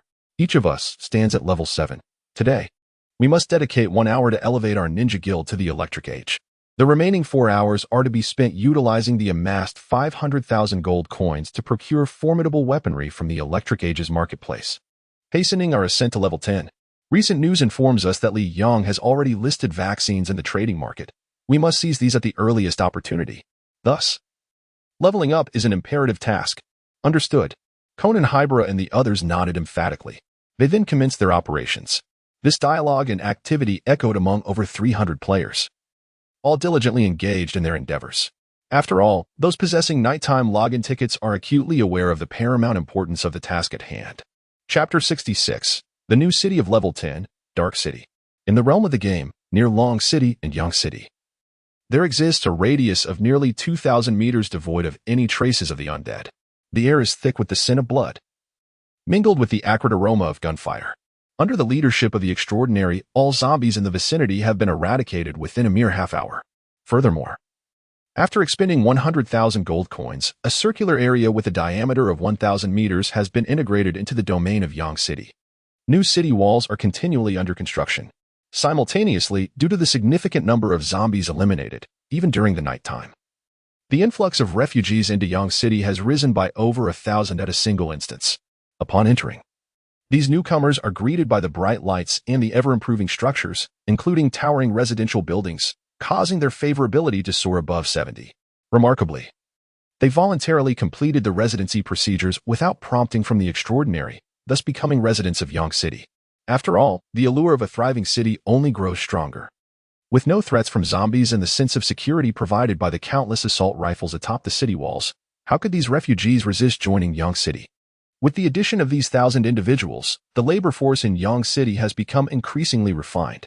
Simultaneously, the leader of Yang City, Li Yang, has successfully hatched the so-called Poison King lizard. At the very moment the shell cracked open in the incubation chamber, a radiant blue light emanated from the lizard. Shortly thereafter, a colossal 2-meter-tall lizard materialized before Li Yang. The attribute panel was also refreshed in tandem. Name: Poison King Lizard Level. A special note: growth potential. Can be nurtured using zombie crystal cores to upgrade its corresponding pet level. Skills: Fire Breath, Frost. Toxin Special Skill: Movement Speed Bonus 200 level. 10A level 10 Poison King Lizard, boasting an S-grade quality. Gazing upon the clearly delineated attribute panel, even Li Yang could not help but smile subtly. Although its attributes may not rival those of Wang Zhaojun and Long Kuei, being merely of a grade, the crucial point lies in the fact that this Poison King lizard is a boss-level creature with a formidable 2-meter physique. Especially noteworthy are its extraordinary special abilities, which surpass the capabilities of both Wang Zhaojun and Long Kuei, rendering it a bug-level powerhouse. If harnessed effectively, its potential could eclipse that of a typical S-grade creature, presenting a truly terrifying force. Thus, the existence of this beast companion equates to having an additional top-tier extraordinary being, with power that is incomparable. Impressive, City Lord. I never expected that such a humble beast companion could yield an A-grade quality, exclaimed Tony Stark, the eminent scientist, as he observed this scene, astonished. Prior to joining Yang City and becoming a refugee, he had a clear understanding of beast companions and mutated creatures. The difficulty of hatching such entities was almost unbearable. Often, Despite investing significant resources, one could find that neglecting certain temperature conditions could lead to the demise of a mutated beast egg, resulting in a colossal waste of investment. Yet, at this moment, Li Yang succeeded in hatching it flawlessly in one go. Should this be considered good fortune, or merely good luck? Upon hearing this, Li Yang smiled. Just moments ago, he had invested a staggering 90% of his funds, depleting all the gold and points he had previously amassed to acquire a multitude of superior resources, all of which he poured into the egg of the toxic lizard king. Hence, the remarkable state of incubation. Now, however, he was left with barely 3,000 gold and points, which clearly illustrated the magnitude of his investment. Therefore, it was not mere luck, but rather wealth. Without resources and funds, achieving successful incubation in the short term would be utterly impossible. It is not luck, but resources. Only with resources can one achieve better incubation. The first incubation requires gold and points, while the second demands various special materials, and subsequently, we must seek out a boss. However, before pursuing the boss, we must visit another location. Huh? Upon hearing Li Yang's words, the crowd was momentarily taken aback. In the depths of this night, with only 10 hours remaining, shouldn't the priority be to hunt down several bosses, secure first kills on wild map bosses and level bosses, thereby enhancing experience and strength? What need is there to go elsewhere? The group was somewhat perplexed. Nevertheless, Li Yang did not keep them in suspense. After a brief pause, he continued.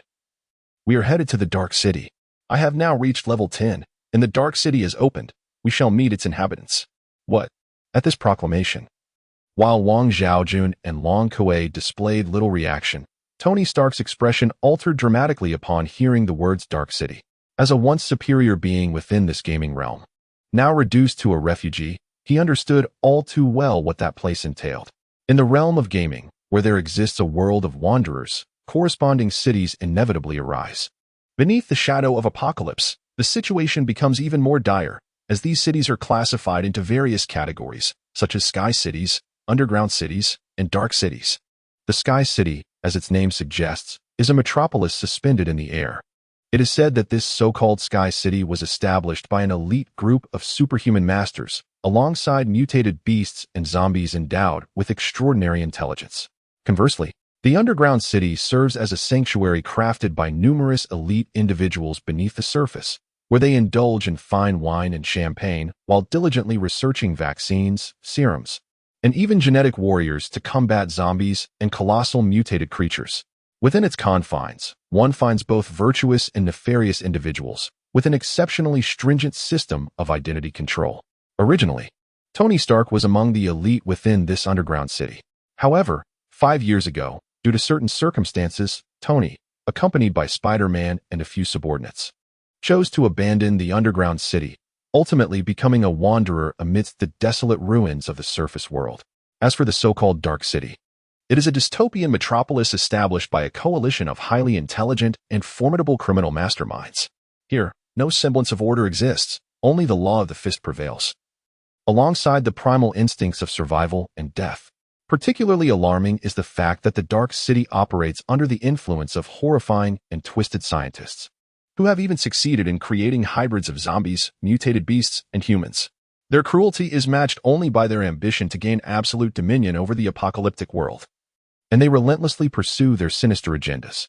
Moreover, the inhabitants of the Dark City frequently venture out to capture the wanderers and residents who roam the desolate landscape, seeking to procure test subjects for their malevolent experiments. Consequently, the reputation of this city is exceedingly vile. Even more terrifying is the presence of countless Dark Masters within its confines. Notably, symbiotes such as Venom and Carnage, which once graced the silver screen in Spider-Man, also dwell within the Dark City. Chapter 67, The Terrifying Dark City, Spider-Girl. Indeed, the Dark City is as dreadful and menacing as described. In his previous life, Li Yang retained vivid memories of the formidable figures within this grim locale, who formed an exceedingly fearsome biomilitary faction.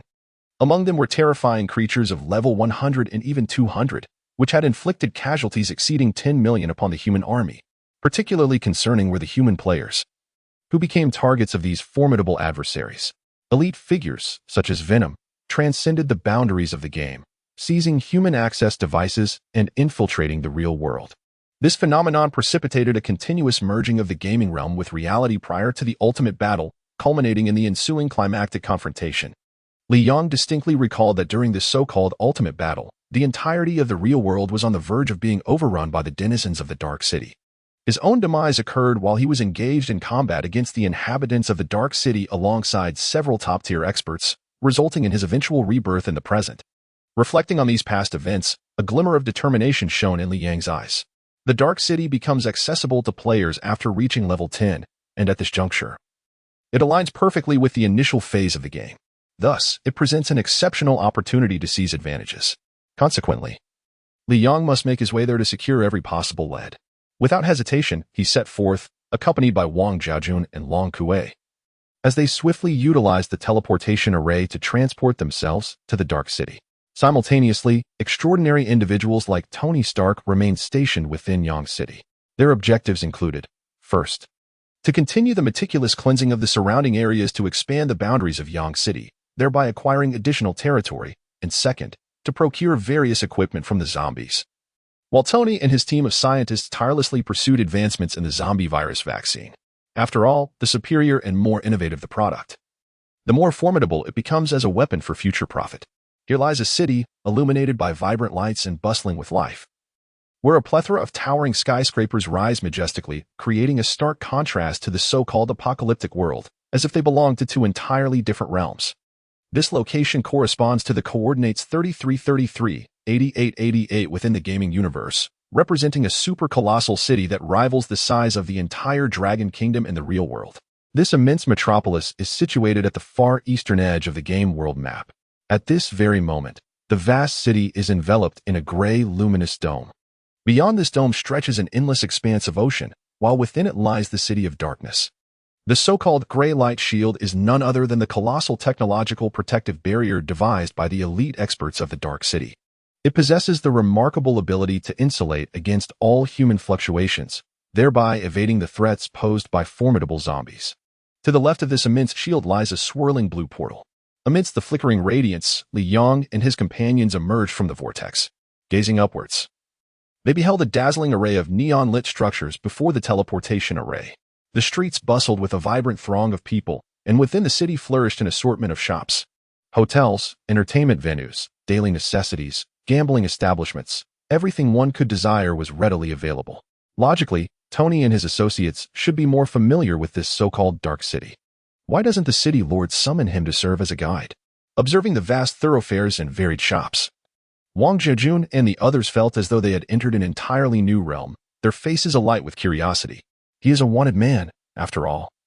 A scientist and the supreme leader privy to the secrets of a massive arms company. Individuals of his caliber are highly coveted in the Dark City. Thus, he cannot be permitted to roam freely. Li Yang remarked with a smile. He then surveyed the surrounding billboards and proceeded forward. At that moment, a melodious notification chimed in, albeit belatedly. Congratulations. You have successfully unlocked the Dark City and may now enter and exit at will.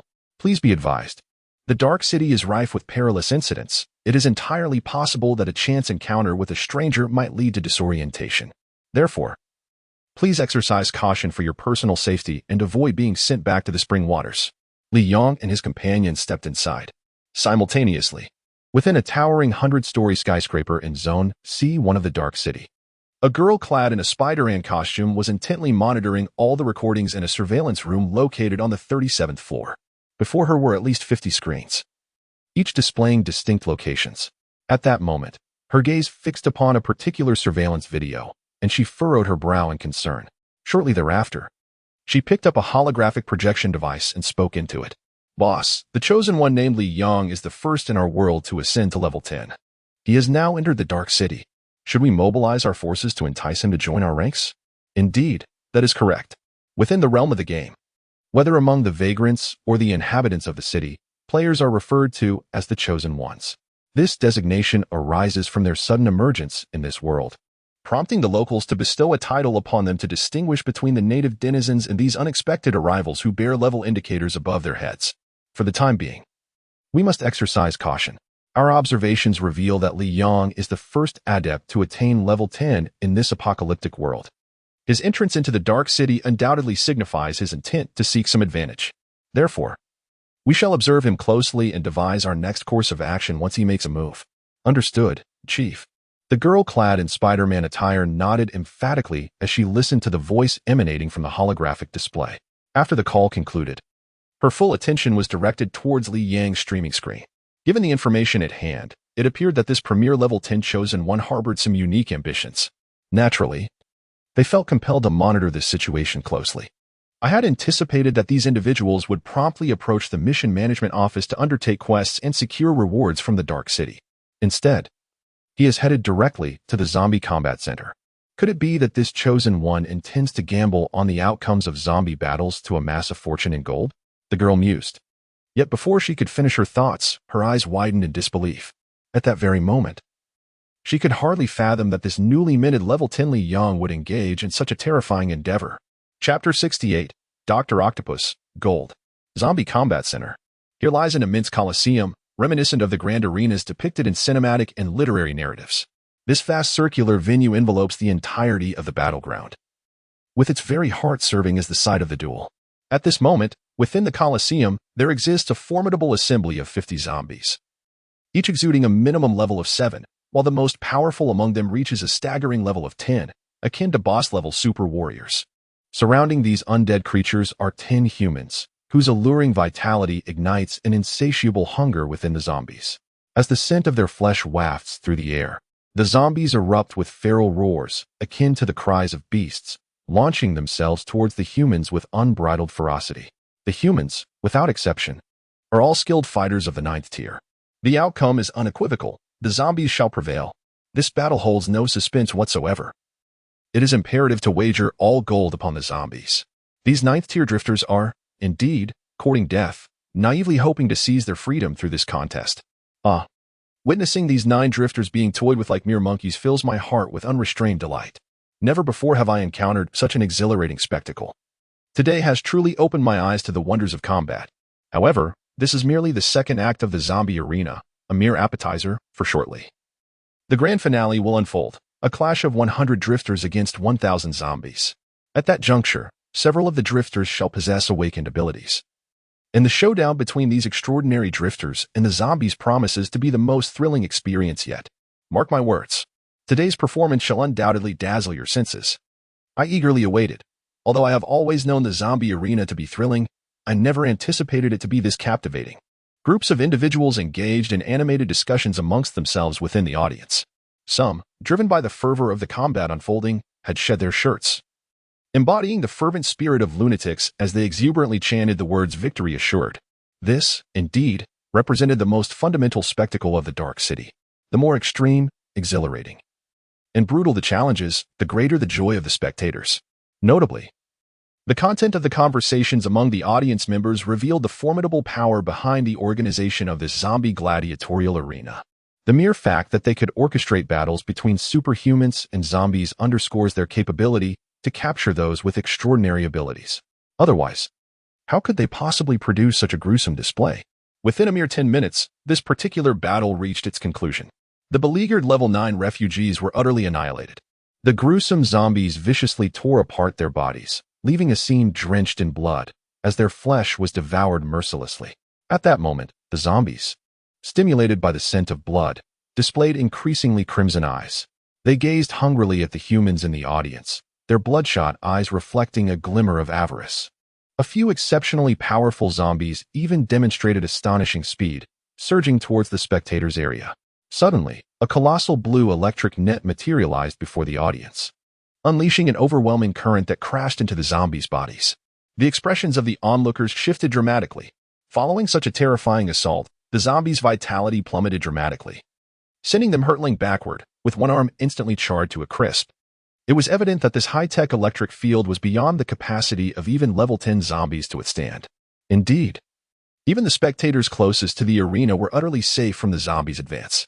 The tension was palpable as the audience faced the impending onslaught of the zombies. However, their fear quickly transformed into exhilaration upon witnessing the zombies being flung back, with no harm coming to themselves, igniting their admiration for the organizers' formidable power.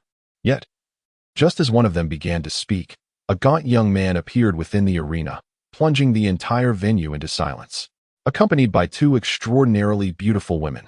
He seemed to disregard all conventions, boldly approaching a camera set up by the organizers. Under the watchful eyes of the crowd, he smiled and inquired, "Am I correct in stating that as a level 10 chosen one, I am permitted to participate in the combat according to your venue's rules? We three wish to align ourselves with the refugees and confront your final challenge of 1,000 zombies. I will wager all my resources on our victory. Is this acceptable?" Silence. An overwhelming stillness enveloped the atmosphere. At that moment, the girl in the monitoring room, akin to Spider-Man, was utterly flabbergasted. She could hardly fathom that the individual previously monitored would undertake such a reckless endeavor. Based on prior assessments, a level 10 chosen one had already qualified for entry into the Dark City, yet upon entering it, one would typically be expected to immediately accept a mission or forge an identity within that realm to reap its benefits. Why then had he chosen to reveal his identity so openly from the start? Moreover, why had he opted to confront 1,000 zombies? It was crucial to note that those zombies were all at least level 9, with the strongest among them exceeding level 10. And there were over 500 level 10 zombies present. Such a conflict, is it not akin to courting death? She pondered thus, and the surrounding spectators were no exception. In their astonishment, a few among them erupted into laughter. "Ha ha, the Chosen One. I have long awaited the arrival of the Chosen One. Day in and day out, we have been engaged in the relentless hunt of vagrants and zombies, followed by an endless series of experiments. Frankly, I have grown weary of it all. Now, we are eagerly anticipating the Chosen One to inject some excitement into our lives, yet this young man, could he be any more arrogant? If only he remained incognito. It would be preferable, but alas, he is playing with fire. Indeed, it is amusing. This fellow possesses a courage that is quite remarkable. Mr. Gene Bing, this is our arena's very first Chosen One. As the grand proprietor, might you and Dr. Octopus consider granting this young man an opportunity?" The esteemed proprietor Gene Bing, Dr. Octopus. These two names, both familiar and foreign, were uttered by several spectators. Upon hearing this, Li Yang could not help but chuckle. Aren't these two individuals the formidable villains from Spider-Man? In a previous life, they were not merely the clandestine masters of the zombie gladiatorial arena. They wielded significant influence over high-end resources and even possessed multiple laboratories and super soldiers. They were among the 5 major titans of the entire Dark City. At this moment, within the office of the laboratory located 5 levels beneath the gladiatorial arena, a massive figure weighing over 300 pounds sat in a chair, intently observing the live broadcast. A smile creeping across his lips. "Dr. Octopus," he said, "what do you think about accepting the audacious conditions proposed by this so-called Chosen One? Let us dip our toes in and ascertain what schemes this fellow is concocting." Chapter 69, Gene Bing's Discovery, The Battle Begins. Listening to Gene Bing's words, Dr. Octopus, donned in sunglasses, replied without hesitation, "Of course, you are the chairman. You may decide all matters as you see fit. However, this may potentially unveil some intriguing developments." Upon hearing this, Gene Bing appeared momentarily taken aback. "Intriguing developments? What have you discovered?" Indeed, Gene Bing smiled as he pointed at the holographic projection screen before him. Instantly, the figure of Li Yang, previously frozen, magnified. Simultaneously, the silhouette of another individual materialized beside Li Yang. That person was none other than the young Spider-Man, Peter Parker. According to our behavioral dynamic capture program and our unique energy sensing system, traces of Spider-Man have been detected on this enigmatic Chosen One. 2 years ago, this young man fled alongside Tony Stark, the general manager of Stark Industries, entering the realm of the dispossessed. For the past 2 years, we have been unable to detect their presence. It now appears that they have nestled beside this Chosen One, Li Yang. Therefore, once we delve deeper into the information regarding this Chosen One, locating these 2 individuals will be no arduous task. Tony Stark, Iron Man, Peter Parker, Spider-Man. Upon hearing these names, Gene Bing fell into a contemplative silence. It is worth noting that these 2 had been his adversaries 2 years prior and, at the height of their power, had nearly led him to his demise. This animosity is vividly etched in his memory. However, it is also a consequence of the extensive research conducted by his organization, the Kingpin Group, 2 years ago, which birthed a multitude of genetic warriors and an even larger legion. Thus, the emergence of a turning point in his favor is not surprising. One of the fundamental reasons for the flight of Tony Stark and his companions is the formidable rise of Kingpin, coupled with Dr. Octopus's further investigations. Therefore, upon receiving news about Spider-Man, a surge of exhilaration coursed through Kingpin's heart. He glanced at Dr. Octopus beside him and suddenly broke into laughter. "This time, let us devise a rather ruthless scheme for this Chosen One, Li Yang. We have also been laying the groundwork for surveillance in the apocalyptic realm where the Chosen Ones reside. It has come to our attention that many Chosen Ones are currently gaining strength and leveling up. Thus, we need not concern ourselves with Li Yang's fate. As long as the other Chosen Ones reach level 10 and enter the Dark City, finding Spider-Man's concealed location in the apocalyptic world should not pose much difficulty. Indeed, regarding Li Yang's predicament, shall we not enhance his circumstances? Perhaps we could unleash more ferocious zombies to assail him? Certainly, before capturing Tony Stark and Spider-Man. We ought to collect some interest. The two individuals engaged in conversation with an air of nonchalance, discussing the Chosen One, Li Yang, as if he were merely an inconsequential ant. Although the Chosen One possesses an aura of mystery, to them, his formidable technological prowess and the terrifying techniques of zombie cultivation, along with the various strategies of the biochemical army, seemed inadequate to eliminate Li Yang. Hence, their confidence was unshakable. Without further ado, the time to commence had arrived. Dr. Octopus received precise information and, without hesitation, issued commands to the Spider-Girl monitoring outside. Simultaneously, within the entire arena, the voice of Dr. Octopus resonated. Li Yang, you, the Chosen One, are exceedingly arrogant, which I find quite delightful. Thus, we shall meticulously honor your decision. In 3 minutes, we will open the arena's cage and unleash 1,000 zombies. Your survival depends solely on your combat prowess.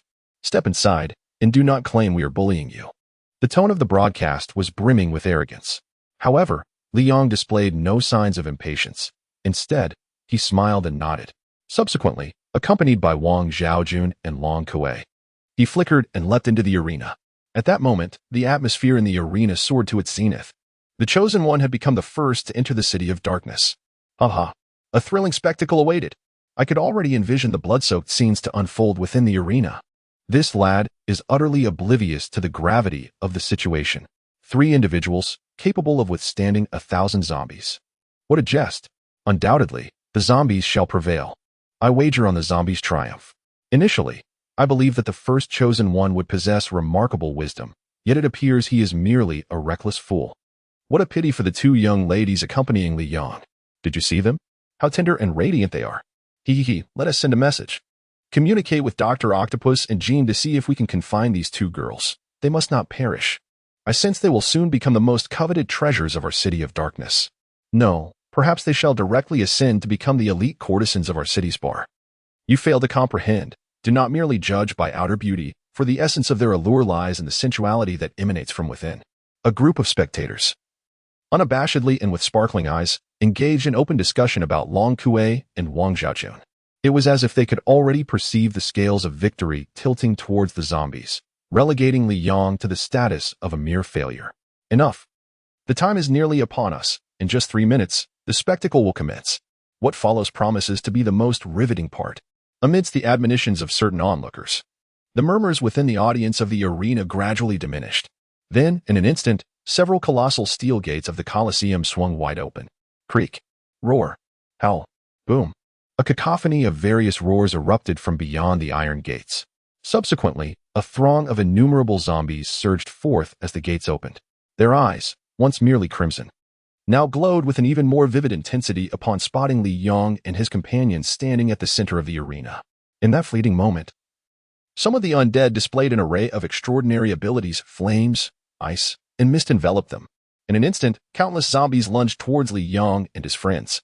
I sense that this battle will conclude within 30 seconds. That Li Yang must be terrified to the core. Ha ha ha. What? How is this possible? However, just as some anticipated a swift end to the conflict, 3 enormous silver super tanks, each towering over 10 meters, materialized before them as if the weight of a mountain had descended. The psychic tanks have arrived. Note, starting tomorrow, updates may become unstable, yet I assure a daily post. On the 10th, the final 2 checks will occur, after which I will be admitted for surgery. I hope all will go well. Chapter 70. The mock zombies. At that moment, everyone was left astounded. In an instant, 3 psychic tanks revealed their ominous, dark cannon mouths, from which a surge of electricity emerged. Then, amidst the astonished gazes of the onlookers, 3 colossal beams of light, each as thick as a human arm, erupted forth with explosive force. Whoosh! Boom, boom, boom, boom, boom. The immense blue columns of light descended like a divine retribution. their unparalleled power instantaneously obliterating the nearest zombies into mere dust. The undead did not even have time to emit a mournful cry before they were irreversibly cast into the abyss of death. In that fleeting moment, a vacuum appeared within the once encircling throng of zombies surrounding Li Yong and his companions. This scene caused many to twitch at the corners of their mouths, utterly unimaginable. According to the classification of the Chosen Ones by their level of power, these zombies were formidable level 10 mutated zombies. Although Li Yong, the Chosen One, was also at level 10, it was inconceivable that he could instantaneously annihilate the zombies using the force of conventional weaponry. Shocked individuals were left speechless, undoubtedly believing that the so-called tank harbored some hidden mystery, containing elements unknown to them. However, upon closer inspection, it was evident that the initial attackers were merely the weakest level 10 zombies. In the arena of the undead, even among the same level, there existed disparities of strength. Observing the more powerful zombies, one noted that their abilities had yet to be unleashed. A group, undeterred by skepticism, seemed to possess unwavering confidence in the zombie arena.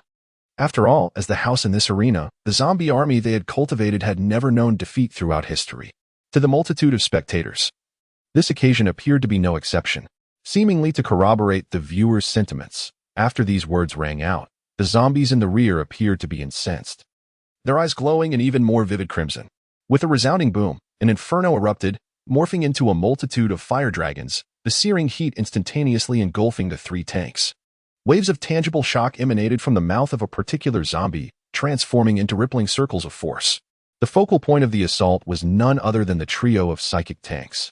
Moreover, amidst the simultaneous onslaught of flames and shock waves, the ground fractured, and in an instant, countless ice crystals surged forth from beneath, infiltrating every crevice of the psychic tanks. Even the enormous, gaping cannon mouths were instantaneously sealed tight by the ice crystals. The entire ordeal transpired in less than 10 seconds. Given the massive size of the psychic tanks, they occupied considerable space within the arena, rendering them somewhat unwieldy and lacking in mobility. One could even describe them as clumsy. Thus, the trio of elemental forces, fire, sonic waves, and ice crystals, relentlessly tormented the tanks for a full 10 minutes. After remaining immobile for that duration, I sensed that the tanks must have been melted down into molten iron by now. This Chosen One claimed to possess intellect, yet in the face of any extraordinary abilities, conventional weaponry proved to be utterly insignificant. Contemplating how the most powerful Chosen One in this apocalyptic world could be so easily vanquished is truly lamentable. The spectators, feeling the searing heat radiating from the arena, could not help but chuckle. Did you not revel in showcasing your bravado? Continue to flaunt it. Let us see how long you can maintain your pretense. Ha ha ha ha ha. At that moment, the audience began to feel a wave of disinterest wash over them. They had anticipated a thrilling battle, only to be disappointed by Li Yang's apparent ineptitude, which dulled their enthusiasm for the spectacle. However, before the spectators could articulate their discontent, they were struck into silence. For at that very instant, the flames emitted by the zombies did not diminish. Instead, they intensified dramatically. The initial wave of zombies, whose fiery breath had begun to wane, were swiftly replaced by a new battalion of fire-wielding zombies, brimming with energy and ready to unleash their assault upon the tank's position, showing no signs of respite. Yet, as the horde of zombies transitioned, the audience was left astounded. They realized that, contrary to their expectations, the tank had not been reduced to molten metal by the flames.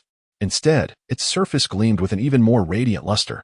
With a resounding crash, the deafening explosion sent numerous flame-spewing zombies hurtling backward as if struck by a colossal shockwave. In the midst of this chaos, 18 azure beams of light erupted from the inferno, piercing through the zombies in an instant. Then, with a thunderous pop, these beams ignited the zombies, triggering a series of catastrophic explosions. The ground was littered with severed limbs, shredded flesh, and a terrifying cascade of dark blood. Remarkably, out of 1,000 zombies, over 300 perished in the span of just 1 minute under the relentless assault of the beams. The ground was strewn with an abundance of glimmering coins and various enticing loot, radiating immense energy. Yet, this was not the end. As the flames dissipated and the thick smoke cleared, 3 massive silver tanks reemerged. To the astonishment of the onlookers, a shimmering, ethereal blue barrier flickered around the tanks as if it were preventing the flames from breaching their defenses. Impossible! How could a mere Chosen One possess such advanced protective measures?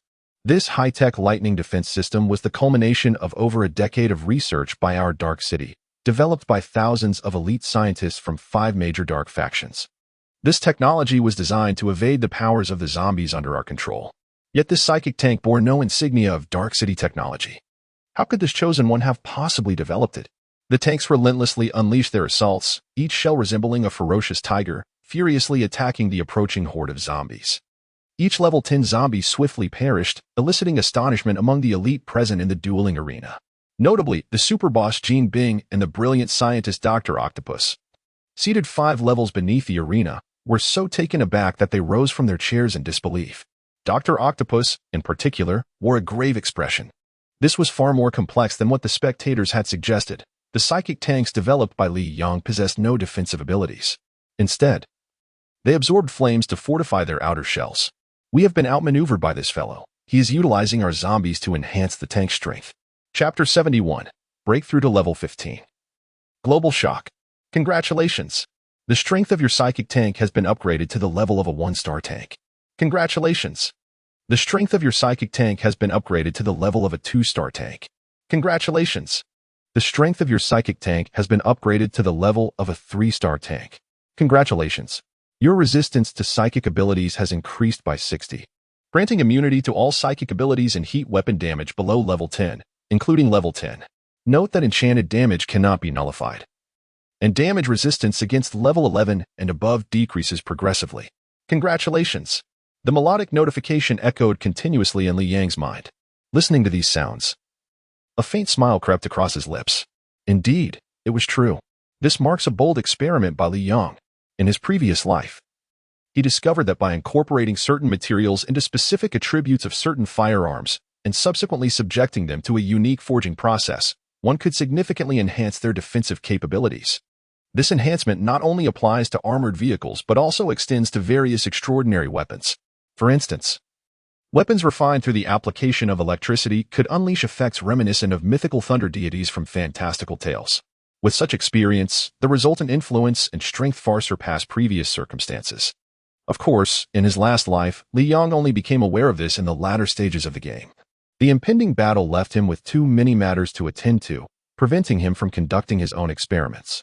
Thus, he had never attempted it until now. He now comprehends that this endeavor is entirely feasible. To describe Li Yang as audacious would indeed be an understatement. For the act of subjecting an armored vehicle to the flames of extraordinary powers carried significant risk. A miscalculation could lead to the complete melting of the tank. And if the super explosives within were ignited, he, along with Wang Zhaojun and their companion, would be sent back to their original state, potentially losing a substantial amount of equipment. This was undoubtedly perilous. Yet, it is evident that Li Yang has succeeded. Henceforth, all prior dangers can be deemed negligible. Boom, boom, boom. Accompanied by the thunderous roar of artillery, beams of light erupted, obliterating the level 10 zombies in an instant, leaving behind a bounty of equipment and experience points. At this moment, Li Yang's level ascended from 10, finally stepping into the realm of level 11. In fact, due to the sheer number of kills, he surpassed everyone else, leaping 4 levels to reach level 15. Therefore, the instant all zombies were vanquished, the world announcement was refreshingly issued.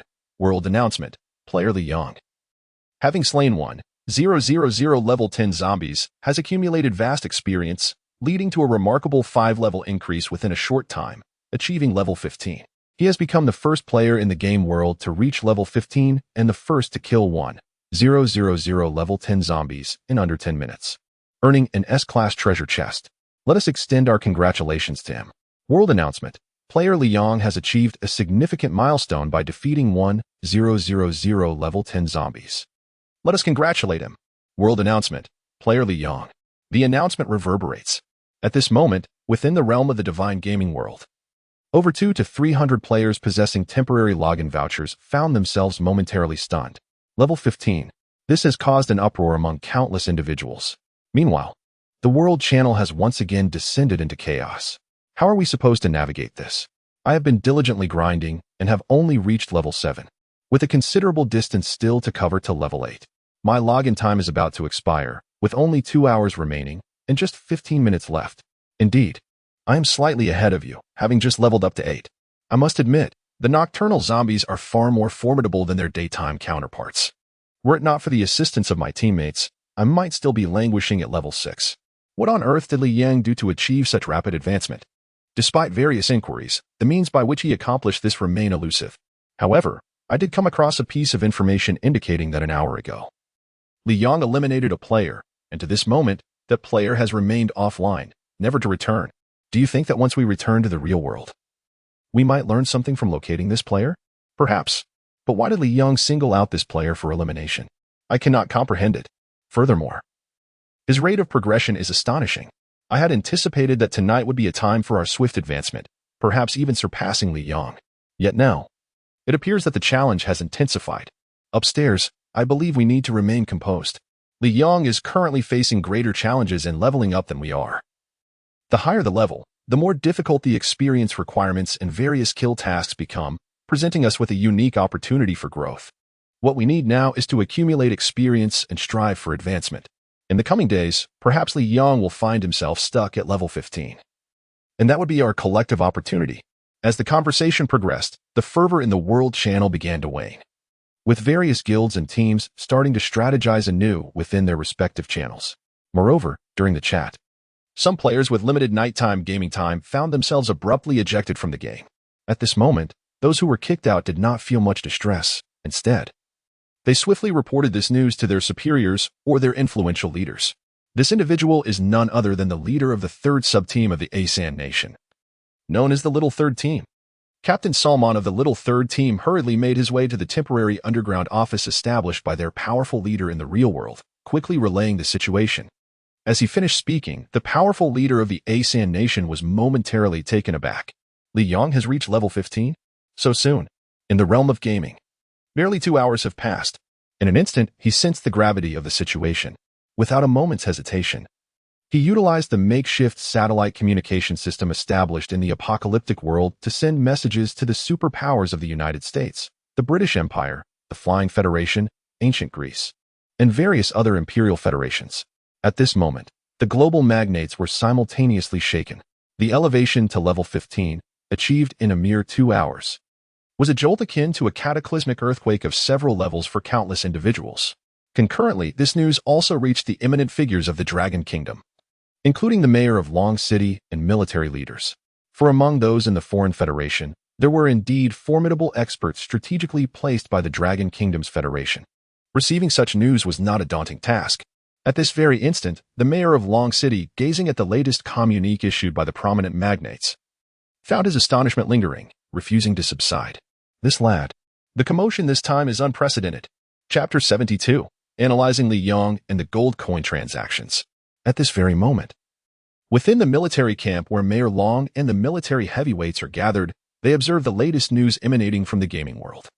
The expressions on their faces are beyond the realm of mere dramatic shifts. They are a tapestry of emotions that defy description. This young man is causing quite a stir in the gaming realm, and come dawn, when he logs back in, the spectacle will surely escalate. Indeed, for the time being, Li Yang's personal safety is assured, for he is currently the foremost player in the gaming universe, unmatched by any adversary. However, we are now confronted with a pressing concern. Mayor Long lit a cigarette, casting a serious glance at the military elite as he spoke. In the gaming world, there exists an awakening of extraordinary abilities, commonly referred to as supernatural powers, and even a skill tree for their progression. At this juncture, we are utterly unaware of the global population that may possess such abilities or whether anyone has awakened them. These abilities can compensate for any deficiencies in levels. If a person with the power of invisibility were to stealthily approach Li Yang with a melee weapon, it would spell danger. Upon hearing Mayor Long's words, the nearby magnate paused momentarily. Indeed, extraordinary powers, a distinctive feature of the game of deities, lies in its initial phase, characterized by a fierce competition of various firearms and formidable weaponry. However, as the game progresses into the latter stages, the influence of supernatural abilities, when combined with conventional weapons, transforms the conflict into a far more terrifying spectacle than mere conventional warfare. Most importantly, it is widely acknowledged that all powers within this divine game, encompassing weapons, character cards, and a myriad of other elements, can seamlessly transcend into reality. Once countless players acquire supernatural abilities within the game world, the societal order of the apocalyptic era in the real world shall be irrevocably shattered. It is abundantly clear. So, what shall we do next? The military leader inquired cautiously. At this moment, he felt somewhat uncertain. There was no need for worry. After all, Li Yang was the world's foremost expert, and many matters did not require our immediate concern. The prominent figures in our capital had already begun to closely monitor all of Li Yang's actions. It remained to be seen whether he harbored any anti-human or anti-social inclinations. If not, we would undoubtedly support him in all his endeavors. Furthermore, regarding the direction of supernatural abilities, I had just received news from Kyoto that they too were diligently conducting research, striving to cultivate a group of practitioners in our military and official institutions during the transition from level 10 to level 15. Otherwise, matters would become increasingly troublesome. Upon hearing this, the military leader nodded in agreement. For now, we need not dwell on these thoughts. Yet the forthcoming challenges were complex. The medical order and production facilities had yet to recover. In this apocalyptic world, acquiring raw materials for various medicines was exceedingly difficult. We could only rely on the hidden stockpiles of pharmaceuticals buried beneath the ruins to sustain ourselves. Currently, with the interference of winter and zombies, various influenza, fevers, and viral infections were rampant, presenting a significant dilemma for ordinary people. Thus, we needed to devise a plan to strengthen everyone. Moreover, once Li Yang returned from the game world, or rather, when we re-entered the game world to meet him, we would need to discuss matters concerning vaccines. At this stage, only Li Yang's Yang City possessed the capital and capability to produce medications, and his workshop was already prepared in advance. I truly questioned whether this young man had always intended to leverage medicine, firearms, and even zombie vaccines to profit from ordinary people once they advanced to level 10. After all, we both understood that even within the game world, pharmaceuticals and various vaccines constituted some of the most lucrative industries. Upon hearing this, the military leader was taken aback. Could it truly be so? If that were the case, how terrifying must Li Yang's ambitions be? He was well aware that this young man had been establishing a city since the beginning of the game and had already commenced research on various foundational medicines even while setting up the firearms workshop. Previously, the World Announcement had even publicized Li Yang's success in developing a zombie vaccine. These matters make it difficult to believe that he was not engaged from the very beginning, especially considering the assistance of the brilliant Tony Stark and Spider-Man. Overall, it seems evident that Li Yang harbors certain secrets. Observe the character cards he has obtained. They are truly of the highest caliber. Tony Stark and Peter Parker are, by our understanding, among the elite players in the gaming realm. Why is it that no other cities or players, including those from Kyoto, Shanghai, Chengdu, Haikou, or Beijing, possess any S-class character cards? In fact, globally, there has yet to be a revelation of anyone owning such a prestigious character card, save for Li Yang. Listening to the military leader's analysis, Mayor Long nodded and smiled. There must undoubtedly be complexities involved. It is well known that Li Yang possesses secrets. For now, we must proceed cautiously, assisting him while ensuring that the latest intelligence we gather is promptly communicated to him. This is the extent of what we can do at present. He is not devoid of compassion, which is evident, so we must employ every means at our disposal to ensure he remains in the Dragon Nation. Indeed, the future strength of Dragon Nation may very well rely on this young man. However, the situation is ever-changing, and we must not underestimate individuals from abroad. For now, we can only move forward step by step, striving to gather as much information from overseas as possible. The two continued their dialogue, compiling, organizing, and analyzing all the information gathered that day. They were acutely aware that the pace of upgrades in the gaming world would inevitably accelerate, and the news of Li Yang reaching level 15 would soon spread throughout the real world. Despite the disruptions in large-scale communications due to the apocalypse, we have not regressed entirely to a primitive state. It is still possible to acquire the latest intelligence through artificial satellites or other means.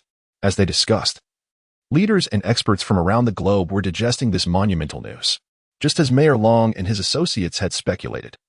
This revelation ignited an insatiable desire among countless individuals for rapid advancement. After all, when one stands at the pinnacle of power for too long, others will covet their position. Amidst these unfolding events, in the gaming world, Dark City, the melodious notification chimed, and Li Yang opened the tank's hatch, peering out. A smile graced his face as he looked at the camera. Beside him, Long Kuei, inside the tank, cheerfully remarked, "Boss of the zombie gladiatorial arena, we have won. Now, shall we proceed with the exchange for our gold?" Chapter 73, Achieving Renown, the Green Goblin Group. Upon hearing this, Dr. Octopus, who was observing the gladiatorial arena through the surveillance, glanced at Jean Bing and curiously inquired, "Boss, should we offer our support or refrain from doing so? If we choose to assist Li Yang this time, we would incur a loss of at least 100 million gold coins, as the majority of the audience has already placed their bets on the zombie faction. If we grant our support to Li Yang now, the losses for our arena will be substantial." Listening to Dr. Octopus's words, Jean Bing cast a glance at the monitor and then responded with a smile, "Indeed. We shall provide our support. How could we possibly refuse? Although we would be facing a loss of 100 million, this young man possesses a certain intrigue.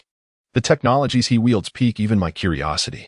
Henceforth, we shall engage with him in a more formidable manner. In due course, we will acquire various data and formulas regarding their armored vehicles, and all these benefits will ultimately belong to us. After all, Li Yang is merely a chosen one. Despite the advanced technology of his tanks, he stands no chance against our genetically enhanced warriors." Dr. Octopus, not being foolish, readily grasped the implications behind his boss's words. This is a strategy for catching a big fish.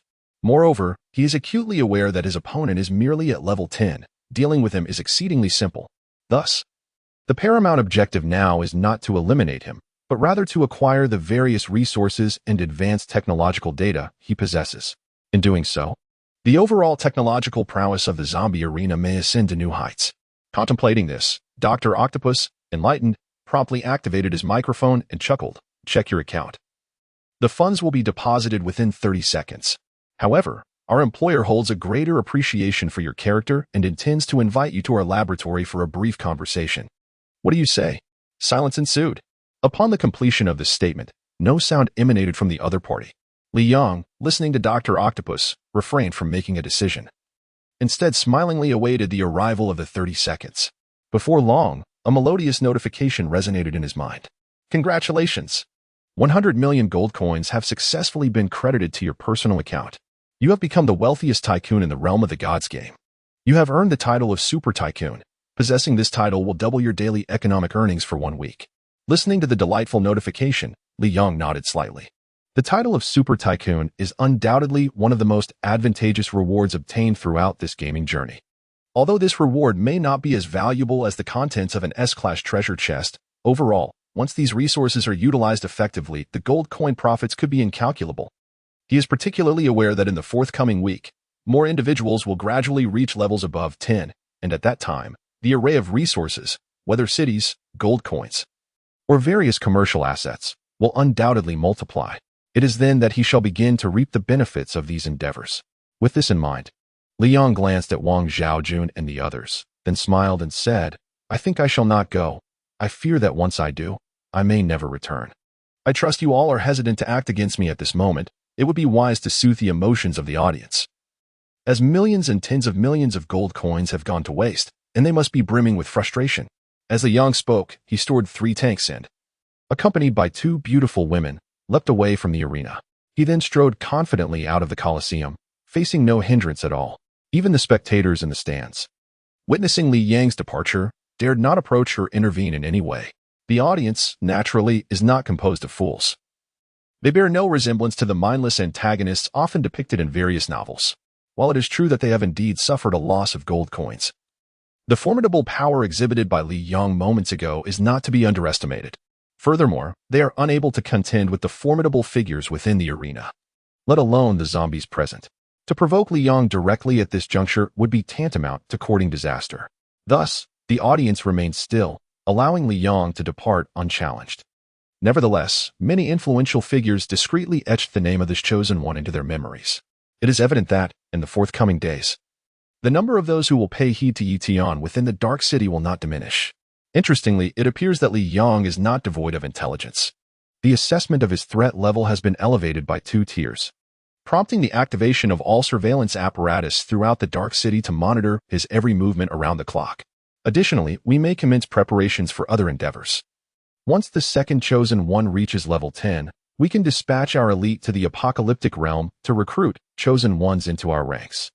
As the first to attain this status, it is likely that Li Yang will have garnered adversaries among the chosen, and by enticing them with sufficient incentives, they could easily become our informants, providing us with invaluable intelligence. Understood, boss. Dr. Octopus nodded seriously, setting the plan into motion. In truth, eliminating Li Yang presents an opportune moment. His demise could potentially lead to the unearthing of various documents and insights related to Yang City, transforming them into assets for the zombie arena. However, Jin Bing is acutely aware that he does not stand alone at the pinnacle of power within the Dark City. The other four factions are formidable in their own right, and the news of Li Yang's arrival in the Dark City, along with the events transpiring in the arena, has already reached their ears. Should he choose to eliminate Li Yang now, it is highly probable that the other factions would seize the opportunity to retaliate against him. Though Li Yang is merely at level 10, the recent battle clearly illustrates that this initial chosen one harbors significant benefits and secrets. If the other factions were to discover that he possesses such treasures, they would undoubtedly come to claim them. Therefore, to strike down Li Yang at this moment would not be a prudent decision. It would place Jin Bing in a precarious position. Hence, he has decided upon the aforementioned strategy to refrain from assassination. Thus, the five factions are able to maintain a delicate equilibrium, preventing any unforeseen disturbances. Indeed, as Jin Bing had anticipated at this very moment, within the highest offices of the other four factions, various videos of Li Yang's entrance into the Dark City and his utilization of tanks have already manifested on their holographic projection screens. Numerous individuals are engaged in extensive discussions regarding Li Yang. Consequently, within the recently stabilized and maturing Dark City, Li Yang's reputation has been thoroughly established. Now, shortly after Li Yang departed from the arena, he had not traveled far when a man clad in green armor, riding a flying apparatus, hovered before him. With a smile, he addressed Li Yang, "Mr. Li Yang, and to the two lovely ladies accompanying you. I am a member of the Green Demon Army, and our esteemed leader, having witnessed your battle, holds you in great admiration. I have been sent to seek an audience with you. Might you have the time to visit our Green Demon Group?" Chapter 74, Masters Arise, Symbiotic Venom. The Green Demon Group. In the midst of the City of Darkness lies yet another supergroup among the top 5. The core technology of this group is armor technology, complemented by unique genetic serums. Although they do not command an army of zombies like those in the zombie gladiatorial arena, nor do they possess the gene-displaying legions, the existence of the Green Goblin Group's specialized serums enables individuals to transform into super soldiers, a significantly safer alternative compared to the genetic agents used in the zombie arena. Consequently, the number of recruits for the Green Goblin Group surpasses that of the zombie arena participants. However, the Green Goblin Group is not without its dark past. During the development of these serums, countless human experiments were conducted, and it is only now that they have produced a relatively refined product with minimal harm to the human body. Of course, this narrative is set within the context of the divine realm of games, distinct from the backdrop of the Spider-Man film series. Li Yang, unaffected by cinematic influences, does not regard the Green Goblin Group with any particular reverence. Thus, upon receiving an invitation from the so-called Green Goblin Soldier, he simply waved his hand dismissively. "Mr. Li, I believe you should consider this carefully," the Green Goblin Soldier began, but was abruptly interrupted as Long Kuei's figure flickered beside him, transforming into Red Kuei in a flash of radiant light. Brandishing a blue technological lightsaber, charged with potent electrical currents, she instantaneously incapacitated the green goblin armor of her opponent. Crack! The crisp sound resonated as both the adversary's aircraft and armor shattered into a heap of scrap metal, tumbling to the ground. In the next moment, before the exposed white Green Goblin Soldier could react, a torrent of blood erupted from his neck. With a sickening thud, his head fell, and blood gushed forth. The so-called Green Demon Soldier, until his demise, could not fathom where he had erred in his words. After all, when he had previously extended invitations to others, it had always been in such a manner. Regrettably, he was incapable of even formulating that thought. At that moment, a heavy scent of blood permeated the air, prompting all passers-by and shopkeepers to hastily close their doors and flee from the scene. The Chosen One was brazenly committing murder in the Dark City, specifically targeting members of the Green Demon faction. This was no trivial matter. Should a true spectacle unfold, it was entirely possible that the first casualty would not be Li Yang, but rather the onlookers themselves. Consequently, the area was swiftly vacated.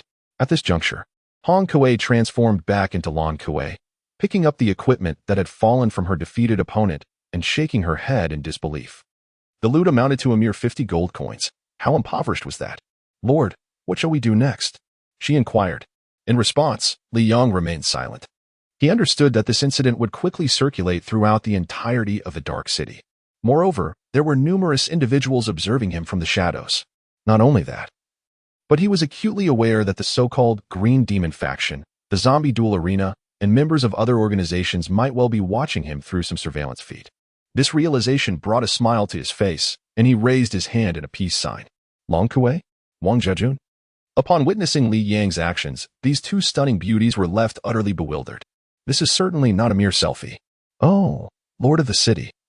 What purpose do you have in posing with a peace sign?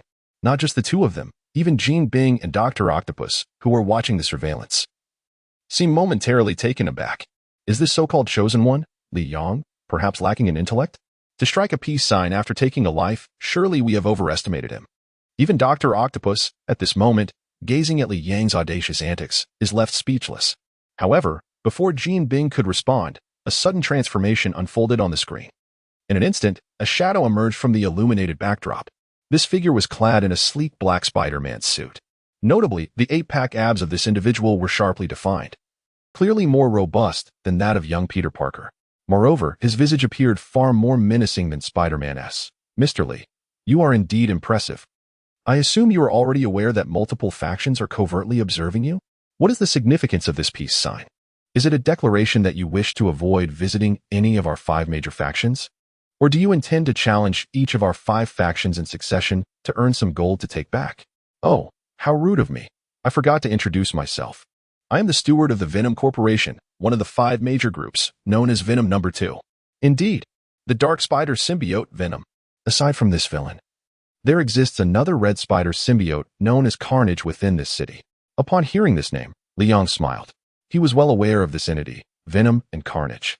Due to their symbiotic nature, cannot survive independently and must reside within a human host to maintain their vitality. Consequently, these two symbiotes are exceptionally powerful, especially in the current realm of the Gods game. Venom has been meticulously researched and has produced a formidable army of symbiotes, each designated with their own number and devoid of nicknames. For instance, Venom No. 2 is the second symbiote that Venom has personally nurtured. The Venom group, to be candid, possesses formidable strength and has a natural ally in the Slaughter group.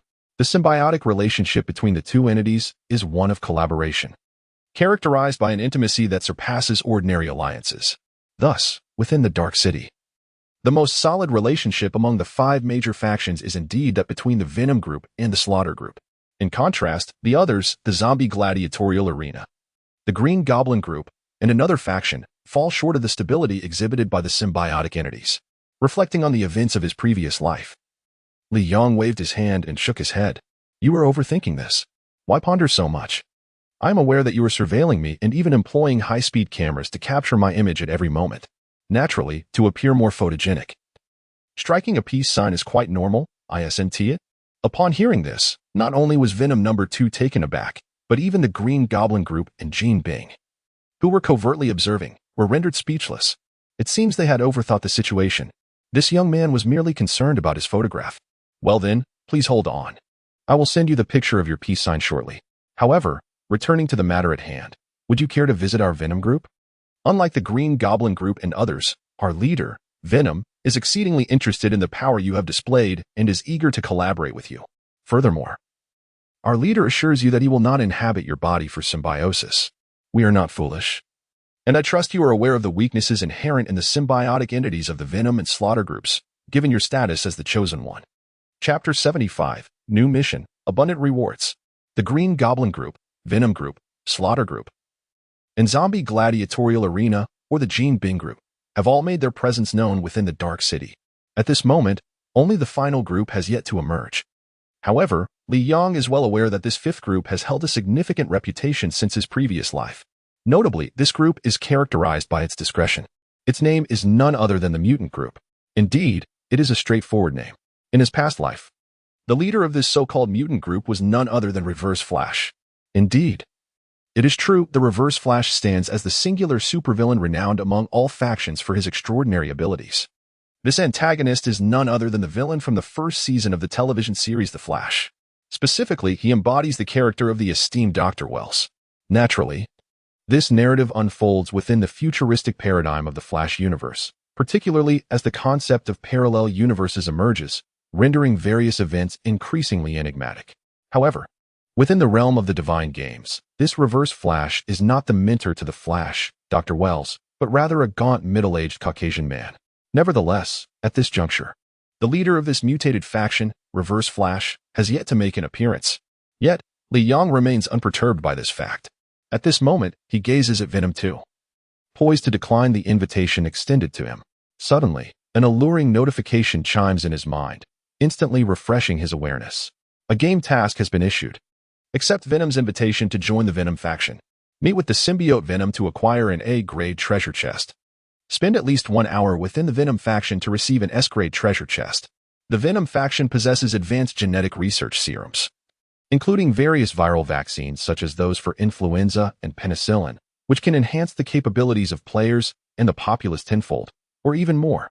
Optional task: acquire a minimum of 5 genetic serum formulas. Upon completion, you will receive 3 S-grade treasure chests and 1 special 5-star character card. Any method is acceptable, as long as the formulas are obtained. Listening to the melodious notification, Li Yang was momentarily taken aback.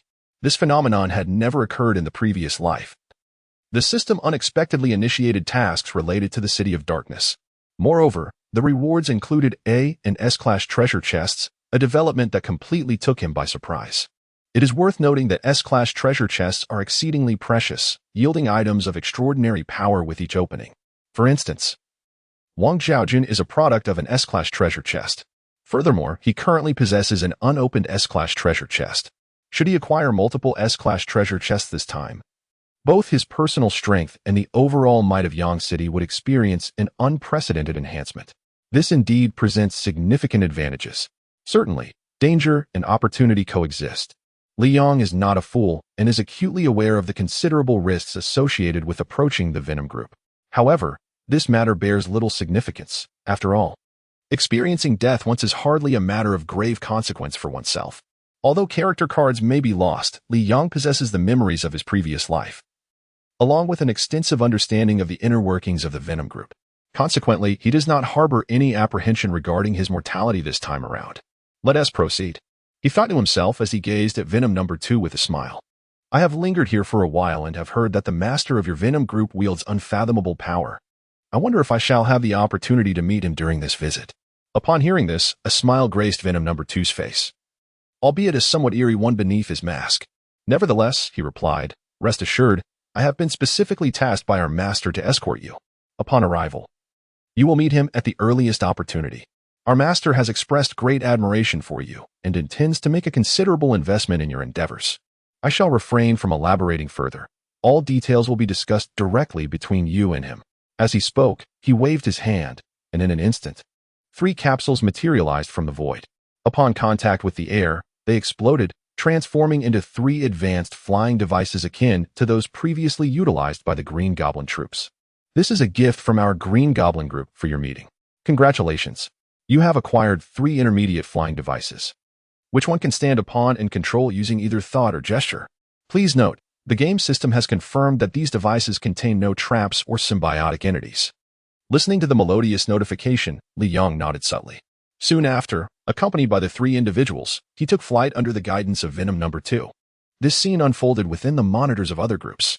In an instant, countless individuals found themselves momentarily stunned. What is truly on the mind of this chosen one, Li Yang?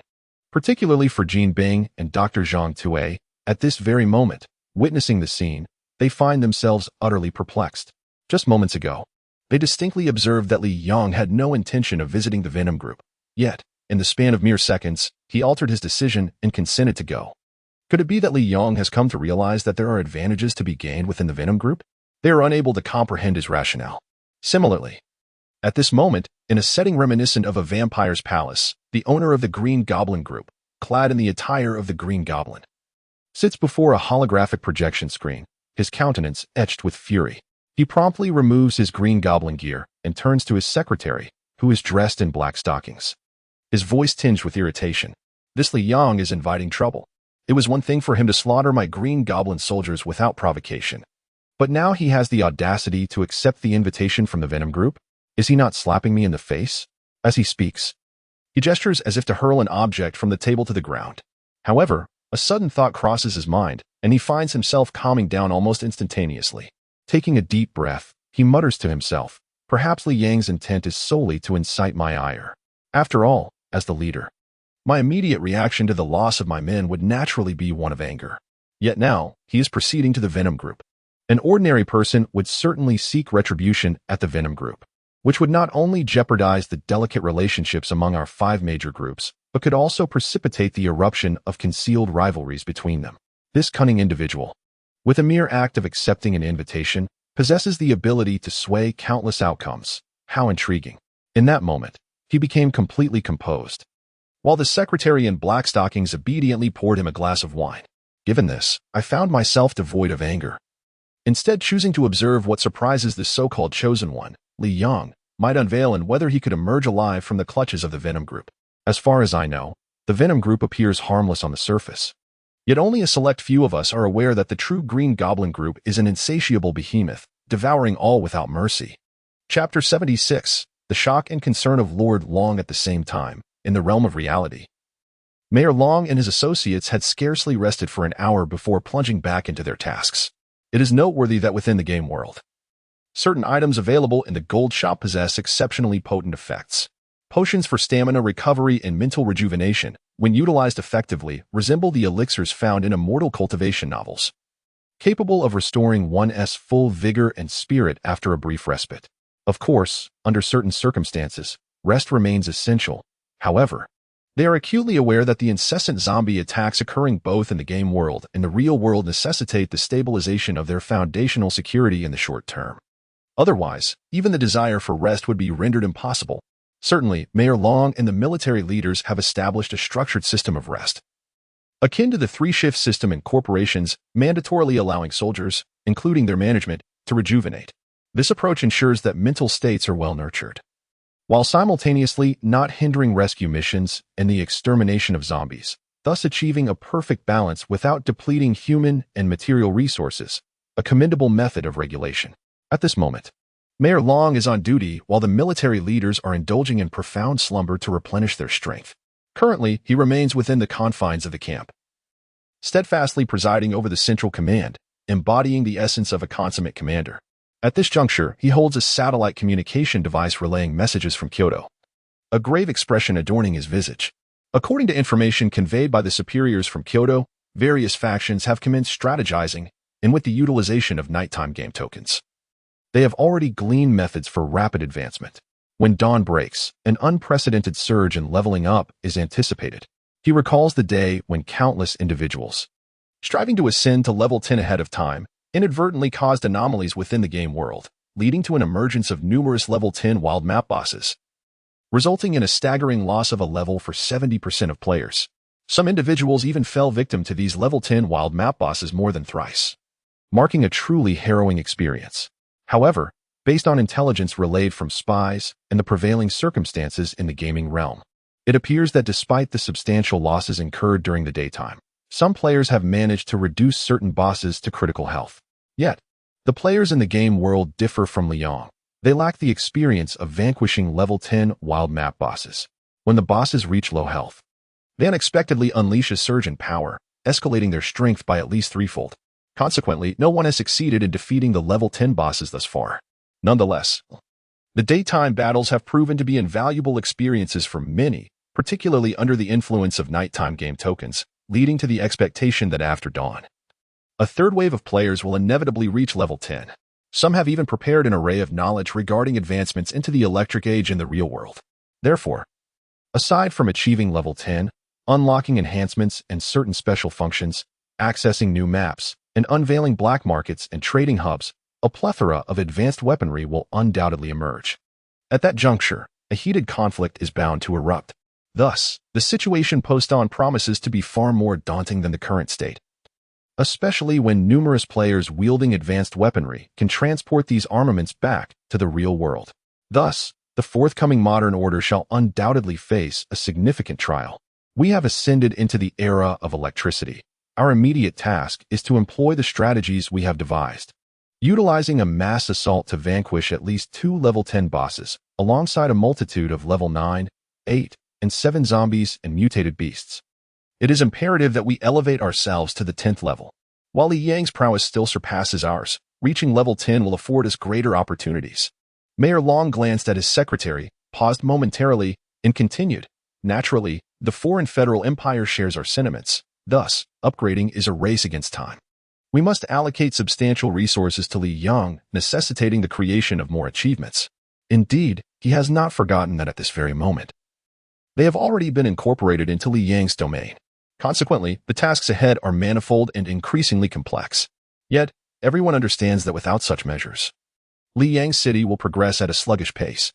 It is clear to all that as long as Li Yang remains at the pinnacle of the gaming world, it will loom like the sword of Damocles over the aspirations of many powerful factions.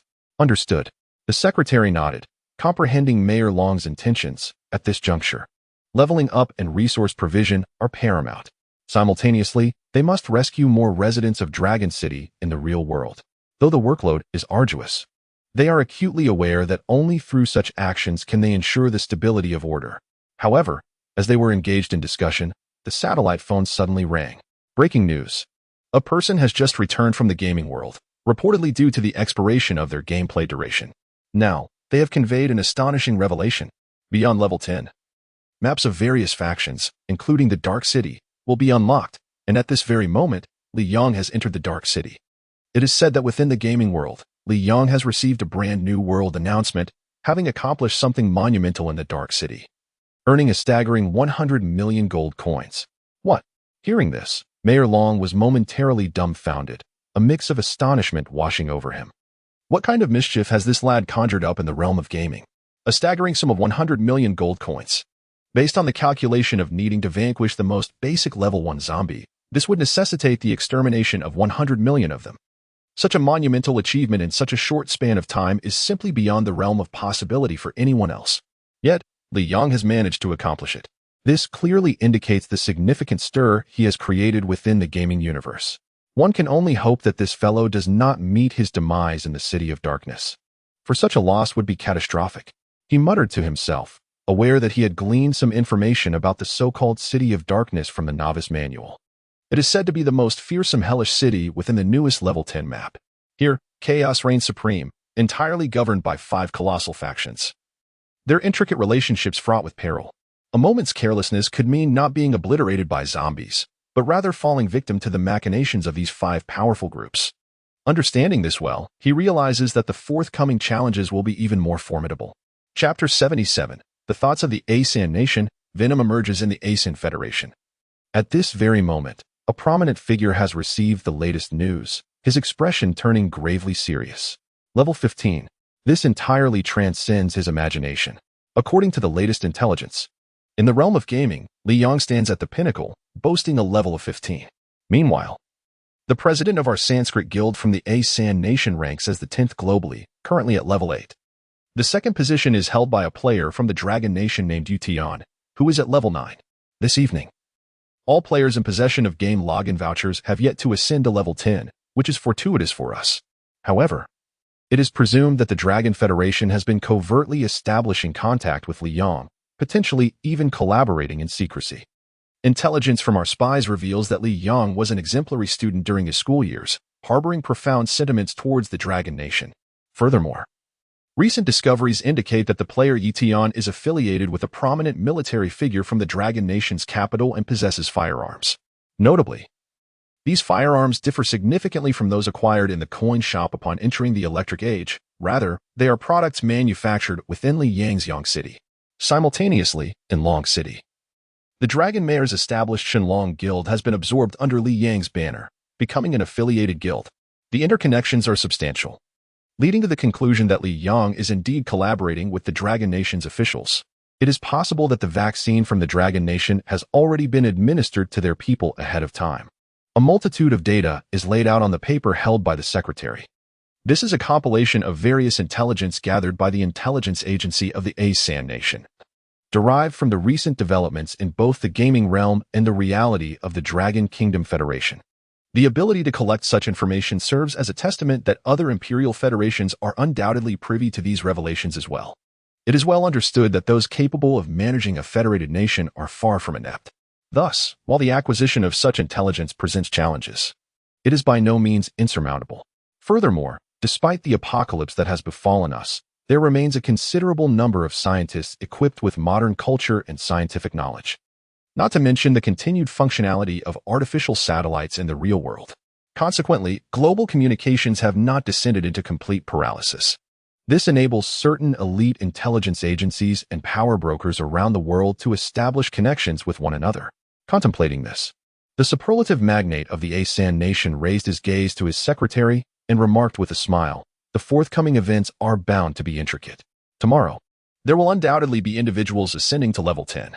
At that juncture, the efficacy of the vaccine will unveil deeper layers of combat within the gaming world.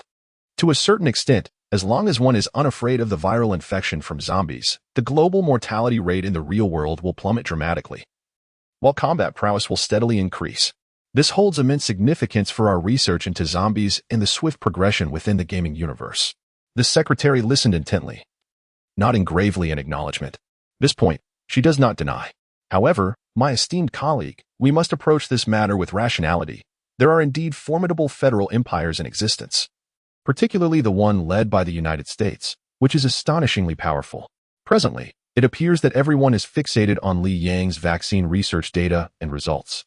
Although the order of a peaceful society has disintegrated and patents and copyrights have become obsolete, weaponry that transcends ordinary times can serve as a substitute for these so-called patents, allowing us to levy charges." Indeed, the influential figure from the A3 nation nodded in agreement. "Thus, we cannot afford to be the ones to stand out, especially given that the United States is far more entrenched than we initially presumed. It may not be long before they form a coalition of federal empires, both in the real world and the gaming realm, aimed at eliminating Li Yang. It is undeniable that we are currently unable to directly eliminate Li Yang. However, in the near future, provided we plan accordingly in the real world, we can execute a covert assault, employing formidable firepower and a strategy of overwhelming numbers. Li Yang would undoubtedly be powerless to resist. Of course, this represents the most ideal scenario, and we cannot place our hopes for victory upon reckless fantasies. Everything must be contingent upon the synchronized development of various federal empires in both the gaming and real worlds before we can determine how to eliminate Li Yang." Yes, that is correct. At this moment, the influential figure from the A3 nation is not contemplating how to purchase or monopolize the vaccine developed by Li Yang within the gaming world, but rather aims to eliminate the opponent directly, despite the current substantial disparity. Everyone is acutely aware that once the threshold of level 10 and the barriers of the electrical age are surpassed, we will inevitably usher in a remarkably terrifying and unprecedentedly rapid development cycle. The advent of advanced weaponry, along with the potential for enchantment features, may require some time for research. However, with the assistance of numerous scientists, the development of corresponding enchantment capabilities is merely a matter of time. Thus, the power of these advanced weapons will undoubtedly be formidable. In due course, the sweeping away of low-level zombies will become possible, akin to Li Yang wielding large-scale advanced weaponry. Therefore, let us refrain from further discussion and await news from the United States. By dawn or before 9 in the morning when we log into the game, they will undoubtedly provide us with updates. As he spoke, he shifted his gaze to his secretary and inquired solemnly, "How are our blueprints and various studies from the electrical age progressing?" "Quite well," came the reply. "The generator we are developing in the gaming world is nearing completion, and our progress with coal power generation is halfway done. We also possess complete blueprints for diesel and gasoline generators. The gaming world has an acceleration feature, which simply requires spending a few more coins. Although our Sanskrit guild has yet to discover particularly large metal mines, we have successfully excavated small iron and gold mines using the most rudimentary methods. These resources are sufficient for us to complete the transition to the era of electricity within 2 hours." Listening to the secretary's words, the prominent leader of A3 nation nodded in agreement, feeling a sense of relief. With preparations on this side in place, numerous plans within the gaming world could also be arranged more effectively. Meanwhile, while the A3 nation was convening to discuss the upcoming strategies in the gaming realm, within the Dark City, Li Yang, accompanied by Wang Zhaojun and Long Kuei, was led by Venom No. 2 into a vast mansion reminiscent of a Western-style castle. The architectural style here is imbued with a dark aesthetic, perfectly harmonizing with the very essence of Venom. At this moment, within the confines of a certain room in the ancient castle, the entity of Venom, or rather Eddie Brock, gazes at the surveillance monitor displaying Li Yang, a subtle smile gracing his lips. The only chosen one to have reached level 15, Li Yang, has finally arrived. Chapter 78. Entering the Corporation. Venom's thoughts. Venom observes the figure of Li Yong on the video screen with keen interest. A remarkably youthful individual, his distinctly East Asian features are accentuated by his neat, short hair, lending him an air of vitality. Clad in casual attire, he appears not as a warrior on a mission, but rather as someone who has come here for leisure. Upon arriving at the heart of the Venom Corporation, there is not a trace of apprehension or fear on his face. Instead, he exudes a sense of relaxation. It is as though he has never perceived this place as sinister or daunting.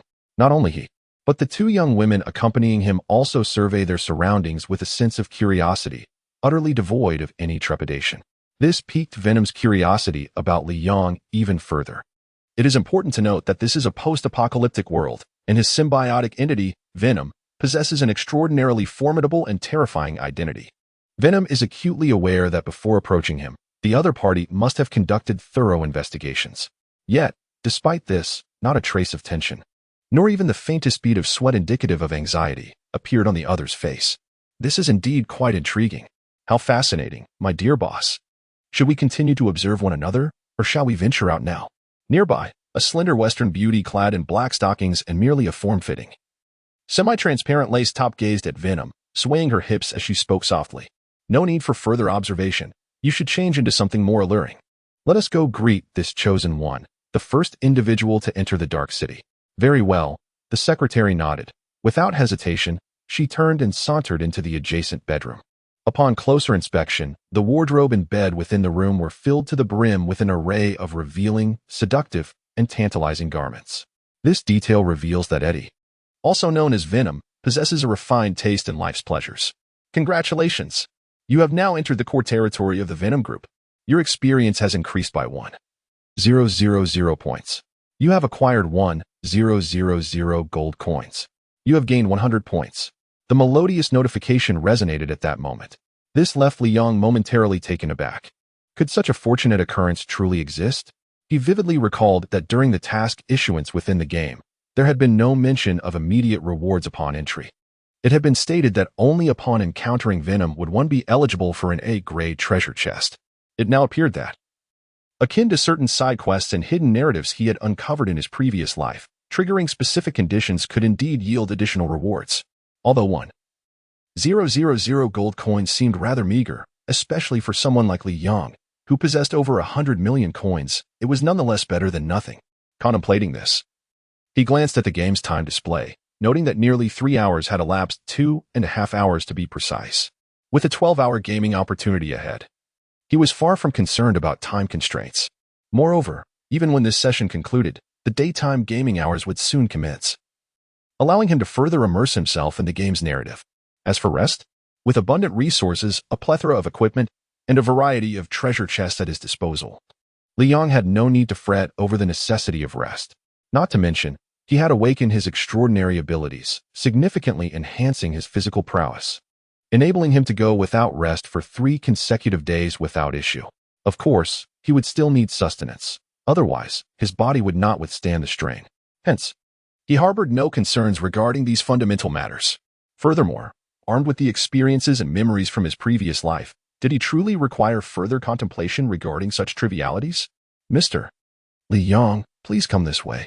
This is our reception area. Kindly wait here for a few minutes. Our Lord Venom is currently preparing and will meet you shortly. Venom 2 led Li Yong, Wang Zhaojun, and Long Kuei into another immense chamber. Here, it resembles an immense dining hall within a castle, featuring an extraordinarily long table. Surrounding this table are numerous chairs, unmistakably reflecting the quintessential style of the Western aesthetic.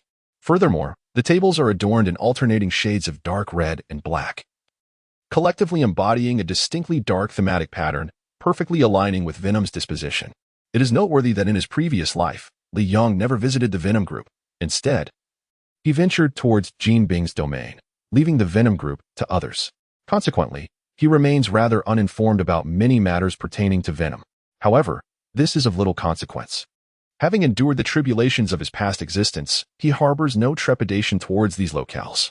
What could be more daunting than what he has already faced? Please take a seat. Venom number 2 remarked, guiding Li Yong and his companions to the grand round table. Shortly thereafter, at the sound of applause, an array of delectable dishes was presented, each served by enchanting young ladies clad in short skirts and t-shirts. Their beauty was simply astonishing. Please enjoy. If you desire them to dance, feel free to express your wishes. It can be quite amusing. Venom number 2 added, even removing his mask to share a knowing glance with Li Yang. No need for that. Let them depart, Li Yang replied, shaking his head. He simply could not appreciate the allure of Western girls. He found the beauty of his own Dragon Kuei and Wang Zhaojun far more appealing. Yet, as these thoughts crossed his mind, Dragon Kuei unexpectedly created a private group chat exclusively for herself, Wang Zhaojun, and Li Yang. Within the chat, Dragon Kuei sent a shy emoji and remarked, Lord of the City, once we return to Yang City, both I and Sister Zhaojun shall dance for you. It will be the kind you wish to see. Wang Zhaojun added, Yes, Lord of the City, you can request anything you desire. Li Yang responded, Do I strike you as that kind of person? He sighed, pondering what on earth his two companions had in mind. Was it possible that, upon witnessing the presence of these two young ladies, did a pang of jealousy arise? For a moment, Li Yang found himself at a loss for words. However, as he pondered this, footsteps echoed in the distance. Shortly thereafter, the black symbiote known as Venom emerged. With a flourish of his hand, the dark symbiote receded, revealing his human visage. He then addressed Li Yang, saying, Welcome to the Venom Corporation. To be candid, Mr. Li Yang, I hold a deep admiration for your courage.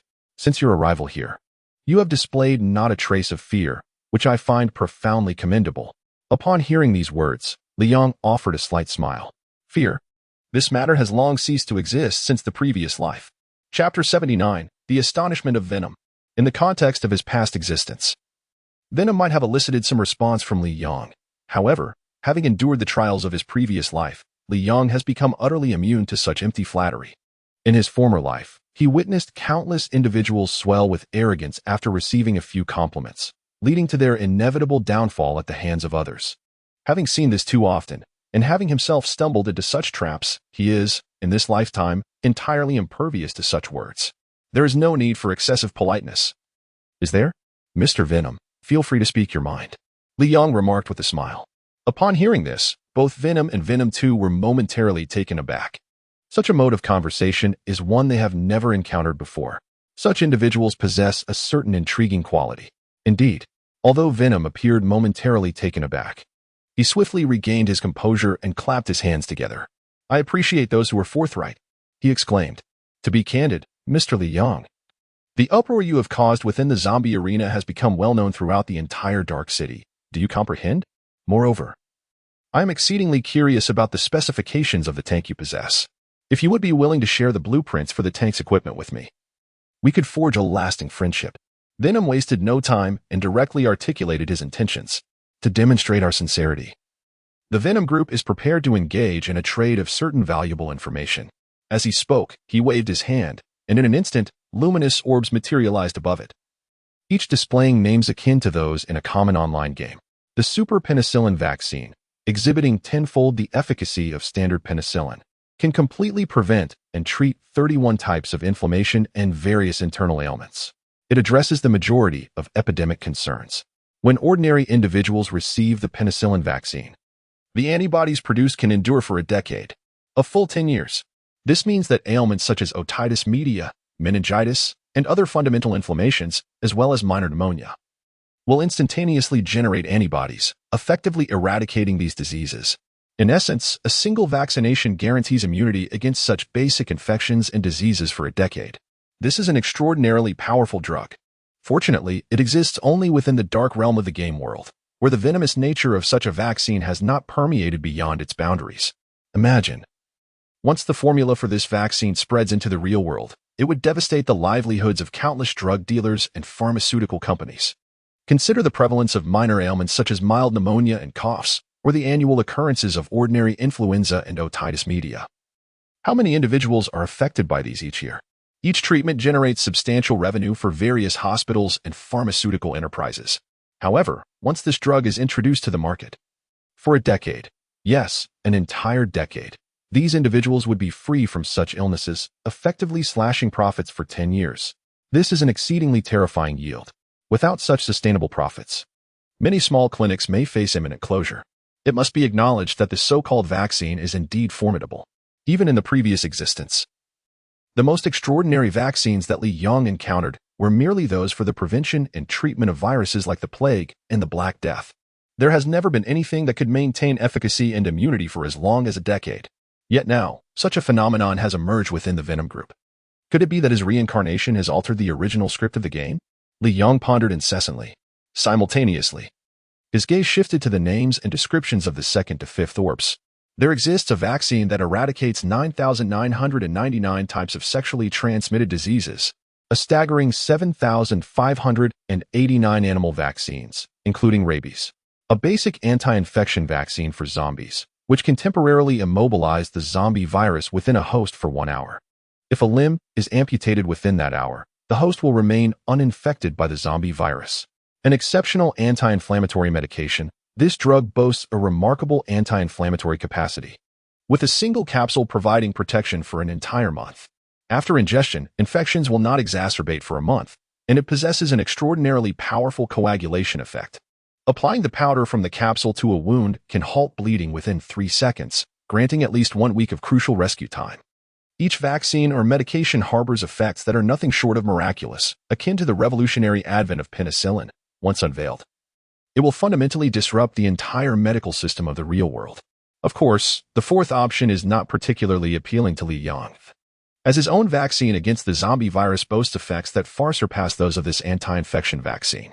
To put it bluntly, the counterpart's vaccine still necessitates amputation of the host's limb to prevent ongoing infection and mutation. In contrast, the vaccine developed from the blueprints he obtained and created by Tony and others directly acts upon the human body, completely eradicating the zombie virus within. The value of the two is fundamentally incomparable. Of course, aside from the fact that the opponent's zombie vaccine is rather useless, everything else is precisely what Li Yong requires. Li Yong is no fool. He is acutely aware of the insidious nature of venom, especially as depicted in films. Were it not for Spider-Man aiding Eddie in moments of moral clarity and helping him to extricate himself from the symbiotic bond with Venom, Eddie would undoubtedly be a thoroughly malevolent entity. However, in the realm of the game, Eddie has never encountered Spider-Man nor had any interaction with him. Thus his mind is entirely influenced by the Venom symbiote. He is well aware that the hidden intentions of the symbiote are to engulf him and claim all the foundational elements within him.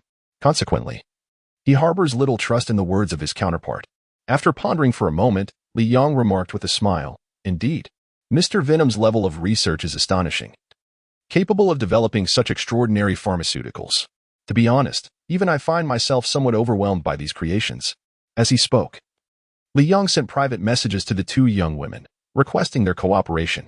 After all, the advantages possessed by the other party were too significant, and at this moment, Li Yong contemplated employing certain tactics to acquire all 4 remaining vaccines from them. Yes, this is my sincerity, if Mr. Li Yong agrees to exchange with me. However, before Venom could complete his sentence, a holographic projection video window materialized before him. The imagery displayed was none other than the zombie virus vaccine experiments that Li Yong had conducted in the laboratory with Tony Stark and others. When Venom witnessed the transformation of 3 living humans into zombies upon injection with the virus, followed by their rapid restoration to human form, he was utterly astounded. This Li Yong, merely at level 15, astonishingly possesses such an extraordinary vaccine.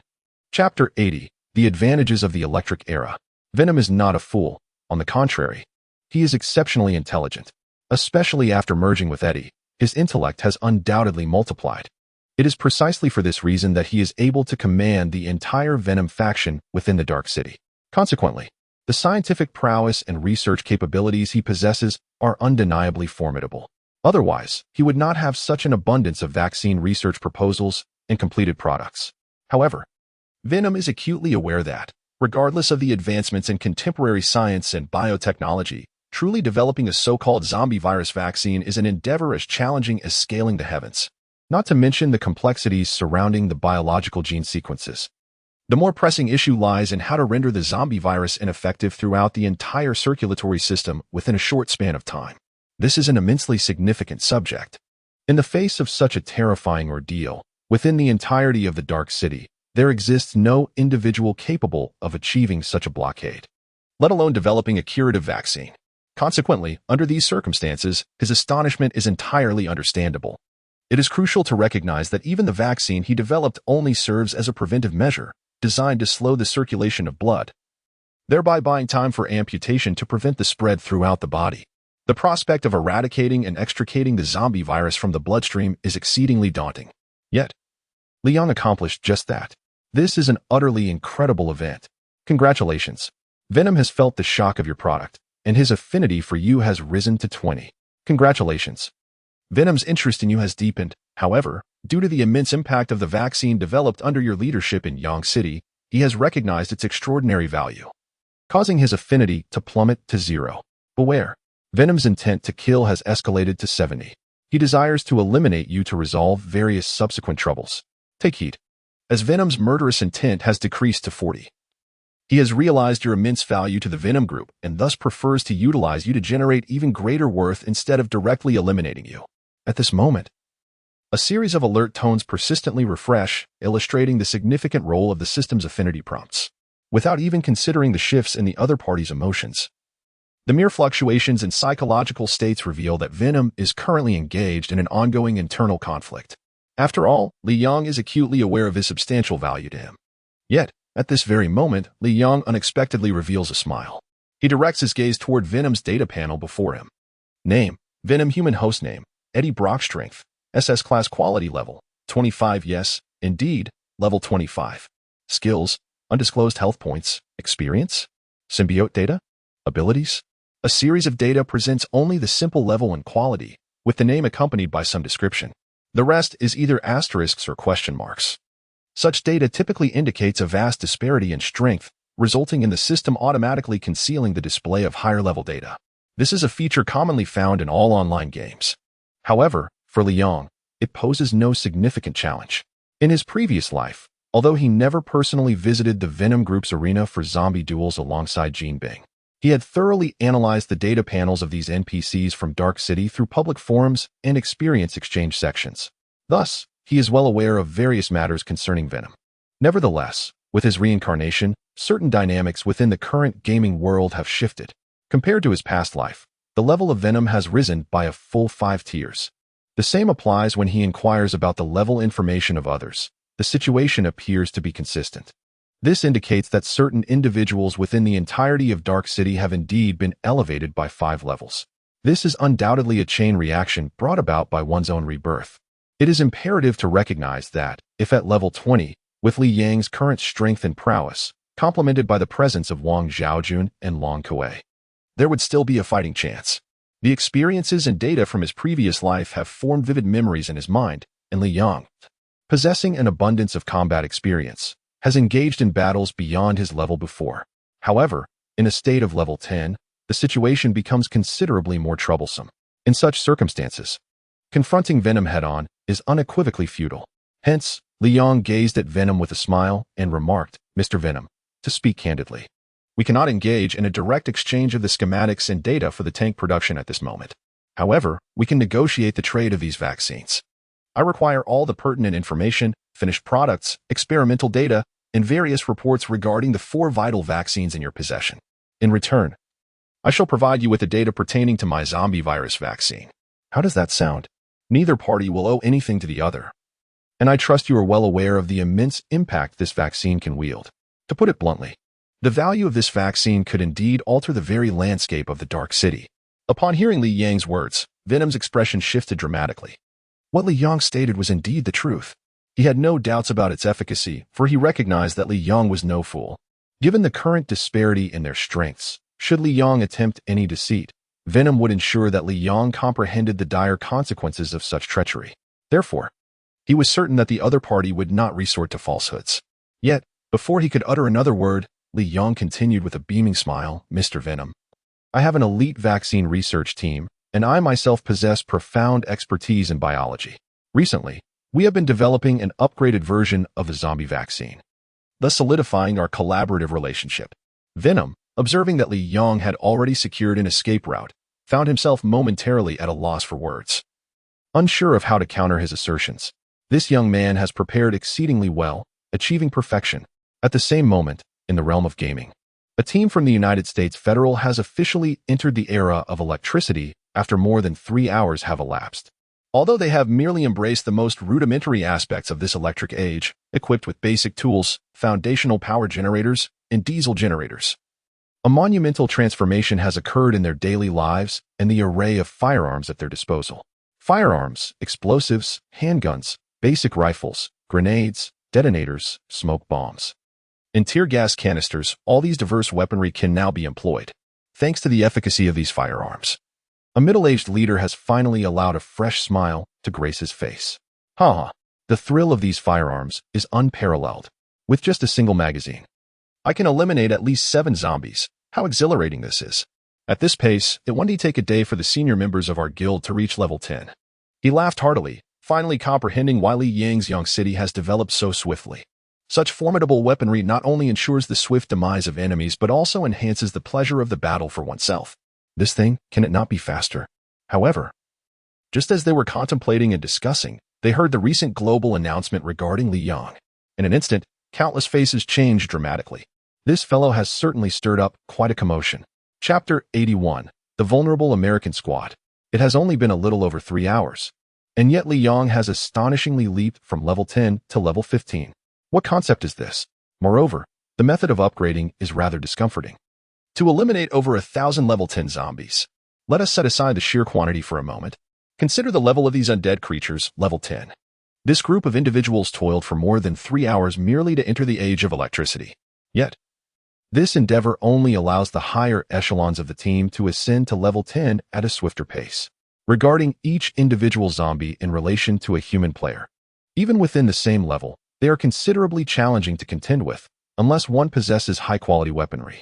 Astonishingly, all the zombies that Li Yang faced were of level 10.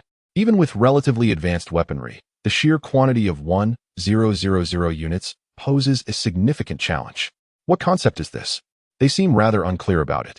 In any case, they are devoid of any substantial understanding. After all, upon encountering the combination of the numbers 10 and 1,000, the only thought that arises in their minds is a sense of futility akin to being cast back into a spring of emptiness. This small contingent from America, entrenched in the realm of gaming, gradually experiences a waning of their initial astonishment after comprehending the series of announcements and the implications they embody, as well as the repercussions they may entail. Subsequently, each individual succumbs to deep contemplation. In that fleeting moment, some minds conjure up rather childish and impractical notions. Is this fellow Li Yang truly a being within the realm of humanity? Could he possibly be an extraordinary entity that transcends the bounds of human existence? It is not that they are genuinely Na'vi. After all, they have been chosen by their respective national powers to wield nighttime tickets to enter the divine gaming world, where they can contribute to the construction and enhancement of their nation's gaming guilds. How shall one articulate this? This comprehensive strength is undoubtedly formidable. However, even such individuals, after enduring the relentless torment of those announcements belonging to Li Yang multiple times, have begun to experience faint signs of delusion, which were once foreign to their steadfast minds. Is this leader, Li Yang, truly human? Could he possibly be a messenger sent by the divine, which allows him to embody a godlike presence at every stage? Upon hearing the disoriented remarks from several team members, the elder statesman who had earlier taken the lead could no longer contain his ire and exclaimed, "What nonsense is this? Li Yang is from the Dragon Kingdom. It is said that they do not believe in God. Rather, they worship something called the Jade Emperor. Moreover, is this the first time you have been astonished by this young man, Li Yang? Why do you wear such an expression now?" As he spoke, the middle-aged man at the forefront could not help but pause in his admonishment. Initially, he aimed to reprimand the two members who, after enduring a prolonged period of arduous labor, had seen a slight decline in their mental fortitude. Yet, for reasons unknown, as he spoke, he found himself silently engulfed in a tide of sorrow and indignation. This collective group, united in their relentless pursuit of advancement and construction, was driven by the aspiration to usher their American team into the era of electricity within the realm of this divine game. Upon successfully entering this new age, the higher echelons of their team would gain access to formidable thermal weaponry. Consequently, the time required to confront the hordes of zombies and adversaries would diminish drastically. It harkens back to the time when everyone first entered this divine gaming world, still teetering on the brink of a primitive existence. At that juncture, Li Yang had already procured a nuclear reactor, propelling himself into the electrical age. Thus, he began his journey at a markedly accelerated pace compared to the others. While Li Yang wielded firearms against the undead and erected towering edifices, they were relegated to using meager shovels to excavate and construct their territories. relying on such rudimentary tools for self-defense during each zombie onslaught. For all players who have traversed this divine game, the memory of their initial foray into this world remains indelible. They vividly recall the first wave of the game's complimentary novice package, a relentless tide of zombies. Regardless of their status or positions in the real world, within this divine game, they were mere ordinary players, armed only with a flimsy shovel. Consequently, upon receiving the inaugural novice package, nearly everyone was overwhelmed by the incessant onslaught of zombies, leading to the consumption of their initial life.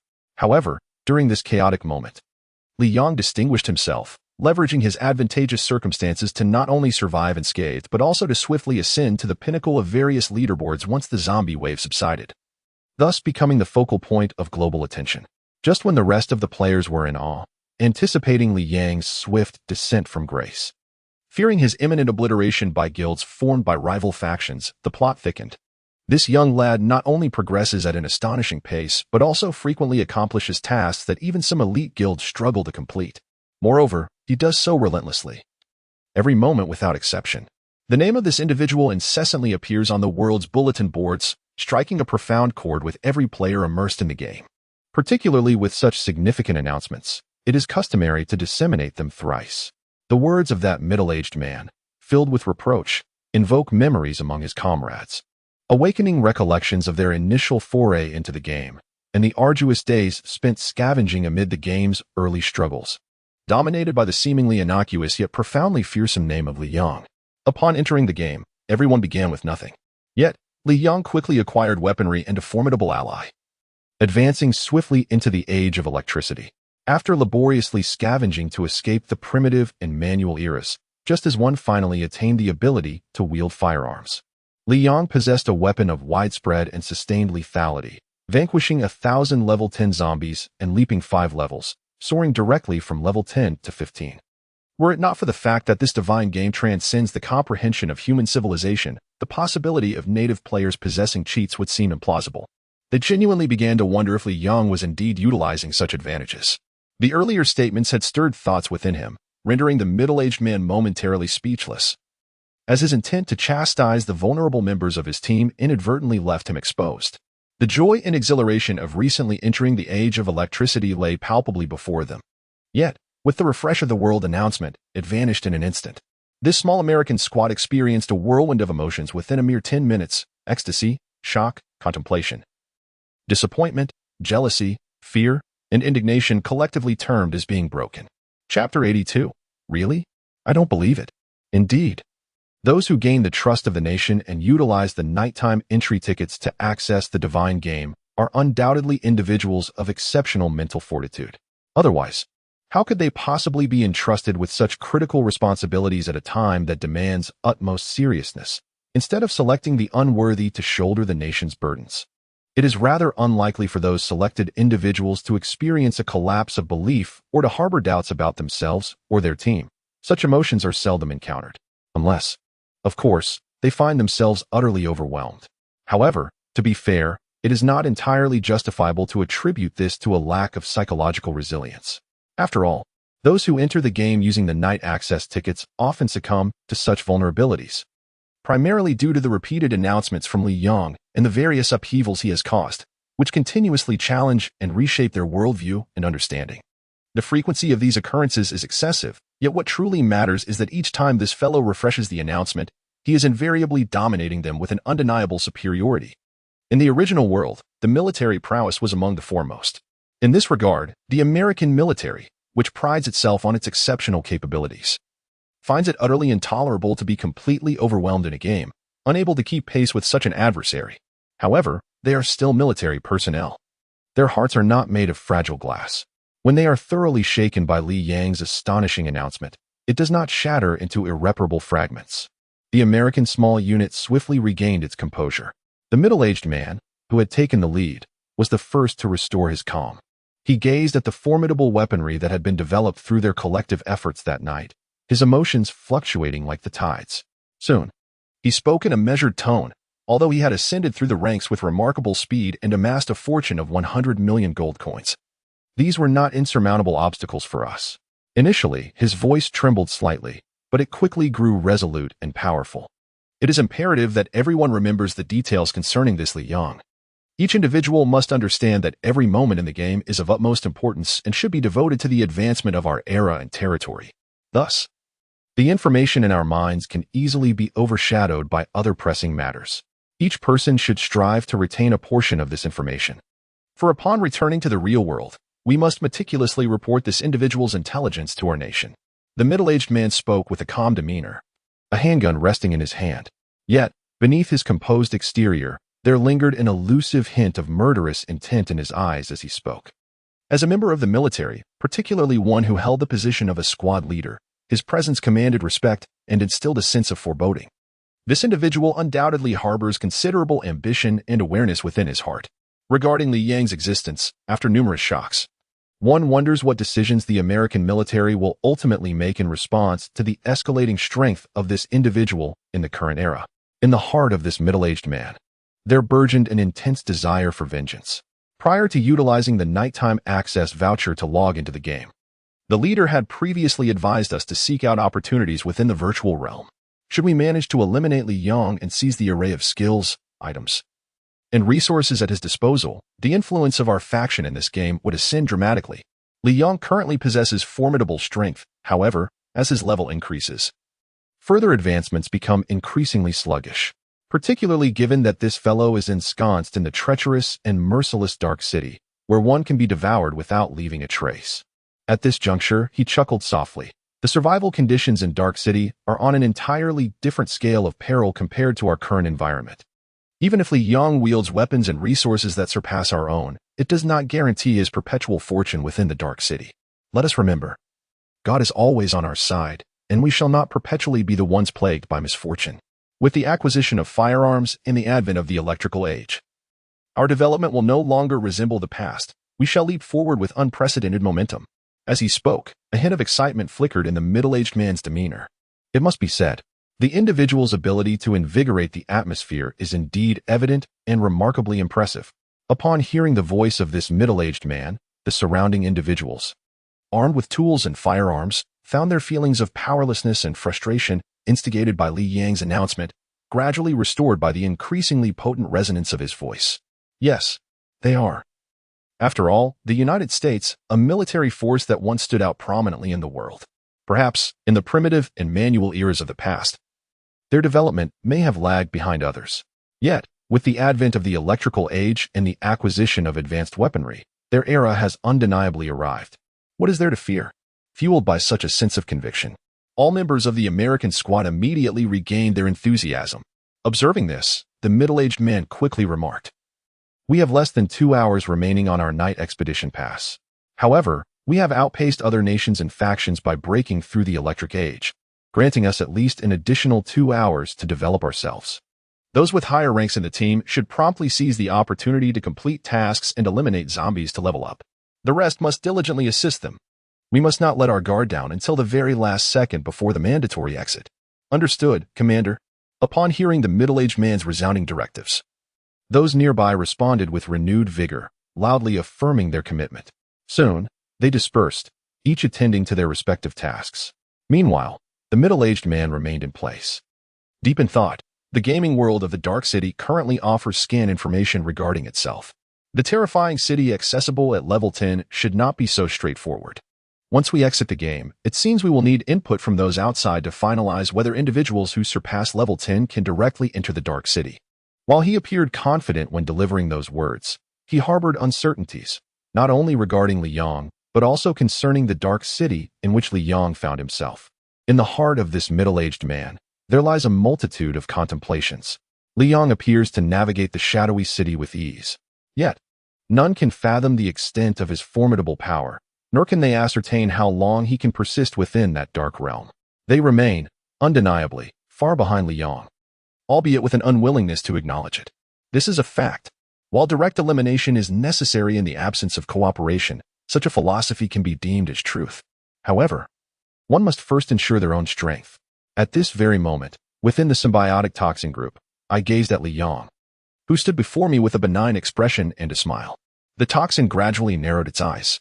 The two girls beside this young man indeed appeared to possess formidable and inscrutable powers. Yet, this did not obscure the fact that he was merely at level 15. What manner of strength allowed him to remain so composed? Before me, he stood unwavering, even initiating negotiations, despite the allure of his terms. Contemplating this, I suddenly chuckled softly. Liang, I hold you in high regard. Upon hearing this, Liang smiled. Really? He queried, skepticism evident in his tone. If not for the constraints of profit, would this individual engage in cordial negotiations with me? Transactions among merchants have never been governed by personal sentiments, especially for someone as perilous as the toxin merchant. Chapter 83. This transaction is entirely feasible. To earn the admiration of Mr. Toxin is indeed a privilege. Li Yang's smile did not wane. Rather, it radiated even more brightly, as if he genuinely reveled in the compliment from Toxin. He did not hasten to urge Toxin towards a decision, but rather patiently awaited his subsequent words. For Li Yang, this transaction was inconsequential, as he suffered no losses whatsoever. However, for that venom, the 5 vaccines held a different significance. Exchanging one might equate to a similar value, yet relinquishing all 5 at once was another matter entirely. This indeed requires careful contemplation. Li Yang has always perceived himself as an empathetic individual, choosing not to elaborate further and patiently awaiting the unfolding events. After all, he has ample time at his disposal. The night exploration ticket grants him a generous 12 hours, of which he has only utilized a little over 3. There is no urgency whatsoever. Naturally, as the proprietor of a perilous organization that has maintained its dominance in this dark city for such an extended period, securing a position among the 5 great powers, it is quite absurd to think that Venom would genuinely believe this young man to be so innocent simply based on the Yang's words. What nonsense! Emerging from a multitude of human players, he has managed to leap ahead by several eras while many remain trapped at levels 5 or 6, struggling to advance. He ascended to level 10 and was the first to penetrate the depths of this dark city. Furthermore, he inflicted a significant loss on the Jinbin group, which does not lag far behind his own Venom organization, by employing the meticulously crafted zombie army of Jinbin and Dr. Octopus to bolster his psychic tank. Such audacity and ambition are not traits possessed by everyone. Moreover, after toying with the Jinbin group, this young man astonishingly emerged unscathed from the zombie duel arena, even after Jinbin suffered a hidden setback. Although Venom relished the misfortunes of his rival, he did not allow this schadenfreude to detract from his study and observation of Li Yang, the architect of such outcomes. He declined the Green Goblin Group's invitation and even eliminated their messenger with ease. Yet, he did not resist the overtures from my Venom organization. Rather, he appeared well prepared to engage in dialogue, readily proposing conditions for negotiation after a few exchanges. What an intriguing young man!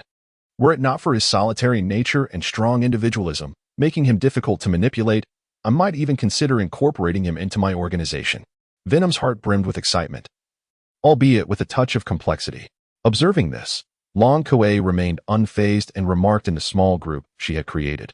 Is this fellow named Venom truly of sound mind? No offense intended, but really, is there something amiss? One moment he is conversing amiably with the city lord, and the next he adopts such a bizarre expression. Could it be that he has taken a liking to our master? Wang Zhaojun hesitated for a moment before replying, though it is rather strange. Your observation resonates with me. I too sense a similar inclination. Liang, what are these 2 young girls contemplating? When he is among his own, he does not employ the meticulous and cautious mindset that he uses when interacting with outsiders. There is little risk of a minor misstep leading to perilous consequences. Thus, upon receiving Long Kuei's message, Li Yang merely grasped its literal meaning without delving further into contemplation. However, if he were to reflect a bit more deeply, he would undoubtedly smile and acknowledge Long Kuei's astuteness, for she has keenly perceived the essence of the situation. It can be said that Long Kuei's cognitive abilities are remarkably precise. Indeed, the Venom has taken an interest in Li Yang's capabilities. Yet, he is also acutely aware that although this young man appears to be merely at level 15, seemingly weak, he possesses an extraordinary resource that enables him to maintain the precarious balance among the 5 formidable leaders of this dark city for many years. Moreover, he can engage in discourse with the heads of these organizations single-handedly. Should this young man continue to develop normally, he is destined to evolve into a figure even more formidable than the 5 major factions. Such a terrifying power, how could he possibly overlook it? One might even say he was profoundly captivated, yearning to consume it as his own strength. Had it not been for the enigmatic nature of Li Yang, Venom would not have hesitated to strike. he would have devoured this individual long ago. Furthermore, the conditions proposed by Li Yong were indeed quite alluring. Especially now, Venom's true adversaries were not Li Yong, but rather the other four major factions. This matter is one that Li Yong is entirely certain of, having pondered it meticulously in advance.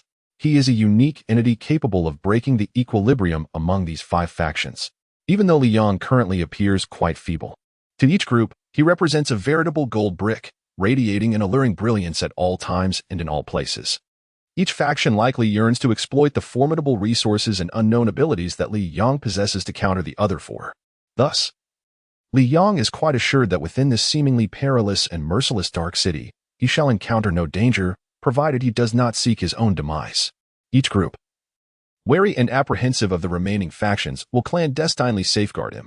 Unless they perceive him as utterly devoid of value, they will continue to protect him. Although the venomous intent within the heart of the Viper flickered intermittently, intensifying and waning, he indeed had no intention of acting against Li Yong. Instead, he began to earnestly contemplate the feasibility of the proposed exchange.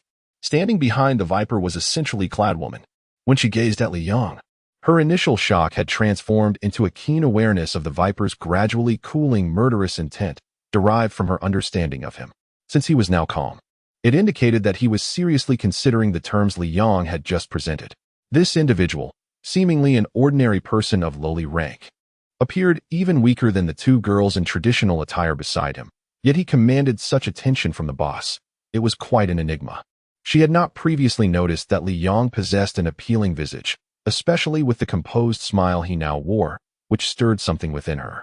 However, having spent considerable time within the Viper's organization, the deep-seated fear ingrained in her being restrained her from openly expressing her feelings. Yet, she could not help but ponder what it would be like if her boss were Li Yong instead of the Viper. Before long, the Viper spoke. While I do not deny the remarkable efficacy of your zombie virus vaccine, which indeed surpasses our current capabilities, these 5 vaccines are also top-tier products developed by our team. Do you truly believe that your single vaccine can be equated with my 5? Upon hearing the Viper's words, the smile on Li Yang's face remained undiminished. The desire to negotiate revealed him as a genuine businessman. If there existed an opportunity to secure even a fraction more, he would certainly advocate for it, striving to retain that portion for himself. He chuckled softly to himself, then turned to Venom with a brilliant and flawless smile. Indeed, Mr. Venom, I believe there exists a parity of exchange between us. Our transaction is undoubtedly without any issues. Chapter 84. I am an adult, and I desire it all. Goodness gracious. This young man is impervious to persuasion. Upon hearing Li Yang's seemingly innocent response, Venom couldn't help but think of these 2 phrases. It appears that this lad is indeed not easily deceived. After Li Yong spoke, he refrained from elaborating further, merely awaiting Venom's next words. He exhibited no urgency whatsoever. After all, he had only utilized a quarter of his nighttime exploration ticket. Even if he were to expend the entire 12 hours of this ticket within the confines of the Venom Group, patiently awaiting the completion of this task and the fulfillment of this transaction, Li Yong firmly believed it to be worthwhile. Aside from the previously enticing super penicillin vaccine, which could prevent and cure 31 types of inflammation and various ailments, the vaccine Venom had just showcased, capable of eradicating STDs, was equally alluring. Despite the tense atmosphere of this apocalyptic scenario, as long as humanity endures, the blossoming of emotions is inescapable, particularly in such life-and-death situations. Where surviving today may mean there is no tomorrow, many individuals may indulge their feelings and desires far more than they would in times of peace. Although these matters remain unspoken, the overall demand is indeed significant. In addition to these 2, there are also 7,589 types of animal vaccines. This vaccine, in essence, is a therapeutic and preventive measure designed specifically for animals. In an apocalyptic era, aside from the emergence of mutated, ferocious, and violent zombies, anyone could potentially become a harbinger of death. Moreover, animals are no exception to this grim fate. Even beyond such catastrophic times, animals may exhibit heightened aggression, attacking humans. In times of peace, the phenomenon of animals assaulting humans, subsequently leading to various infections and diseases, is by no means rare. Particularly concerning is this vaccine, which contains a rabies component. Rabies is a dreadful affliction. When it manifests, an individual's temperament can become irritable and volatile due to excruciating internal sensations. with severe cases leading to hallucinations. Ultimately, once rabies takes hold, the afflicted is doomed to die, enduring immense suffering before succumbing to a state of complete unresponsiveness. Furthermore, the incubation period for rabies is notably prolonged and difficult to detect. A bite or scratch from an animal may not elicit any immediate symptoms, rendering it undetectable at the time. However, this incubation period can extend to 1, 2, or even 10 years. Thus far, human understanding of rabies has culminated in a regimen of periodic vaccinations, which must be completed in full to achieve prevention or treatment. If only a single injection could eradicate the disease entirely, it would undoubtedly be the fervent wish of all who are knowledgeable about rabies, not to mention the myriad other complex ailments stemming from animals. As for the foundational anti-infection vaccine for the zombie-related venom, Leon was not particularly intrigued by this. However, prior to his arrival at the Venom Group, the tasks assigned by the system actually required him to acquire at least 5 types of vaccines. Only in doing so could he fully reap the rewards bestowed by the system. Thus, although the basic anti-infection vaccine for zombies was, in Li Yang's estimation, utterly incomparable to the zombie virus vaccine he had developed, he did not mind adding it to his collection.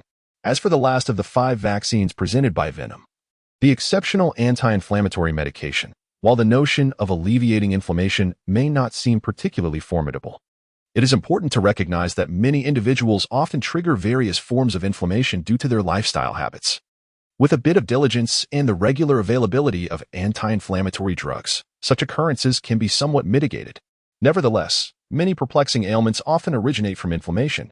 Moreover, although inflammation appears to be suppressible through medication, it invariably leaves traces within the body. The mere enhancement of one's mental state allows these latent viruses to lie dormant. The gradual process of infection, at times, eludes human perception. This elucidates why many individuals often perceive their physical condition as merely fatigued or somewhat sore. Yet, some remain unaffected, merely lacking adequate rest, while others, upon examination, discover they are afflicted with various forms of cancer. In the early stages, the prognosis may be manageable, but by the middle stages, one may encounter significant suffering and financial burdens.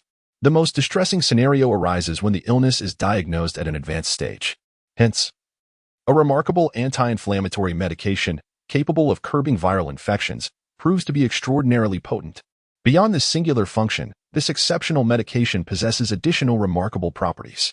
When the capsules are ground into a fine powder, they serve as a superlative coagulant, regardless of the nature of the injury.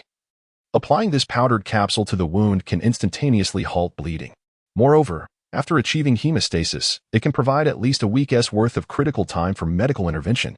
It is crucial to note that many individuals may appear to have severe wounds, yet the actual cause of death often results from exsanguination. If such a medication exists that can swiftly staunch bleeding, then over 70% of those sustaining such injuries could be salvaged, rekindling their hope for survival. These 4 vaccines can indeed be regarded as exemplary in their respective fields, although the cutting-edge research technology within Yang City may eventually produce them. It would undoubtedly require resources and manpower comparable to that of the zombie virus vaccine, not to mention the invaluable element of time. Obtaining a finished product directly would be the most favorable outcome. During the silence of the toxin, Liang could not help but reflect once more on the efficacy of the various vaccines previously presented to him. While it is unlikely that he would personally encounter these ailments, he is currently immersed in a divine game that, although imbued with apocalyptic hues and elements, fundamentally revolves around infrastructure development. Since it pertains to infrastructure, he must ensure his own strength and growth while continuously attending to his territory and the welfare of its inhabitants. In the initial stages of building from scratch, the primary needs were basic sustenance, warmth, military training, and a sense of defense. As time progressed, the pursuit of quality became increasingly paramount. Nutritional balance in food, along with tailored dietary provisions for both mental and physical laborers, as well as clothing that provides warmth while also being aesthetically pleasing and functionally protective, became essential, particularly in housing and work environments. Myriad intricate details and technologies are required to support these needs.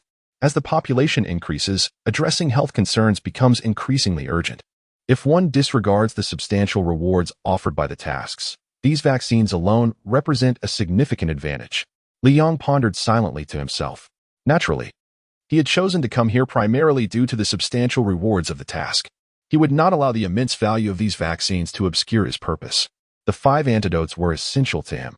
and he was determined to secure the entirety of the task's rewards. After all, he was already an adult. In such moments, there is no need to ponder the quandary of choices. One must grasp both opportunities.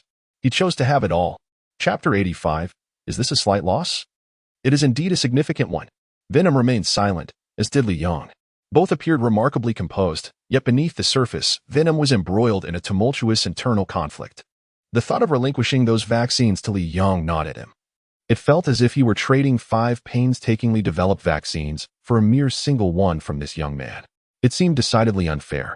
After all, he had initially intended to exchange for the blueprints of Li Yang's psychic tank. Yet, it was evident that in Li Yang's eyes, the value of those vaccines paled in comparison to the significance of the psychic tank blueprints. Nevertheless, even so, the zombie virus vaccine developed by this young man appeared to be remarkably effective. It could swiftly generate high-quality zombies in a short span and just as rapidly revert them to their original state. The efficiency and efficacy of this are truly astonishing in every aspect. Venom pondered. That young man, Li Yang, spoke quite rightly. The existence of this zombie virus vaccine is of paramount importance to our Venom group in the present day. It has the potential to influence the delicate balance among the 5 major factions coexisting within this dark city. This vaccine is entirely on par with the enhancements provided by that psychic tank. He felt a pang of regret in his heart at the thought of relinquishing such a substantial amount of research data on the vaccine all at once. However, he was also reluctant to part with the zombie virus vaccine that Li Yang possessed. Meanwhile, Venom was deep in contemplation. What manner of origin does Li Yang possess, that he can simultaneously wield both the formidable psychic tank and the terrifying zombie virus vaccine? Take note. Venom is profoundly intrigued by your possession of both the psychic tank and the zombie virus vaccine. And his murderous intent towards you has intensified to an alarming degree of 80. He harbors the desire to eliminate you directly. In a bid to seize dominion over these 2 formidable assets, take heed. Venom's emotions gradually stabilize, causing his murderous intent to diminish to 30. Although he still harbors a strong desire to eliminate you, the multitude of secrets you possess compels him to continue utilizing you to secure greater advantages for his organization. Take note. Venom contemplates the rationality of this transaction, while he is reluctant to part with the zombie virus vaccine. He is equally hesitant to reveal the research data for 5 vaccines all at once. His murderous intent surges again, climbing to 70. He yearns to terminate you to avoid complications. Take note. Venom's emotions have settled, suppressing his murderous intent, which falls back to 30. He comprehends that eliminating you would invite a plethora of unnecessary troubles, and his organization could potentially suffer significant losses. The voice of the system resonates like an incessant alarm bell in Li Yang's mind, ceaselessly alerting him, flashing with urgency. Almost as soon as one prompt fades, another immediately follows. Eventually, the system's alerts converge, overwhelming him. The textual notifications in his mind continuously manifest line by line, with the previous one barely disappearing before the next one bursts forth. It resembles a tangled mass of chaos. Li Yang perceives that Venom is engaged in a fierce internal struggle. His volatile side relentlessly urges him to eliminate Li Yang to preempt future threats and seize resources from him. Yet, the rational aspect of Venom clearly recognizes that, from any perspective, he cannot afford to kill Li Yang at this juncture. He was constantly torn between the urge to act and the restraint he imposed upon himself. The woman standing behind Venom appeared visibly terrified by the creature's calm demeanor, which belied an aura of rage and fragmentation. Her complexion was pallid as she clutched her arms tightly, striving to maintain her composure. However, when her gaze inadvertently drifted towards Li Yang, the sight of his serene and somewhat warm expression alleviated a fraction of her fear. In her heart, a thought resurfaced. If only her boss were not Venom, but rather this Li Yang. Of course, Li Yang remained oblivious to the fact that, by simply standing there, he had unconsciously captivated the attention of the woman beside Venom. He quietly regarded Venom, absorbing the alerts of the system echoing in his mind while contemplating his next steps after departing from this faction. The fierce internal conflict within Venom could not persist for long. It was likely that soon this creature would offer the 5 vaccines in exchange for a deal with Li Yang, although time seemed to pass swiftly within the Venom group. Upon closer reflection, it had likely been nearly 5 hours. 5 hours. A faint smile deepened at the corners of Li Yang's mouth. It was important to note that 5 hours represented the duration for which certain individuals dispatched by nations could log into the game using night access vouchers. Presumably, Many had returned to the real world after the system announcement triggered by his earlier exploits in the zombie duel arena, and they would have relayed this event to the high-ranking officials in their respective countries. However, even as Li Yong contemplated this, it merely registered as a passing thought without stirring any significant emotional response. After all, within the game, he truly did not regard the other players, who had been transported alongside him into this divine contest, with much concern from the very beginning. These individuals have irrevocably forfeited their opportunity to compete alongside Li Yong. This is not solely due to Li Yang's acquisition of the super system, but also because he is not a novice to such experiences. He has been reborn, possessing knowledge and experiences far surpassing those of his contemporaries. In the apocalypse, humanity is put to the ultimate test. In his previous life, Li Yong had nearly discerned the intricacies of human nature. After enduring numerous betrayals, misplaced trust, and treachery, he ultimately paid the ultimate price with his life. In this lifetime, Li Yong has evolved into a formidable being, unencumbered and undeterred by the absurdities of human nature, relentlessly charging forward. He has transcended the confines of a certain circle, leaving those still ensnared within it far behind. How could they possibly catch up to him? If Venom had thought just a tad quicker, perhaps those individuals might have had an opportunity to receive another system notification. Then, upon returning to the real world, they would have more to report to their superiors. Li Yong pondered this with a hint of amusement. Soon, Venom's mind gradually settled into tranquility. The system voice echoing in Li Yang's mind began to fade away. Li Yong maintained his composure, gazing at Venom with a subtle smile, choosing not to speak. Observing the calm demeanor of Li Yong, Venom couldn't help but twitch his lips, realizing that this young man was indeed convinced of his eventual agreement, hence his lingering presence. Naturally, he had no intention of setting any traps for Li Yong. From their previous exchange, Venom discerned that while this individual was weak, he was not to be underestimated. If both parties were positioned on equal grounds, Li Yong would undoubtedly prove to be an exceedingly challenging opponent. Venom, disinterested in further scheming, acknowledged the allure of your zombie virus vaccine. Although the rarity of my 5 vaccines rivals it, their value varies depending on context.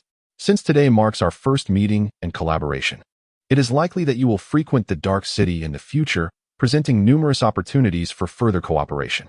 I agree to your proposal. Upon hearing Venom's insincere yet cordial words, Li Yang's spirits soared. Mr. Venom, you are indeed a wise and magnanimous individual.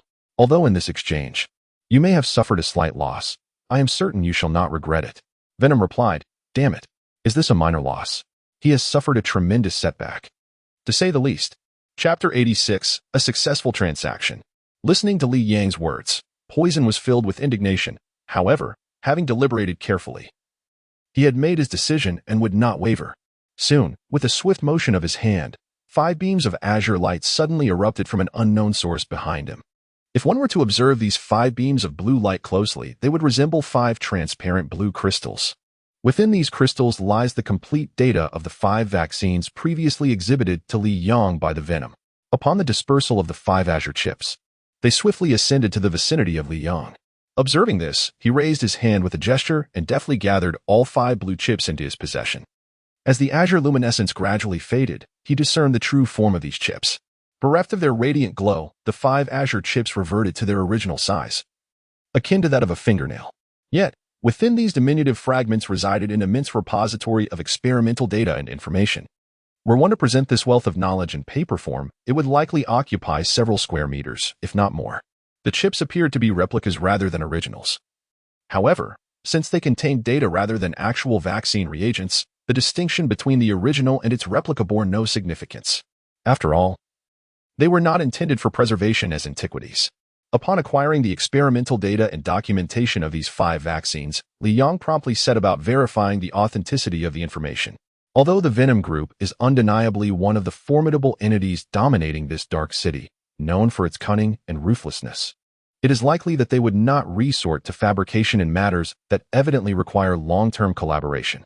While he held a degree of faith in this notion, Li Yong felt it prudent to conduct his own inspection for added assurance. After all, no amount of trust could rival the certainty of first-hand experience and perception. In his previous life, he had extended trust to many, only to be grievously betrayed by them, ultimately paying the ultimate price with his life due to their treachery and greed. In this new world, Apart from himself and those who had awakened through the system and remained utterly loyal to him, Li Yang found himself devoid of any trustworthy allies. Observing Li Yang's actions, Venom chuckled softly. Mr. Li Yang, there is no need for concern. Although I am not a virtuous person, I do possess a modicum of integrity. To demonstrate my sincerity, I have entrusted you with my possessions. Once you have completed your assessment, you may reciprocate with your own. At this juncture, Li Yang had just finished his examination. He smiled and waved his hand, seemingly retrieving a softly glowing chip from his wristwatch space, which he then tossed towards Venom's location. With a swift motion, it flew through the air. The white chip had fallen directly into the hands of Venom. Upon acquiring all the data and information related to the zombie virus vaccine, a joyful smile spread across Venom's face, revealing a row of gleaming white teeth characteristic of his true form. Though he was elated, the sight was undeniably terrifying. Fortunately, Li Yang was entirely immune.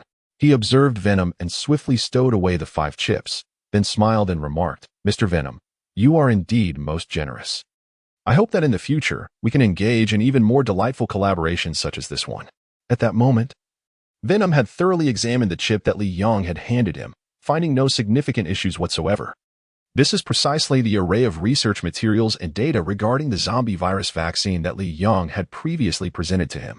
Although the young man harbors profound thoughts and possesses considerable ambition, collaborating with him proves to be a source of ease.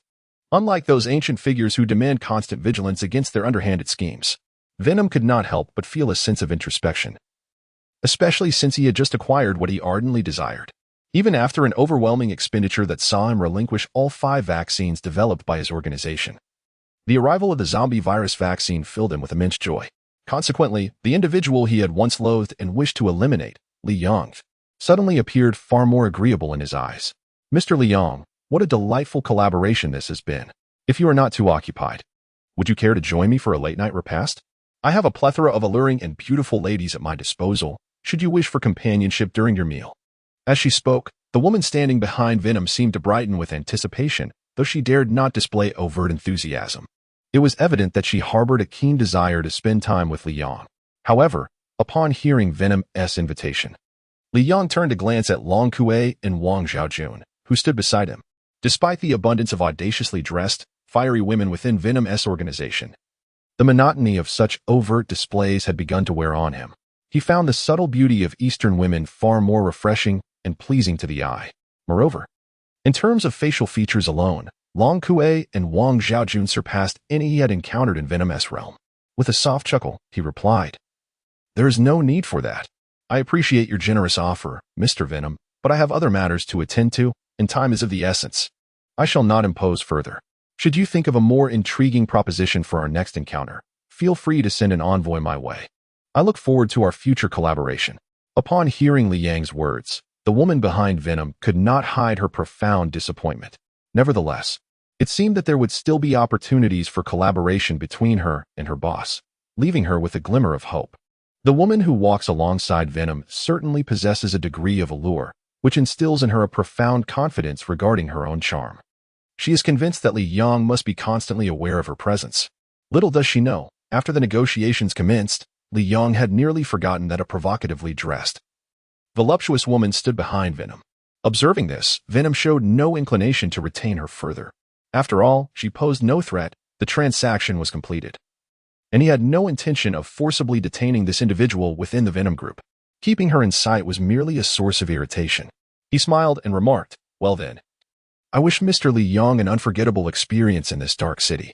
I look forward to our future collaboration. Following this, he gestured towards the side. Suddenly, a small, black, tangible bubble emerged from the wall nearby. In no time, the bubble swiftly expanded and transformed into a figure resembling Venom.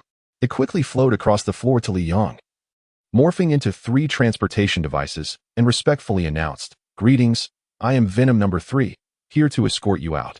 Upon hearing this, Li Yang stepped onto the device while playfully teasing, Number 3, you bear a striking resemblance to number 2. Are you perhaps identical twins? Venom number 3 paused, then shyly replied, All of us Venoms look exactly alike.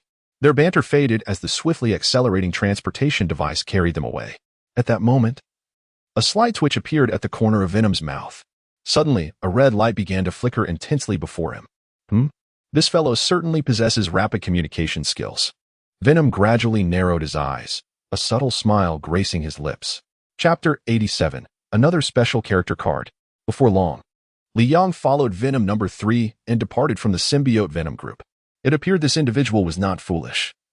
He understood that further transactions with Li Yang were highly probable. As Li Yang exited the symbiote Venom group, he encountered no obstructions or peculiar occurrences, and smoothly left the perilous confines of this dark city. Certainly, as a chosen one newly arrived in this dark city, Li Yang felt an immediate shift in attention from the surveillance emanating from the west as soon as he stepped beyond the territory of the symbiotic Venom group. Perhaps it was due to his earlier display of disdain towards the monitoring actions of the 5 major groups prior to entering the symbiotic Venom group. After departing from the group, Long Kuei and Wang Zhaojun exchanged glances upon noticing the instruments and individuals that had followed them. It seemed they had reached an unspoken consensus. Observing the subtle changes in their demeanor, Li Yang could surmise their intentions, yet he refrained from voicing any objections. Instead, he feigned ignorance and continued walking forward for a while, ultimately entering a remote tavern that appeared desolate and not particularly prosperous. Long Kuei and Wang Zhaojun, however, remained outside the tavern, choosing not to accompany him inside.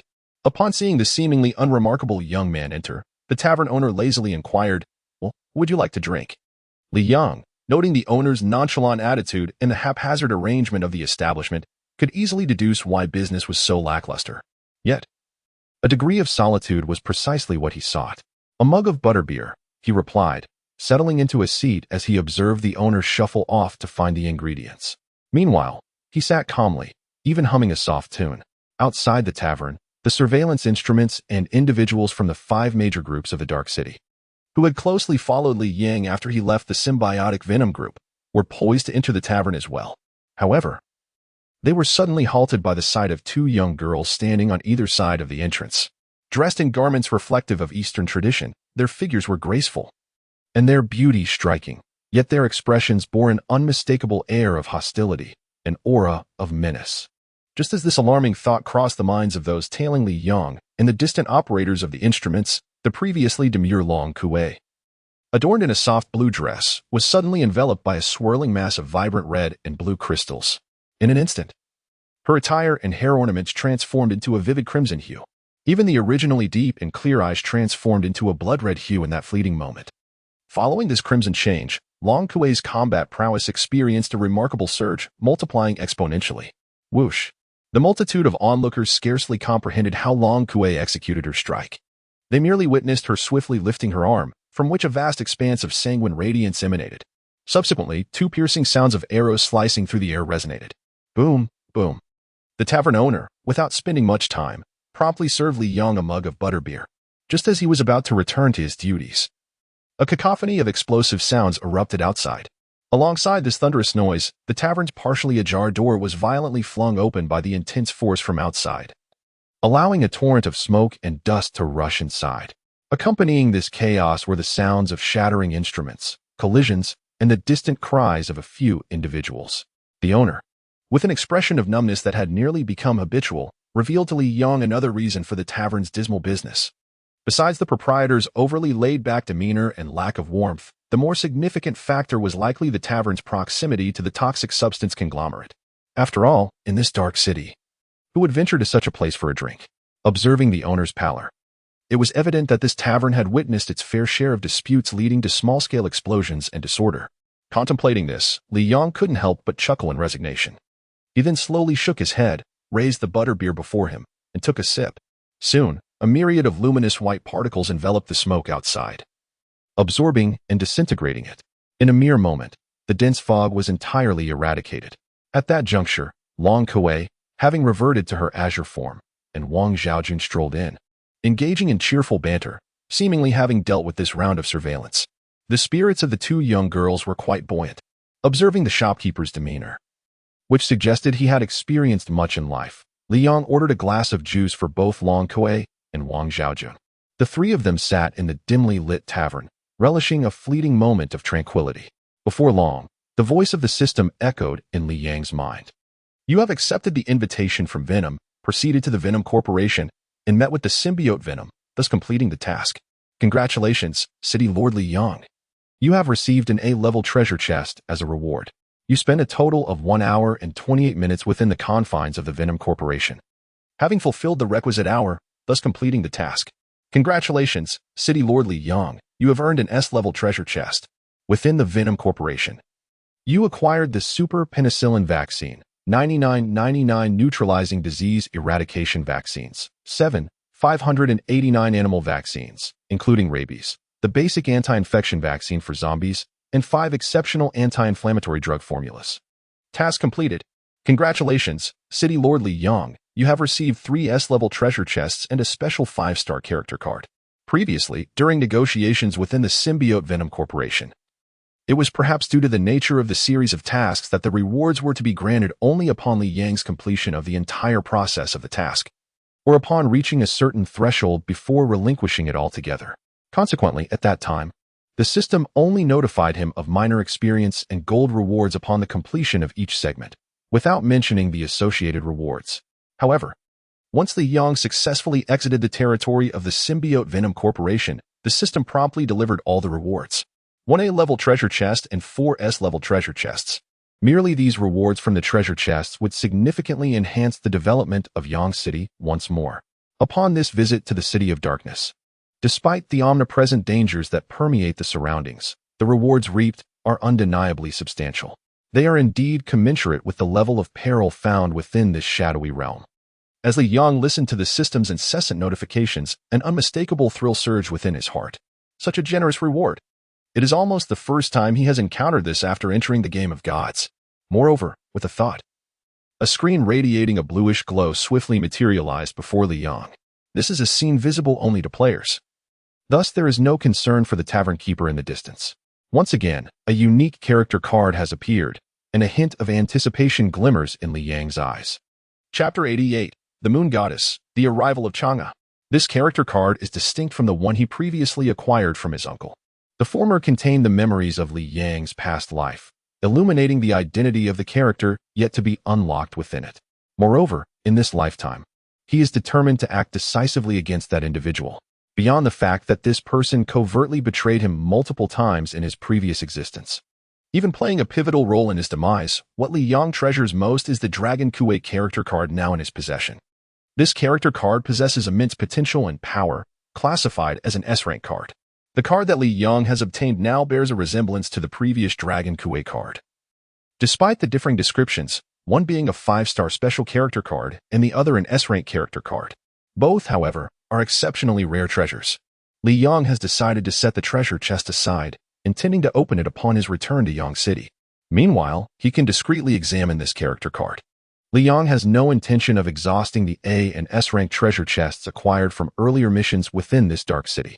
After all, it is a place teeming with people and watchful eyes, and the 5 major factions are lurking in the shadows.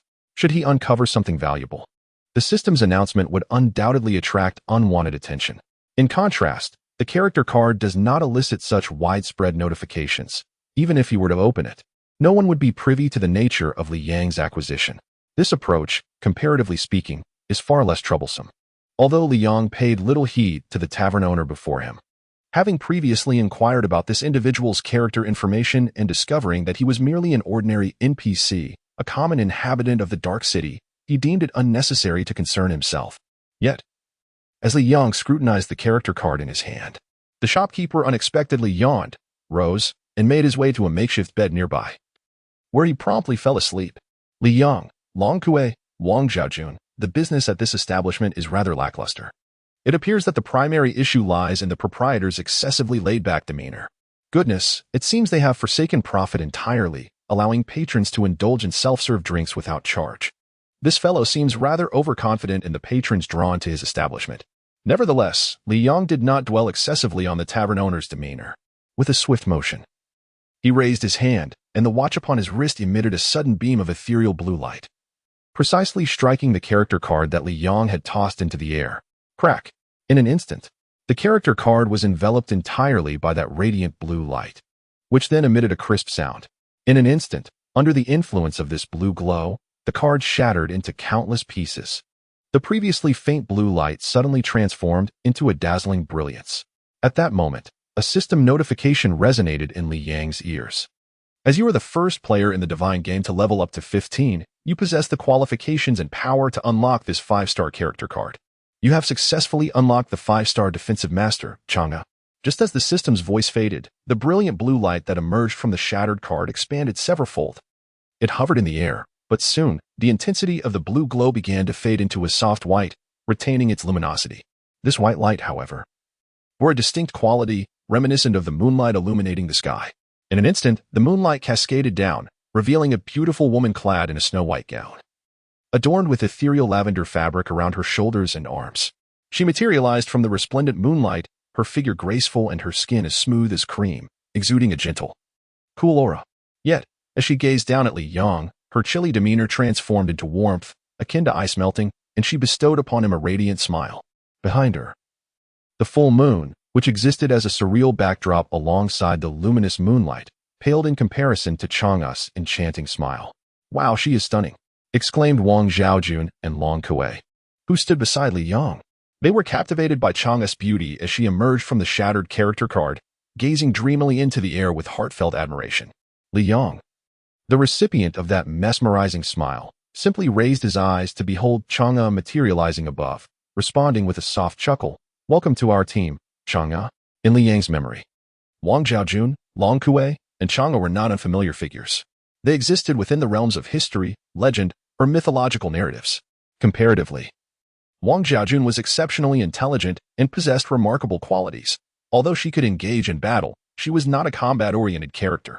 In her original portrayal, she was indeed an ordinary woman. In contrast, Long Kuei and Chang'e were figures from various mythologies. The former possessed two forms, Blue Kuei and Red Kuei.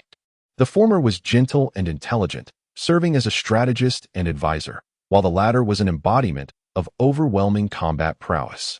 As for the latter, Chang'e, she was originally a celestial being residing in the Moon Palace, endowed with boundless divine powers.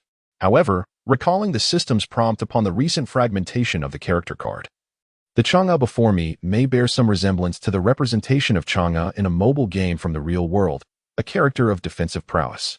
A defensive character, you say? Quite agreeable. Just previously, I had acquired the character card of Long Kuei, a superb combat expert. Now, obtaining a Master of Defense would create a perfect complement between the two. Such thoughts swiftly traversed Li Yang's mind. Upon hearing Li Yang's words, Chang'e smiled gently. She then raised her hand, summoning forth a radiant beam of moonlight from behind her, which gracefully descended into her grasp. In an instant, it transformed into a small rabbit, its fur as pure as snow, with eyes reminiscent of rubies. Embracing the jade rabbit, Chang'e slightly inclined her body before gracefully leaping from midair to stand before Li Yang. Her snow-white attire swayed elegantly with her movements, accompanied by the lingering brilliance of the moonlight, creating a breathtaking tableau. Having met the city lord, Chang'e, once grounded, bowed slightly to Li Yang while still cradling the jade rabbit. In response, Li Yang smiled and nodded. Chang'e, Long Kuei, and Wang Zhaojun were all strikingly beautiful women, each possessing a distinct style. Yet, Chang'e, perhaps due to her mythical aura and unique charm, exuded an astonishing allure upon her arrival. Even Li Yang found himself momentarily entranced. After greeting Li Yang, Chang'e turned her gaze toward Long Kuei and Wang Zhaojun, who stood a short distance away. In the days to come, we shall be companions on this journey. I hope you will be understanding, as little you can be somewhat mischievous, she remarked, glancing down at the jade rabbit nestled in her arms. The rabbit, upon hearing her words, affectionately nudged its head against her arm. Observing this, Long Kuei and Wang Zhaojun's eyes lit up. "How adorable!" they exclaimed, their hands twitching with eagerness. Li Yang, with a hint of helplessness, chuckled and shook his head. "It seems I have inadvertently found a delightful companion for you two little girls." Chapter 89. I do not believe it. He must be cheating. Li Yang exhibited little reaction to this fluffy creature. He neither felt aversion nor displayed the same enthusiasm as he did for Long Kuei and Wang Zhaojun. Soon, a flicker of thought crossed his mind, and the character attribute panel for Chang'e swiftly appeared before him. Name, Chang'e. Gender, female. Level, 15. Quality, 5-star, upgradable. Akin to Wang Zhaojun and Long Kuei, utilizing star-up cards and quality upgrade cards to enhance this character. Specialization, senior beauty and skincare consultant. Proficient in various auxiliary techniques such as skin poison arts and disguise. She excels particularly in defensive research, achieving remarkable success in this field, and commands over 90 different languages. making her a professional foreign trader. Special ability: Summon Spirit Pet, Jade Rabbit. The Jade Rabbit possesses two forms, one being an agile attack form, capable of assisting in surprise assaults, and the other a defensive form, which can instantaneously enlarge and harden its body to withstand all external attacks. Unique stance: Moonlight form. By merging with the Jade Rabbit, she can vanish and transform into a vast, adjustable, moonlight aura. Within this area, she can restrain, poison, and protect her allies, significantly enhancing individual defensive capabilities. Furthermore, her speed is astonishing, allowing for rapid relocation, with neither sky nor sea serving as impediments. Gazing at the detailed character information and various attributes displayed on the task panel, Liang could not help but feel a twinge of astonishment. As a defensive character, Chang'e's speed and agility nearly rival those of Long Kuei, who specializes in assassination. Could this be attributed to the presence of the Jade Rabbit? Moreover, aside from her primary defensive and restraining abilities, Chang'e's poison arts also seem to serve as a formidable offensive tactic. This 5-star character card, although merely a defensive type, possesses an extraordinary strength that borders on the absurd. As Liang logs into the game using his nighttime entry voucher, he has no intention of interfering excessively with the upgrading and construction processes of players from other nations. Instead, he patiently awaits their progress, hoping they will swiftly transcend their current state of backwardness and advance into the realms of level 10 and its accompanying power. Thus, with meticulous preparation and extensive research, Liang's vaccine initiative is poised to commence officially. At that juncture, the greater the number of players and factions advancing to higher stages, the more abundant Liang's resources will be. Consequently, the wealth that will flow into Yang City will be substantial, leading to an accelerated development of the city.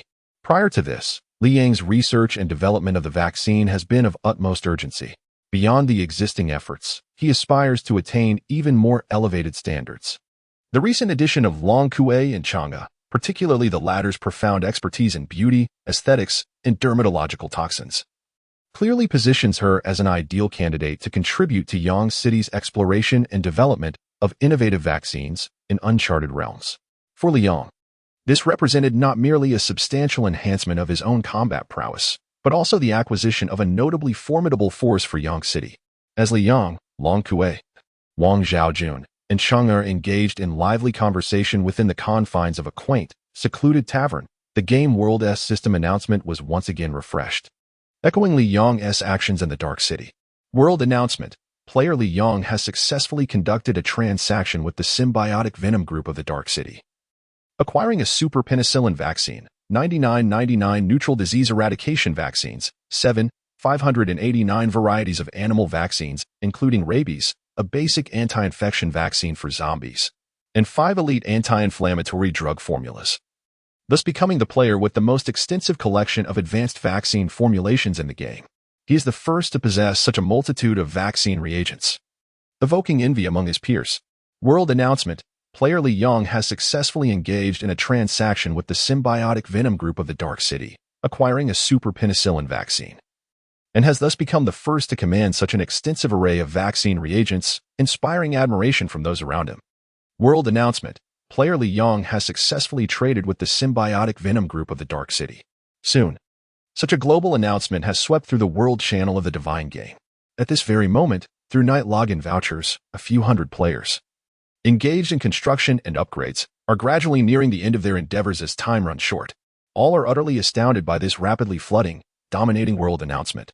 Due to their respective upgrading and building activities reaching a conclusion, many players are preparing to summarize and report their progress in the final 10 minutes, awaiting the moment to exit the game and submit their progress reports and various data to their national leaders.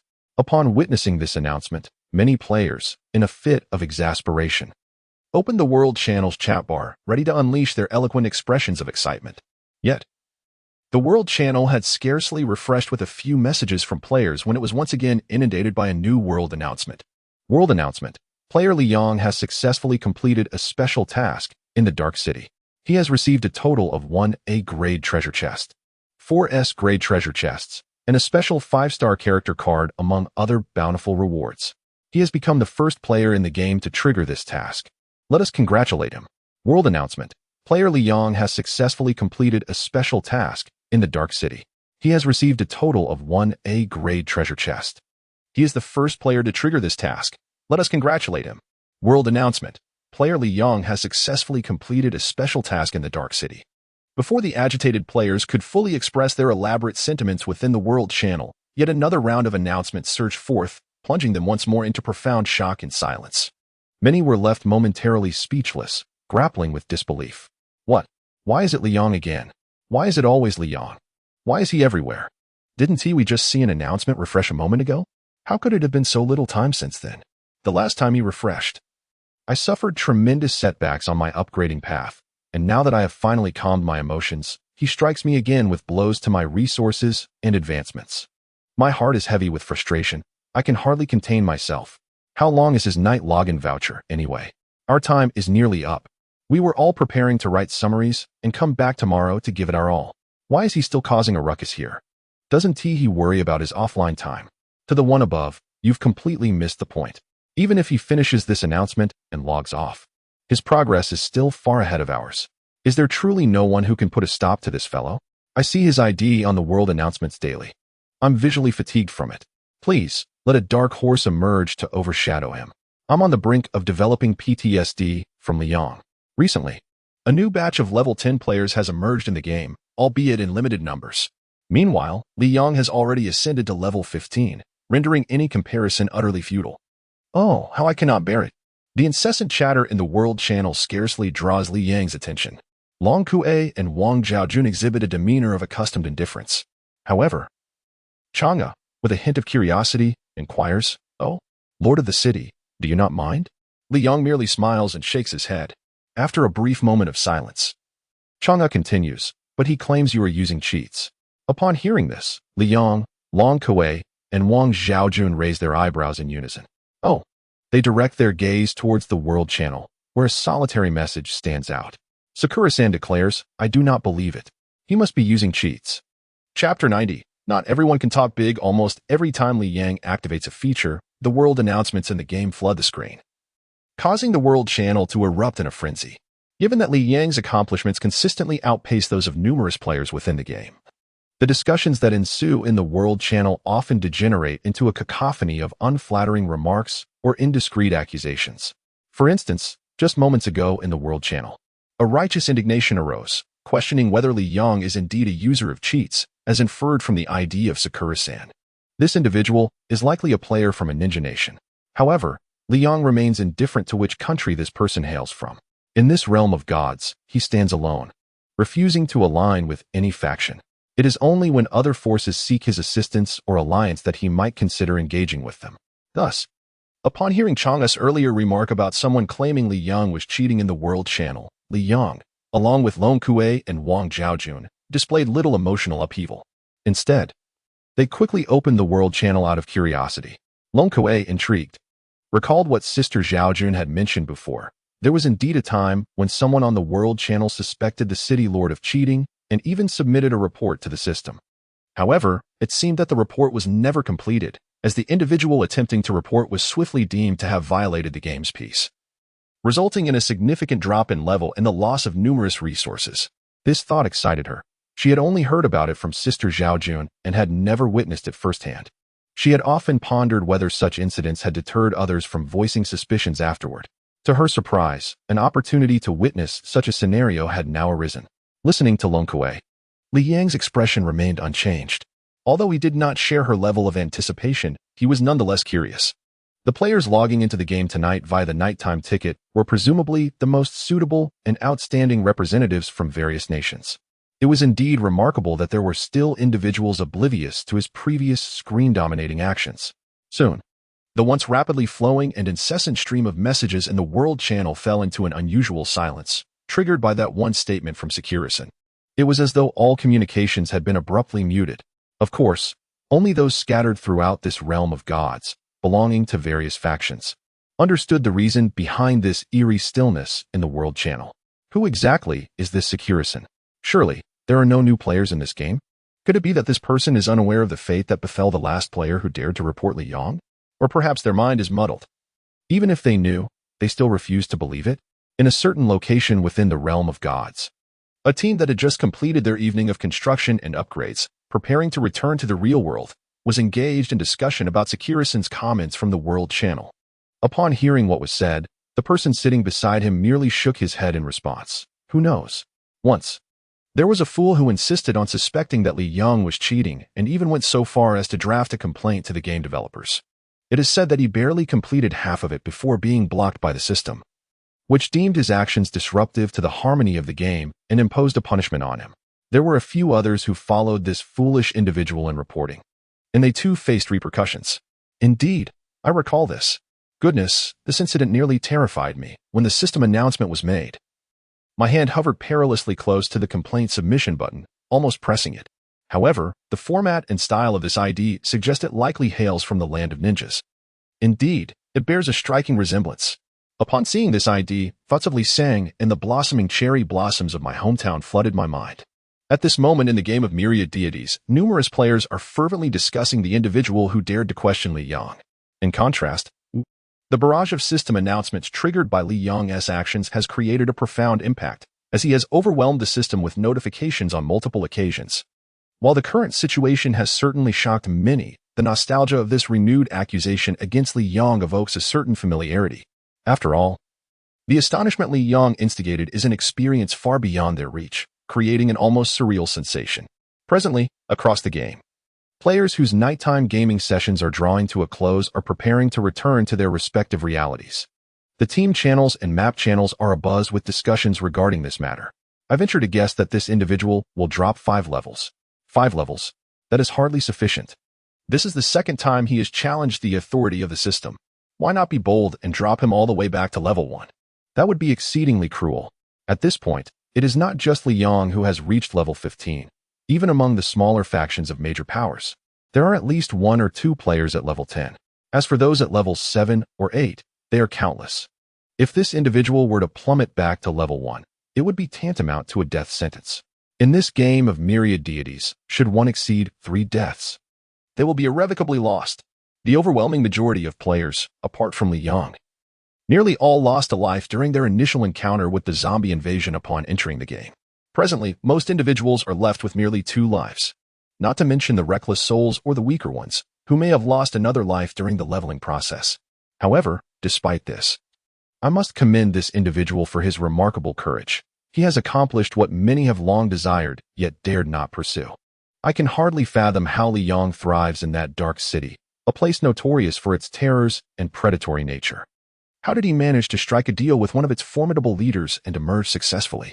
Many harbor a sense of anticipation and curiosity, still resonating with the shock delivered by the previous flood of announcements, as Li Yang and the others, alongside those on the verge of quitting the game, await further developments from Sekiro-san. The latter seems to have vanished unexpectedly. At this very moment, in the location of the ninja team's small squad, a middle-aged man struck the individual known as Sekiro-san with a fierce punch. For a moment, I lost sight of you, and you nearly caused a disaster. Our team has painstakingly achieved this outcome tonight, and as one of the key level 10 members under training, if you are demoted due to system penalties, you won't even return to the real world. You might as well commit seppuku right here. Not just for yourself. The repercussions of your actions will drag your entire family down with you. He continued to strike the man's head, filled with trepidation. Meanwhile, the middle-aged man named Sekiro-san, while being hit, protested, I was merely speaking recklessly. Who would dare to report him for real? Before he could finish his words, the middle-aged man threw a punch, exclaiming, Are you still boasting? Are you still boasting? That is Li Yang. Can just anyone speak so recklessly? Chapter 91. Nevertheless, it has offered too much. The leader of the ninja nation felt a pang of frustration, as he wished his team member would demonstrate more prudence. Yet, the recent utterances of this individual made his heart race precariously along the edge of a precipice. The person who had previously attempted to report Li Yang, only to face punishment from the system, now seemed to have vanished from this divine game. Perhaps he had disappeared entirely, or perhaps he was simply in hiding. Regardless, he had not been seen again. Although the divine game is merely a game, it starkly contrasts with the online games they once played during the peaceful era. This narrative unfolds against a backdrop of apocalyptic despair, transforming the very essence of human life into a mere stepping stone for a ruthless game. In this realm, the absence of diligence guarantees one's descent into obsolescence. Should one fall behind, they inevitably become vulnerable, particularly if they are unable to identify a trustworthy faction to rely upon. Consequently, there exists a substantial likelihood that they will be perceived as prey by those who, while not exceptionally formidable, are certainly not feeble. These opportunistic individuals may then pursue, devour, and appropriate the resources of the weaker, thereby fortifying their own power. In this game, a zombie invasion permeates the atmosphere, enveloping everything in an apocalyptic aura. The relationships among individuals have become profoundly foreign and untrustworthy. A sense of melancholy unexpectedly arises within the hearts of middle-aged individuals. Naturally, they do not intend to become like those others. At the very least, they still possess a community. Soon, an individual identified as Securison ceased to speak further.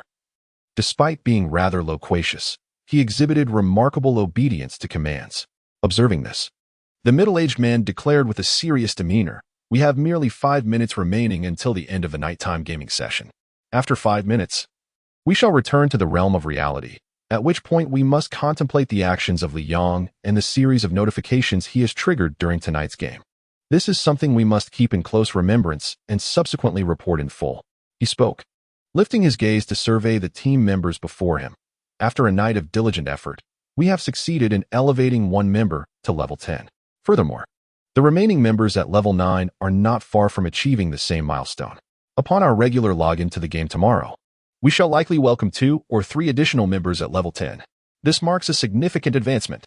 As he spoke, a faint smile graced his face, conveying a sense of profound satisfaction. Soon, the middle-aged man continued, "Thus, our progress should undoubtedly surpass that of the other factions by a considerable margin. Of course, when compared to a few of the larger powers, we may still fall short, yet we are not far behind them.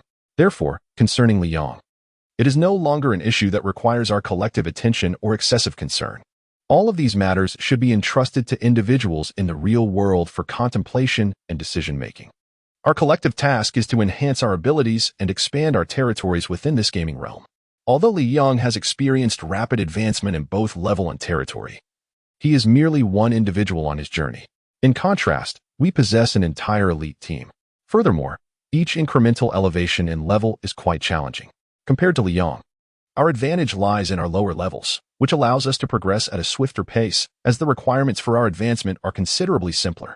At this moment, the leader of the Ninja Nation is earnestly embodying his role, fulfilling his responsibilities.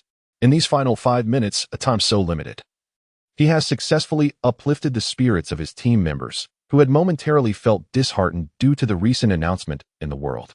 He proves to be a competent leader.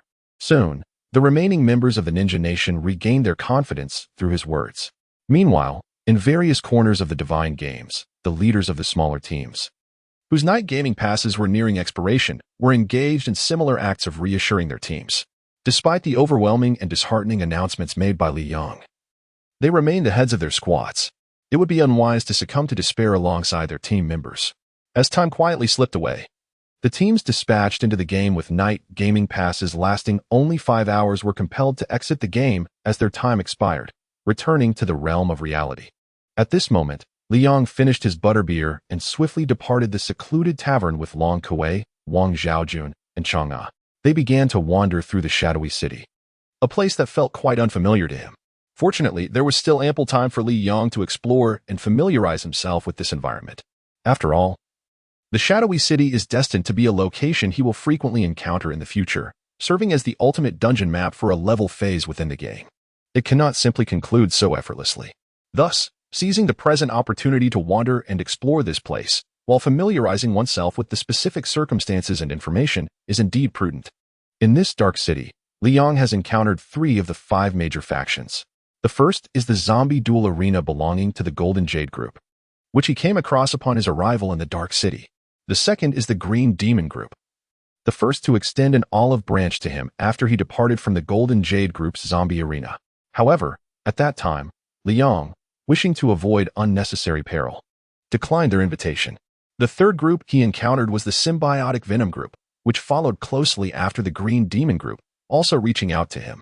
The remaining faction, with which the Symbiotic Venom Group has a close collaborative relationship, is the Symbiotic Slaughter Group, which Li Yang has yet to engage with. Among the 4 groups, they are the overt manifestations of the notorious 5 major factions in the City of Darkness. The remaining faction, however, operates with an air of discretion, rarely revealing itself, and is, in fact, the most formidable among these five. After all, a dog that bites does not bark. That said, initially, Li Yang intended to decline the invitation from the Venom group, much like he had done with the Green Goblin group. After all, this is one of the most terrifying places within the City of Darkness, and as a newcomer, how could he possibly allow himself to be ensnared in such perilous circumstances? Yet, just as he prepared to voice his refusal to the Venom group's invitation, the system preemptively assigned him a task, one that entailed accepting the invitation, infiltrating the Venom group, and exchanging vaccines with them.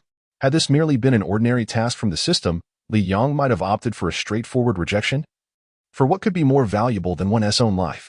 However, the prospect of an A-grade treasure chest, an S-grade treasure chest, and a 5-star special character card beckoned enticingly. The remuneration offered for this task is indeed exceedingly generous. Who could possibly turn down such bountiful rewards? Chapter 92, A Global Shock. My lord, how much longer must we remain within this city of darkness? Li Yang appeared to be quite intrigued as he wandered about the ominous city, even pulling the three of them into several clothing stores, evidently intending to purchase garments for them. Wang Xiaojun, slightly apprehensive, inquired about their surroundings. She was acutely aware of the terrifying and perilous nature of this dark city. Although Li Yang was undeniably formidable, their current levels were indeed quite low. The 5 major factions within the dark city possessed technology and character levels that vastly surpassed Li Yang's own, who was merely at level 15, despite being regarded as the foremost player. Moreover, prior to entering the dark city, both Tony Stark and Peter Parker had promptly attempted to dissuade him upon learning of his decision. When their counsel proved ineffective, they took it upon themselves to articulate just how dreadful this dark city truly was. Wang Xiaojun committed their warnings to memory, and upon arrival, she unmistakably sensed the lurking danger within the city. For instance, the first encounter at the zombie duel arena, presided over by the likes of Jean Bing and Dr. Octopus, reeked of the bizarre. Furthermore, she had also encountered the Green Goblin faction and the symbiotic Venom group. Glancing back at the tracking devices that had once again followed them, she felt a sense of resignation. It seemed they had prepared an abundance of tracking instruments, trailing them without a hint of concern for potential destruction. Earlier, when Li Yang had entered the tavern, Wang Xiaojun and Long Kue had conspired to eliminate all the tracking devices and their operators. They indeed executed their plan and obliterated the instruments that had followed them before finally entering the tavern to find Li Yang. However, upon departing the tavern, they were met with a swarm of tracking devices that seemed to disdain the notion of evasion, brazenly signaling their unyielding pursuit regardless of how many they might destroy. This audacious display was rather infuriating, yet Li Yang appeared to be unfazed. Responding to Wang Xiaojun's concerns, he chuckled softly, stating, "This dark city is no ordinary place. We will inevitably need to engage with it extensively in the future. It is wise to familiarize ourselves with it now." Though that may be the case, Li Yang wanders aimlessly in this dark city not solely to gather information, but rather to bide his time. He has already made contact with 3 of the 5 major groups, leaving only 2 remaining. The 2 factions in question are the cooperative group of the Symbiotic Venom Syndicate and the Symbiotic Slaughter Consortium, alongside a more discreet yet ruthless organization known as the Reverse Flash Group. While the latter may indeed evoke greater terror, both factions are equally intriguing. Furthermore, the array of trackers and surveillance devices trailing behind is undoubtedly indicative of the convergence of the 5 major groups. Li Yang eagerly anticipates his encounter with both the Slaughter and Reverse Flash factions. After all, having arrived at this juncture, it is only prudent to clarify matters thoroughly to avoid any unnecessary complications in the future. Presently, within this dark city, he finds himself devoid of significant threats to his life, granting him ample time to wait. Among the remaining 2 factions, which one will succumb to impatience first? Meanwhile, Li Yang, accompanied by Long Kue, Wang Xiaojun, and Chang'e, leisurely traverses the numerous edifices within the City of Darkness, relishing a rare moment of tranquility. Previously, players who had been forcibly logged out of the game due to the expiration of their nighttime entry tickets swiftly reported their progress and achievements during the 5 hours spent in the virtual realm to their respective national leaders and decision-makers. Most countries across the globe possessed only 5-hour nighttime tickets, with only a select few fortunate enough to hold 10-hour tickets. Those individuals, however, were not necessarily assigned to construction teams by their nations. Presently, those with the 10-hour nighttime tickets remained engaged in various endeavors within the realm of the divine game. As for those who returned to the real world, aside from reporting their gains and task completion from the game, They relayed the announcements triggered by Li Yang's actions within the game world. Upon slaying 1,000 zombies in the City of Darkness and ascending to level 15, Li Yang mysteriously accumulated a staggering 100 million gold coins. Shortly thereafter, it appeared that he established contact with the 5 major factions within the City of Darkness, engaging closely with the symbiotic Venom faction. Within this faction, Li Yang acquired 5 super vaccines, some of which reached unprecedented heights unattainable even during our previous peaceful era of research. I meticulously noted the names of these vaccines: Super Penicillin Vaccine, 999 strain STD Eradication Vaccine, 589 animal vaccines, including rabies, zombie basic anti-infection vaccine, and premium anti-inflammatory medication, among these 5 genetic concoctions. Goodness. His overall strength and development are poised for a tremendous leap due to these 5 vaccines. And the rest more. Not only did Li Yang obtain such remarkable treasures from the Venom faction, but he also completed a hidden side quest within the City of Darkness, yielding exceptionally generous rewards. I vividly recall the details of this reward. It was so abundant that I could easily memorize it after a single glance. And the world announcement scrolled 3 times: an A-grade treasure chest, along with 4 S-grade treasure chests, and additionally, a 5-star special character card. Upon returning to the realm of reality, individuals from various nations promptly completed their tasks and reported on their progress made within the game world. They eagerly commenced the introduction and briefing regarding Li Yang. In contrast to their previous reports, which lacked fervor, their interest in Li Yang's information was palpable, and their excitement was unmistakable. The heads of state, who had previously felt a sense of resignation towards the differing attitudes displayed during the earlier briefings, were taken aback upon encountering the latest updates about Li Yang. Soon, nearly every nation experienced a surge of enthusiasm among those receiving the news. Indeed, at this very moment, across the globe, people were astonished and awestruck by the remarkable feats Li Yang had achieved in the game world within the preceding 5 hours. In unison, a singular thought floated through everyone's minds. Is this individual truly human? Is it truly within human capability to accomplish such feats within this time frame? The blow to one's spirit is undeniably immense. Can we not afford to leave a glimmer of hope for these ordinary individuals? Chapter 93. Your concerns are unfounded as an increasing number of players utilizing the night exploration vouchers return to the realm of reality. The tumultuous events ignited by Li Yang within the divine game, specifically in that shadowy city, have reverberated throughout the real world. Upon receiving this news, organizations and governmental bodies across various nations were left in a state of profound astonishment. Indeed, many among them had only recently learned of the advancements and leveling up of their respective countries' squads within the game world. Yet, before the elation could fully blossom in their hearts, they were swiftly inundated with numerous accounts of Li Yang's exploits, particularly concerning the myriad happenings in that dark city. This young man has not only ascended to level 15 in a single leap, but his territory is also poised for rapid development, thanks to the 100 million gold coins he previously acquired. As if that were not enough, news has once again emerged. Li Yang has successfully completed a hidden quest within the Dark City, yielding a plethora of treasure chests and character card rewards. This undoubtedly represents an exceptionally rich resource, one that brings immense enhancement to his territory and cities.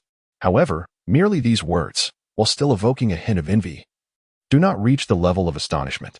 It is true that this Li Yang occasionally creates miracles within the realm of the game, achievements that others can only dream of, forever out of their reach. These developments have undeniably brought both shock and bewilderment to them. However, it is essential to recognize that these individuals belong to the elite strata of various nations. Their patience, composure, and analytical abilities have been honed through rigorous trials. Unless truly compelled, they would not display such overt astonishment. Presently, in the realm of reality, it appears that high-ranking figures around the globe are profoundly shaken by a certain individual named Li Yang. This is not due to mere happenstance, but rather because this individual, within the confines of the Dark City, managed to secure an astounding array of advantages in merely 5 hours. Furthermore, he engaged in remarkably profound discussions and collaborations with one of the 5 major factions of that Dark City, the Venom Group. Astonishingly, it remains unclear what stratagem this young man employed, as he somehow acquired 5 types of super vaccines from the Venom Group. It is worth noting that these 5 extraordinary vaccines, in the present realm of this gaming universe, the technological advancements of the majority of nations lag far behind. Some of these vaccines possess efficacies that even the progress and research levels of the real world cannot keep pace with. Yet, Li Yang has acquired these vaccines. Originally, this lad's developmental speed within the game far exceeded theirs by countless measures. Moreover, these developed nations in the real world have yet to reach the heights of their own advancements within the game. With merely these 5 vaccines, Li Yang has, at a certain level, surpassed their developmental standards in the real world, even reaching a futuristic stage. Upon receiving such news, how could the high-ranking officials and leaders of the real world remain unshocked? They are indeed envious. Were it not for the fact that they cannot defeat Li Yang in the gaming world, and that the real world has adopted the attributes and constructions of the game, they would have no means to contend with this individual. Perhaps many nations across the globe have already allied, focusing their efforts to eliminate Li Yang. At this moment, in the realm of reality, the prevailing sentiment among the leaders and high-ranking officials of most nations is strikingly uniform. Naturally, they are acutely aware of this themselves. This is, at best, merely a notion, without any further implications. Li Yang is far ahead. Meanwhile, in the realm of reality, high-ranking officials from various nations are beset with concerns regarding this individual, Li Yang. Within the Dragon City of the Dragon Kingdom, a minor zombie outbreak is unfolding. There exists a connection between the real world and the gaming realm. Should multiple individuals transition from the gaming world back to reality, it is highly probable that a zombie outbreak would ensue in the real world. Conversely, if several individuals enter the gaming world from reality, a similar zombie outbreak is bound to occur within the gaming realm. Undoubtedly, this notion arises merely from the previous occurrences, which have given rise to such a belief. In reality, small-scale and micro-zombie attacks are perpetually erupting in various locales of the real world, as well as within the realm of gaming. Thus, whether in the tangible world or the virtual one, vigilance must be upheld at all times. One must never let their guard down. The timing of the next zombie onslaught remains a mystery, be it minor, moderate, or a grandiose terror attack. No one can ascertain. Within Long City, due to prior dealings and collaborations between the upper echelons and Li Yang, they have procured a cache of advanced equipment and certain sanctuaries. Consequently, when confronting these zombie assaults, they find themselves in a somewhat more advantageous position compared to other nations that lack such shelter and assistance. Mayor Long has received the group that utilized the night access tickets to log into the game. They have returned with the latest intelligence regarding our faction, as well as updates on various other factions within the gaming universe. It is said that organizations from the United States, the Ninja Nation, and the empire on which the sun never sets have also transitioned into the age of electricity within the game. Furthermore, this very night, the emergence of a few level 10 players has been noted. However, our pace of advancement has been slightly swifter than theirs, owing to the significant impact of the equipment and resources provided by Li Yang. Tonight, our team has already witnessed the presence of 2 level 10 individuals. Mayor Long and his associates have just concluded their response to a small-scale zombie incursion and have not yet had the opportunity to manage or clear the remnants of the battlefield when they observe their secretary hastily approaching. Listening to the secretary's rapid-fire yet lucid account, a flicker of relief and joy emerged amidst the fatigue in the eyes of Mayor Long and the officers beside him. Indeed, this achievement and progress are undoubtedly uplifting in light of the increasingly severe conditions of the real world. Upon returning, they must inform everyone to rest well and not to overly concern themselves with the matters of the real world. Those responsibilities shall be entrusted to them. They should recuperate and begin arranging personnel to formulate the next steps for the gaming session commencing at 9 o'clock tomorrow. I anticipate it will unfold into a more exhilarating pursuit, along with a fiercer contest for supremacy.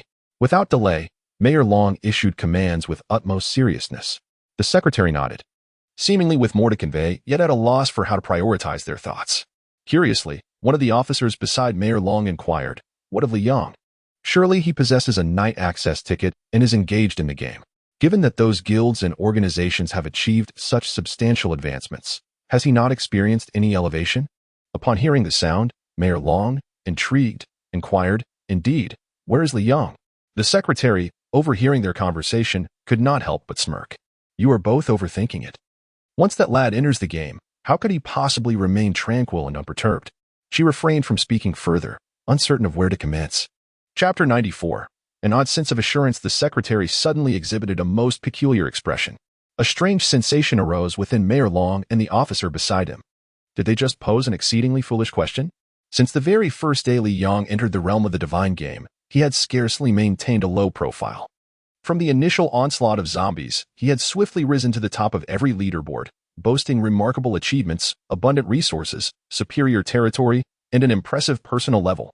He firmly and dramatically claimed the #1 spot, maintaining it with a considerable margin, almost permanently dominating the rankings.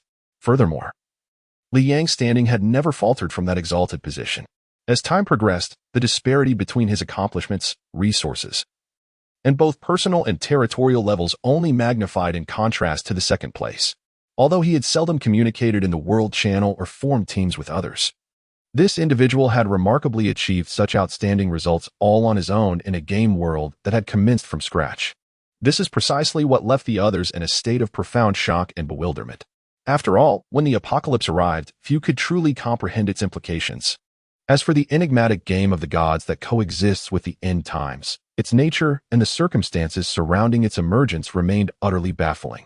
Initially, Li Yang's existence elicited astonishment and skepticism among the crowd.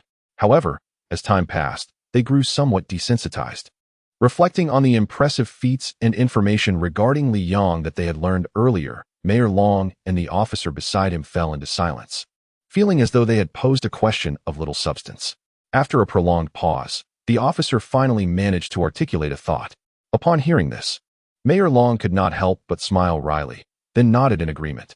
Indeed, it seems he had indeed asked a rather trivial question. As players who had previously ventured into the realm of the gods, both Mayor Long and the officer were acutely aware of Li Yang's formidable prowess and uniqueness. Not long ago, due to collaboration and trade, they had had the opportunity to meet Li Yang in person. It was during that encounter that they, who were accustomed to being above others, felt the true weight of their own insignificance in Li Yang's presence. This young man possesses an inner strength and resilience that stand in stark contrast to his youthful and tender exterior. It is a perplexing dichotomy, yet it remains an undeniable truth. Presently, a tinge of bitterness arises within him. Mayor Long and the officer exchange a knowing smile, their expressions tinged with a sense of helplessness. The secretary, witnessing this exchange, cannot help but feel a deep sense of reflection. Li Yang, a name so commonplace that one might forget it after a mere encounter, has achieved feats that surpass those of any individual in today's world. The wry smiles exchanged between Mayor Long and the officers conveyed a profound understanding. Indeed, such extraordinary existence is to be expected. As time goes by, others will undoubtedly become accustomed to it. With this thought in mind, the secretary steadied herself and began, indeed.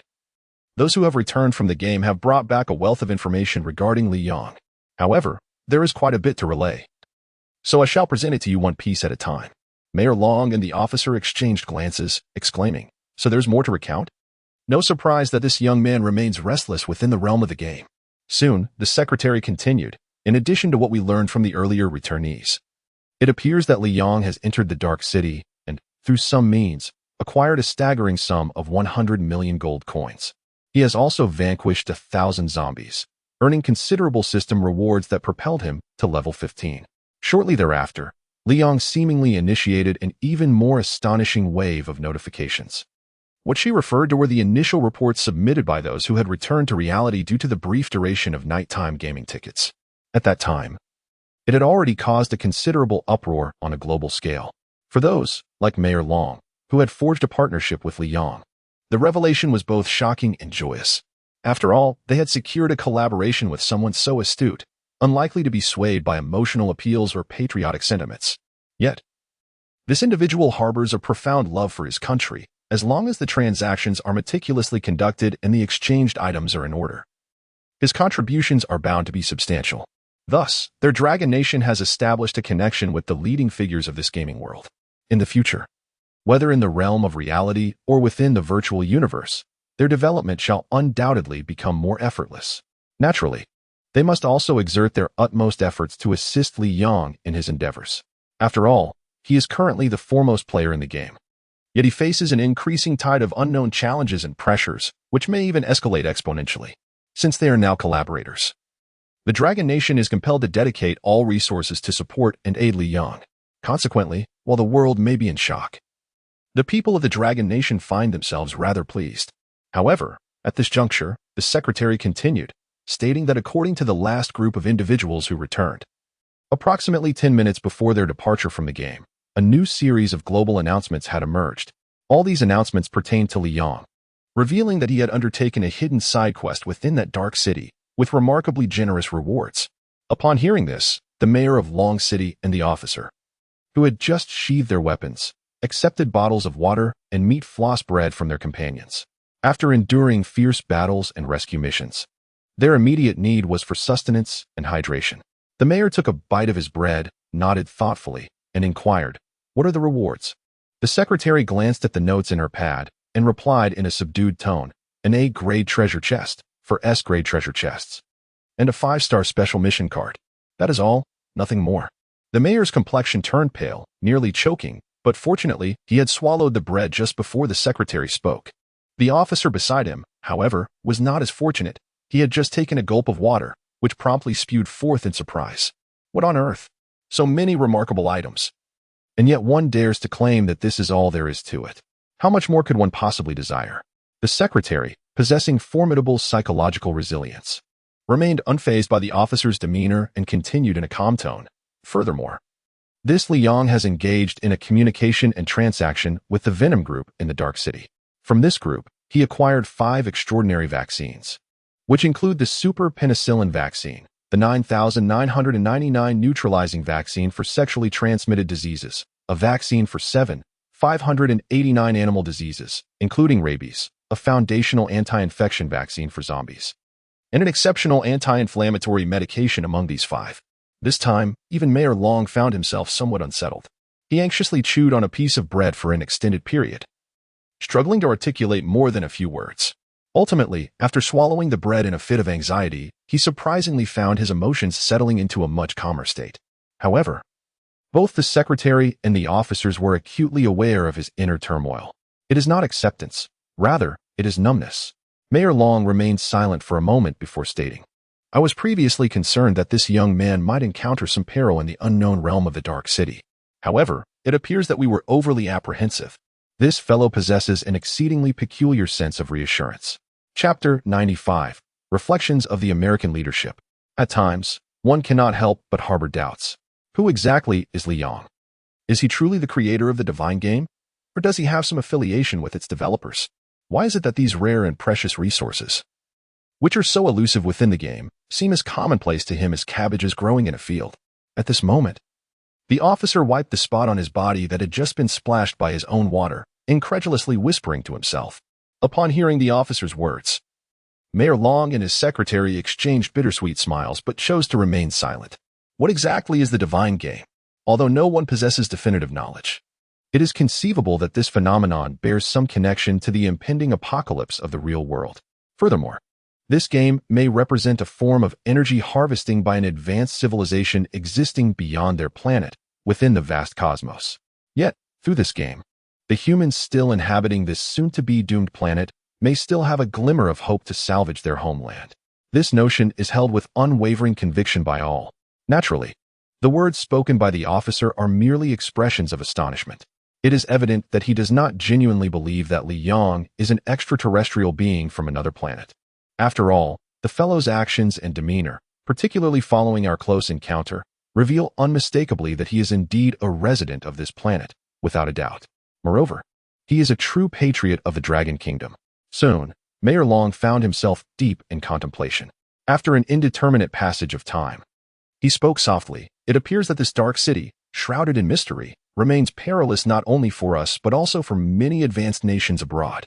However, it is certain that Li Yang has already grasped some of its crucial secrets and is thriving within it. This young man is truly extraordinary."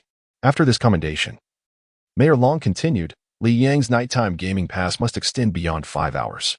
There are undoubtedly additional tasks awaiting him in the game, and when he officially logs in tomorrow, both he and the development of Yang City will experience an unimaginable leap in progress.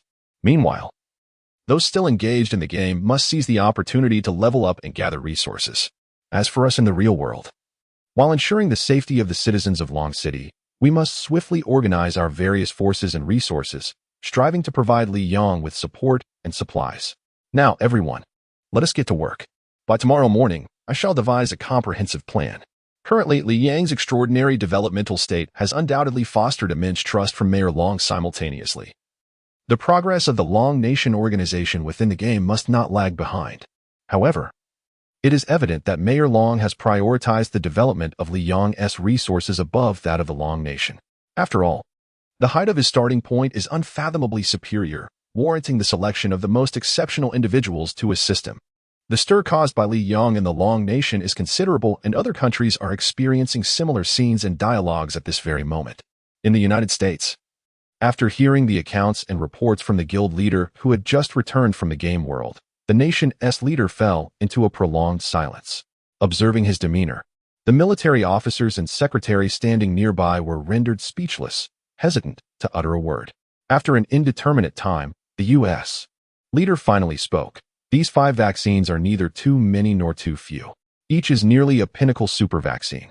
Their efficacy, once mass-produced in the game world, could lead to substantial enhancements and impacts. Indeed, even in our current reality, they would unleash a tremendous storm. The super penicillin vaccine, the 9,999 neutralizing disease eradication vaccine, 589 varieties of animal vaccines, including rabies, the fundamental anti-infection vaccine for zombies, and the exceptional anti-inflammatory medication. The names of these 5 super vaccine formulations linger incessantly in the mind of the American leader. These vaccines, each one seemingly has a corresponding counterpart in the real world, are not entirely unfamiliar. However, the super vaccines obtained by Li Yang can be said to possess effects and potency that far exceed those of their real-world counterparts bearing the same name. Once they are designated as super vaccines, these vaccines have undeniably undergone substantial enhancements, not only in their efficacy and potency, but also in rectifying numerous shortcomings that became evident post-development in the real world. The formidable challenges that these vaccines faced in practical application have been deftly surmounted by the superior variants. Furthermore, the 5 vaccines in Li Yang's possession exhibit an astonishingly straightforward efficiency. There exists no intricate or convoluted regimen. A single reagent suffices to resolve numerous issues that would otherwise demand considerable human and material resources, as well as an extensive investment of time in the real world. They have expended tremendous human and material resources in the United States for research, yet to this day, no perfect outcome has emerged. Nowadays, everything has been acquired by Li Yang within the realm of the game. According to prior intelligence, the Dark City is home to 5 major factions. The leaders of these factions appear to be superheroes originally conceived from our nation's comic books and films. This time, collaborating with Li Yang is the Venom Group. The expression on the American leader's face was ominously dark. Upon hearing his words, the American officers and secretary nearby felt a sense of trepidation. However, the leader soon managed to smile, acknowledging, indeed, it is quite an astonishing matter, but the Dark City may still be beyond our reach. Li Yang has derived immense benefits within the Dark City, yet this came only after his personal prowess had reached a significant level. We have successfully entered the era of electricity in our territory within the game, and we already boast several level 10 members. From this point onward, the situation is no longer as simplistic as being dominated by a single individual. Rather, it has transformed into a competitive chase. With the advent of this new era, our development in the United States will no longer align with that of other factions. Upon hearing this, an officer quickly responded, indeed, once we officially enter the game tomorrow, our team will witness a surge of players surpassing level 10. After reaching level 10, it opens up a new realm. As long as we accelerate our development and increase our pace, we may yet catch up to Li Yang. He discreetly wiped his brow, relieved that the American leader remained relatively composed. It is worth noting that prior to their entry into the game, this individual had urged them to seek opportunities to eliminate Li Yang.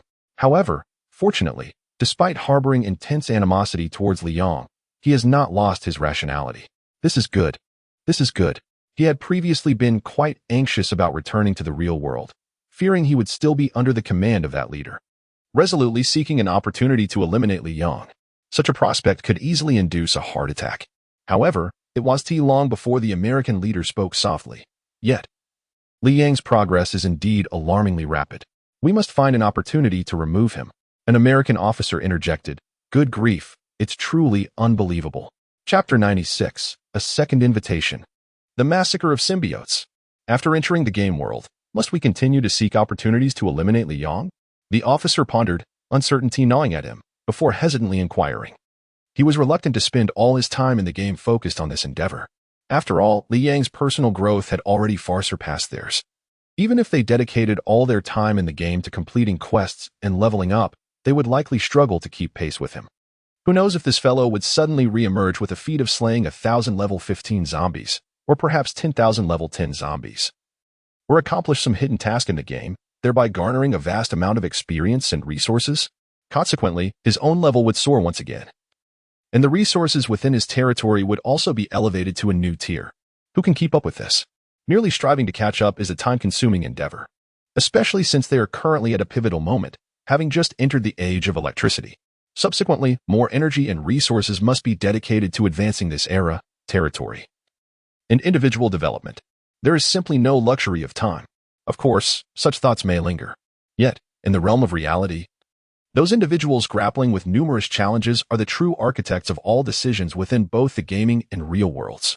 Although this officer orchestrates numerous affairs and decisions within the game world, ultimately, these matters do not fall under his jurisdiction. When it comes to taking action, it invariably hinges on the directives of the higher-ups in the real world. After uttering those words, the officer felt a twinge of regret. One might ponder why he felt compelled to voice his thoughts. Had he remained silent, perhaps the individual would have remained oblivious. Now, having spoken up, he inadvertently alerted him to the situation. The officer was filled with regret. However, it was not long before the American leader, with a grave expression, shook his head, declaring that the current plan must be temporarily shelved. Li Yang remained ensconced within the city of darkness, an environment rife with uncertainties. The higher his level, the greater his resources, which only serve to attract more scrutiny. This attention stemmed not only from us, the other players, but also from the NPCs within the game, who would invariably direct their focus towards Li Yang. As he spoke, a glimmer of schadenfreude flickered in his eyes. The challenges that Li Yang had to confront were far more numerous than those we faced. After uttering this remark, the American leader turned to the officer. Upon entering the game tomorrow, we must exert ourselves fully to enhance the strength of our guild and elevate the levels of its members. Surely, once we officially log in tomorrow, numerous national powers will commence a fervent surge. We cannot afford to lag behind during this critical phase. Moreover, we must strive for supremacy, maintaining our position at the forefront.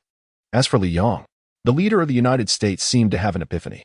He quickly chuckled, remarking, "I believe that now that news of Li Yang has emerged, aside from the Dragon Kingdom, other nations must be seething with resentment, without us needing to lift a finger. There may be some impatient individuals who will take the initiative to strike, although it may not inflict substantial harm upon Li Yang. Any attack could serve as an obstacle for him. Thus, we must seize this splendid opportunity to develop aggressively." Upon hearing these remarks from the American leader, the officer who had initially spoken exhaled a sigh of relief. As long as your words are part of the game as progression, it becomes far more manageable. No longer did he need to constantly monitor Li Yang's information, calculating how to exploit the opportunity to eliminate him, an endeavor as difficult as scaling a mountain. As he contemplated this, the secretary's watch suddenly flickered and vibrated. Soon, the secretary received a message and then raised his gaze to the American leader and the officer standing beside him, his expression grave. "Just now, the Ninja Nation sent us a message stating that their leader, Mr. Nakamura, wishes to engage in a remote conversation with you. The discussion will pertain to strategies for addressing the emergent malevolent force in the game, Li Yang." Upon hearing the secretary's words, the American officer raised an eyebrow. Goodness, how quickly did that message arrive after we just spoke? However, the Ninja Nation has always been devious, prioritizing petty details over greater principles. We must tread carefully in our cooperation with them. As he pondered these thoughts, he glanced at the American leader, only to find a faint smile gracing his features. "You see, not long after we spoke, this useful weapon couldn't contain itself and came knocking at our door. It appears the Ninja Nation seeks our assistance and collaboration to confront Li Yang in the game world. However, in reality, we regard the Ninja Nation merely as a tool to pave the way for us." Meanwhile, at this moment, Li Yang, who was still wandering through the dark city in the game world, suddenly sensed a peculiar aura drawing closer. Oh, after all this time, it seems they can no longer contain their impatience? Li Yang raised an eyebrow slightly, yet his expression remained unchanged, showing no signs of agitation. Just then, from behind them, a more formidable presence emerged from the array of tracking instruments. The level of this individual should surpass that of Li Yang. Yet, it appears he has not yet crossed the threshold of level 20. For the aura he emanates does not evoke the same sense of oppression that Li Yang experienced in the presence of the symbiote venom. The venom, at level 25, radiates a far more formidable energy than this shadowy figure trailing behind. Thus, it stands to reason that he is yet to reach level 20, likely on par with the second venom sent by the symbiote group to extend an invitation to him. Li Yang, accompanied by Long Kue, Wang Xiaojun, and Chang'e, traversed the streets of this dark city, gradually making their way into a more secluded alley before coming to a halt. If there is a matter to discuss, one might as well reveal oneself. Should you merely continue to follow, I cannot guarantee your safety, he stated, his hands clasped behind his back, a faint smile adorning his face. His tone exuded a calm assurance, as if victory was already within grasp. Upon realizing that Li Yang had seen through his disguise, the figure stalking him finally revealed himself. Indeed, observing the pool of a substance resembling venom seeping up from the ground, it gradually coalesced into a singular form, eventually manifesting as a sizable, red, venomous silhouette. However, despite its semblance to venom, this entity could not be accurately labeled as such. Have you finally arrived? The symbiote slaughter group. Li Yang slowly turned to face the slaughter clone that had been lurking behind him, his expression unchanged, yet a flicker of anticipation stirred within him. Esteemed Mr. Li Yang, greetings. I am Slaughter number 2, sent by our boss to invite you to a meeting with our group. The slaughter clone said with a respectful bow, speaking in a measured tone. Chapter 97. Good brothers must share in misfortune. At this very moment, within the symbiote Venom group, Venom reclined against a sofa, a glass of red wine in hand. A sensuously attired woman nestled comfortably in his embrace, appearing thoroughly indulgent. He gazed at the blue crystalline screen hovering in front of him. Within the azure-hued crystalline screen resides another entity, strikingly similar in appearance, yet cloaked entirely in a vivid crimson hue. This is the symbiote Carnage. Comparable to Venom, Carnage represents a unique form of existence. It lacks an independent physical manifestation and identity, relying on its host to attain a tangible form necessary for combat and various endeavors. Venom's host is Eddie Brock, while Carnage's host is Cletus Casati. The two individuals in question indeed share a significant connection. The symbiotic entities known as Venom and Carnage have, within the confines of the Dark City, forged a partnership due to their inherent similarities and commonalities. Although neither Venom nor Carnage can be considered benevolent, rather, they embody the essence of malevolence. They stand as formidable allies in this perilous and shadowy realm. Shortly after Li Yang's departure, Venom received a communication from Carnage. What is it about this individual named Li Yang that sets him apart? Your attempts at concealment are futile. My tracking system has witnessed him accompanying your subordinates into your organization. Moreover, he remained within your ranks for over an hour. What intelligence have you gathered concerning him? Have you perhaps acquired the schematics for his unique psychic tank? As soon as the message was connected, Venom had not yet uttered a word when he was met with the particularly furious roar of massacre. Indeed, this individual's temperament is precisely thus. When he engages in conversation during his idle moments, it often resembles a quarrel. Venom has nearly grown accustomed to this behavior. However, upon hearing the mention of slaughter, Venom merely shrugged and remarked, Li Yang declined the invitation from the Green Goblin's organization and has joined my group instead. This is an indisputable fact, demonstrating that my position here is far more alluring than that of the Green Demon group.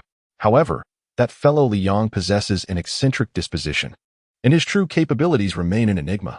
The two young ladies by his side exhibit formidable strength, and like him, they are remarkable beings whose exceptional nature is utterly concealed beneath the surface.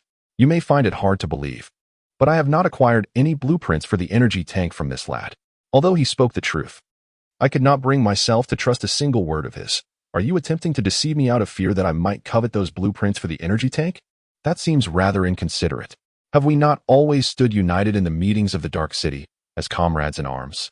We are, after all, brothers bound by shared interests. At this, Venom's lips twitched slightly. Who shares trousers with you? I have my own. Upon hearing Venom's retort, the butcher's fury intensified. You would sever ties with me merely to conceal the blueprints for that energy tank? Venom took a sip of red wine, regaining his composure, and replied calmly, Brother, we are both men of understanding. I have no reason to discard a partner in this uncertain climate of the Dark City. While I have not acquired the blueprints for that formidable energy tank from Li Yang, I have obtained something else entirely. With that, Venom raised his hand and swiftly produced the video that Li Yang had previously shown him, depicting the rapid transformation of humans into zombies after being injected with a serum, only to revert back to humanity upon receiving another injection. This is the demonstration video originally shown to Venom by Li Yang, showcasing the effects of the zombie virus vaccine. This video is likewise present among the materials provided by Li Yang regarding the venom. Upon witnessing this footage of the zombie virus vaccine, Tu Sha immediately widened his eyes in astonishment. He was utterly shocked.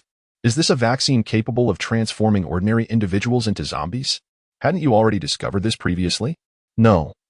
This is not yours. This vaccine reagent can swiftly transform zombies back into ordinary people. Moreover, the speed and efficiency of this conversion are remarkably superior. Upon hearing the mention of slaughter, Venom's lips twitched slightly. Indeed, I am pleased that you remember I once cultivated such a reagent. Equally, I am delighted that you now devalue my vaccine to mere insignificance. Slaughter, seemingly unfazed by his words, exclaimed with great astonishment. Is this what you obtained from Li Yang? I cannot discern it. Although he was the first chosen one to arrive in our dark city, his level and strength appear rather low, hardly warranting our attention. How could he possess such a remarkable item? Gazing at the slaughter displayed within the blue crystalline screen, Venom chuckled softly. Your reluctance to extend an olive branch to Li Yang. Could it be that you have harbored such thoughts in your heart all along? Slaughter paused momentarily. What do you mean by that? That lad achieved such results in the zombie duel arena merely by luck, likely owing much to the two young ladies by his side and his several psychic tanks. Responding to Slaughter's puzzled remarks, Venom sighed.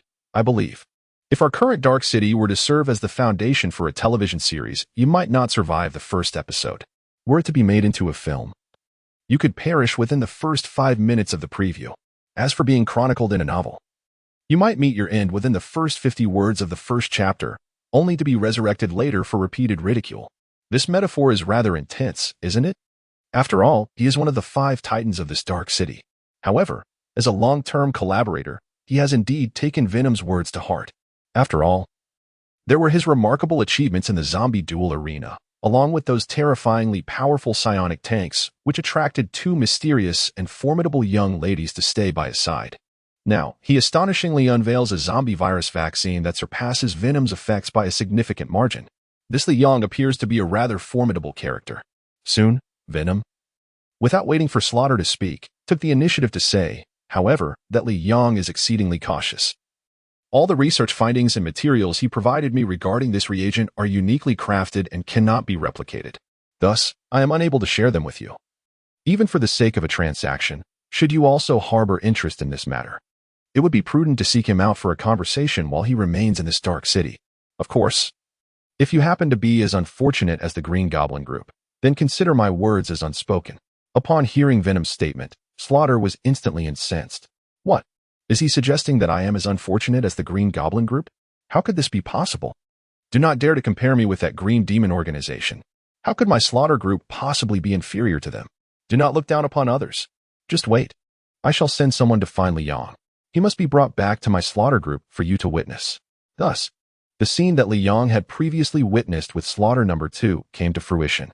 Meanwhile, at this very moment, Venom gazed at the crystalline screen, closely monitoring the movements of both Slaughter number 2 and Li Yang, a hint of schadenfreude quietly surfacing in his heart. Although he had acquired this vaccine, it came at the cost of 5 super vaccines. Since we have already incurred this loss as another symbiotic group that shares the same roots, it is only fair that this massacre should also bear some of the burden. After all, we are good brothers. Chapter 98. Powerless? As one of the 5 giants that have collaborated for many years and have long established dominance in this dark city, how could the massacre be unaware of the nature of that venom? This dark city, after all, is a ruthless place where one can kill without a flicker of an eye and devour others without leaving a trace. Even in this realm, where certain unique alliances may be forged, they are primarily founded on sufficient profit rather than genuine affection or loyalty. Yet, despite this reality, the Butcher is still inclined to meet with Li Yang.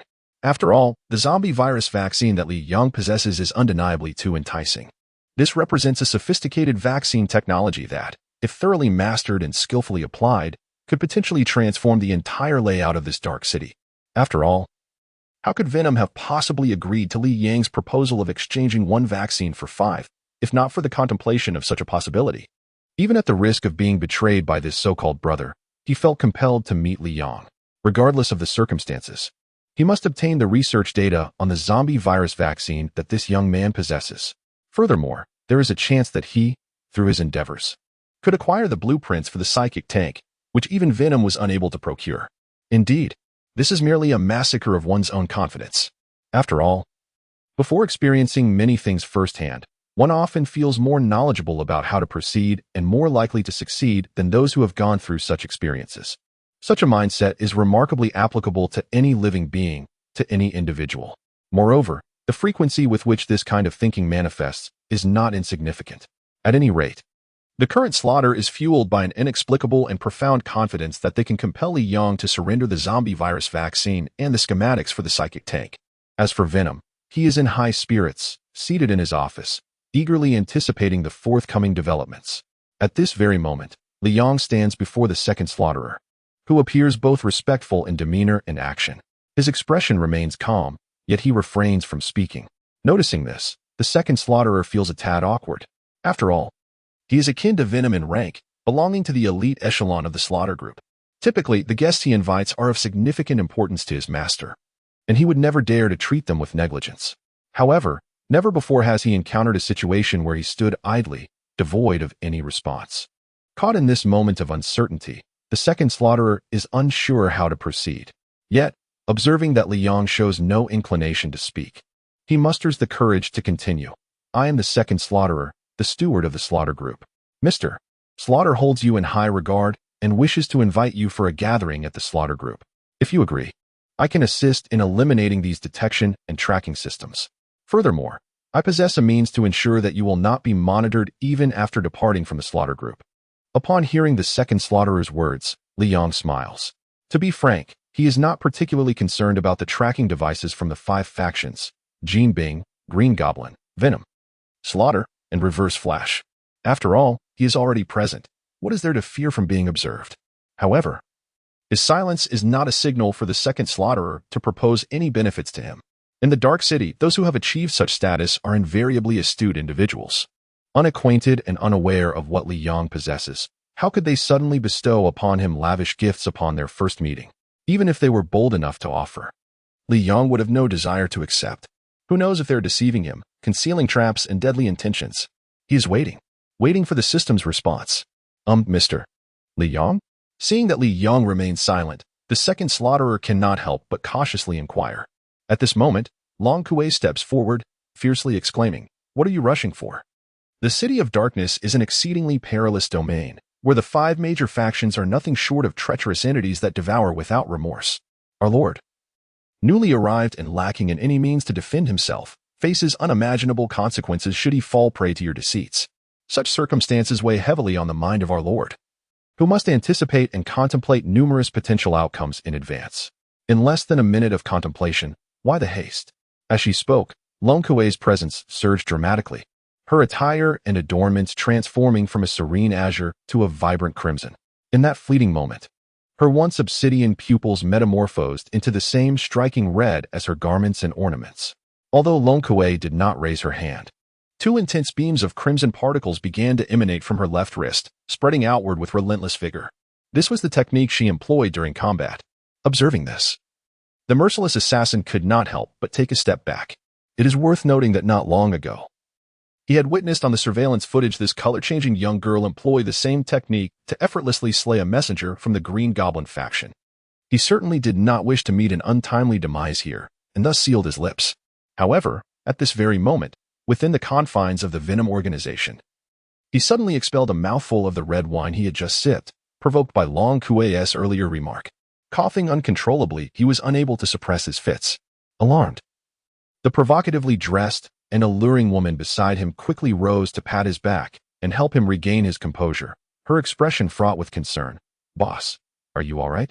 After another bout of coughing, Venom regarded the monitor with an expression of disbelief as he beheld the crimson figure of Long Kuei. Was this little girl jesting? Was their lord truly so feeble? If he were indeed a weakling, how then had their messenger from the Green Goblin faction met his end? And what of the 1,000 zombies obliterated in the arena of the undead? He could not help but choke on his own saliva once more, leading to yet another fit of coughing. Meanwhile, the merciless assassin stared incredulously at the monitor, his eyes wide in disbelief as he regarded Long Kuei. This little girl cannot simply rely on her youth and charm to spout nonsense here. Within the Green Goblin faction, the leader glared at the monitor, witnessing Long Kuei's transformation back into her crimson form. His rage boiled over at her previous words, and a dark scowl crossed his face as he contemplated her return to such a guise. It was this very girl who had indiscriminately slain the messenger I dispatched. Is it possible that she has been spoiled too excessively by her lord? With her meager abilities, she brazenly wreaks havoc in this dark city. This city of darkness is not the domain of your master. One day, you, little girl, shall pay the price. As he spoke, a sinister green light flickered in his eyes. He quietly circumvented the surveillance camera, gazing at the image of Lone Kuei within the lens. The man remained as quiet as a serpent concealed in the shadows, poised to strike. In the opulent office, Jean Bing and Dr. Octopus exchanged silent glances. If what this young lady claimed were true, that her lord, Li Yong, was a feeble individual incapable of even grasping a chicken, then the countless vengeful souls of the thousands of zombies that perished in this arena due to Li Yong would surely be the first to object to such a characterization. Incapable of even grasping a chicken. This fellow, if he truly is a person of such feeble strength, then those who have fallen under his influence must not even be worthy of being compared to a mere chicken. What are these words? Chapter 99. Is this mission directed at the symbiotic entity? Although the words of this young girl seemed somewhat unreasonable, Jean raised his hand to stroke his chin. He gazed at the figures of Li Yong and others displayed on the monitor before him, particularly as he observed the now transformed Red Dragon Kuei. A hint of scrutiny and contemplation flickered in his eyes. However, her overall prowess and qualities appeared to far exceed those of the Li Yong beside her. Of course, it cannot be ruled out that this boy has concealed his true strength through some means. This is the first time we, in the Dark City, have encountered a chosen one of such caliber. It is only natural that we have not conducted thorough research on them. Since Li Yong had previously slain 1,000 zombies in his duel arena, subsequently replenishing his spiritual energy tank for upgrades, Jin's attention towards Li Yong has never waned. However, after Li Yong entered the Venom group and later left, many events in that tavern eluded his notice due to the former shielding powers and the destructive capabilities of Dragon Kuei and Wang Zhaojun. Therefore, he is somewhat oblivious to the sudden appearance of the woman in a pure white attire, cradling a rabbit in her arms, and is unsure of her origins. Most likely, she is a character summoned from the 5-star special character card that this boy received from the system. Alternatively, she might be a gift bestowed upon him by Venom. Indeed, considering the numerous advantages Li Yong gained from the Venom group, including those 5 exceptionally top-tier super vaccines, it is truly perplexing how he managed to acquire them all. These 5 vaccines have been the subject of relentless efforts and extensive research in the Dark City, where resources have been tirelessly expended in the pursuit of negotiating with that Venom. However, regardless of the methods employed, they have all ultimately culminated in failure. Consequently, Jean Bing's curiosity regarding Li Yong has intensified. This young girl appears formidable, yet she is still quite young. If a confrontation were to arise, her opponents might find themselves at a disadvantage. Upon hearing Jean Bing's remarks, Dr. Octopus pondered for a moment before replying softly. Jean Bing smiled, saying, "Currently, this young girl does not hold significant importance, despite her and the other woman who previously appeared beside Li Yong seeming far more flamboyant. In reality, both of them revolve entirely around Li Yong. Moreover, it's not just these 2 women. The newly joined woman in white also evokes an impenetrable sense of mystery. Li Yong is by no means an ordinary individual. Even at merely level 15, he manages to thrive in this city of darkness. While fortune plays a role, it is inextricably linked to his intrinsic strength, intellect, and adaptability." As he gazed at the monitor displaying the calm visage of Li Yong, who appeared to have everything under control, his eyes narrowed slightly. Presently, the Green Goblin's faction has been met with a closed door, and Venom had engaged in a meeting and dialogue with Li Yong. Perhaps a transaction was completed, though the specifics of their dealings remain shrouded in mystery. The Slaughter Group, too, could no longer contain their impatience. Suddenly, Jean paused, and after a moment, he chuckled softly. "I wonder how long that elusive figure, Reverse Flash, who typically shuns the limelight, can hold out. As far as I know, these chosen ones have restrictions on their nighttime gaming hours, leaving us uncertain of when Li Yong might vanish without a trace." It seems Jean has begun to adopt a spectator stance, eagerly anticipating the interactions between the remaining 4 factions in this city of darkness and Li Yong. Jin's reactions, however, remain unbeknownst to Li Yong. Yet, if he were to consider Jean and Dr. Octopus, he might surmise the attitudes they currently harbor. Besides these 2, there is also Venom, who has already made an appearance, the Slaughter faction, whose intentions remain uncertain, the Green Goblin, who has already declined, and the elusive Reverse Flash, who has yet to reveal himself. These individuals are presently following him with trackers, their intentions veiled in ambiguity. He can almost discern their motivations. After all, Li Yang is a person reborn. His experiences in the game of gods during his previous life, although he did not truly penetrate the depths of this dark city, have granted him a certain understanding of its 5 formidable leaders. Observing the fierce dragon Kuei before him, a faint smile escapes his lips. Wang Zhejun and Chang'e possess temperaments that are predominantly tranquil and somber, yet when provoked, they are resolute and decisive. However, they often appear as ethereal beings, seemingly untouched by the mundane world. In contrast, Dragon Kuei, despite her mastery of various skills and knowledge, retains the essence of a young girl, brimming with cunning ideas and thoughts. Nonetheless, it must be acknowledged that just moments ago, Li Yang was contemplating how to bide his time. After all, within this dark city, one cannot ascertain whether there might be hidden tasks akin to the sudden activation he experienced when confronted by the envoy from the venomous faction. The possibility of reactivating such hidden tasks ultimately determines whether Li Yang should venture to witness the impending massacre, although he has successfully demonstrated his worth before the 5 leaders. Assuring them of his formidable nature, there lingers an uncertainty. In this peculiar place, while it does not demand human lives, there are indeed numerous ways to torment individuals, without corresponding and excessive benefits. Li Yang found no compelling reason to venture into the den of danger. It was precisely due to his anticipation of the system's notification that he remained silent in the presence of the second executioner, neither acquiescing to the request nor outright refusing it. As he pondered how to delay the situation in a manner that appeared both natural and unpretentious, Long Kuei's effortlessly genuine actions alleviated his awkwardness and spared him some effort. At that very moment, a notification from the system suddenly echoed in his ears. A new hidden quest has been released.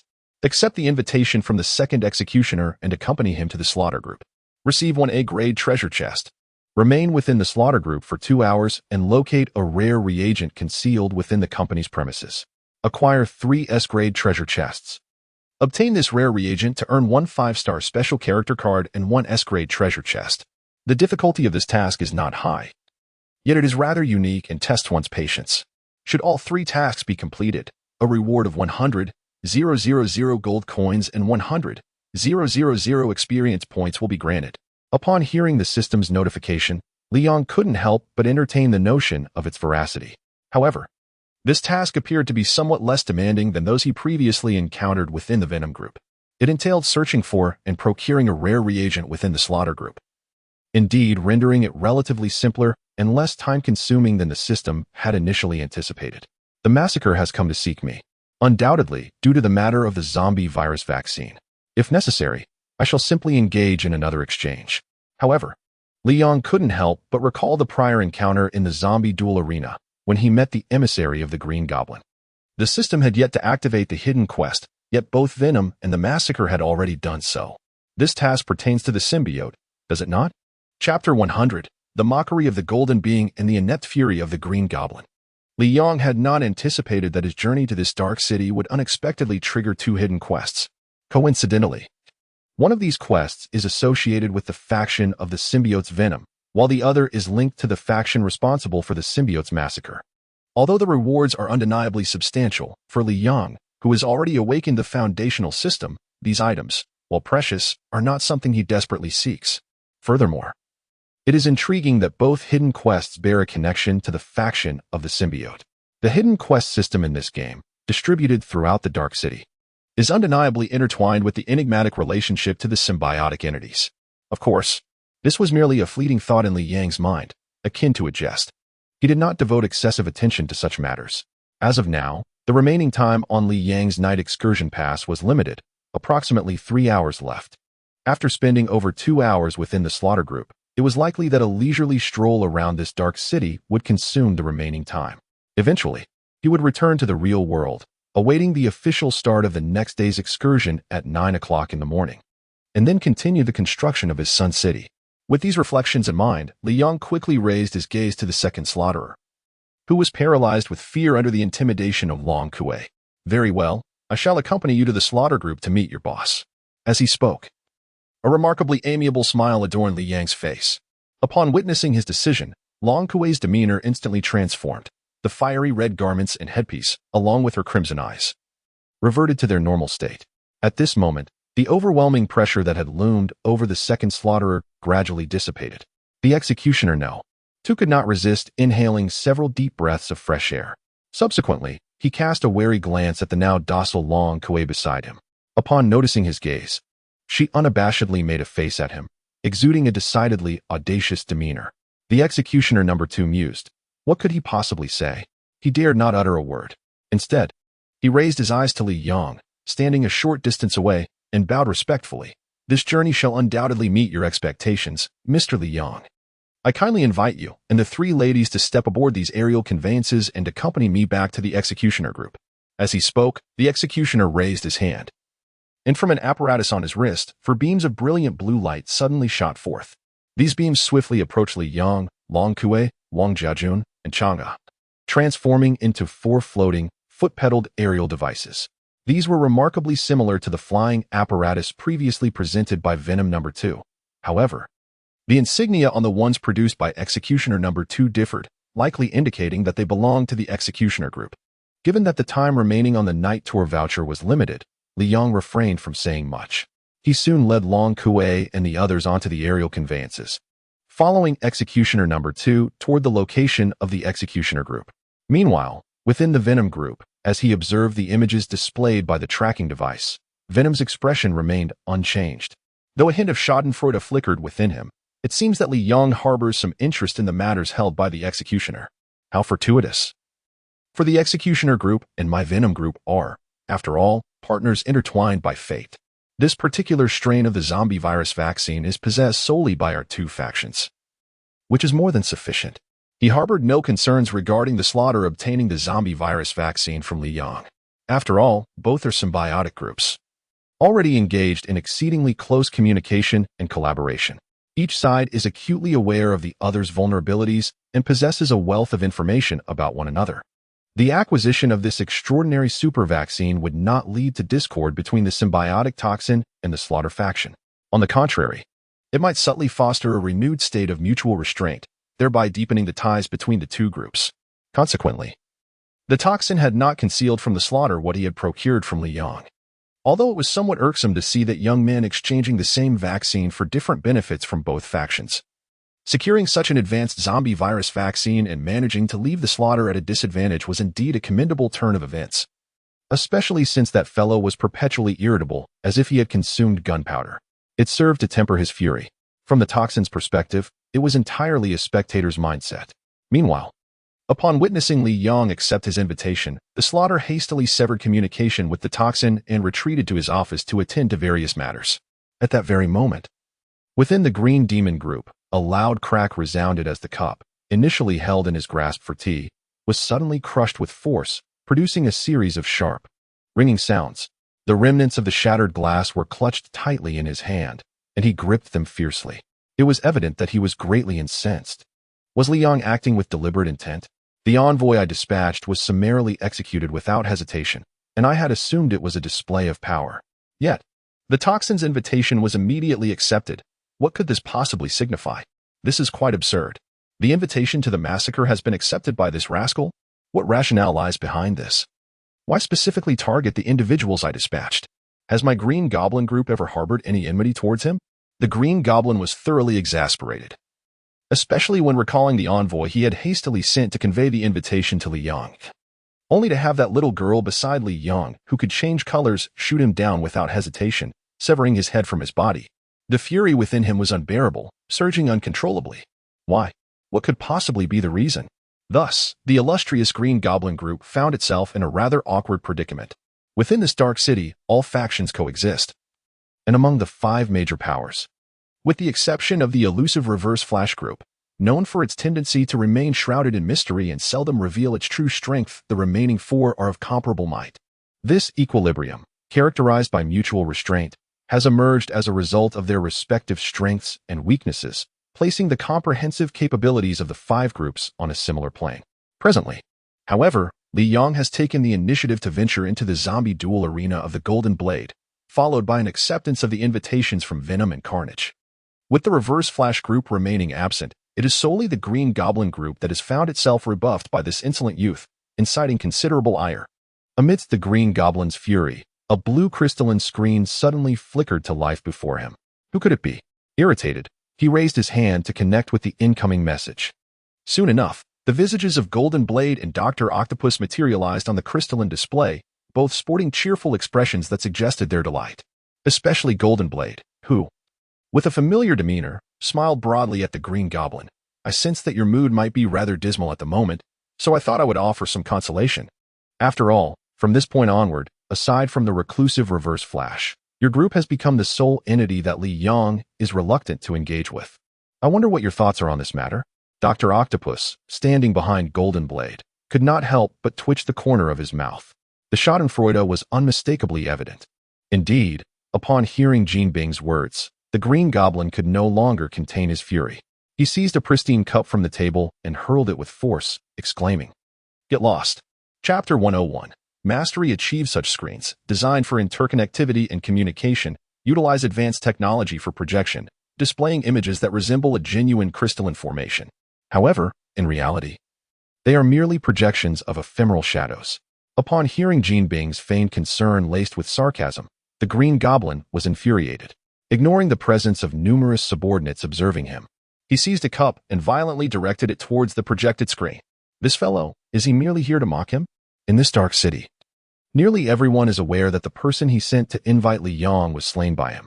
As for the arena of the undead in Jean Bing, the Venom Group, and the Slaughter Group, Li Yang has visited each of them at least once. Yet, his invitation from the Green Goblin Group was met with such a disdainful refusal. The Green Goblin's resentment was palpable. To his surprise, Jean Bing would go so far as to establish contact with him at this moment, only to come and deride him. The cup thrown by the Green Goblin swiftly traversed the illusory screen projected before him, crashing down to the ground with a crisp sound, shattering into numerous fragments. The others in the Green Goblin Group, originally summoned to discuss Li Yang, found themselves in an unexpectedly awkward and infuriating situation. Frustration brewed within them, and witnessing the Green Goblin's furious embarrassment rendered them mute. They stood there, scarcely daring to breathe, fearing that any misstep might draw the Green Goblin's ire upon them, transforming them into scapegoats. Who would dare to speak? Ha. Observing the Green Goblin's plight, Jean Bing appeared quite amused. He chuckled softly and said, "I come here to offer you my condolences, yet you hurl a cup at me?" With gritted teeth, the Green Goblin retorted, "If you are here merely to ridicule me, then I have nothing further to say." As he intended to sever the remote connection, Jean Bing suddenly interjected, "Hold on, I did not come to jest with you." At this, the Green Goblin could no longer contain himself. Then why waste words? Speak plainly. Jean Bing, unfazed by the Green Goblin's impatience, maintained a serene smile. Through the crystalline screen, the teasing glint in his eyes dulled somewhat as he softly replied, "I seek to discuss the matter of Li Yang with you. You may have noticed that when he initially approached the Venom Group, he was resistant, much like he was in the presence of your Green Goblin emissary. However, he soon seemed to alter his stance and acquiesce to the Venom emissary's request. This time, when the Slaughter emissary came to extend an invitation, Li Yang did not provide an immediate response. He neither declined nor accepted outright, instead opting to have that young girl in blue delay for time. An analysis by Jean Bing reflects the very thoughts that have long occupied the mind of the Green Goblin. Although it was the blue-clad girl, capable of changing her colors, who had been taking action thus far, it is evident that both she and another girl were merely following the directives of Li Yang. Without his explicit permission, they would not dare to act independently. The envoy from the Green Goblin Group arrived first, while the envoy from the Venom Group lagged behind. How curious. Could it be that the latter was simply too swift for them to keep pace? The Green Goblin found himself in a tumult of emotions, feeling rather discontented. Of course, the discourse between him and Jean Bing did not yield any authentic or credible conclusions. After all, they remained utterly oblivious to the reasons behind Li Yang's sudden acquiescence to the other's requests, reasons entwined with hidden missions and bountiful rewards that were beyond their imagination. However, it was clear that this was not the principal topic of their discussion. Setting aside the inquiry into why Li Yang had abruptly altered his stance, it was worth noting that he had spent a considerable period within the Venom Group, and his departure was not a mere escape. He had been respectfully escorted out by a designated envoy from the Venom. This also indicates that Li Yang, that rascal, must have engaged in a mutually beneficial transaction with the Venom Group. Moreover, the object of this transaction must have been something that greatly satisfied Venom. Otherwise, he would not have consented to hand over those 5 vaccines to others within a mere few hours. Soon, Jean presented another perspective, which evidently constituted the primary reason for his visit to the Green Goblin. In this dark city, the entities that maintain a close cooperation are the symbiotic Venom and the Slaughter Group. Initially, Venom had summoned Li Yang, and now it is the Slaughter Group. It is plausible that Slaughter later approached Venom to ascertain what exactly Venom had acquired from Li Yang. Hence, they abruptly decided to dispatch an envoy to extend an invitation to Li Yang. However, the crux of the matter lies in the fact that, apart from Venom and Slaughter, no one else is aware of what Li Yang initially utilized within the Venom group to exchange for those 5 super vaccines. Although Li Yang's status and territorial rank remain unrivaled among all players, he does not pose a significant threat to the 5 entities within this dark city, at least not in comparison to the intricate balance of power among these 5 major groups. While the prospect of Li Yang's gain from Venom's development of those 5 super vaccines is intriguing, what truly concerns the others in the Dark City is the unknown equivalent that Venom obtained from Li Yang, which holds the same value as those 5 super vaccines. Evidently, Venom has exercised extreme discretion regarding this matter, as no information has surfaced even after such a considerable duration. After a lengthy discussion that yielded no fruitful conclusions, the Green Goblin found himself vexed at the thought of Li Yang. However, Slaughter is not as accommodating as Venom. This fellow's temperament is inherently irritable and volatile. One must constantly worry that the envoy dispatched for transactions with the Slaughter Group may not return intact. Li Yang had promised to visit the Slaughter Group, and now, after more than 2 hours, he could hardly discern the situation. In this dark city, the other 4 major factions remained in a state of watchful observation regarding his attitude. However, for the Green Demon faction, their feelings towards Li Yang had shifted to anger and disdain. The mere thought of the potential misfortunes he might encounter within the Slaughter Group brought a smile to their faces. Yet, before he could finish his statement, he noticed a tracking device positioned not far from the entrance of the Slaughter Group, which detected Li Yang's presence. He immediately lifted his gaze and saw Li Yang, accompanied by 3 young ladies, emerging safely from the Slaughter Group, respectfully escorted out by the steward of the establishment. This signifies that the transaction was exceedingly pleasant. How could it be that the Green Demon was momentarily taken aback? At this very moment, upon witnessing this, Jean furrowed his brows, unable to suppress a sense of disdain. Until now, the Green Demon remains oblivious to a certain truth. Wherever Li Yang chooses to go, it is certain that he possesses a modicum of confidence and control. Chapter 102, still to be astonished a few more times. At this very moment, Li Yang stands before the imposing gates of the Slaughter Group, accompanied by Long Kuei, Wang Zhaojun, and Chang'e, engaging in pleasantries with the 3rd member of the Slaughter Group who had seen them off. For Li Yang, these 2 hours passed remarkably swiftly. He felt that there was little time left on his nighttime exploration voucher. Thus, upon witnessing the massacre of the symbiotic entities, he immediately got straight to the point and proposed his terms for exchange. In light of the task previously issued by the system, Li Yang's stipulation was to allow him the freedom to roam within the massacre group for 2 hours, provided that he would not be excessively disturbed and that no trackers would be dispatched after him. This condition was initially met with reluctance by the slaughterer.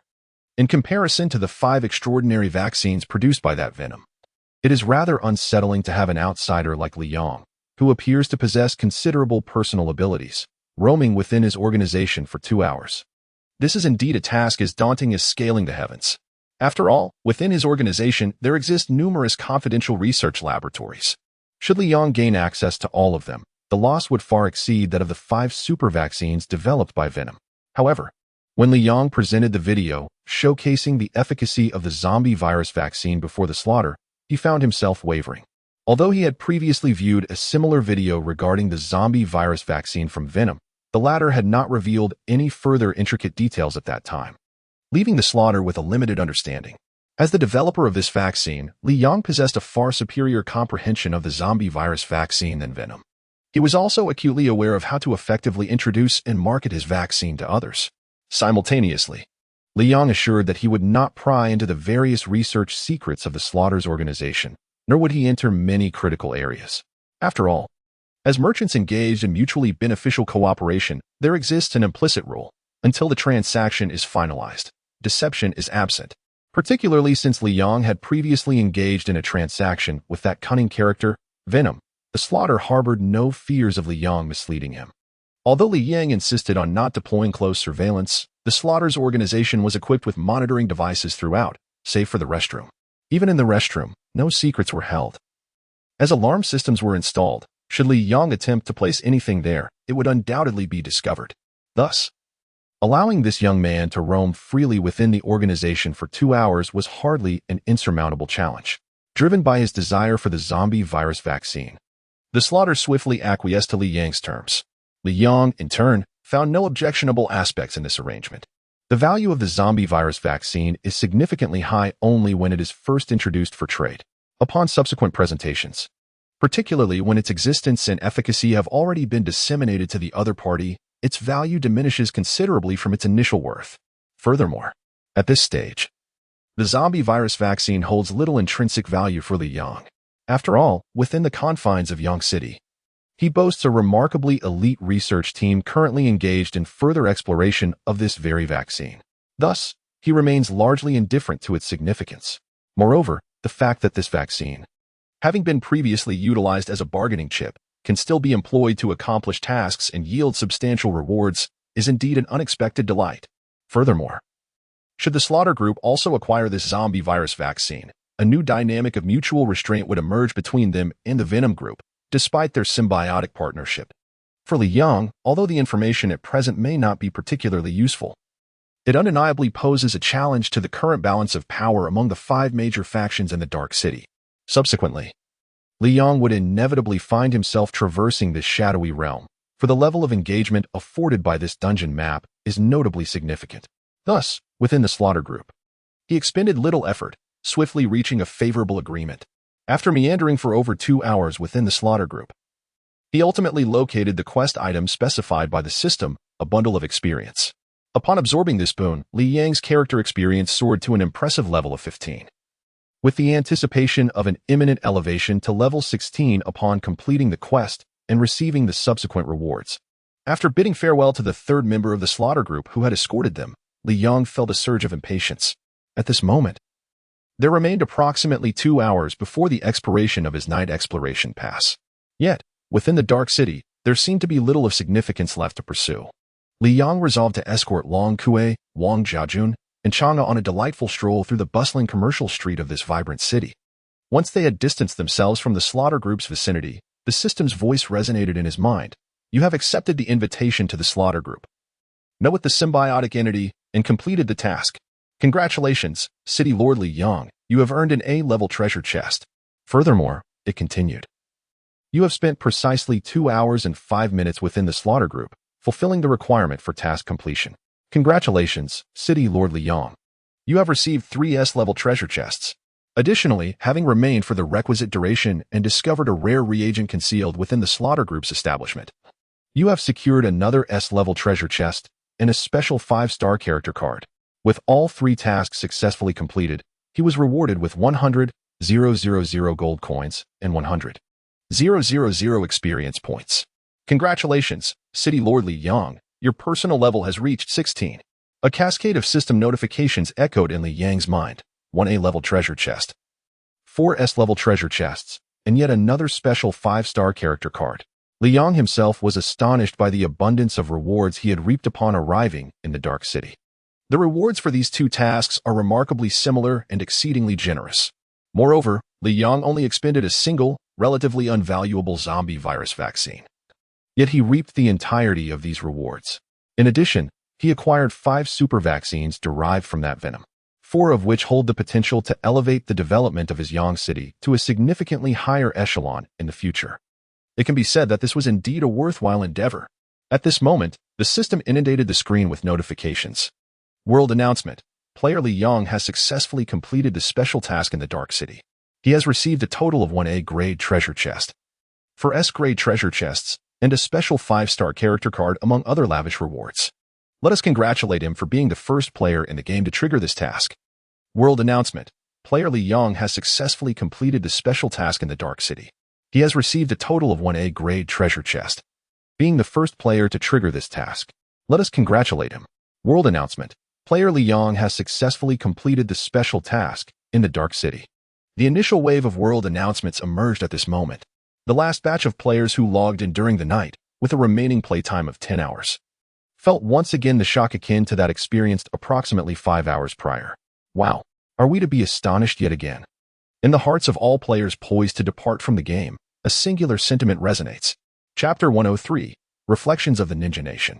As the majority of players' nighttime gaming vouchers dwindle to mere minutes, the world announcement inundates the screen once more. The world channel is eerily quiet, with only a few voices echoing amidst the chaos. After all, there are but a handful of players with 10 hours of nighttime gaming vouchers left.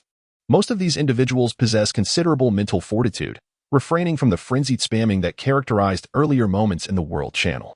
Even if their hearts are stirred, they choose to remain reticent, quietly processing their astonishment. Those who have endured in this environment have mostly been the elite dispatched from various nations.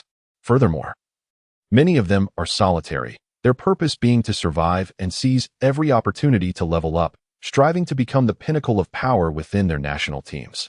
Thus, the atmosphere remains even more desolate. As for the luckier solo players, they likely lack the endurance and capability to protect themselves for such an extended period. Not everyone possesses the tenacity of Li Yang. Player interactions on the World Channel are scarce, rendering the previous announcements regarding Li Yang all the more prominent. Yet, it was not long before the World Channel refreshed with new announcements, naturally still concerning Li Yang. World announcement. Player Li Yang has successfully completed the Dark City series of quests, earning immense experience and gold rewards, elevating his level to 16, thus becoming the first player in the realm of the gods to reach level 16, inciting envy among many. World announcement. Player Li Yang has successfully completed the Dark City series of quests, earning significant experience and gold rewards, now at level 16, truly the envy of onlookers. World announcement. Player Li Yang has successfully completed the Dark City series of quests, earning. In the span of mere minutes, Li Yang's world announcements refresh yet again. Now, even those who previously remained silent and managed to maintain a semblance of composure have begun to feel a tinge of unease. However, most of them dare not express their thoughts in the world channel. Yet, unable to suppress their discontent, they resort to lamenting in the closed chat and map channels. What on earth is happening? After toiling through an entire night, I have just reached level 10, starting from 70 experience points at level 9. And yet, Li Yang has effortlessly leaped from level 10 to level 16. I feel as though my worldview has been shattered. Let us not even mention the time he refreshed the world announcement over 8 hours ago. That was truly baffling. He soared directly from level 10 to level 15 without any transitional phase. I suspect this time around, his ascent in levels has been rather modest. I had initially thought my own progress was swift and was feeling quite pleased. But then, Li Yang suddenly made an announcement, and my heart sank into a state of indifference. What does it matter if I exert myself tirelessly? Mother, I wish to return home. Is there a possibility, merely a possibility? What possibility? You've been holding back for so long and have yet to articulate anything. Damn it. I've attempted to speak 4 times. My messages have been filtered by the system for containing prohibited words.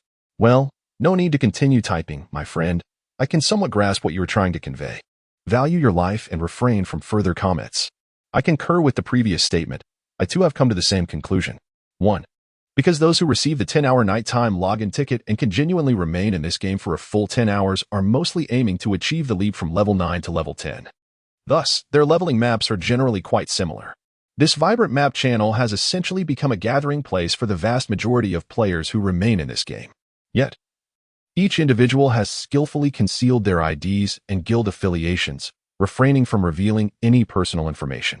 Nevertheless, those who have persisted until this point are well aware of each other's identities, even if it remains unspoken. Few dare to broach the subject of revealing one's identity. For beneath their respective leaders, they are merely workers from diverse regions of the world, bonded by shared experiences. Why should workers complicate matters for one another? After a lively session of banter in the map channel lasting the better part of the day, the time for the 10-hour nighttime login tickets drew to a close. These players were all expelled from the game and returned to the realm of reality, each to their respective countries, in no time. These individuals relayed the contents of the final system announcement they encountered in the game to their respective faction leaders. Simultaneously, this revelation sparked widespread astonishment once more. Just how long is Li Yang's nighttime login voucher? The leader of the Ninja Nation, who had just concluded a meeting with the American chief, could not help but exclaim in surprise upon hearing the reports from the last group of returnees. The secretary and officers standing beside him wore expressions of bewilderment. However, The secretary soon spoke cautiously, suggesting that the maximum duration of a nighttime login voucher should be 12 hours. Yet, such a lengthy voucher is exceedingly rare, as even the elite forces of our nations combined have failed to uncover even a single one. With this, she chose not to elaborate further, clearly indicating the gravity of the situation. Despite the relentless search efforts of elite forces from numerous nations, no success was achieved. Yet, an individual named Li Yang managed to obtain what eluded them all, the coveted 12-hour nighttime access pass. Moreover, he accomplished 3 extraordinary feats within the game, each capable of triggering a global announcement that would reverberate through screens worldwide. With each achievement, a significant upheaval ensued both in the gaming realm and the real world. To be candid, every nation that boasts a prominent position in this divine game finds its emotions, strategies, and mentalities continuously influenced and orchestrated by this player known as Li Yang. This experience can truly be described as unprecedented and unparalleled. The officer of the Ninja Nation remained silent for a moment, then swiftly lifted his gaze towards the leader of the Ninja Nation. As we officially embark on the game tomorrow, shall we proceed according to our previous plan? It now appears that Li Yang's progression is not as we initially conjectured. Rather than becoming increasingly difficult to level up, his ascent accelerates terrifyingly with each passing level. At level 16, coupled with the rare resources he acquired in the Dark City, it can no longer be simply stated that he merely overpowers us. Such a chasm of disparity is akin to a vast divide. To describe it as mere oppression would be an overestimation of the term. Upon hearing the officer's words, the leader of the Ninja Nation spoke softly. Li Yang's personal transformation does not conflict with our plans, despite the prior agreement with the United States. We shall assist in gathering data on Li Yang's combat capabilities within the game, including information from battles. However, we have not specified when this will occur, and our collaboration with the United States merely places us as pawns in their game, warranting no extraordinary effort on our part. Our primary objective within the game remains to elevate our own strength as swiftly as possible. In due course, we will merely need to compile some information about Li Yang to present to the United States in exchange for developmental resources. Listening to the leader's discourse, the officers and secretary of the Ninja Nation beside him nodded in understanding, their expressions reflecting a sense of realization. Indeed, Chapter 104, Nighttime comes to a halt. The reverse flash emerges. Meanwhile, as discussions unfolded within the Ninja Nation, the United States, having concluded their remote communication, received the final batch of messages transmitted by players returning from the realm of the gods game. What? Level 16? Previously, reaching level 15 was already considered an insurmountable milestone. Has Li Yang ascended another level within just 5 hours? This is one thing, but to his astonishment, he has unexpectedly received another batch of rewards from the previous task. The leader of the United States is somewhat beside himself with frustration. How is it that this Li Yang has managed to encounter and trigger all those hidden tasks? Moreover, to his utter disbelief, he has flawlessly completed them, reaping the full rewards. What a farce. Originally, with just individual character levels and the existing development resources and territory levels, it would have been exceedingly difficult to surpass him. Now, with such an abundance of resources at his disposal, upon officially logging into the game, he will undoubtedly allocate them all towards